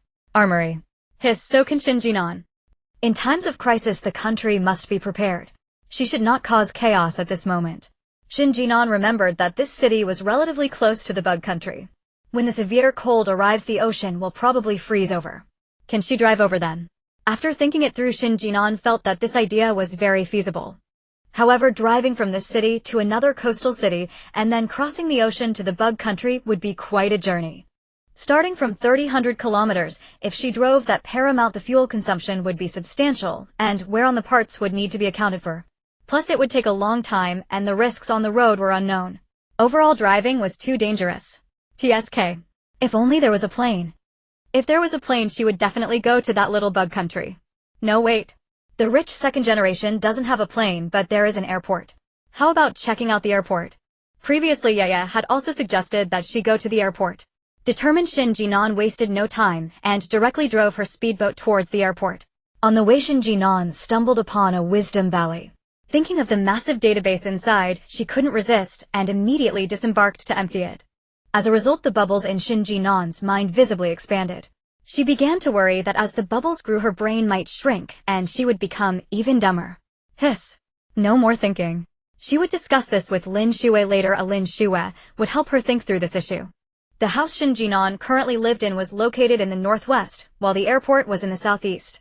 Traveling by boat, Shen Jin'an effectively crossed the entire city. Fortunately, Shen Jin'an had bought a lot of fuel while in bear country, otherwise she wouldn't be able to travel. The airport's terrain was low and had long since been submerged, but with her map Shen Jin'an was still able to accurately find the direction of the airport. However, Shen Jin'an could not approach the airport from above. Stopping a few kilometers away, she halted because a boat flying a red flag was anchored on the water. It seemed that the country had taken control of the airport at the first opportunity. Shen Jin'an's hope of acquiring a plane and fuel through diving was instantly dashed. The bright red flag fluttered in the air like a spark of fire, symbolizing human hope and indicating that even so the country still attempted to operate normally and restore order. Shen Jin'an's country truly exceeded expectations in reliability. Although the airport had been flooded and the precision instruments inside were no longer usable. However, the fuel beneath the airport was an important resource, and the supplies transported from the airport were likely the reason why the country acted so swiftly. That being said, the gas stations should also have been taken over. TSK. She would check back later. Perhaps they were too late. Shen Jin'an couldn't help but feel a lingering fear. Luckily, she chose to come to the airport. Otherwise, if she had gone to the granary, she would have to lead a peanut hunt. Since the country had already sent people to take control here, Shen Jin'an naturally had to give up. However, she could not return empty-handed. The southeast was lower in elevation and the water mostly flowed this way. Most of the vehicles in the city had also been swept over here. Unable to find a plane or fuel, Shen Jin'an decided to look for a fuel truck. Perhaps she might encounter a fuel truck. With that thought, Shen Jin'an wasted no time and turned to leave. Woo-woo, thanks to the big shot for the generous tips. Really, this amount is enough for me to eat for a whole day. The traffic for this book has really been poor lately, and I desperately need the support of big shots. In the distance, on a boat adorned with red flags, a mighty-looking man peered through binoculars at Shen Jin'an's retreating figure, a hint of confusion flashing in his eyes.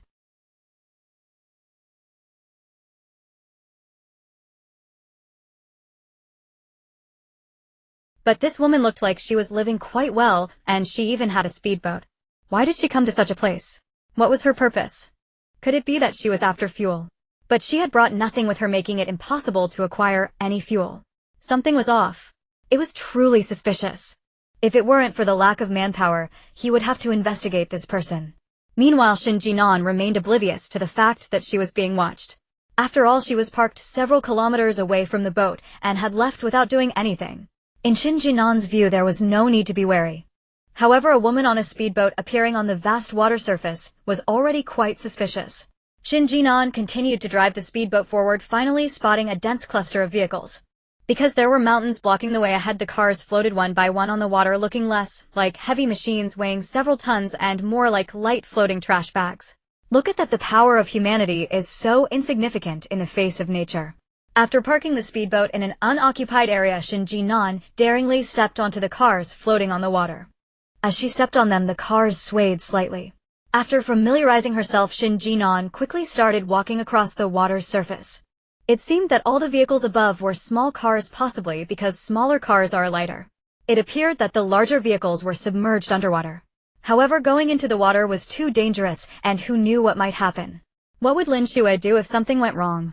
But this trip had really used up a lot of fuel. If she returned empty-handed, it would be too much of a loss. A thief doesn't leave empty-handed. Shen Jin'an won't. Damn it. Were other protagonists in zero-cost purchases this unfortunate? Shen Jin'an sighed as she thought about it. Looking up, Shen Jin'an saw the elevated bridge looming above. Huh. What is that eye-catching thing on? It was orange. An enormous fuel tanker. Dude, do you have any fuel? Shen Jin'an really needed fuel urgently. Forget about the oil from the human world. With a pounding heart and trembling hands, Shen Jin'an drove the speedboat straight to the elevated bridge. Although it was an elevated bridge, the flooding was severe and the bridge's surface was level with the water. Shen Jin'an parked the speedboat beside the elevated bridge, climbed over the railing, and directly reached the top of the fuel tanker. Climbing onto the fuel tanker, Shen Jin'an exerted considerable effort to open the lid, a pungent smell immediately wafting out. Yet Shen Jin'an didn't mind at all. Her mouth stretched into a huge grin, her eyes focused solely on the tanker filled to the brim with oil. After the initial excitement, Shen Jin'an fell into deep thought. In broad daylight, who knew how many pairs of eyes were watching from the shadows? She couldn't possibly take the entire fuel tanker. She had to come up with a plan. Turning around, Shen Jin'an returned to the speedboat, retrieved an oil barrel and a rope, then climbed back onto the tanker. Then Shen Jin'an tied the rope to the oil barrel, tossed it in, pretending to use the barrel to siphon oil from the tanker. But now the tanks were completely filled with oil. They were quite large, and only 2 tanks could hold an entire tanker of oil. Previously, she had stored a few water tanks in her space. However, she hadn't thought to fill them with water, but now the tanks were completely filled with oil. They were quite large, and only 2 tanks could hold an entire tanker of oil. Regardless, so much oil would be enough for Shen Jin'an for a while. Pretending to struggle while trying to siphon from the tanker for a long time, Shen Jin'an finally walked back to the speedboat face, filled with disappointment, carrying a half-full barrel of oil, and set off. Due to the principle that more gasoline is always better, Shen Jin'an activated her treasure hunting mode. As long as there was a gas station beneath her while moving, she would stop, jump down, and lift the cover of the gas well. Since most of the cars on the road had floated away with the water, the danger of diving was not particularly high now. After searching through more than a dozen gas stations, Shen Jin'an only managed to collect gasoline from 2 of them. The rest had been siphoned away by others, so was she snatching food from the tiger's mouth.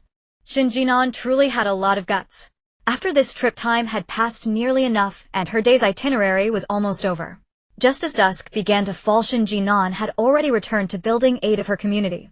As per routine, she dragged the boat into the water, stored it in her space, and leisurely walked upstairs with a large backpack. Having collected quite a bit of gasoline and some good items, Shen Jin'an was overjoyed, humming a tune on her way. On the way back, Shen Jin'an had already decided where to go tomorrow. She remembered Lin Shuyue telling her that a technology exhibition was being held in the city, so she would go check it out tomorrow. With the water still high, she should gather more items. Hopefully there would be airplanes, yachts, escape balls, and nuclear submarines at the tech exhibition.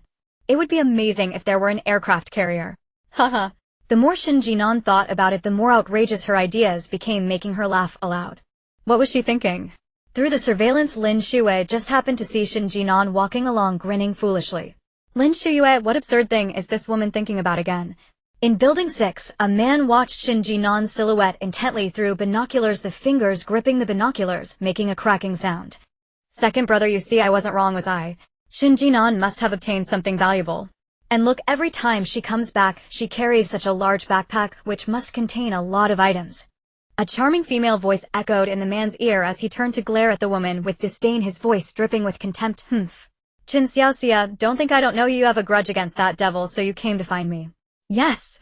I have a grudge against Shen Jin'an, but what about you? You have no grudge against Shen Jin'an.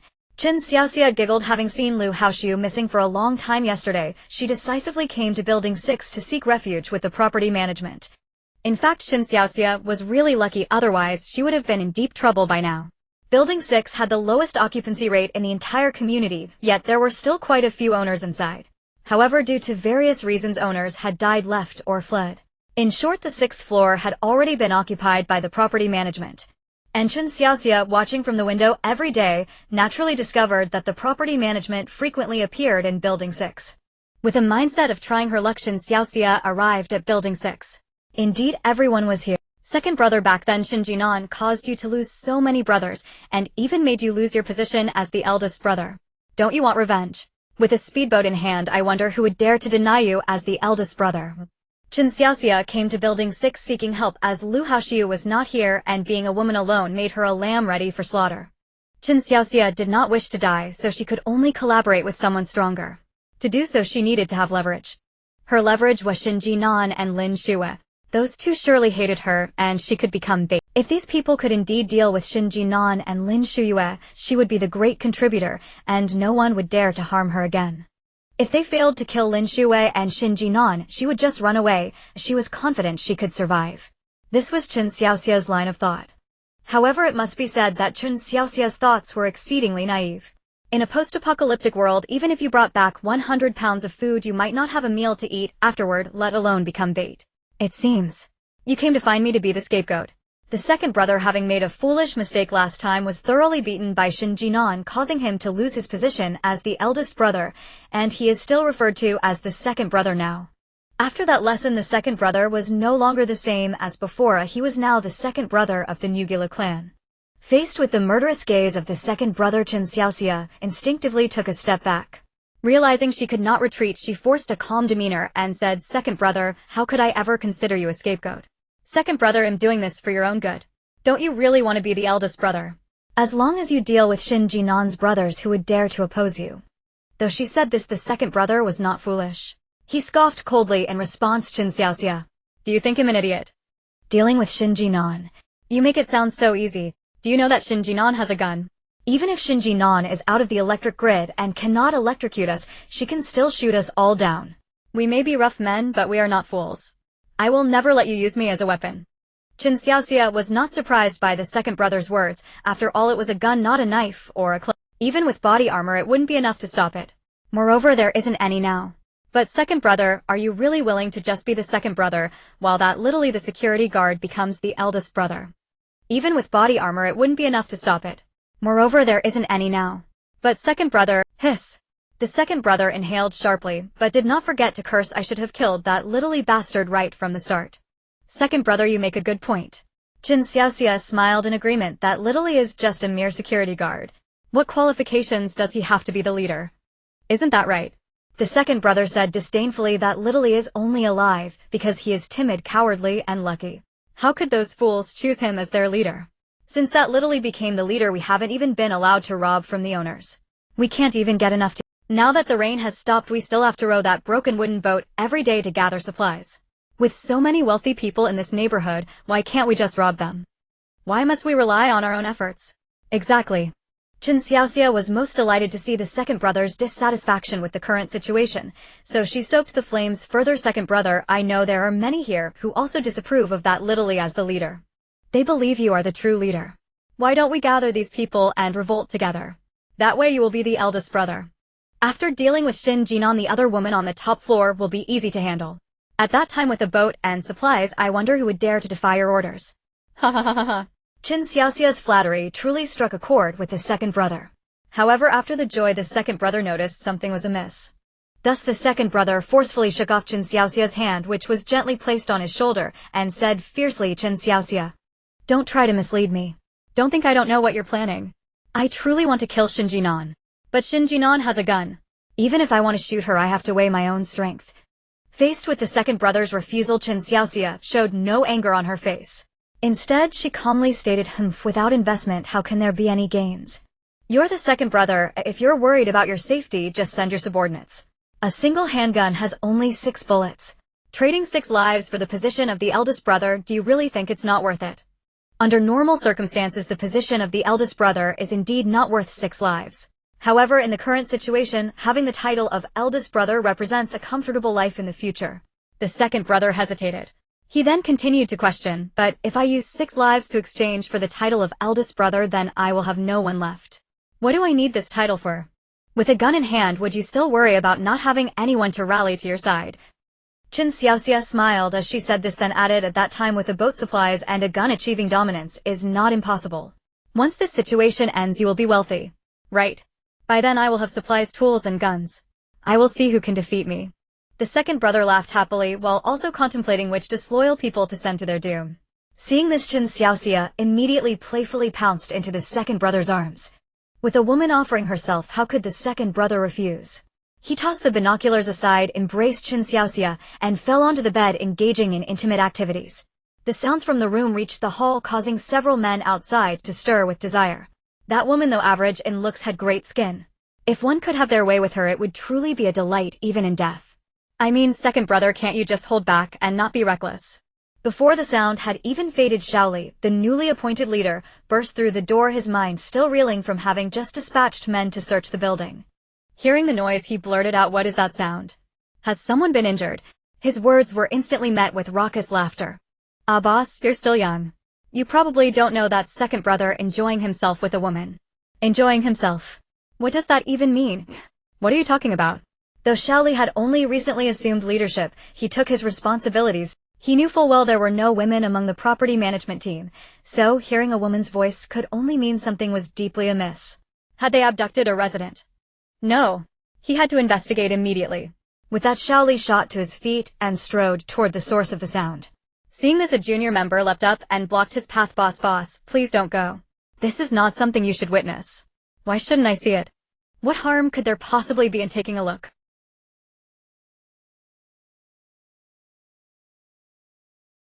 At that sight, Shaoli exploded with fury. He shoved the man directly in front of him hard and snarled, "What is the meaning of this? I am your leader, and yet you dare block me.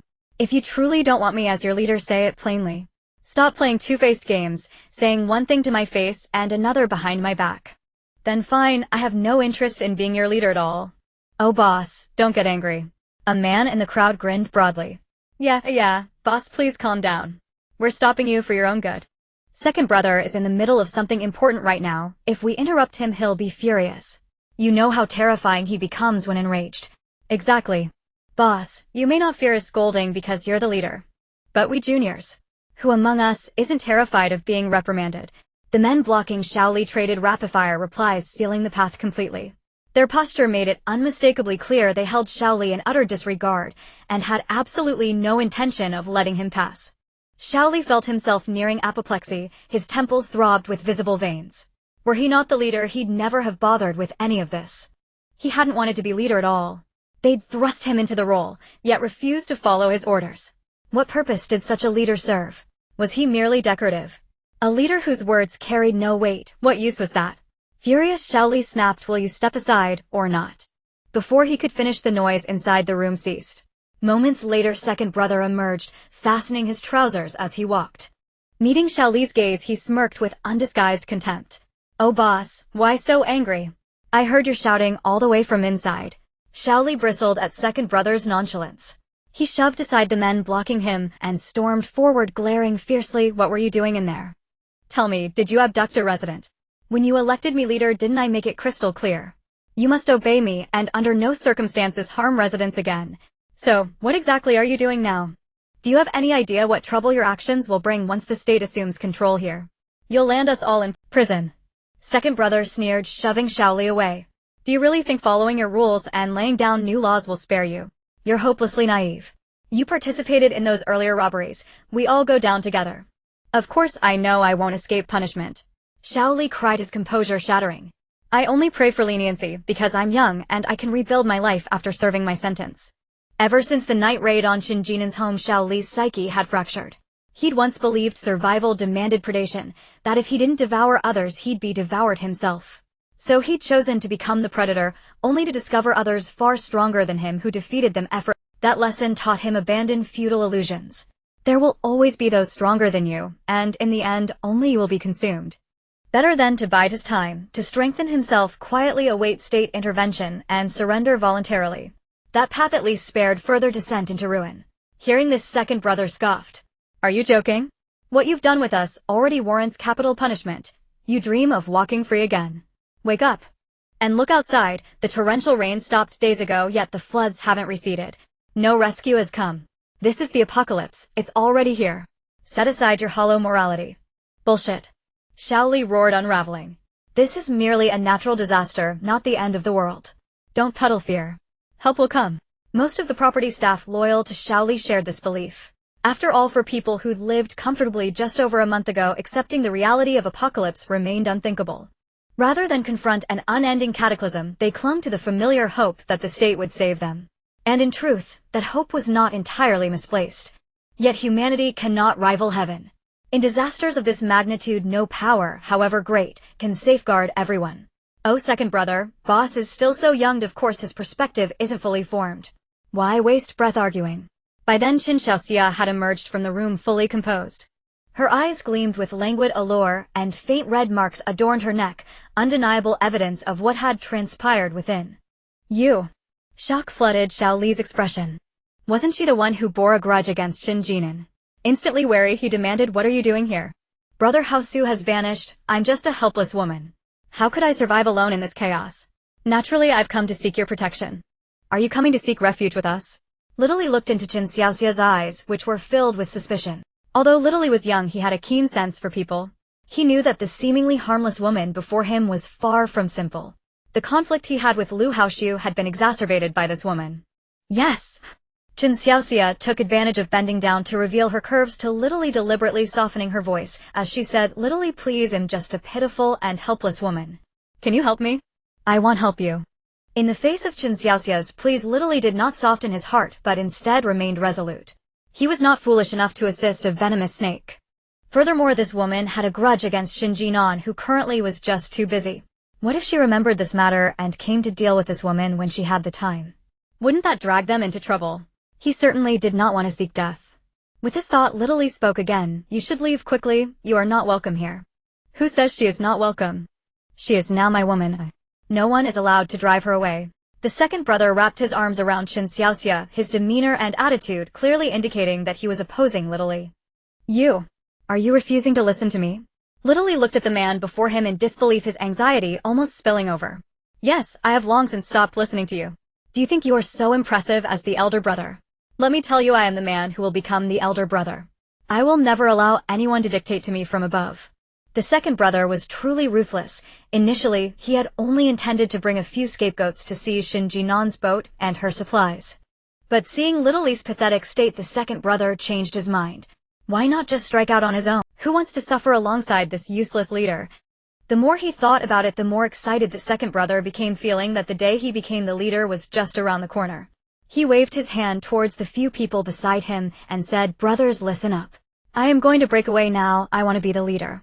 I guarantee that once you follow me, you will live in luxury, surrounded by beauties, and no longer have to accompany this useless elder brother to scavenge for supplies every day." Hearing these words from the second brother, the people nearby instantly brightened up. Not having to scavenge for supplies. After the torment of recent times, they had grown weary of the scavenging life. At this moment, the group that had gone out to seek supplies also returned. Upon hearing the crowd describe such good fortune, several among them were moved and expressed. At this moment, the group that had gone out to seek supplies also returned. Upon hearing the crowd describe such good fortune, several among them were moved and expressed their desire to follow the second brother. Among the remaining group, there were several types of people. Some were tempted, but dared not act, while others were indifferent, knowing there must be a trap. Counting them up, there were more than 10 people willing to follow him, and the second brother was very pleased. He clapped his hands and said to the crowd, "Brothers, I am very grateful that you have chosen me. Trust me, you will never be disappointed in choosing me. I will ensure that you live more splendidly and freely." After saying this, the second brother surveyed those unwilling to follow him and smiled as he said, "Other brothers, I know you don't trust me right now, but if you want to support me in the future, I will always welcome you. Ha ha ha ha ha. Let's go. We need to go to another room to formulate our grand plan, so we can enjoy life in the future. Ha ha ha ha ha. Let's go. We need to go to another room to formulate our grand plan, so we can enjoy life in the future." Little Lee watched as this group of chattering people left, his face dark as thunder. The moment the door was heavily slammed shut, he felt as if all his aggression had been drained away, and he slumped back into his seat. He weakly waved his hand and said, "If anyone else is willing to follow him, just go ahead. I can't support you all." Elder brother. Seeing Little Lee state, the few people beside him could not help but fall silent. After a long silence, someone finally spoke up, "Since you elder brother have said this, we will follow the second brother." Elder brother. Take care. Then. I will leave too. Goodbye, elder brother. Watching several people leave, Little Lee's expression grew even more despondent. Is there anyone else? Little Lee's voice was weak, tinged with self-mockery. What are you all still doing? Hurry and leave. Don't you think I am useless as an elder brother? Just go already. What are you still doing here? Get out. Seeing Little Lee say this, the people nearby became anxious and hurriedly spoke up, "Elder brother, don't say that. We all want to follow you." Yes, although the second brother said we could live in luxury, but is there really such a good deal in the world? While following you might be a bit tough, at least we are alive. You survived Shen Jin'an, so there must be a reason for that. We would rather follow you than go to our deaths. The property team had already lost several people to Shen Jin'an, and now only a few remained, especially after the second brother took away a group. Including Little Lee, there were only 5 people left. Looking at the determination on the faces of the 4 people before him, Little Lee's heart warmed a little. Are you really willing to follow me? Of course we will stick with you, boss. Seeing this scene, Little Lee's heart. Meanwhile, the newly appointed boss, the second brother, began to brainwash his dozen or so subordinates at Chen Xiaoxia's suggestion.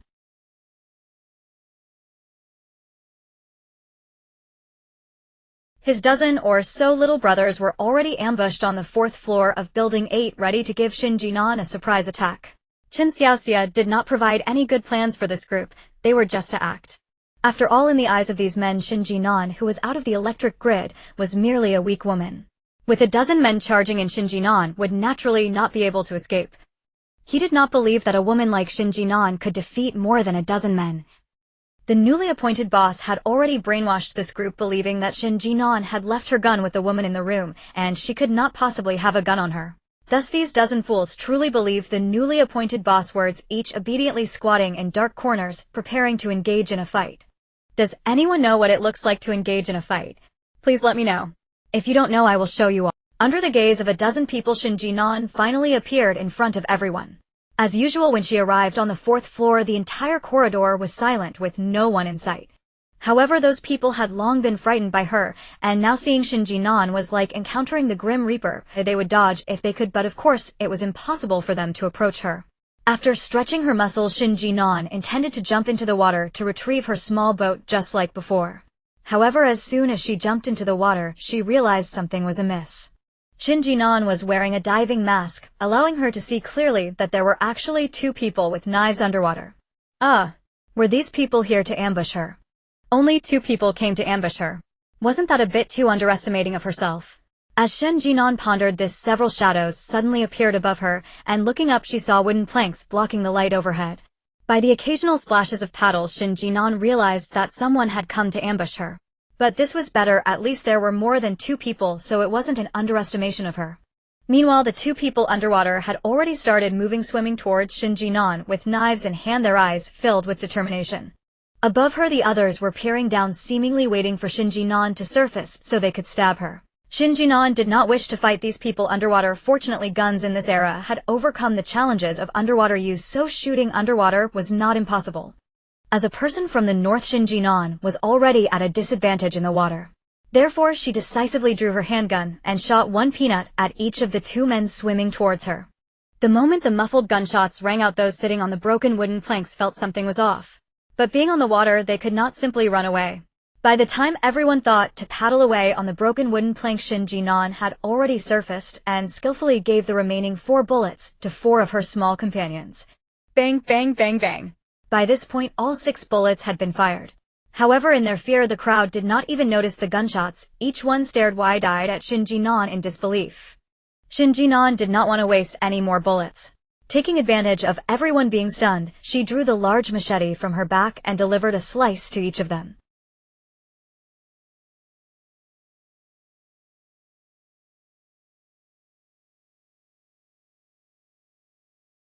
In this attack, Shen Jin'an did not see those 2 familiar faces. Ernio and that security guard. She needed to find out where those 2 were, otherwise why were they always causing trouble for her? Shen Jin'an would be driven mad. Who sent you here? Shen Jin'an's voice was chilling, whispering into the ear of the surviving young man, as if a demon were speaking. I am here because of the boss. The boss sent me here. The man's voice trembled. Where is your boss? Shen Jin'an did not ask him who this boss was. After all, for her it was not important who the boss was. What mattered was who dared to take action against her. She had to send him to meet the King of Hell. At Building 6. I can take you there, please don't kill me, okay? Shen Jin'an raised an eyebrow. Lead the way. The man trembled as he climbed up from the broken plank, using all 4 limbs to steer the plank towards Building 6. When the new boss of Building 6 saw the scene, he was already scared to the point of paralysis. He struggled to run outside, but for some reason the door to his room was locked. More importantly, the person who had incited him to take action against Shen Jin'an, Chen Xiaoxia, had also disappeared. Damn it. That bitch. I really fell for her tricks this time. The new boss was already scared to death. He desperately clawed at the window, trying to jump out. However, when he climbed up to the window, the new boss was... The floor here was simply too high. It was a full 10 stories up. Who would dare jump? He had acrophobia. But if he didn't jump, he would really be killed. That woman Shen Jin'an truly killed without... While he was feeling fearful, there came the sound of violent banging at the door. Bang, bang, bang, bang. Each impact against the door felt like it was striking the new boss' heart. This time he truly wanted to jump, but it was already too late as Shen Jin'an had appeared before him. Seeing the man's face, Shen Jin'an smiled widely, revealing her white teeth. Oh, it's you, Ernio. It's me. The new boss' sweat poured down like rain, but he still had to force a smile while facing the demon Shen Jin'an. I heard it was you who took the initiative to send someone to attack me. No, that's not how it is. You have to listen to me. Miss Shen, it was Chen Xiaoxia who persuaded me to attack you. Chen Xiaoxia. Upon hearing this name, a glimmer of understanding appeared in Shen Jin'an's eyes. So that was why she was wondering where Chen Xiaoxia had gone. It turned out she had come to seek refuge here. Chen Xiaoxia's actions were indeed quite interesting. So where is Chen Xiaoxia? I don't know where she went. She just locked me in here, probably seeing you coming. ran away. Miss Shen, this truly has nothing to do with me. I was just deceived by that woman, which is why I acted against you. If I could have another chance, I would absolutely not act against you again. I have deeply understood how powerful you are. Please let me go. My brothers have already been killed by you, now even if.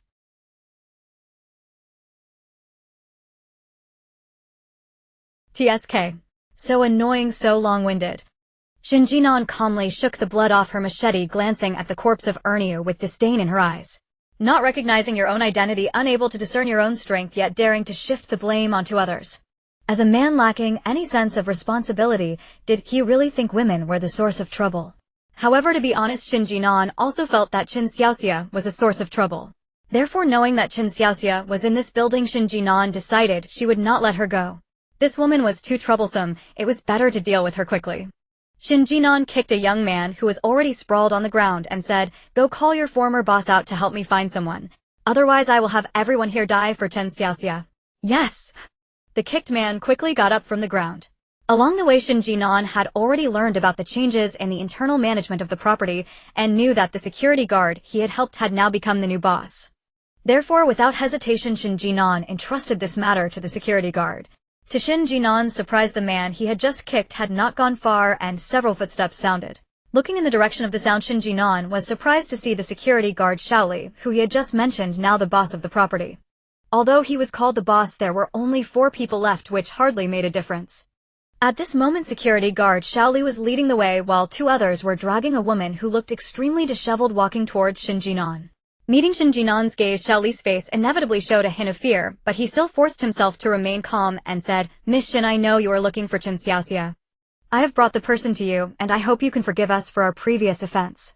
Hearing this, Shen Jin'an raised an eyebrow in surprise. Shaoli was quite capable. It seemed he had grown a lot during this apocalyptic period. At least now he was no longer drifting with the tide, but had begun to form his own opinions. Offense is not the issue. As long as you can survive in my hands, that shows your capability. Shen Jin'an was being sincere. Shaoli was also quite a character. Of being able to survive in her hands multiple times showed that this kid's fate was not meant to end, and keeping him around was not a bad idea. After hearing Shen Jin'an's words, Shaoli let out a sigh of relief. Waving his hand, Shaoli signaled the 2 behind him to drop Chen Xiaoxia and said to Shen Jin'an, "Miss Shen, I have placed Chen Xiaoxia here for you. Can I take that person away?" Shaoli was referring to the young man who had led Shen Jin'an, as she had never intended to harm him, so she waved her hand to let him be taken away. "Thank you, Miss Shen." Security guard Shaoli respectfully bowed to Shen Jin'an before leading a few people away from the place. At this moment, Shen Jin'an finally had the time to look at Chen Xiaoxia. Chen Xiaoxia was tied up with ropes by security guard Shaoli and her mouth was stuffed with wood. Chen Xiaoxia looked wet, as if she had been pulled out of the water, her entire being in a wretched state like a drowned rat. After excitedly taking a few photos of Chen Xiaoxia, Shen Jin'an opened her mouth and said, "Chen Xiaoxia, look at you today." Chen Xiaoxia raised her head and shot a resentful glance at Shen Jin'an. Understanding, Shen Jin'an kicked the wood out of Chen Xiaoxia's mouth. Of course, Shen Jin'an's aim was not particularly good, and that kick knocked out a few of Chen Xiaoxia's front teeth. Unfortunately, Shen Jin'an had not trained well. Shen Jin'an would work harder on her training in the future, striving to kick out all of someone's teeth with one kick. "Alright, you can speak now." Shen Jin'an smiled at Chen Xiaoxia, her expression unusually kind. "Shen, Jin'an, and I, please spare me. I don't want to die. I beg you." Chen Xiaoxia struggled to kneel and frantically bowed her head to Shen Jin'an. Shen Jin'an squatted down, looking somewhat speechless at the wretched person before her. "Now you know to beg for mercy. Why didn't you do it earlier?" "It was my fault. I won't dare again. I beg you. I know I was wrong, please spare me." The Grim Reaper's scythe was already resting on Chen Xiaoxia's arm, and she finally felt fear for the things she had done. Had she known Shen Jin'an was so powerful, she shouldn't have offended her back then. Jealousy was nothing in the face of death. Chen Xiaoxia was crazily bowing her head, while Shen Jin'an coldly watched the scene, saying with a sense of satisfaction, "Although you look quite wretched bowing your head, I am quite pleased. At least, before your death you realized your mistake. This way, when you go to the underworld, you can be a better person and start anew." Hearing Shen Jin'an's words, Chen Xiaoxia's eyes widened in disbelief.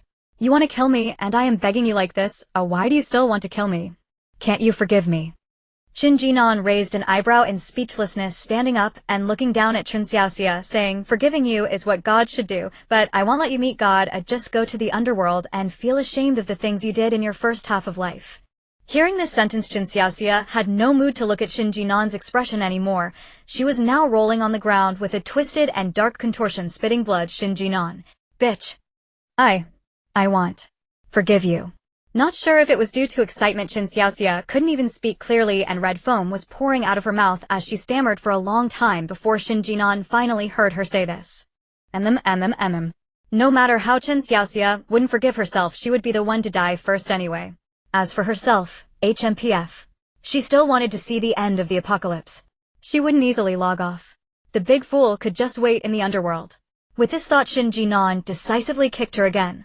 This time Chen Xiaoxia truly lost all her teeth, her mouth filled with red, looking exceptionally gruesome. Shen. Chen Xiaoxia rolled on the ground like a writhing maggot, mumbling something Shen Jin'an found the scene somewhat gruesome, so she decisively ended Chen Xiaoxia's life with a knife. Red traces splattered all over Shen Jin'an, nearly making her curse. No way. She had to take a shower. Who knew if this woman's blood was contaminated? It was disgusting. Thus Shen Jin'an didn't want to go to the Science Museum anymore and turned directly towards the 15th floor. As soon as she entered, Shen Jin'an met Lin Shuyue's worried eyes. "Shen Jin'an, are you hurt?" Lin Shuyue excitedly grabbed Shen Jin'an's hand, checking her over, the worry in her eyes evident. No, this is someone else's blood. I am not injured at all." Hearing Shen Jin'an say this, Lin Shuyue's heart relaxed a little. But she still wasn't completely at ease. After checking Shen Jin'an from head to toe and confirming she was really unhurt, Lin Shuyue finally let out a sigh of relief. When the gunfire sounded, Lin Shuyue already sensed something was wrong. Looking down with binoculars, she later received news from Shen Jin'an, which eased her heart a little. However, now seeing Shen Jin'an return covered in red, she was so frightened that her heart felt like it would stop. Fortunately, nothing happened. If it had, Lin Shuyue might have had a heart attack. "It's good that you're fine, good that you're fine." Lin Shuyue was most concerned about Shen Jin'an's safety. It's fine, calm down. I just took a moment to deal with Chen Xiaoxia."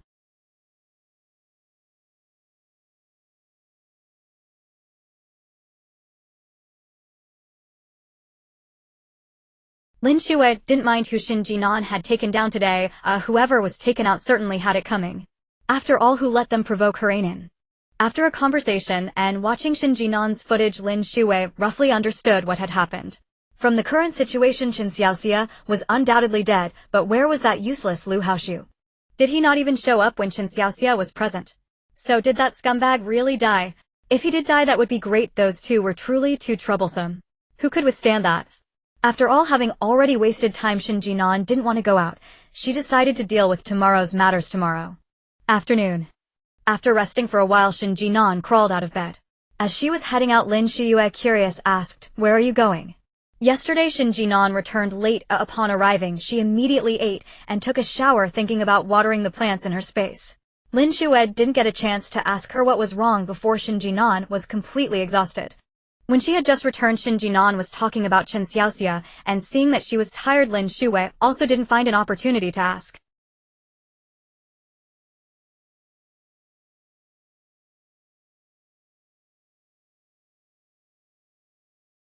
After saying that, she paused, her expression somewhat serious. "Speaking of the Science Museum, I don't know if the authorities have sent someone to take over the museum. Didn't I say I was going to get some oil yesterday? When I got to the airport, I found that the authorities had already sent people to take over. The oil I got later was from gas stations along the road and from a fuel truck. I went to quite a few gas stations, but only 2 had oil. I managed to grab it before they did." At this point, Shen Jin'an even felt proud of her speed. She then planned to head outside while saying, "I feel like once the authorities have the manpower, they'll also take over the Science Museum." After all, if there hadn't been an apocalypse, the air show would have already been held over half a month ago, right? Yes. Lin Shuyue's expression was quite complex. If there hadn't been an apocalypse, the air show would have started on September 1st. In the original plan, Lin Shuyue had marked the air show as a must-search area. After all, that air show was a weapons exhibition that the state invited many foreigners to visit.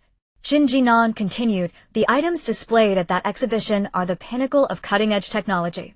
If we can obtain the items from the air show, then this apocalypse is surely stable. So yeah, I'm going to take a look, trying to retrieve the items inside before the authorities do." After saying this, Shen Jin'an really planned to go out. Wait a minute. Lin Shuyue felt her mind was a bit chaotic. Don't go yet. Let me think. Shen Jin'an obediently stood still. Lin Shuyue began to slowly recap. You just said that the authorities have already taken control of the gas stations and the airport, right? Yes. Shen Jin'an answered decisively. To be able to drain all those gas stations in such deep waters, she couldn't think of any other possibility besides the authorities. Since that's the case, then we can't go to the Science Museum. Lin Shuyue spoke with some difficulty.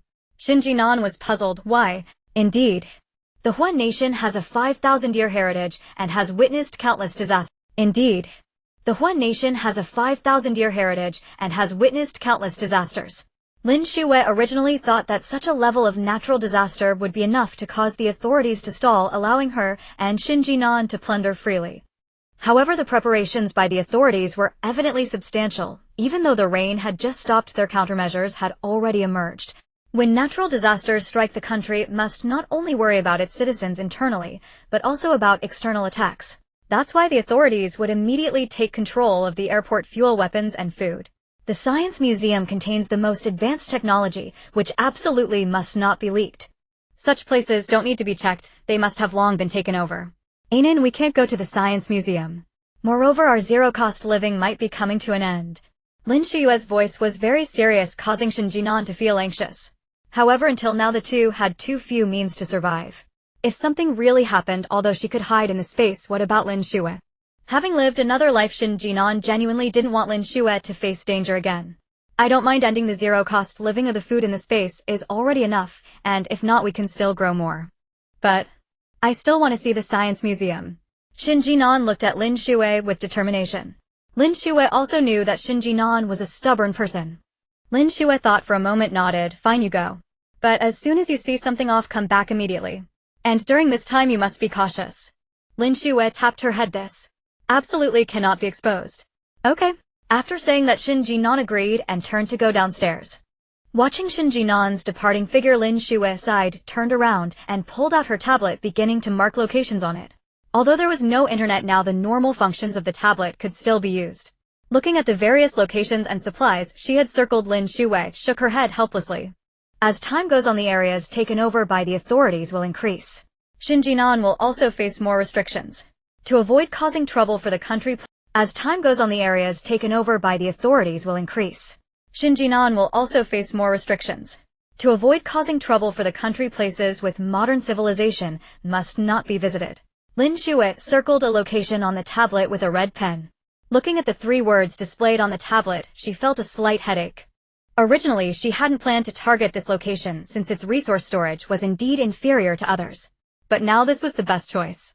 Only this place wouldn't attract attention. Thinking back to when Shen Jin'an returned and mentioned how she took advantage of the distraction to empty the store, Lin Shuyue felt her head throb. What she did back then was originally fine, but now it was different. With the authorities still in operation, her actions would be too conspicuous. After thinking for quite a while, Lin Shuyue didn't know how much time had passed before Shen Jin'an returned. Yeah, you were right, the Science Museum has been taken over. Just like yesterday, Shen Jin'an saw the red flags waving from the boat long before she got close. So she could only make a quick escape. Although Shen Jin'an wasn't as thorough as Lin Shuyue in her thoughts, she knew she absolutely couldn't be targeted by the authorities, or it would be too suspicious. Lin Shuyue felt no surprise at this. The authorities are always cautious in their dealings. So, what do we do from here? Shen Jin'an felt a bit frustrated and somewhat at a loss. She had no idea when the flood would recede. Then will I just stay at home and do nothing? Shen Jin'an sighed and lazily collapsed on the sofa, resembling a salted fish whose soul had been extracted. Of course not. Lin Shuyue helplessly patted Shen Jin'an on the head. To the west there is a mountain called Shijing, home to countless beasts and divine herbs. Didn't you say that mysterious diseases will break out in the future? We should go gather some herbs and plant them in your space, what do you think? Sounds good. Shen Jin'an had already been thinking about going to Shijing Mountain to hunt wild boars for some meat, but now they had failed to secure a plane, couldn't get fuel, and hadn't even entered the Science Museum. In short, there were many places they couldn't go. The blow was too great, and Shen Jin'an forgot all about it. When are we going? Her eyes sparkled like she had found a glimmer of hope. Without weapons, getting meat was also very important. Lin Shuyue said, let's go now. Shen Jin'an was puzzled. It's already 4 p.m. The sun will set soon. Let's go tomorrow instead. No, we should go now. After thinking for a moment, Lin Shuyue said, As the rescue progress continues, the official demand for herbs is increasing rapidly. However, given the current level of flooding, herbs are scarce. The authorities can't secure Western medicine and will naturally turn their attention to traditional Chinese medicine. Shijing Mountain will soon be taken over by the state. We need to go early. Moreover, as the tallest mountain in the city, during the flood there will likely be many people staying on the mountain. We both have night vision goggles. In the dark, we have the advantage over them. Shen Jin'an was persuaded. All right, I'll set off now. You don't have to worry about me, yeah. I'll be back early tomorrow morning. Saying this, Shen Jin'an picked up her keys, preparing to head out again. Lin Shuyue hurriedly grabbed Shen Jin'an and said, "Are we both going out together this time?" Shen Jin'an was taken aback. "Aren't we going to leave someone here to guard the house? You massacred so many people this morning, everyone saw it. They won't dare to target our home at this time. They're all scared to death." Shen Jin'an nodded, finding it reasonable, but she was still uneasy about leaving Lin Shuyue alone at home. It would be better to keep Lin Shuyue by her side, that way if anything happened there would be someone to rely on. "Alright then, yeah, check if there's anything to tidy up at home, and let's get ready to depart." Lin Shuyue nodded, changed into a waterproof windbreaker, put on hiking shoes, and finally took out a bunch of mosquito-repellent items, spraying them on herself. Seeing Lin Shuyue's actions, Shen Jin'an couldn't help but marvel inwardly. Lin Shuyue was truly well. Noticing that Shen Jin'an was staring at her without blinking, Lin Shuyue chuckled and patted her head. "What are you still doing here? Hurry up and change clothes. You also need to spray yourself." Shen Jin'an replied, Oh. Lin Shuyue couldn't help but laugh at her dazed expression. Once they were ready, the two of them went downstairs and took the speedboat to Shijing Mountain. By the time they arrived at Shijing Mountain, the sky had dimmed, leaving only some residual light on the horizon, casting a huge shadow of the towering Shijing Mountain. "It's so tall." Looking at the massive mountain standing in the water, Shen Jin'an exclaimed in awe. Indeed, while a torrential downpour is almost a catastrophe for humanity, it's nothing for this mountain. Lin Shuyue couldn't help but sigh.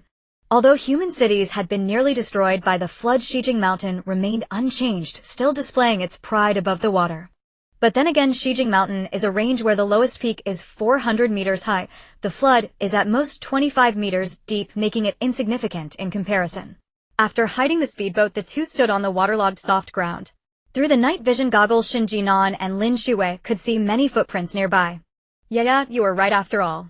Shen Jin'an was once again impressed by Lin Shuyue's analytical skills. "Let's not worry about it, let's start weeding." Even with night vision goggles, Lin Shuyue couldn't clearly distinguish which plant was which. In fact, even if she could see clearly, she wouldn't be able to tell them apart very well. Although Lin Shuyue had learned a lot about traditional Chinese medicine, for writing she was not formally trained. She wasn't particularly good at identifying various traditional herbs. So she could only choose to err on the side of caution. Better to mistakenly kill one than to let one go. Maybe in the future, after reading all those books, she would finally learn. Pull them out. Pull them all out. Every single herb on the ground must be uprooted. Hee. Then I'll get started. Little grass, I'm coming. As Shen Jin'an let out a sinister laugh, she put on her gloves. Lin Shuyue watched the scene, suddenly feeling that Shen Jin'an wasn't going to pull weeds, but rather to start a limited edition action film featuring herbs. Lin Shuyue felt she couldn't keep watching such absurd things. Her mind felt dirty. Everything. Lin Shuyue quickly discarded her chaotic thoughts, then put on her gloves, picked up a small shovel, and began digging. Shen Jin'an was in charge of pulling weeds, while Lin Shuyue tackled the harder ones, effectively dividing their labor. The two weren't just pulling everything they came across, but were selective. By midnight, they had only reached halfway up the mountain, and Lin Shuyue felt utterly drained. Weeding seemed simple and straightforward, but once you started, it was easy to exclaim, "Damn it." Shen Jin'an had also become numb from pulling weeds, squatting on the ground, and returning to her salted fish state. "Oh, is there no other way? If I'm doing this by hand, how long will it take?" Lin Shuyue sighed. "I want to know too. What if you try to just absorb this piece of land?" If she could absorb it piece by piece, the speed would definitely be much faster. Hearing this, Shen Jin'an perked up, stood up, and tentatively placed her hand on the ground. In the future, she needed to spend more energy developing Shen Jin'an's brain. Just as she was momentarily lost in thought, Lin Shuyue snapped back to reality and saw a continuous stretch of land. In the future, she needed to spend more energy developing Shen Jin'an's brain. Just as she was momentarily lost in thought, Lin Shuyue snapped back to reality and saw a continuous stretch of land. No way. This patch of land didn't look like this just now. Welcome back, esteemed students. Please indulge in my little masters. Are you satisfied? If satisfied, feel free to offer some rewards. It is said to be land, but in reality, it is truly just land. It consists of various colors of soil and different rocks, yet it is devoid of any plants. Not far away, Shen Jin'an was joyfully running towards herself, waving happily at Lin Shuyue while running. I've stripped the entire mountain bare. Lin Shuyue responded with confusion. Shen Jin'an, do you even realize what you're saying? You mean you stripped the entire Shijing mountain? Lin Shuyue's voice trembled with disbelief. For some reason, as she spoke, numerous rolling images appeared before her eyes, commonly known as a revolving lantern. At this moment, Shen Jin'an had also arrived in front of Lin Shuyue, grinning as she said, I didn't expect that I could gather all the land in one go. So cool. Shen Jin'an exclaimed, looking at Lin Shuyue with starry eyes, her expression conveying, aren't I amazing? Praise me. Lin Shuyue's voice trembled. So, you mean you completely stripped the Shijing mountain, which has an altitude of 2,000 meters and covers an area of 25 square kilometers of its surface? Yes. Shen Jin'an nodded eagerly like a chick pecking at grains. Look, all our work has vanished. We can finish early. With all of Shijing mountain stripped, I refuse to believe there will be any medicinal herbs we can't find in the future, Shen Jin'an declared proudly. She was wildly praising her own intelligence. With her cleverness, Lin Shuyue would surely praise her. Just as she was eagerly waiting, Shen Jin'an suddenly sensed something was amiss. It seems something's wrong. Is there something shaking beneath the ground? Just as the words left her mouth, the earth beneath their feet suddenly trembled. Shen Jin'an was momentarily dumbfounded. Coming to her senses, she stomped hard on the ground and several stones fell away.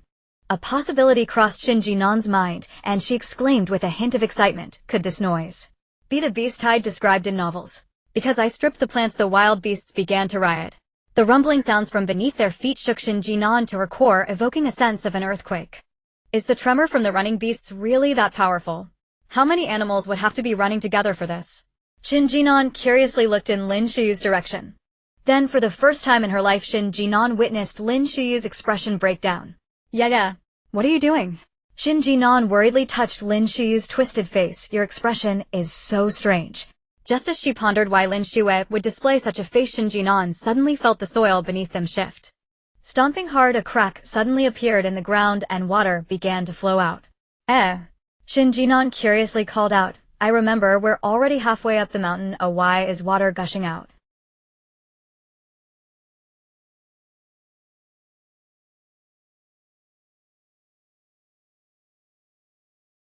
This is a mudslide. A mudslide is coming. A mudslide? How is that possible? Even a torrential rain didn't cause a mudslide on Shijing Mountain.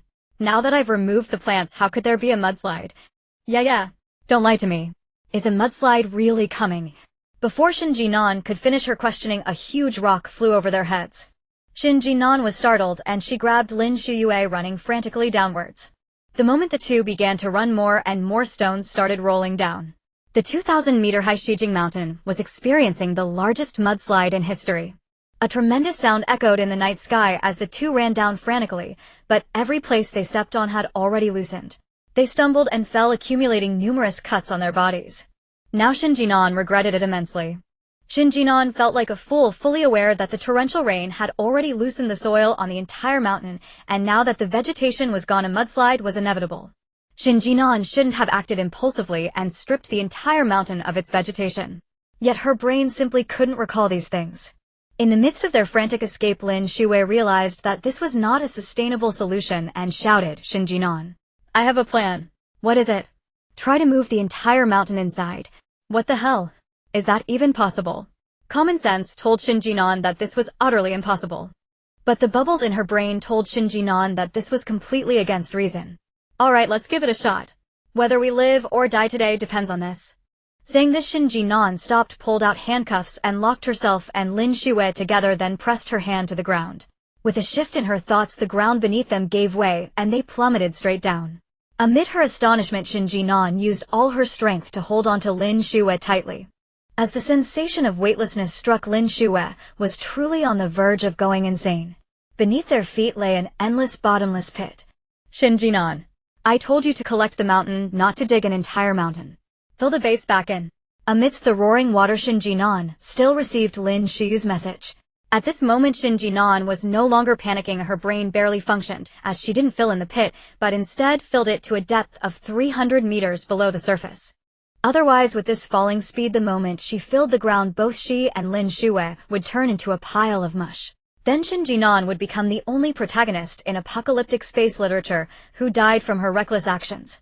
Otherwise, with this falling speed, the moment she filled the ground, both she and Lin Shuyue would turn into a pile of mush. Then Shen Jin'an would become the only protagonist in apocalyptic space literature. Very well, this can be considered a soft landing. However, Shen Jin'an did not want to simply fall into the water. Falling from such a height, even if it was water below, they would still die. Thus Shen Jin'an directly pulled out the parachute she had found from a wealthy family's home and strapped it onto herself. Bang! The parachute successfully deployed, slowing their descent. However, due to her left hand being handcuffed to Lin Shuyue, Shen Jin'an's way of wearing the parachute was incorrect. Her right hand was yanked hard, causing her immense pain, nearly making her faint.